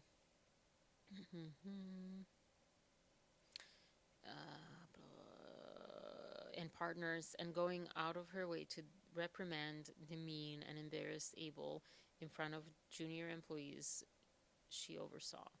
Over time, Abel became convinced that Jones was in a downward spiral and harbored serious concerns about Jones's mental health. Jones had become increasingly erratic, calling and FaceTiming Abel at all hours of the night in a frenzied state, overtly pitting employees against each other and attempting to catch them in perceived acts of disloyalty. Jones had always been volatile, but her behavior became downright deranged. Often, Abel was on the receiving end of her outbursts. For instance, Jones informed Abel's charges that she had learned through psychic readings that Abel was an alcoholic and a gambling addict. Neither has any basis in fact. While Jones presumably intended to undermine Abel's credibility, she had actually undermined her own and raised significant concerns among the Jones work staff about her mental stability. Jones also announced that, per her psychic, that Abel would soon be pregnant with twins, humiliating and infuriating Abel, who Jones knew had struggled with fertility issues. Already pushed to the brink, Abel finally had enough when Jones demanded she corroborate falsified accusations about a senior Jones work employee in an effort to drive him out. When Abel refused to go along with it, Jones responded with mockery, calling her a 12-year-old drama queen. Okay. On July 10th, 2024, Abel notified Jones of her departure from Jones' work and intention to start her own business. Abel offered a 6-week transition period with an end date of August 23rd, 2024. Predictably, Jones took the news poorly, to say the least, consistent with her increasingly erratic behavior. Jones swung from extreme to extreme, one minute desperately attempting to convince Abel to stay, the next berating her and cutting her out. And thank you for everything you have done and the many opportunities. That's on July 10th. Stephanie's husband, Jason, texts John's fiance after the resignation. Go Niners. We can't let another great duo break up. Shohei and Trout was one thing, but our girls are better together. Interesting. And I can't read the other one. While Abel was resolute about leaving, she had every intention of doing so amicably, a sentiment she repeatedly conveyed to Jones. I mean, can we skip over this? We can skip over this. I'll come back to it maybe, but I'm curious to go back to...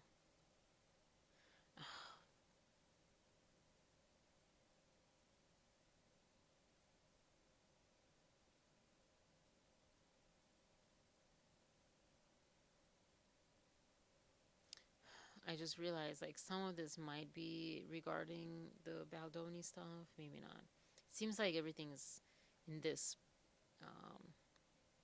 point, it's about just Jones and Abel. So Stephanie Jones falls out with Wayfair and Baldoni. For the entirety of Wayfair's 4-year engagement with Jones' work, Abel was the point person on the account. Jones was more concerned with prestige clients like Tom Brady and devoted little to Wayfair and Baldoni, which you would imagine, right? Hollywood. But Jones' work, not even Hollywood, just work.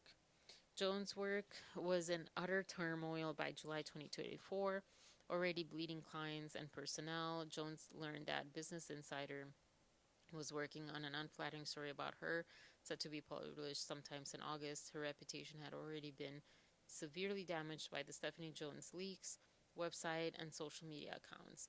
Jones was desperate to keep her remaining clients, given Abel's close relationship with Wayfair and Baldoni. Jones was undoubtedly concerned they would leave Jones' work alongside her, and she wanted to make sure that did not happen. At that time, Wayfair and Baldoni were in the midst of a massive PR crisis, and news began to trickle out concerning tension between Lively and Baldoni, just as the film was about to premiere. Jones started participating in meetings, calls, written correspondence to reassert her authority over their account and conveyed her engagement to Wayfair. Oof. They did sue her with this one too, okay. Abel recommended that Wayfair engage a crisis PR specialist, Melissa Nathan, to assist the navigation these choppy waters. You get what I tried to read.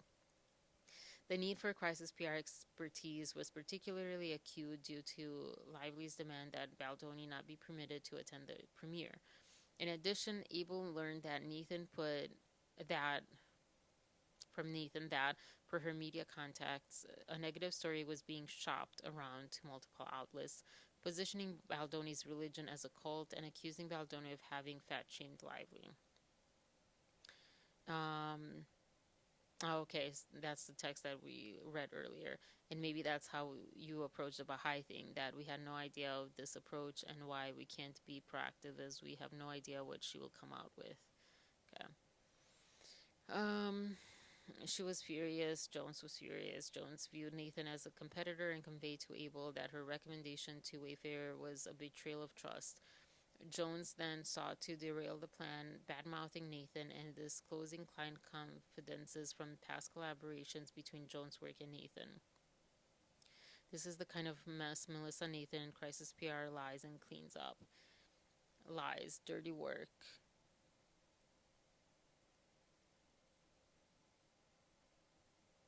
I'm also don't want Blake's team to you, align you with people like this Melissa works with.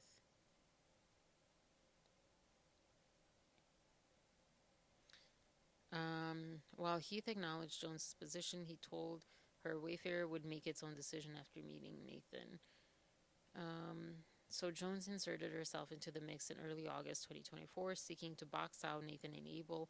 The problem, however, was that Jones had chosen not to be privy to Wayfarer leadership's communication strategy or internal decision making, having long claimed to be too busy with higher profile clients, which I said was one of the possibilities, that she was just too busy and couldn't care less about it. Not in that sense, I didn't think of that, but yeah. Wayfarer was fine with Jones' disengagement, as Abel was their trusted advisor, and they had no interest in being a pawn in Jones' work office politics. In addition, Jones had chosen to take a lengthy vacation in Europe during this critical period of the press, campaign, and premiere of the film. Even from afar, Jones's efforts were ham-fisted, unwelcome, and sporadic, given her distance from Wayfarer's day to day business. As Jones tried to stir up drama and undermine Abel's authority, Wayfarer and Baldoni were focused solely on managing the crisis in front of them. At the time, Lively and Baldoni's teams had negotiated an uneasy truce in which neither side would participate in negative coverage of the other. Lively's team had already broken that truce, but the Wayfarer team did not know that then.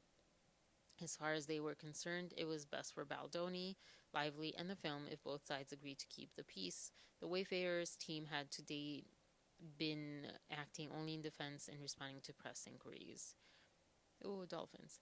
But on August 8th, 2024, Jones, in another desperate attempt to reinsert herself, contacted a Daily Mail reporter about a story they had published about Baldoni and Lively. She did so in direct violation of Abel's instruction not to talk to the press, given the truce with Lively's team.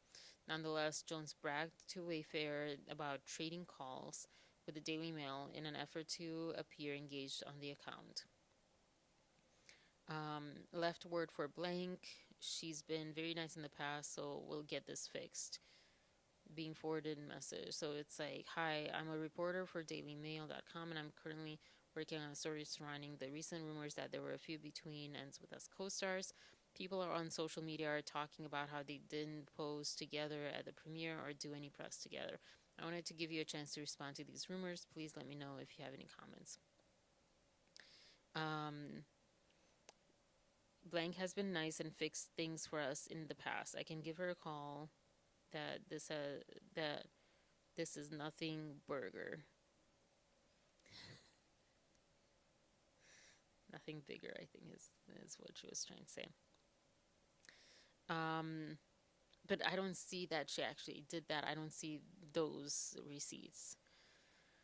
This blatant disregard of Wayfair's strategy sparked a chain of unfortunate developments. Sloan and Sony learned that someone from Baldoni's team had been communicating negatively to the media.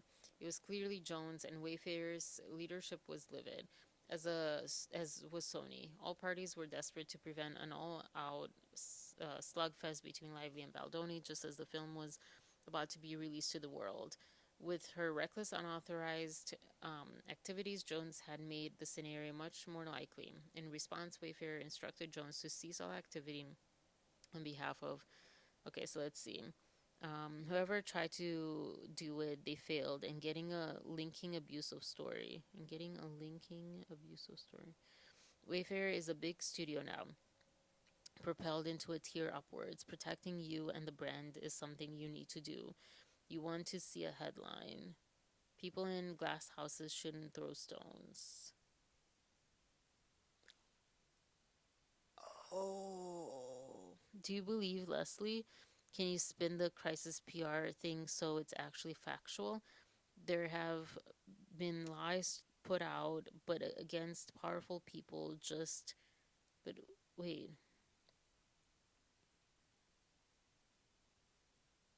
Who's messaging? Wait, who's messaging this? Oh, anxious Sony executives began reaching out to wayfarers. Okay. Um, do you believe, Leslie? Can you spin the crisis PR thing so it's actually factual? There have been lies put out, but up against powerful people, just protecting myself. Tag reps a lot of people, and the headline was just to smear more. So, do we say Blake Ryan hire Harvey Weinstein publicist? That's a conversation I'm going to have with Jen and Jamie today. Again, maybe my brain is just mush. I didn't get that. Hey tag team, I've been seeing some IG comments on random posts defending me by people who are private with no followers and they feel like bots. Can you please confirm we are not doing any of that? So is this like side by side?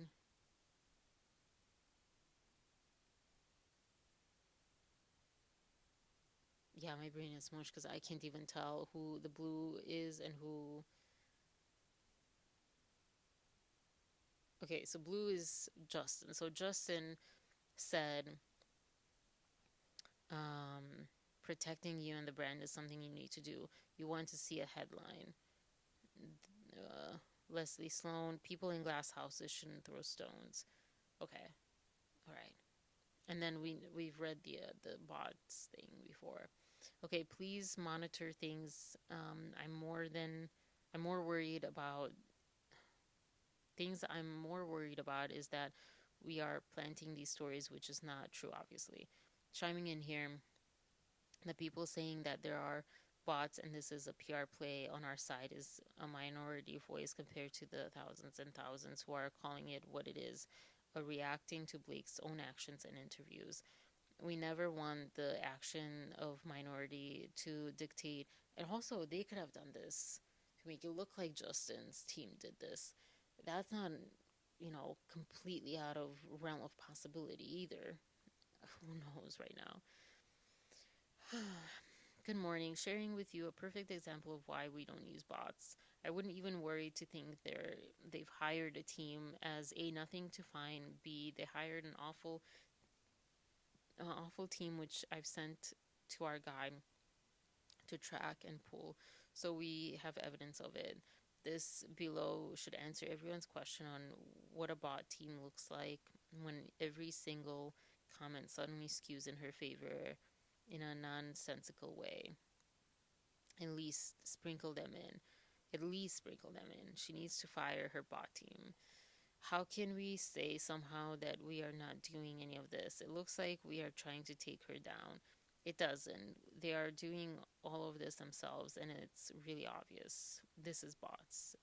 Okay. Um, Jones panicked about being blamed, refused to be sidelined, insisting that she needed to contact Sony's and Lively's PR teams to clarify that she had not planted any negative stories about Lively. Heath told her not to do that, to which Jones responded that she could do whatever she wants to clear her name, and the Wayfarer cannot stop her from making calls. Desperate to salvage her reputation with Lively and Sony, Jones emailed a number of key Sony executives. 15 more minutes. Battery is low. 12:30 a.m. We're almost there. I'm going to finish this tomorrow, but I'm going to get through as much as I can now. Which is probably like now. Jones emailed a number of key Sony executives working on the film to declare that she was in Europe with her husband, partner at WME, Jason Hodes, and placing all blame on her team. In her attempt to save face, Jones ruptured her relationship with Wayfair and Baldoni. Although Jones ultimately agreed to stand down, Wayfair and Baldoni had lost all trust in her. After parachuting in for self interested reasons, nearly blowing up the truce with Lively's team, and lashing out when told to stop, Jones became a magnet for drama when it was least needed. I mean, preach. The last thing they needed was this, too. But Jones was not ready to throw in the towel. Ironically, given her later attempt to fabricate a smear campaign narrative, it was Jones, not Wayfair, Baldoni, Abel, or Nathan, who started advocating for a more aggressive public relations strategy. I think I just swallowed some lint. Um, didn't sleep last night. Stephanie Jones, I sent you email with what I think strategy should be, as Justin is not being represented in these stories. We have to fight for every story. I also attached my phone records so you could see I did not call Daily Mail or make calls to any media. Tara, I swear with my hand to God, I have never leaked anything to any outlet, and I think you know this. I just want to help Justin and Wayfair.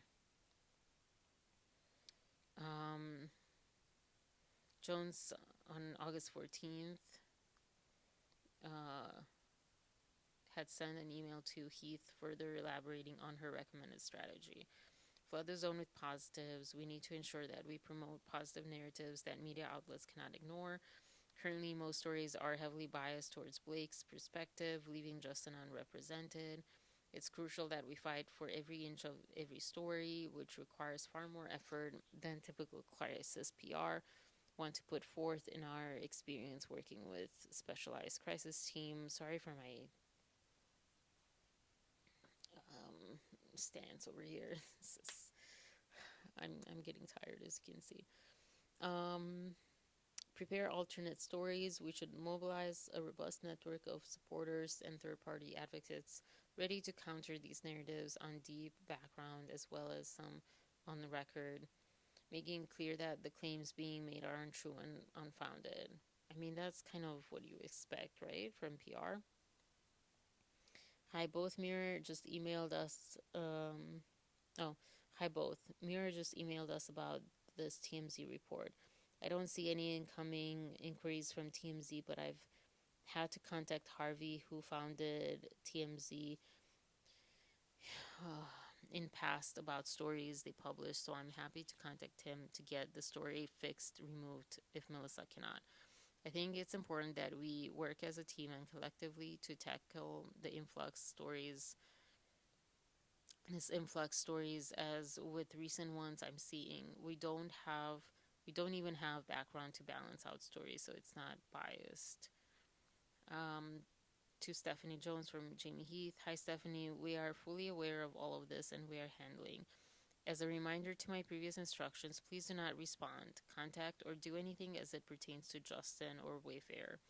We have the team that we are comfortable with to handle this, and while you may have thoughts and ideas, I'm reiterating to stand down. Thank you.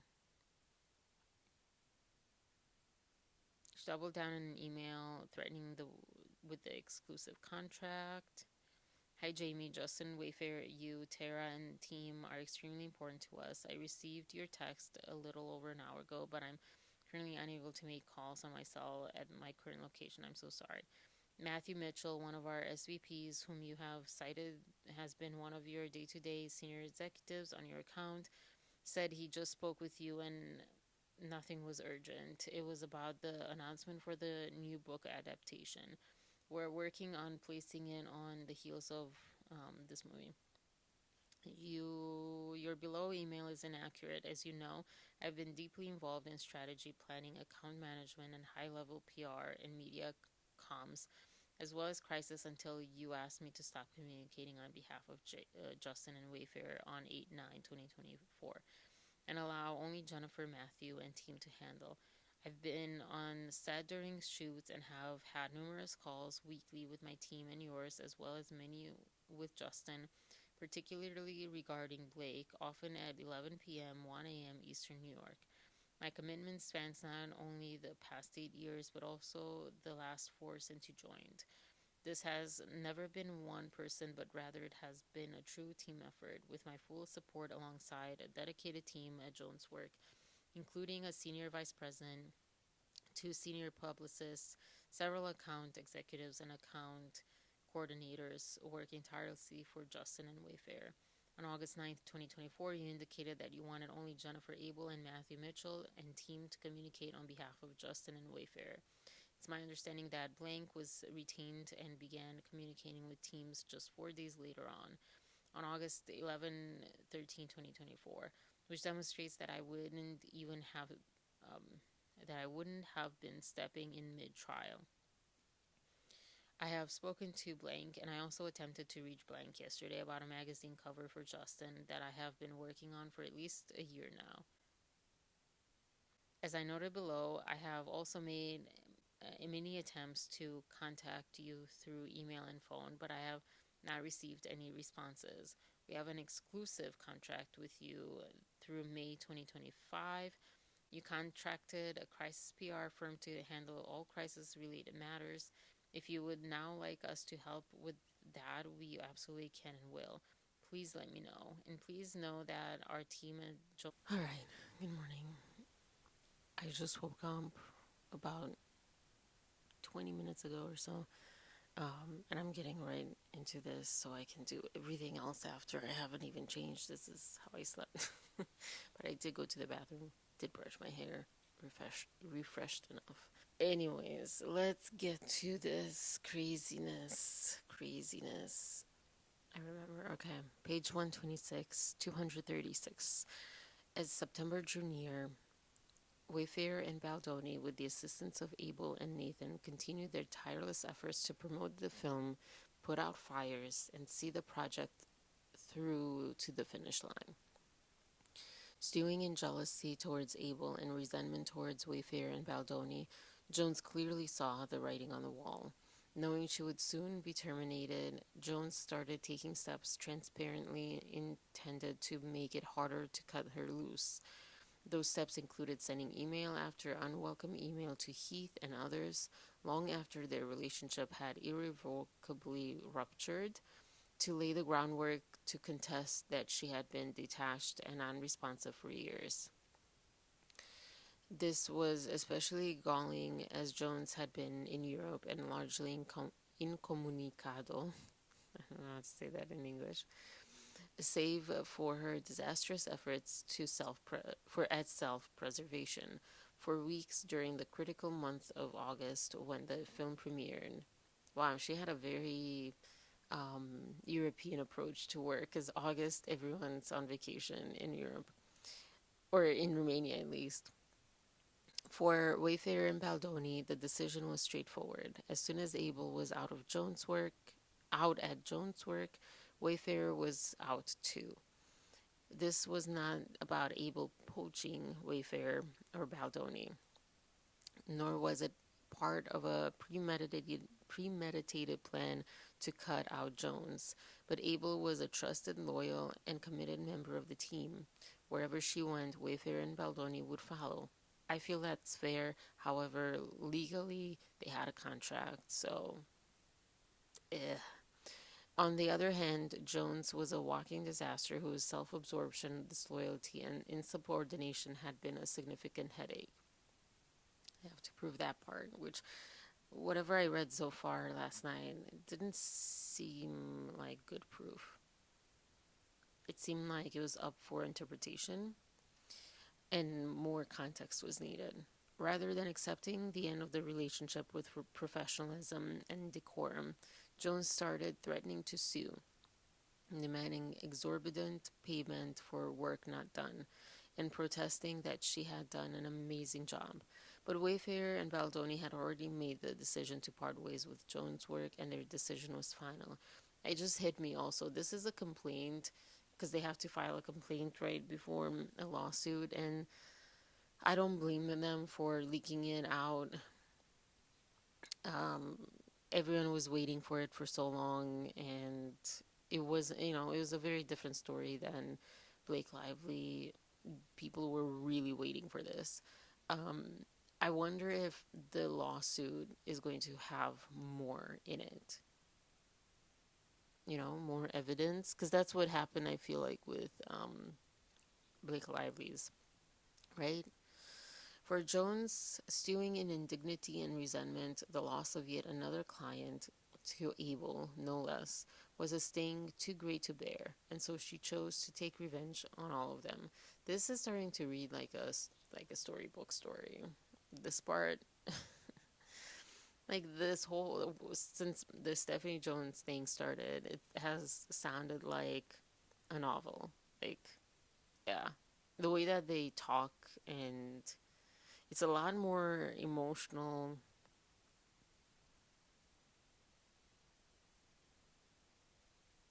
And like, I feel like painting Stephanie Jones, maybe it's because it's painting her in a more extreme way than painting Lively. I feel like what how they've handled Lively is like, here are the facts, you know, and just kept it really close to those things. That also maybe, but Stephanie Jones also issued a lawsuit. But that, I don't know. So there was still like there were still gloves on for Blake Lively, and maybe that was for a reason, because maybe they realized, hey, she just had a baby, she was under stress, she was under hormones, and yes, hormones are real. My friend told me, because um, I, there's a rumor online that Blake Lively was crushing on Justin Baldoni, and Justin wasn't on her, and that's why like she went into this, or to save face with Ryan, who noticed something was off. And I'm like, that sounds weird and improbable.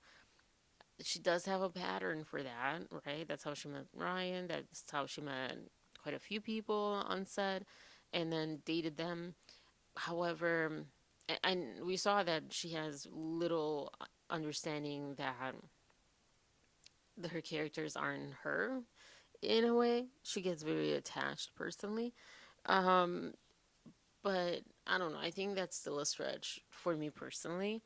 Um, I guess I still give her the benefit of the doubt that she's an adult and more mature than maybe she is. Um, but my friend pointed out that hormones after birth, like, do a lot of things, and like it's not necessarily that you're yourself during this time, but how much on after, because when they started filming, it was what, 6 months after, because she had the baby in November or something. So let's say January, February. Yeah, it's like 5 months after, 6 months after November. So um is that still a thing afterwards? I don't know. But so I'm mentioning that. People have mentioned that more in jest, and I think, no, I think we need to acknowledge it in real life. Like, hormones do differ, you know. I think it's, I would say that, I don't know, maybe I'll get roasted for this, but I would say it's very much, or it should be very much part of feminism to acknowledge the intensity of what women go through. It is not a small feat to like grow this other human inside you. Your body is going through so many changes to withstand that, and then including hormonal changes and stuff, we all know. And then to, give birth, and even in the birth after birth process, there's still hormonal exchanges and things. It's like, it's a lot. And returning to work, even though this was technically 5 months after, as far as like shooting, um, but then they had closely worked together before. Excuse me. It seemed like, I don't even think necessarily it had to be a crush, but just um, it might have just changed her attitude about things or desires. And the reason I don't believe that applies that much here is because it seems to be quite a pattern with her that no one really likes her on set, and she that hasn't had that many births, like as many as, and far as far back as Gossip Girl. So, yeah, I don't think that's at play here, but it could be a little bit at play. Um, Even just like being overwhelmed, and maybe she was trying to be more controlling because she was herself overwhelmed, and some people feel like, well, I need to take control because I'm overwhelmed, I'm out of control, and that's the only way they know how to take control of themselves again, is taking control of everything else outside. Who knows? Who knows? um but I that's what I personally am noticing. Maybe I'm not noticing correctly that um there seems to be a bit more kid gloves on Blake Lively's portion of this than with Jones. Hold on.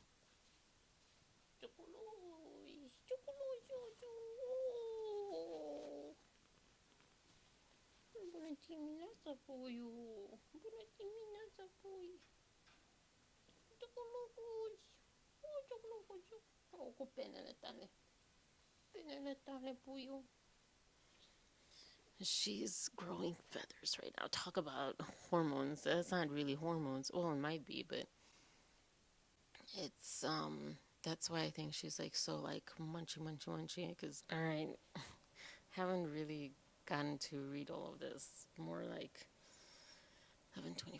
Okay, more opinions and things. Okay, so recall that Jones had taken possession of Abel's personal phone, including all of her text messages, emails, personal photos, and so forth. Having chosen a path of no return, she could now exploit them to great effect, pouring gasoline over the heads of the former clients and longtime former deputy and lighting a match. On information and belief, which is interesting though that they communicated over personal phone, Not strange as a whole. I've rarely had a company phone, but this is about communication and being available to your client all the time or, often. And so I would assume they would have like non-personal phone. Maybe it was like a virtual SIM card or second SIM card to the same phone. I don't know. On information and belief, Jones approached Lively's team with an appealing offer. Ammunition sufficient to destroy Baldoni, Wayfarer, and Abel in one fell swoop. Wielding reams of Abel's private communications, this could readily be sliced and diced to construct a false narrative, which they definitely did. We saw that. They definitely sliced and diced it. Jones had quite the pitch for an embattled Lively and her team. Knowing that Lively was convinced, wrongly, that Baldoni, and not her off-putting public appearances and cynical self-promotion, had been responsible for the rash of negative, the rash, the rush of negative public publicity directed towards her, Jones correctly assumed that she would find willing conspirators in the Lively camp. In turning over these materials to Lively, Jones knew full well that the blowback would also engulf Wayfarer and Baldoni, and that was the point, revenge. She also is married to the guy that is over at the whatever, WME, whatever that company is. Sorry, this is so annoying. Ugh, sorry. So he probably suggested to her, hey, line yourself with these people because they're way more powerful and they wronged you anyways and whatever. I don't know. Her plan would work like a charm. I mean, she didn't have her to. It didn't have to come from her husband. She knew that all too well, working in PR, I assume. Her plan worked like a charm, at least for a time. Working hand in glove with the New York Times, Lively concocted a fantastical narrative that laid the blame for her travails exactly where she believed it belonged, with others. The ramifications of the scheme have been grave for Wayfarer, Baldoni, Abel, and Nathan. who became objects of public scorn and derision overnight. Abel and Nathan, two private individuals and female small business owners, now have had their lives turned upside down. Their careers and reputations have been destroyed, their private information leaked, and their email inboxes and social media pages filled with a daily stream of death threats, abuse, and vile anti-Semitic remarks. I'm always so behind when it comes to that. Like, are they Jewish? I don't know. I've not been completely assimilated into American culture in that way for sure. The backlash against Wayfair and Baldoni has been equally devastating, with Baldoni wrongfully labeled as a S-pest. What? His accolades rescinded and his future projects thrown into doubt. I would say absolutely true. This one, and this is probably going into the defamation, and like there are some other ones.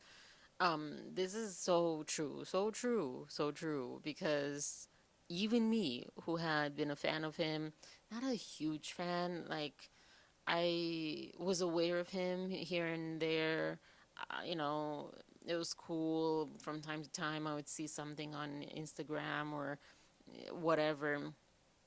Um, but even me, after the, even though I didn't see validity or merit or whatever in Blake Lively's complaint and then lawsuit, and I talked about that. I was very close to 50-50.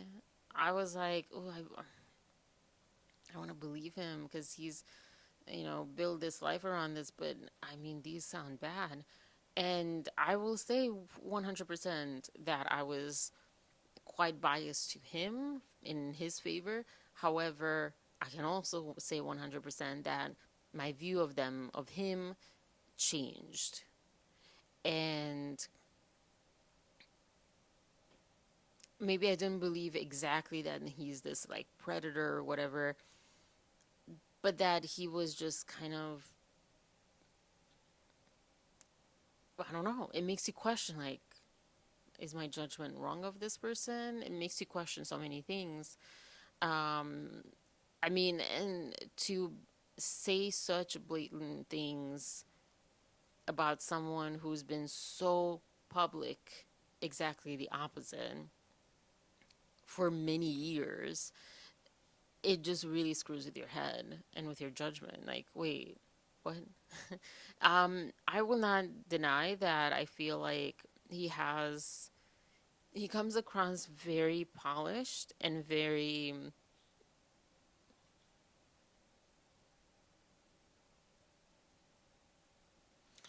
maybe not very, but a little bit conceited, or Nelson said pretentious. Um, yeah. There's a certain way he talks, that he says certain things, that says things. We all have those like phrases that we keep repeating. Um, and he's just like polished. He's kind of like um, I don't know. That doesn't make him a bad person, you know? Blake Lively is polished. Well, she's not, but like in terms of her PR image, that's polished. Um, just because it doesn't look polished doesn't mean it's not really well thought out. In her case, I mean, she kind of goes rogue, and you can see that because it's really bad. But yeah, you know what I mean? Like, just because you don't like him, or because he rubs you the wrong way, because he, you know, is self-effacing, or um, says certain things, or comes across a certain way, or whatever, in that sense that he's conceited. You can be conceited and not do this, what she claims. Those are not mutually exclusive, so yeah. But so at this point, I I felt myself, like, until he came out with the New York Times lawsuit, or his team, and then this claim. This has helped him and his image greatly. And especially this one, to see the dicing and splicing of the text messages in Blake Lively's complaint of these two women, this has helped them as well tremendously too. Because yeah, anyways. Oh, she's she's like, let me out, let me out, let me out. I'm done. I ate. I'm good. I drank water. I'm gonna go. Aaru. Okay. Um, and Jones still has all of Abel's private photos and text messages. I would go crazy. I would have probably sued, even though I don't have money or means. But photos, you don't mess with my photos. Um,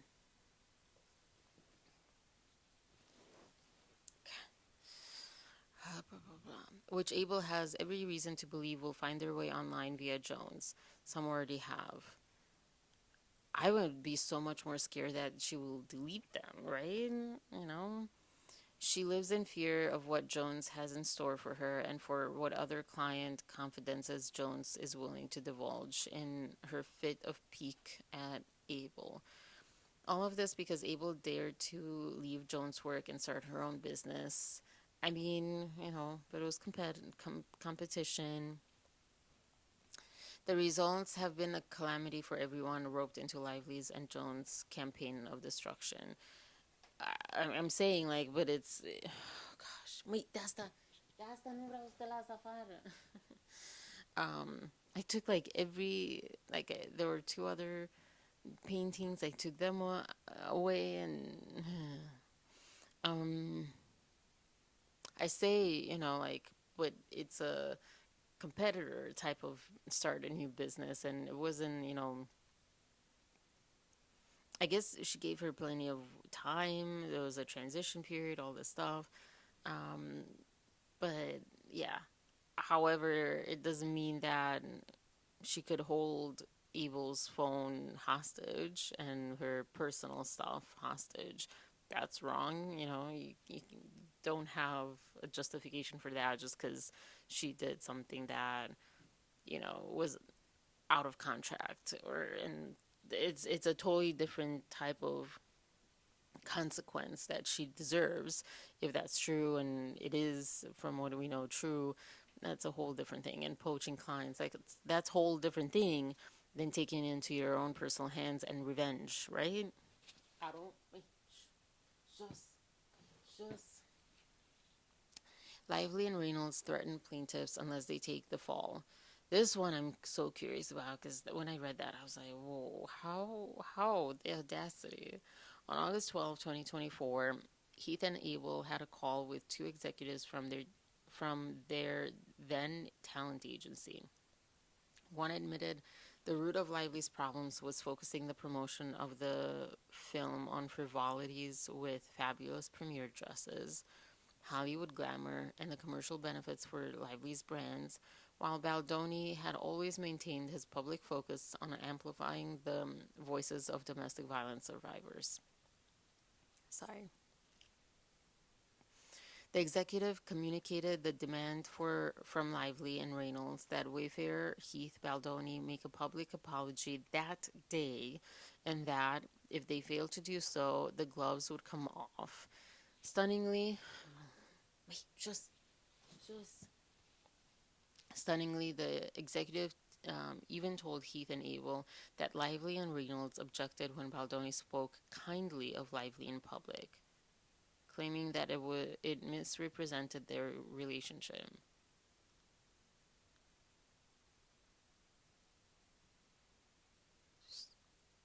So she wanted him to trash her?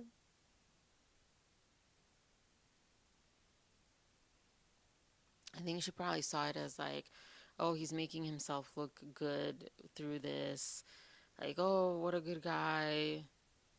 Because so it seems like she really does believe her claims. It seems like she really. It wasn't. all manipulation. It was like I mean, this could also be manipulation, of that, but it seems like she really believes her claims. And I'm not saying that those are true. I'm just saying she really believes those. Because, yeah, like, only then you would be, like, upset that this person that she didn't see as a threat because she invited him continuously to her own home, even after her list of 17 points. She invited that whole meeting, at least that meeting, to her home, right? I don't care if the security guard and Ryan and like a whole team was there. You would not do that if you felt this man was a threat to you in any kind of way. Just just I'm like, that one was a big one for me. But yeah, hold on. Oh. And I think, I want to be clear and hold space for, because a lot of people, I assume, they will read this and they're going to ridicule her, like, what in the world? Like, this guy speaks nicely about you and you don't like it. But I think what that shows is, to the outside world or to herself even, she really held belief in those claims that he wasn't a good guy, and he was like, it was icky for her that he was speaking kindly of her, speaking nice. I mean, and then we also have the whole thing with the talking all the time in intimate situations with Ryan. So she doesn't really understand intimacy and kindness and love, it seems. I'm assuming quite a lot right now. Um, or some of it. I feel like some of it is fair to say. Just so, yeah, but I think, yeah, that's what it screams to me, that she really believes, or is fighting really hard for those claims to be believed. And um but I'm meaning more that she really believes those claims, and therefore him speaking kindly, yeah, it misrepresented their relationship 100%. But if she didn't believe, or if she her her approach could be like, wow, like, he's another point could be true, but it would be like her appreciating that despite all the stuff that went bad, like, he's still speaking. I would be relieved. I'd be relieved that he's not throwing me under the bus. Meanwhile, she was throwing him under the bus. Um, Maybe not throwing him under the bus, but just kind of like nudging, because she would say certain phrases, and like, I can't talk about that. I'm not allowed to talk about that, and this and that. Um, yeah. The other thing that could be happening is, um,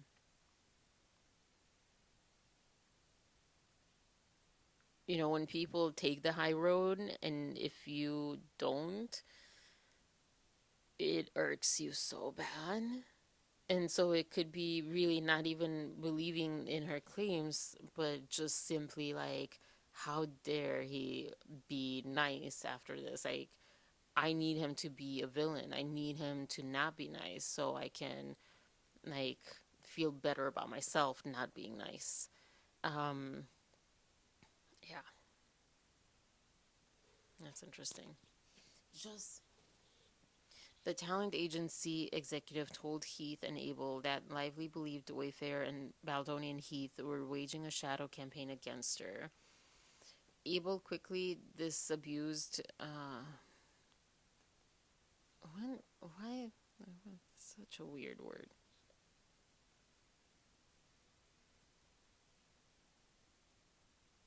I'm too relaxed about this portion. There's still 50 pages left or something. Not 50 pages, sorry, 30 pages. Persuade someone that an idea or belief is mistaken. Such a weird choice of words. Such a weird word. Just okay.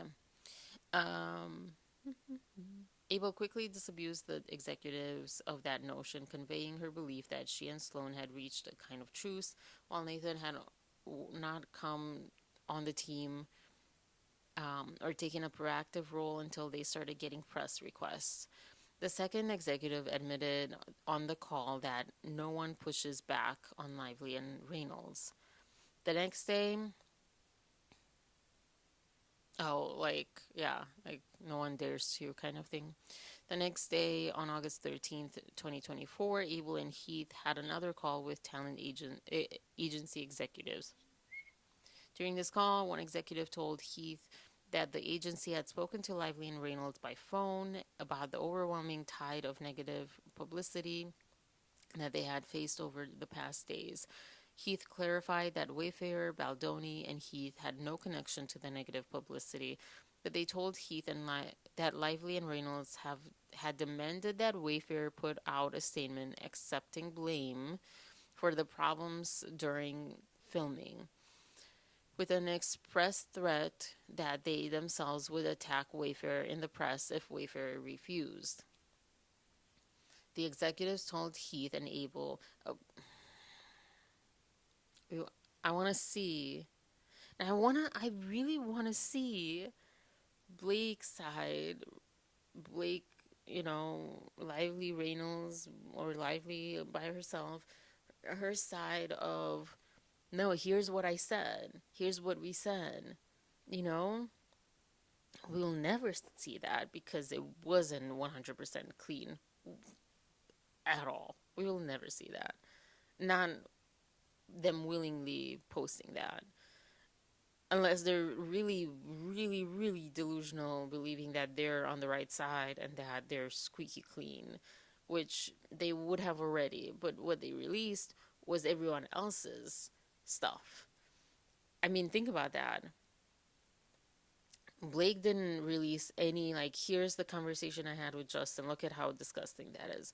No, but Justin and Abel and Nathan, they released willingly their communication after already their communication was, misconstrued. Some of it, like, Justin didn't have to step into that because the communication was more so, the one that was included in Blake Lively's lawsuit. Correct me if I'm wrong.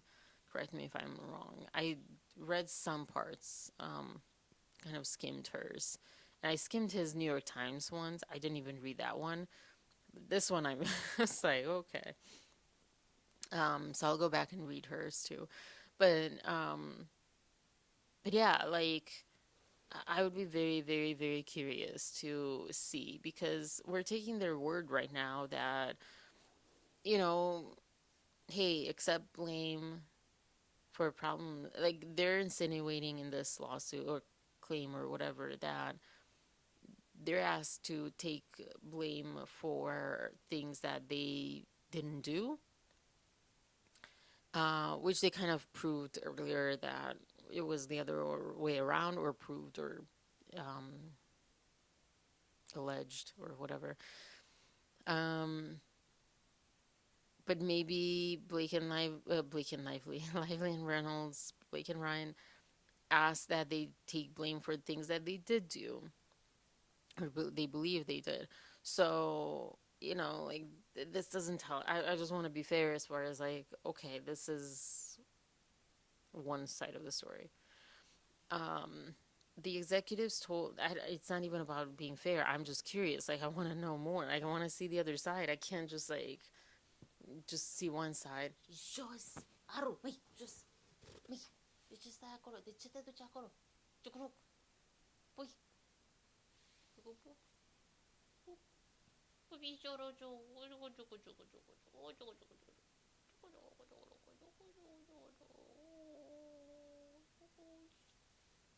Sorry, I have my own love affair over here. Not a love affair, but love rejection most of the time.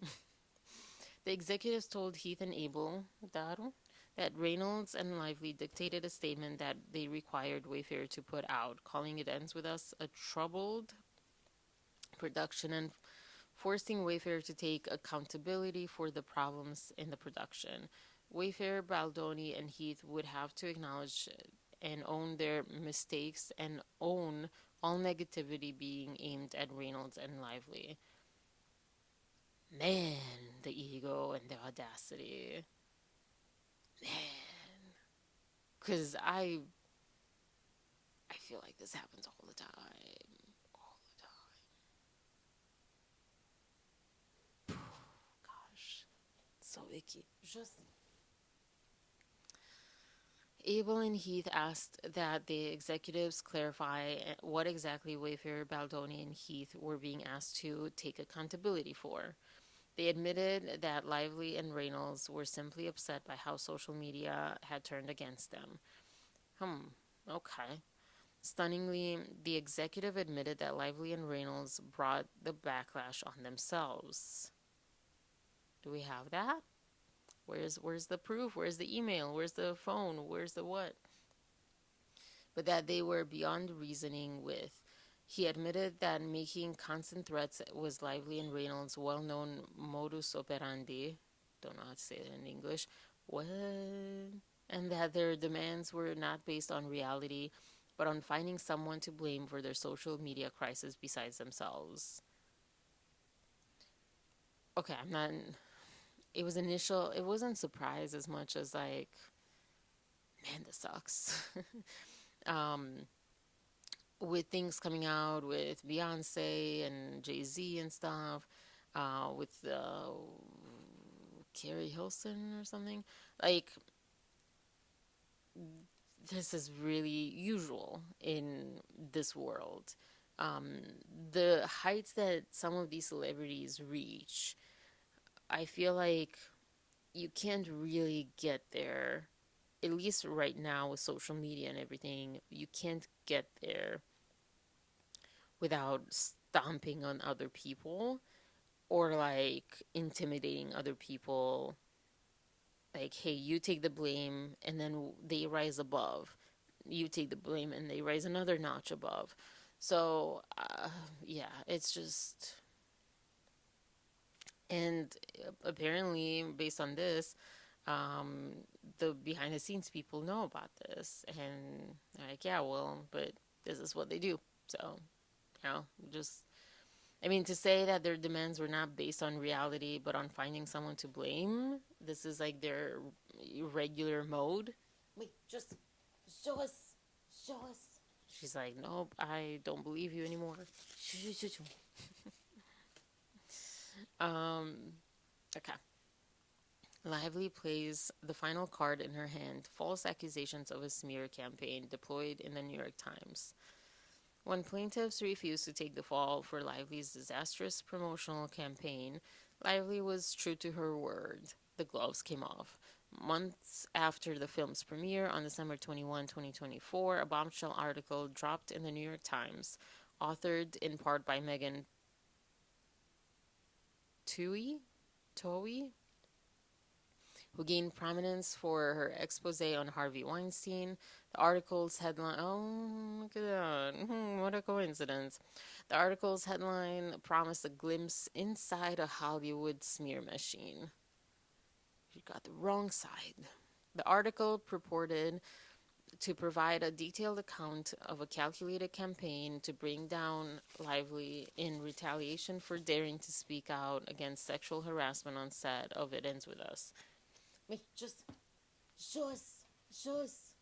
Oh, gosh. Just. Lasso parte hasta las go. No mai veni aici. No. She's so cute. She's so destructive right now. Oh. The article purported to provide a detailed account of a calculated campaign to bring down Lively in retaliation for daring to speak out against sexual harassment on the set of It Ends With Us. The article draws heavily from the California Civil Rights Department complaint, the CRD, that was filed by Lively the day before. The CRD complaint and the article are both purportedly based on thousands of pages of text messages and emails that Lively obtained through a subpoena. The article notes these and other documents were reviewed by the New York Times. What's interesting is they had claimed, let's see if they say this again, but they claimed this team claimed there was no subpoena, at least to them. And I think that was like the thing. It's like, this did Stephanie Jones like, hey, I have the text messages, but we have to like make it look legal. Can't just hand them. I can't just hand them over to you. Um, for the 4,000 plus words of the New York Times article dropped less than a day after Lively apparently filed her CRD complaint. The close coordination between Lively's team and New York Times, likely over a matter of months before the CRD complaint was filed, is plain. The article refers to the 17-point, except it was like, 30 points? That's bonita. Eu posso mais menos.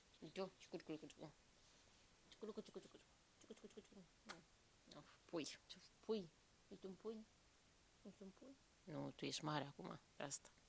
Se schimbă penele. The article refers to the 17-point letter of production conditions that Lively insisted upon.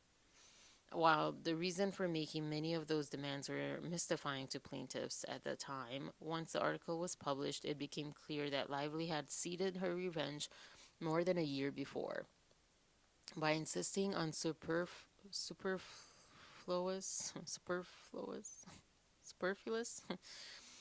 or already extant protections, Lively laid the foundation for her baseless claims of pervasive sexual harassment. When she buffaloed plaintiffs into agreeing, she sealed the perfect narrative poison pill, allowing her to later claim that plaintiffs' agreement to the 17-point letter was proof positive that SH was endemic on the film set. Sorry, guys. Sometimes I'm like, oh yeah, I don't feel like saying that word. Sometimes I do. I don't know. I'm just confused. I've not been on YouTube, and I'm not in the news. I am very displaced from all of it, so I don't know. I have not kept up with all the stuff. Why everyone's talking like that? To me, it sounds a little bit like censorship, but whatever. But Lively had to explain, like, I kind of understand in a way, as far as, like, triggers and stuff. But if you have, hey, like, a trigger warning, are we not all adults? We should be all adults on, 18 and up. And I think kids in high school, they know way better than we give them credit for. Come on, let's be real. But Lively had to explain away the self-inflicted mountain of bad press she had brought down on herself. As discussed elsewhere herein, finally, Jones's wrongfully obtained text could be deployed for maximum damage. On information and belief, Lively and her team used cherry-picked text messages stripped of context and even manipulated to peddle a narrative that plaintiffs had responded to Lively's complaints about purported. What is purported?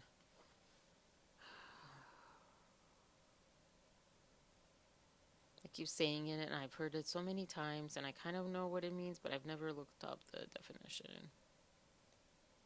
Purport. Oh my gosh. Appear or claim to be or do something, especially falsely. Profess. Okay.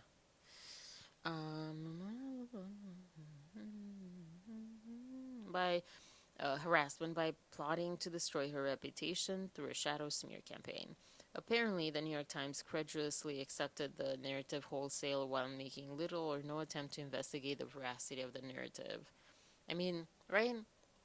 You would think, let's be honest, you would think that for such an article to be published in the New York Times, non-TMZ, not Daily Mail, all that stuff, they are not reporting, hey, this is one person's side of things. No, they're reporting they needed to like really investigate, really talk to cast and crew and Justin's team, and but like neutral parties as well. Like that was a true article. So I think we take for granted that nowadays there's like social media and there's so many blogs and so many publications that are um, tabloids, and also that are in between tabloids and real things. And yeah, I think, and with YouTube, we take for granted how much uh, we rely on other people's opinions of and when presenting something.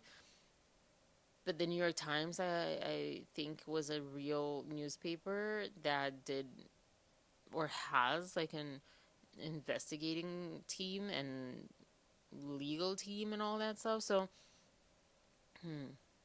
I understand a bit more. For some reason, the light bulb just turned on this.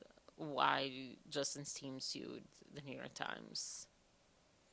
Because yeah, having a 24-hour, or actually less than 24-hour, hey, this is what we're going to pun. Also, it was 24 hours from when she filed her complaint. So they had to have that complaint, whatever. And then after that, like they did no investigation and just reach out to the opposite party, so to speak. Hey, do you have any comments or, you know, things that you see in error?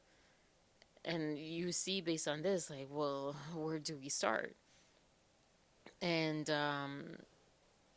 all of this played out in 24 hours from the complaint being, or more or less 24 hours between the complaint being filed. And yeah,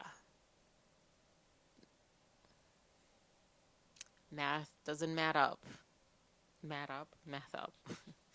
By telling the New York Times the false and damning story about an insidious PR sabotage operation deployed as revenge for SH complaints, with the knowledge and intent that the newspaper would publish that false story, Lively and her co-conspirators committed the tort of defamation.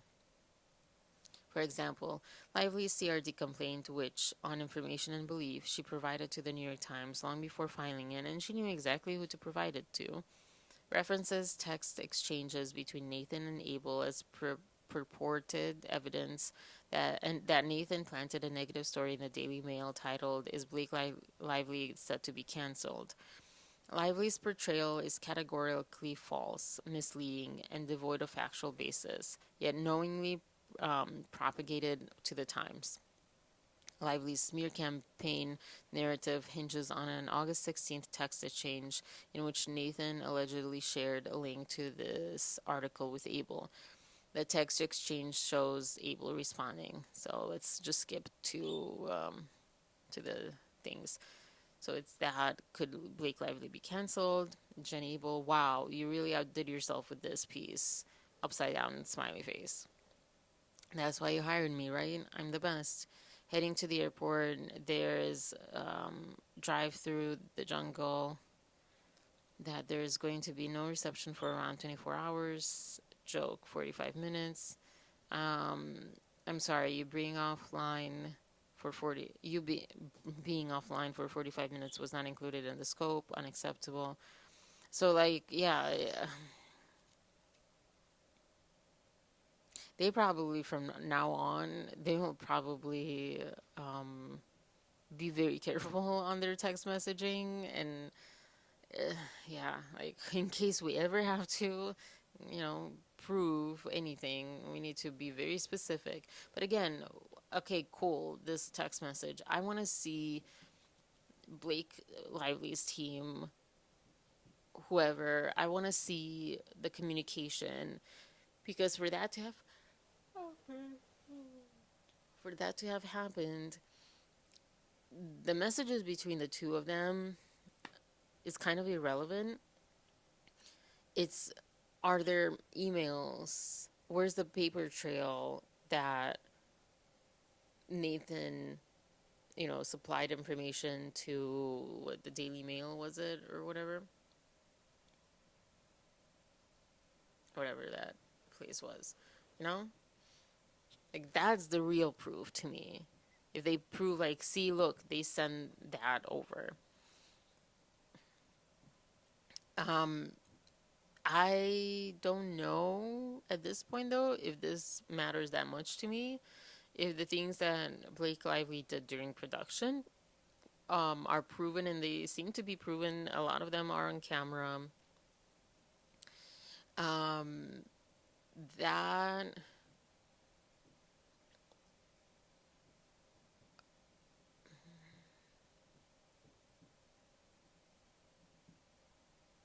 if that there's a strong case there, all of this doesn't matter to the public, at least the public opinion part, because you could say, well, whether or not this happened, whether or not there was a smear campaign or whatever, it was even more so in protection.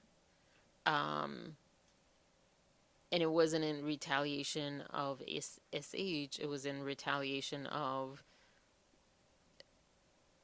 taking over the movie, which was not legal technically either. So, yeah. Lively, who apparently collaborated closely with the New York Times on the article covering her CRD complaint, must have known that the text messages were unscrupulously altered and selectively edited. Maybe, or maybe Jones did that and gave it to her too. That's a possibility.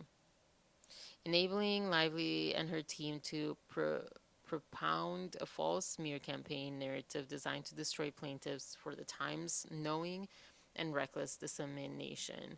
Specifically, in the immediately preceding text message exchange on August 16th, Nathan forwarded a screenshot of a message from a reporter informing her, for the first time, of the Daily Mail article. In response, Nathan wrote, "Damn, this is not fair because it's also not me," followed by, "Everything now looks like it's me."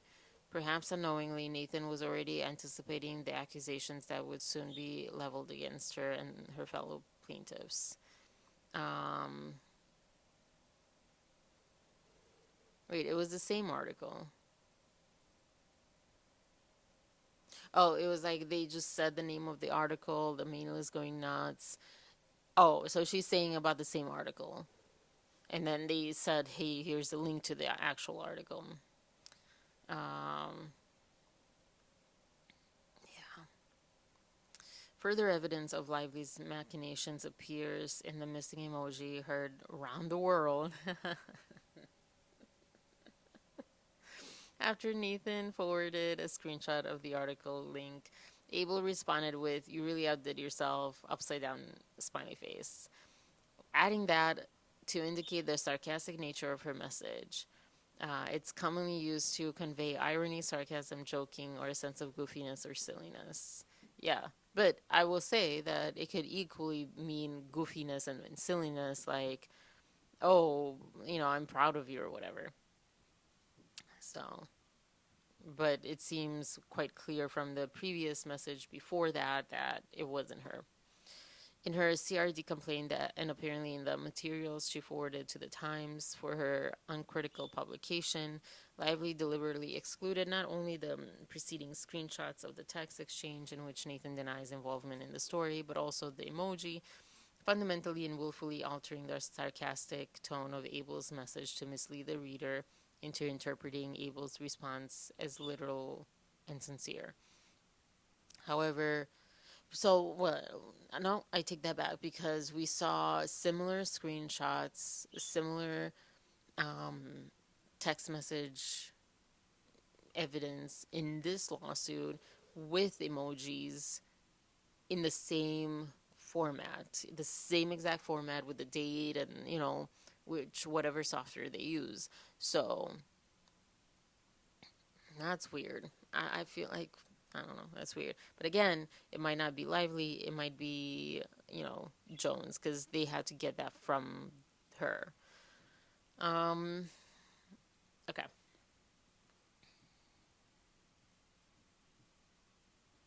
Fundamentally, Woolfield are altering their sarcastic tone to mislead the reader into interpreting Abel's response as literal and sincere. Oh my gosh, I still haven't even eaten. This omitted context is critical as it demonstrates that each subsequent message in the exchange was similarly intended as sarcasm, including Nathan's statement, "That's why you hired me, right? I'm the best." Further review of the text message exchange, also excluded from both Lively's CRD complaint and the Times article, unequivocally shows that Abel and Nathan were engaging in a sarcastic and joking manner, as evidenced by the use of the haha tapback reaction. When read in full, the exchange reveals Nathan and Abel engaging in facetious, wry banter bordering on gallows humor in response to their predicament, not conspiring against Lively.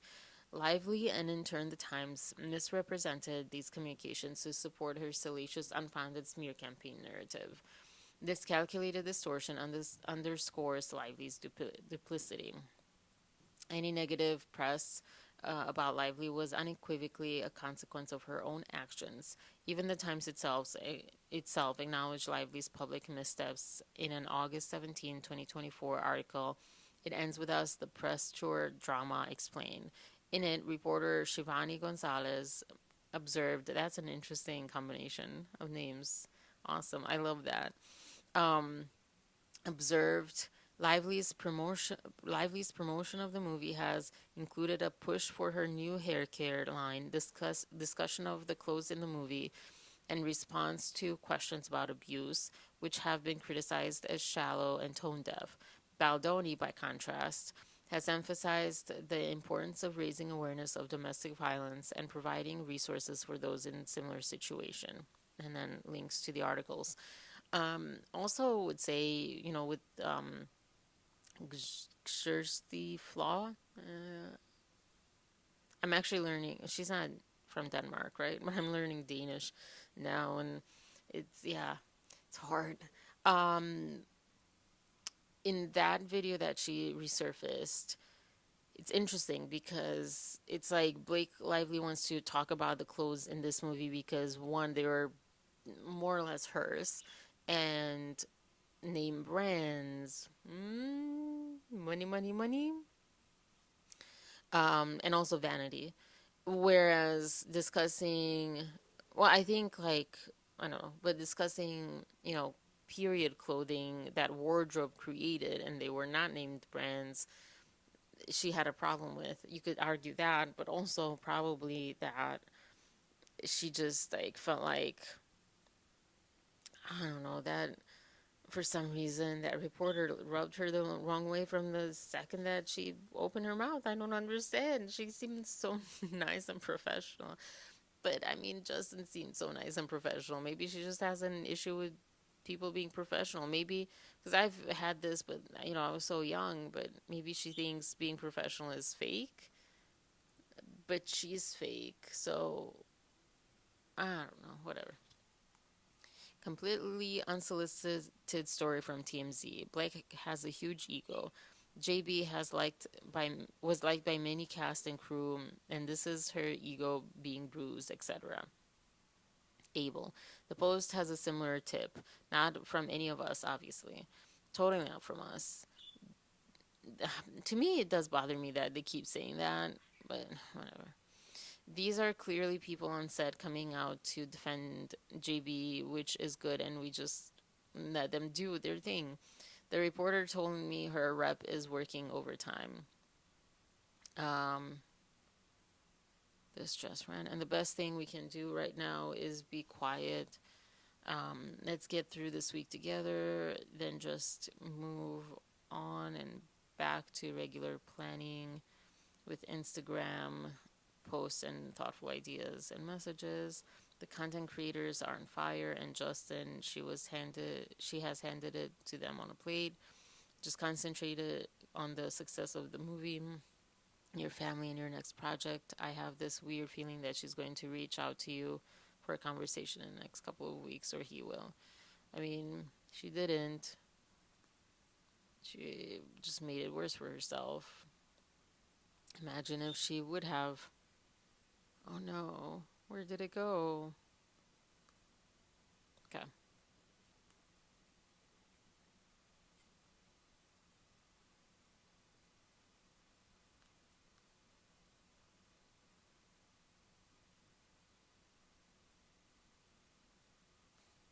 Sorry. Got lost my place. Okay.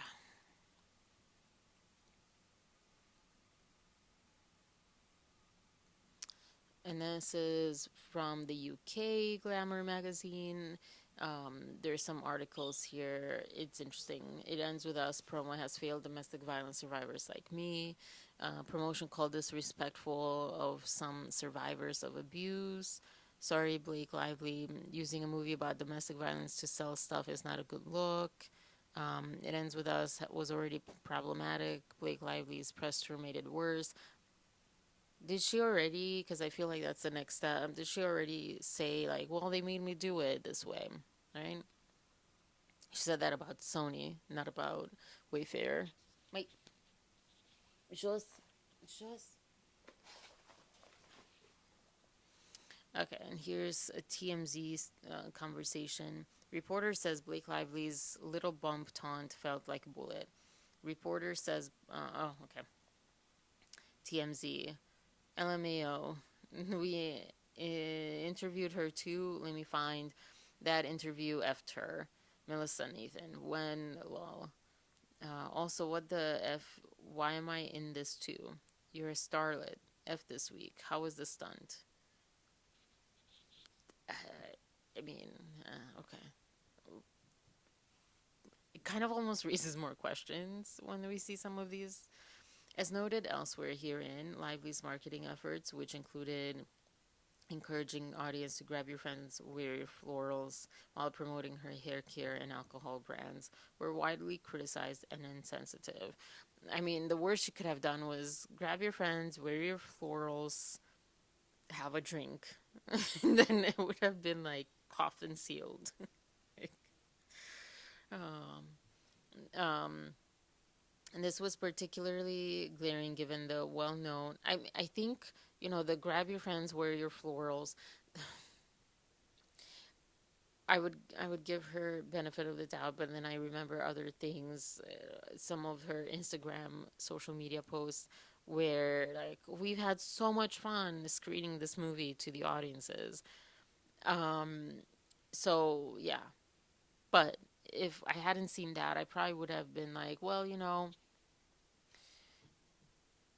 this message of hey, like hold on to the good parts of life, hold on to those parts that give you strength, the florals. But that's not what she was going for. This was particularly glaring, and it's really obvious that wasn't the thing that she was going for. This was particularly glaring given the well-known links between TV and alcohol consumption. Her actions naturally triggered organic public criticism and unleashed a cycle of negative coverage, including, as is common to the digital age, the resurfacing of old unflattering content. Yeah. So tag team. Well, who's tag? Is that like the PR team? It's better than Jones' work. Um, we didn't tell Judd to go after the idea that her promo was inappropriate. That happened organically because people saw the actual movie and were like, "Wait, this is a movie about DV that they wore florals to." Zoe sent me this on Saturday and goes, "This is a crazy way to market this movie." And then the TikTok thing, um, like, come on, we had nothing to do with that. Okay. Far from being a product of a calculated smear campaign by plaintiffs, the backlash against Lively was the inevitable fallout of her own mercenary messaging and self promotional tactics, amplified by her inability to read the room in addressing such a serious subject.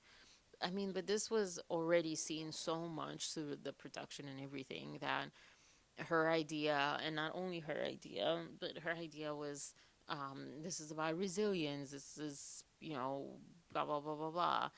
And I think some of it was probably, yeah, Sony, like, let's not rock the boat too much, versus Justin is like, well, no, this is why I make movies, to empower people, to give hope, to have meaningful messages, and those are bold things. You can't just like wear florals and be lighthearted about it. I think that might have been also just like a difference in clash with marketing in general, because I know that well too well, working in marketing a little bit here and there on in different places, but they all stay away from controversial support. Like, it bothered me a lot, honestly, that my past two jobs don't accept and celebrate Juneteenth.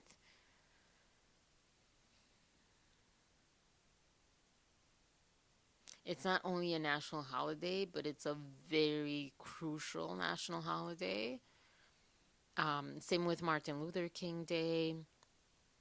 It's like interesting that you're celebrating. This is getting political.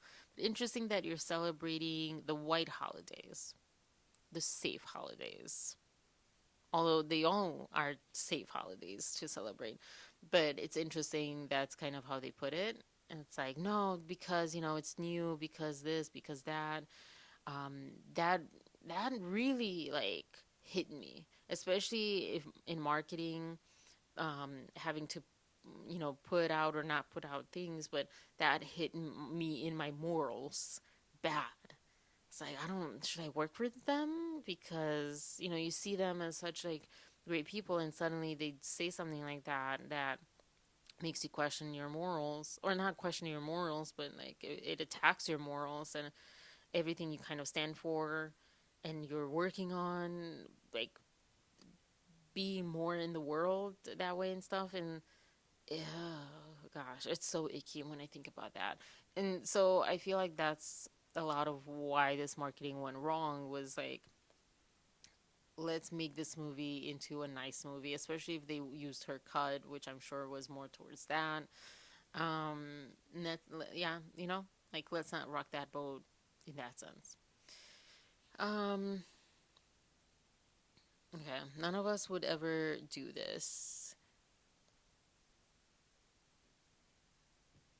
I can't see what this is. Um, Also, no one even pays any attention to this person. Oh, this is what's his name? Perez Hilton. He does not create a news headline. He does not get picked up. He's just a neutral. Now he's just now a troll. There's not one outlet that would cover anything he said or take it seriously. I think as well, there is this struggle where it's kind of maybe even unbelievable the way that people are turning against her, but they are organically. It's organic. She's blown herself up by her own actions. And not even about, all this stuff that happened on set. This is just like her complaint opened up her own Pandora's box. Um, this just ran. Unearthed Blake Lively interview shows her use slur for trans people. Obviously, none of us knew about this either, but once media goes in, they go in. I mean, that's true. I think the question is like, did they initiate anything? And then the media does run with it, and social media and everyone. The best thing we can do right now is be quiet. Let's get through this week together, then just move on and back to regular planning with Instagram posts, blah, blah, blah. Okay. Blake Lively fearing for her career amid It Ends With Us backlash on August 24th. Wow, that early.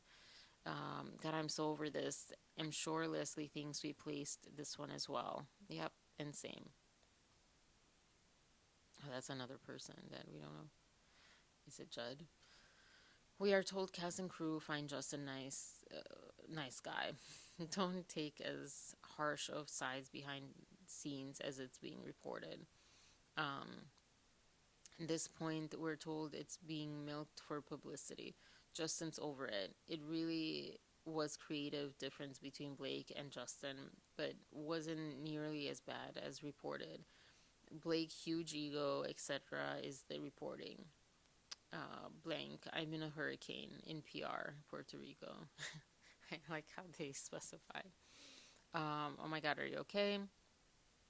Nathan, yes, and I just ate a poke bowl. That's a little insensitive. I'd be so ill. Nathan, do you have sources? BL Camp keeps thinking it's us placing and we are doing F all. Yes, on production. They've had a producer working overtime and spoke to people on production in post. Wait till I tell you the whole story. We are legit saying source says it's all Blake's ego. You have no idea. You think you do, you do not. In my whole career, I've never come across this situation. But why aren't people saying the real story if known? Can I call you back? Okay. Because it's complicated. But yeah, that's insensitive with the Pokeball and Hurricane in Puerto Rico, where I'm sure Puerto Ricans, a lot of them, were not that fortunate to be able to just eat a Pokeball. But whatever. Good morning. Sharing with you a perfect example of why we don't use bots. Oh, I read this, I think. I wouldn't even worry to think they've hired a team, as A, nothing to find, B, they hired an awful team, which I've sent to our guy to track and pull so we have evidence of it. This below should answer everyone's question on what a bot team looks like when every single comment suddenly skews in her favor in a nonsensical way.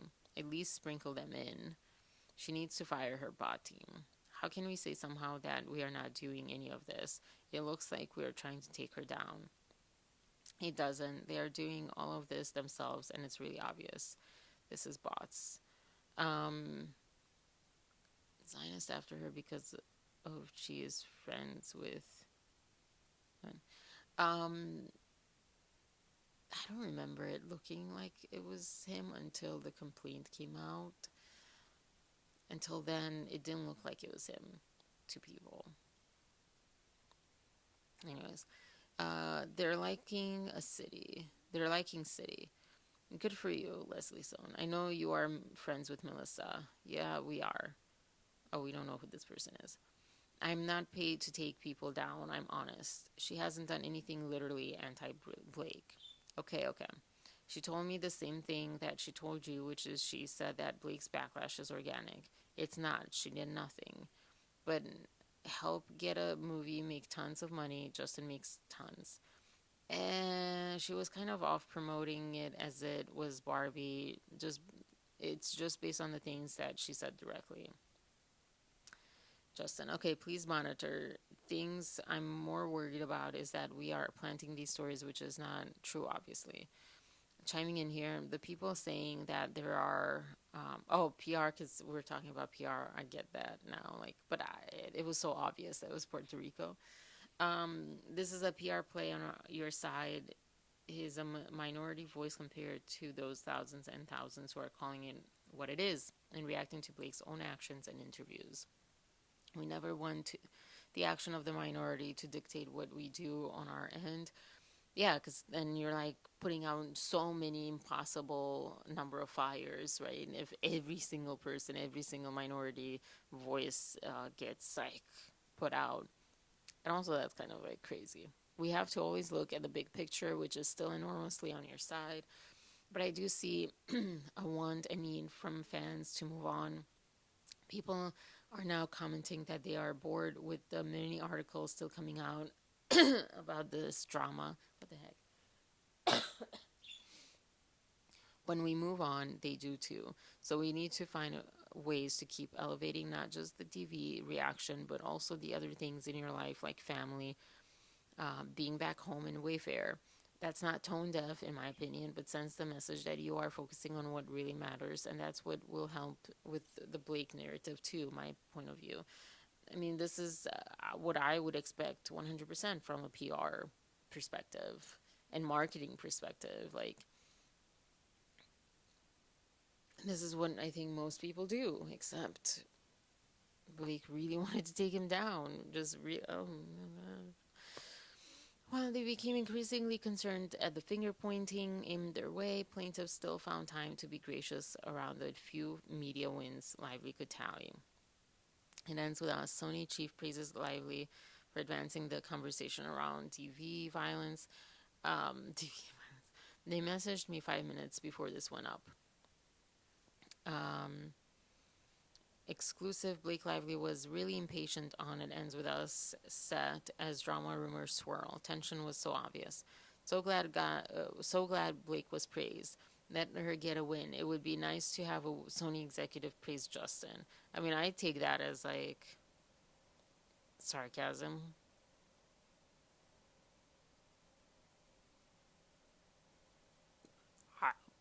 I feel like it's defenseful. Like, I feel like that's not a, you know,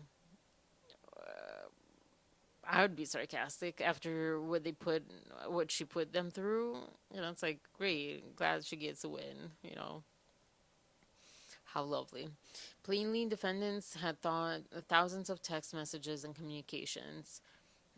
They had all the pieces to put together what really happened, and they would not even have had to search particularly hard to do so. They chose not to because that did not serve the goal of trashing plaintiffs in the ultimate power play by wealthy celebrities who had not heard the word no for decades. I'm sure she hears the word no in terms of like working on like serious pieces, probably. So I think it's like the selective type of no that they hear. At bottom, the case is a simple one. Lively used her power to steal a movie from its director and production studio. Then she held them hostage for her incessant demands by extortionate threats to destroy what they had left. All the while, she failed to understand the heart and soul of the movie she stole and the book it was based on, let alone the intensely personal impact the book had on millions worldwide. When her thoughtless promotions fell flat because they focused on flowery glamour and cross-merchandising opportunities for her own brands, rather than on centering the voices of survivors, she finally got a taste of accountability, and she did not care for it. She, sorry. She made one final demand to plaintiffs that they finally and forever fall on their sword for her by apologizing for things they had not done, killing their future prospects in the process. When they refused, defendants' gloves came off and they used their power and resources to try to take down plaintiffs for good by coordinating with Jones and Sloan, master practitioners of the dark arts of public relations. That is the best of this whole 100 whatever page lawsuit claim. Master practitioners of the dark arts of public relations. That's what they should have as their like name plaque. In an email signature. In an intricately planned character assassination plot. They nearly pulled it off too. Defendants have cost plaintiffs their film, their reputations, their future prospects, even their talent agency. Well, that's what WME is, talent agency. It is time to rebalance the scales. Yes. And then goes into who the parties are.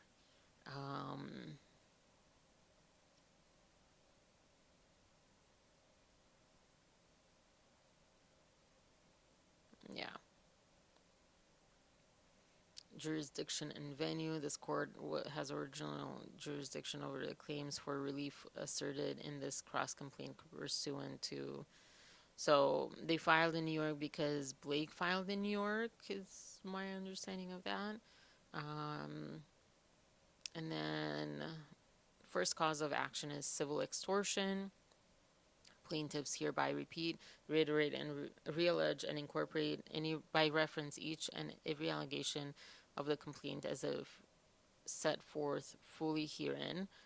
Defendants made threats to plaintiffs that they knew to be wrongful, including threats to breach contracts, defame plaintiffs, and injure. Did she ever sign her contract?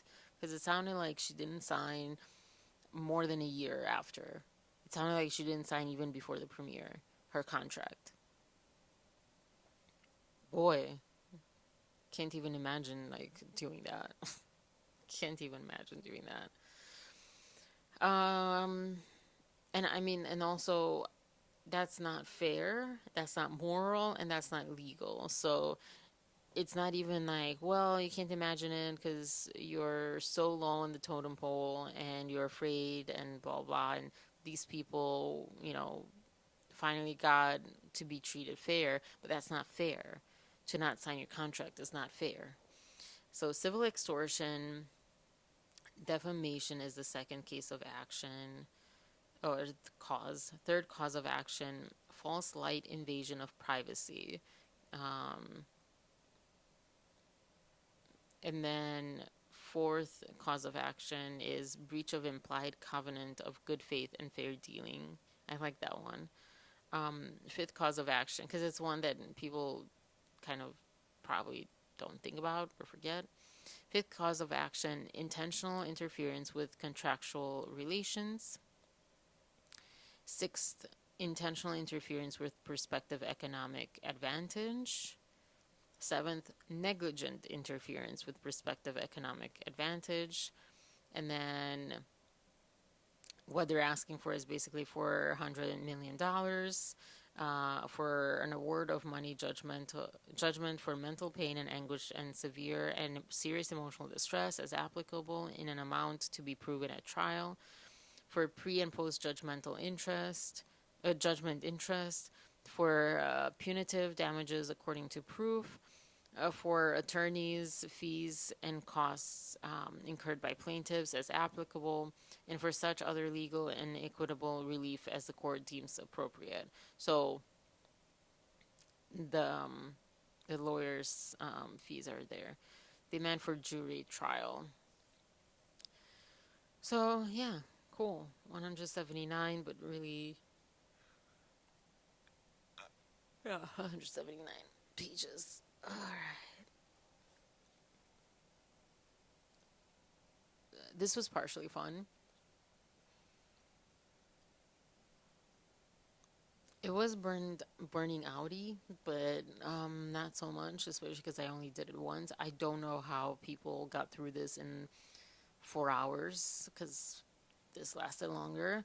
They probably just read through straight. I don't know. Yeah, I don't even know how to edit this because this is a lot of space, file space. I will come back with like the big points, the points that made me whoa, or light bulbs clicked in or whatever. But unfortunately, they are kind of sprinkled in through here. Maybe I'll just like pull them out as highlight reels of this, because that's really basically why I did this. I wanted to have like my own personal reaction. I initially didn't even want to read this and just have it read to me on YouTube by other people. And because it's really hard for me to read with ADHD and stuff. And oh my gosh, it's not going up. Okay.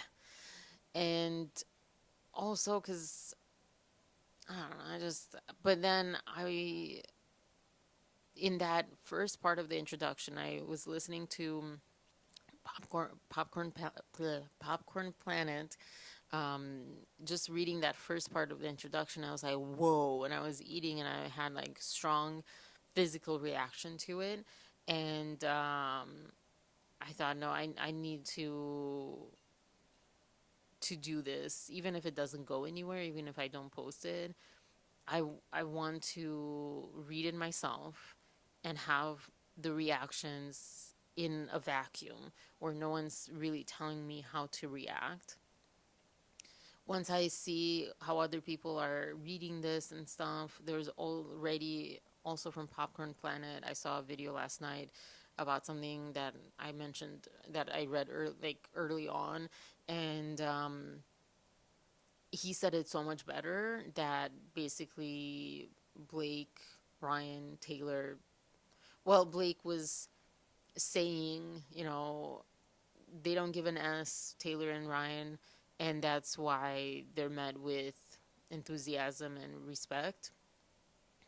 And the guy is like, no, basically, they're bullies. They're bullying their way to get what they want.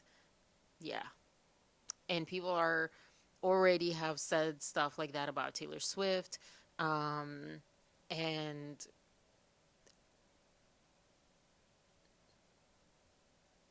I guess no one has come in contact with Taylor that had enough power to go that way. And I think also primarily, to be honest, Taylor is smarter than that.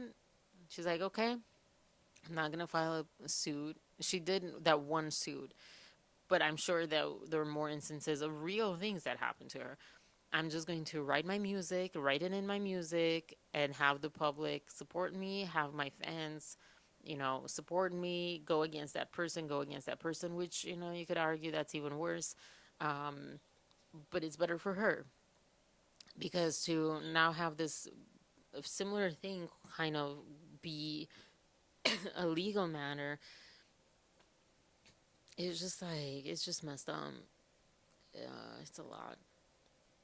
So I'm gonna go eat. I'm gonna take a shower. We're supposed to sled, but um,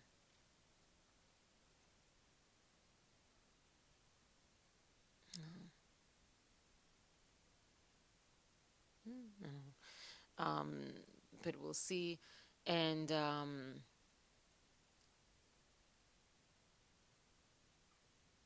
anyways, it's like the snow has melted. Like it's not that warm. It's actually kind of cold.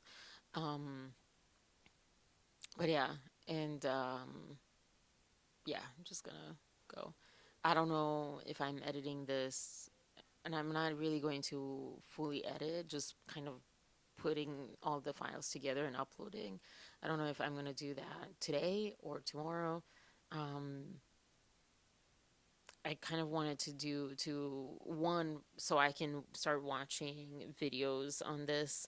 I wanted to get it out of the way before as fast as possible. This was as fast as possible. It took me 3 days, and I would ideally have liked to post it online, in the early days, within the first, I don't know, 24, 40, maybe 72 hours. But I'm going to, this is not that crucial to my life. So I'm going to put my life first, my real life and stuff.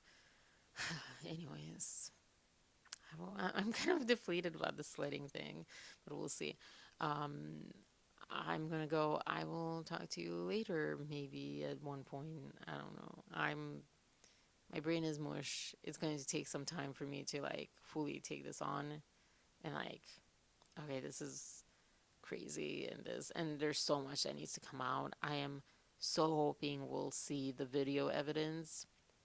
We might not be able to. It might just go straight to court and we might have to wait for that, or um, it might be a closed court, who knows, but or a closed trial. um, I would love to see that again. I want that proof. Like this was great proof, all text messages stuff, but I definitely want to like see that proof, and I also want to see the trail um, from any side regarding them contacting and placing stuff. Because that is one part of this battle that people are really adamant about coming out and, let's stop doing stuff like that. And it's not going to stop, but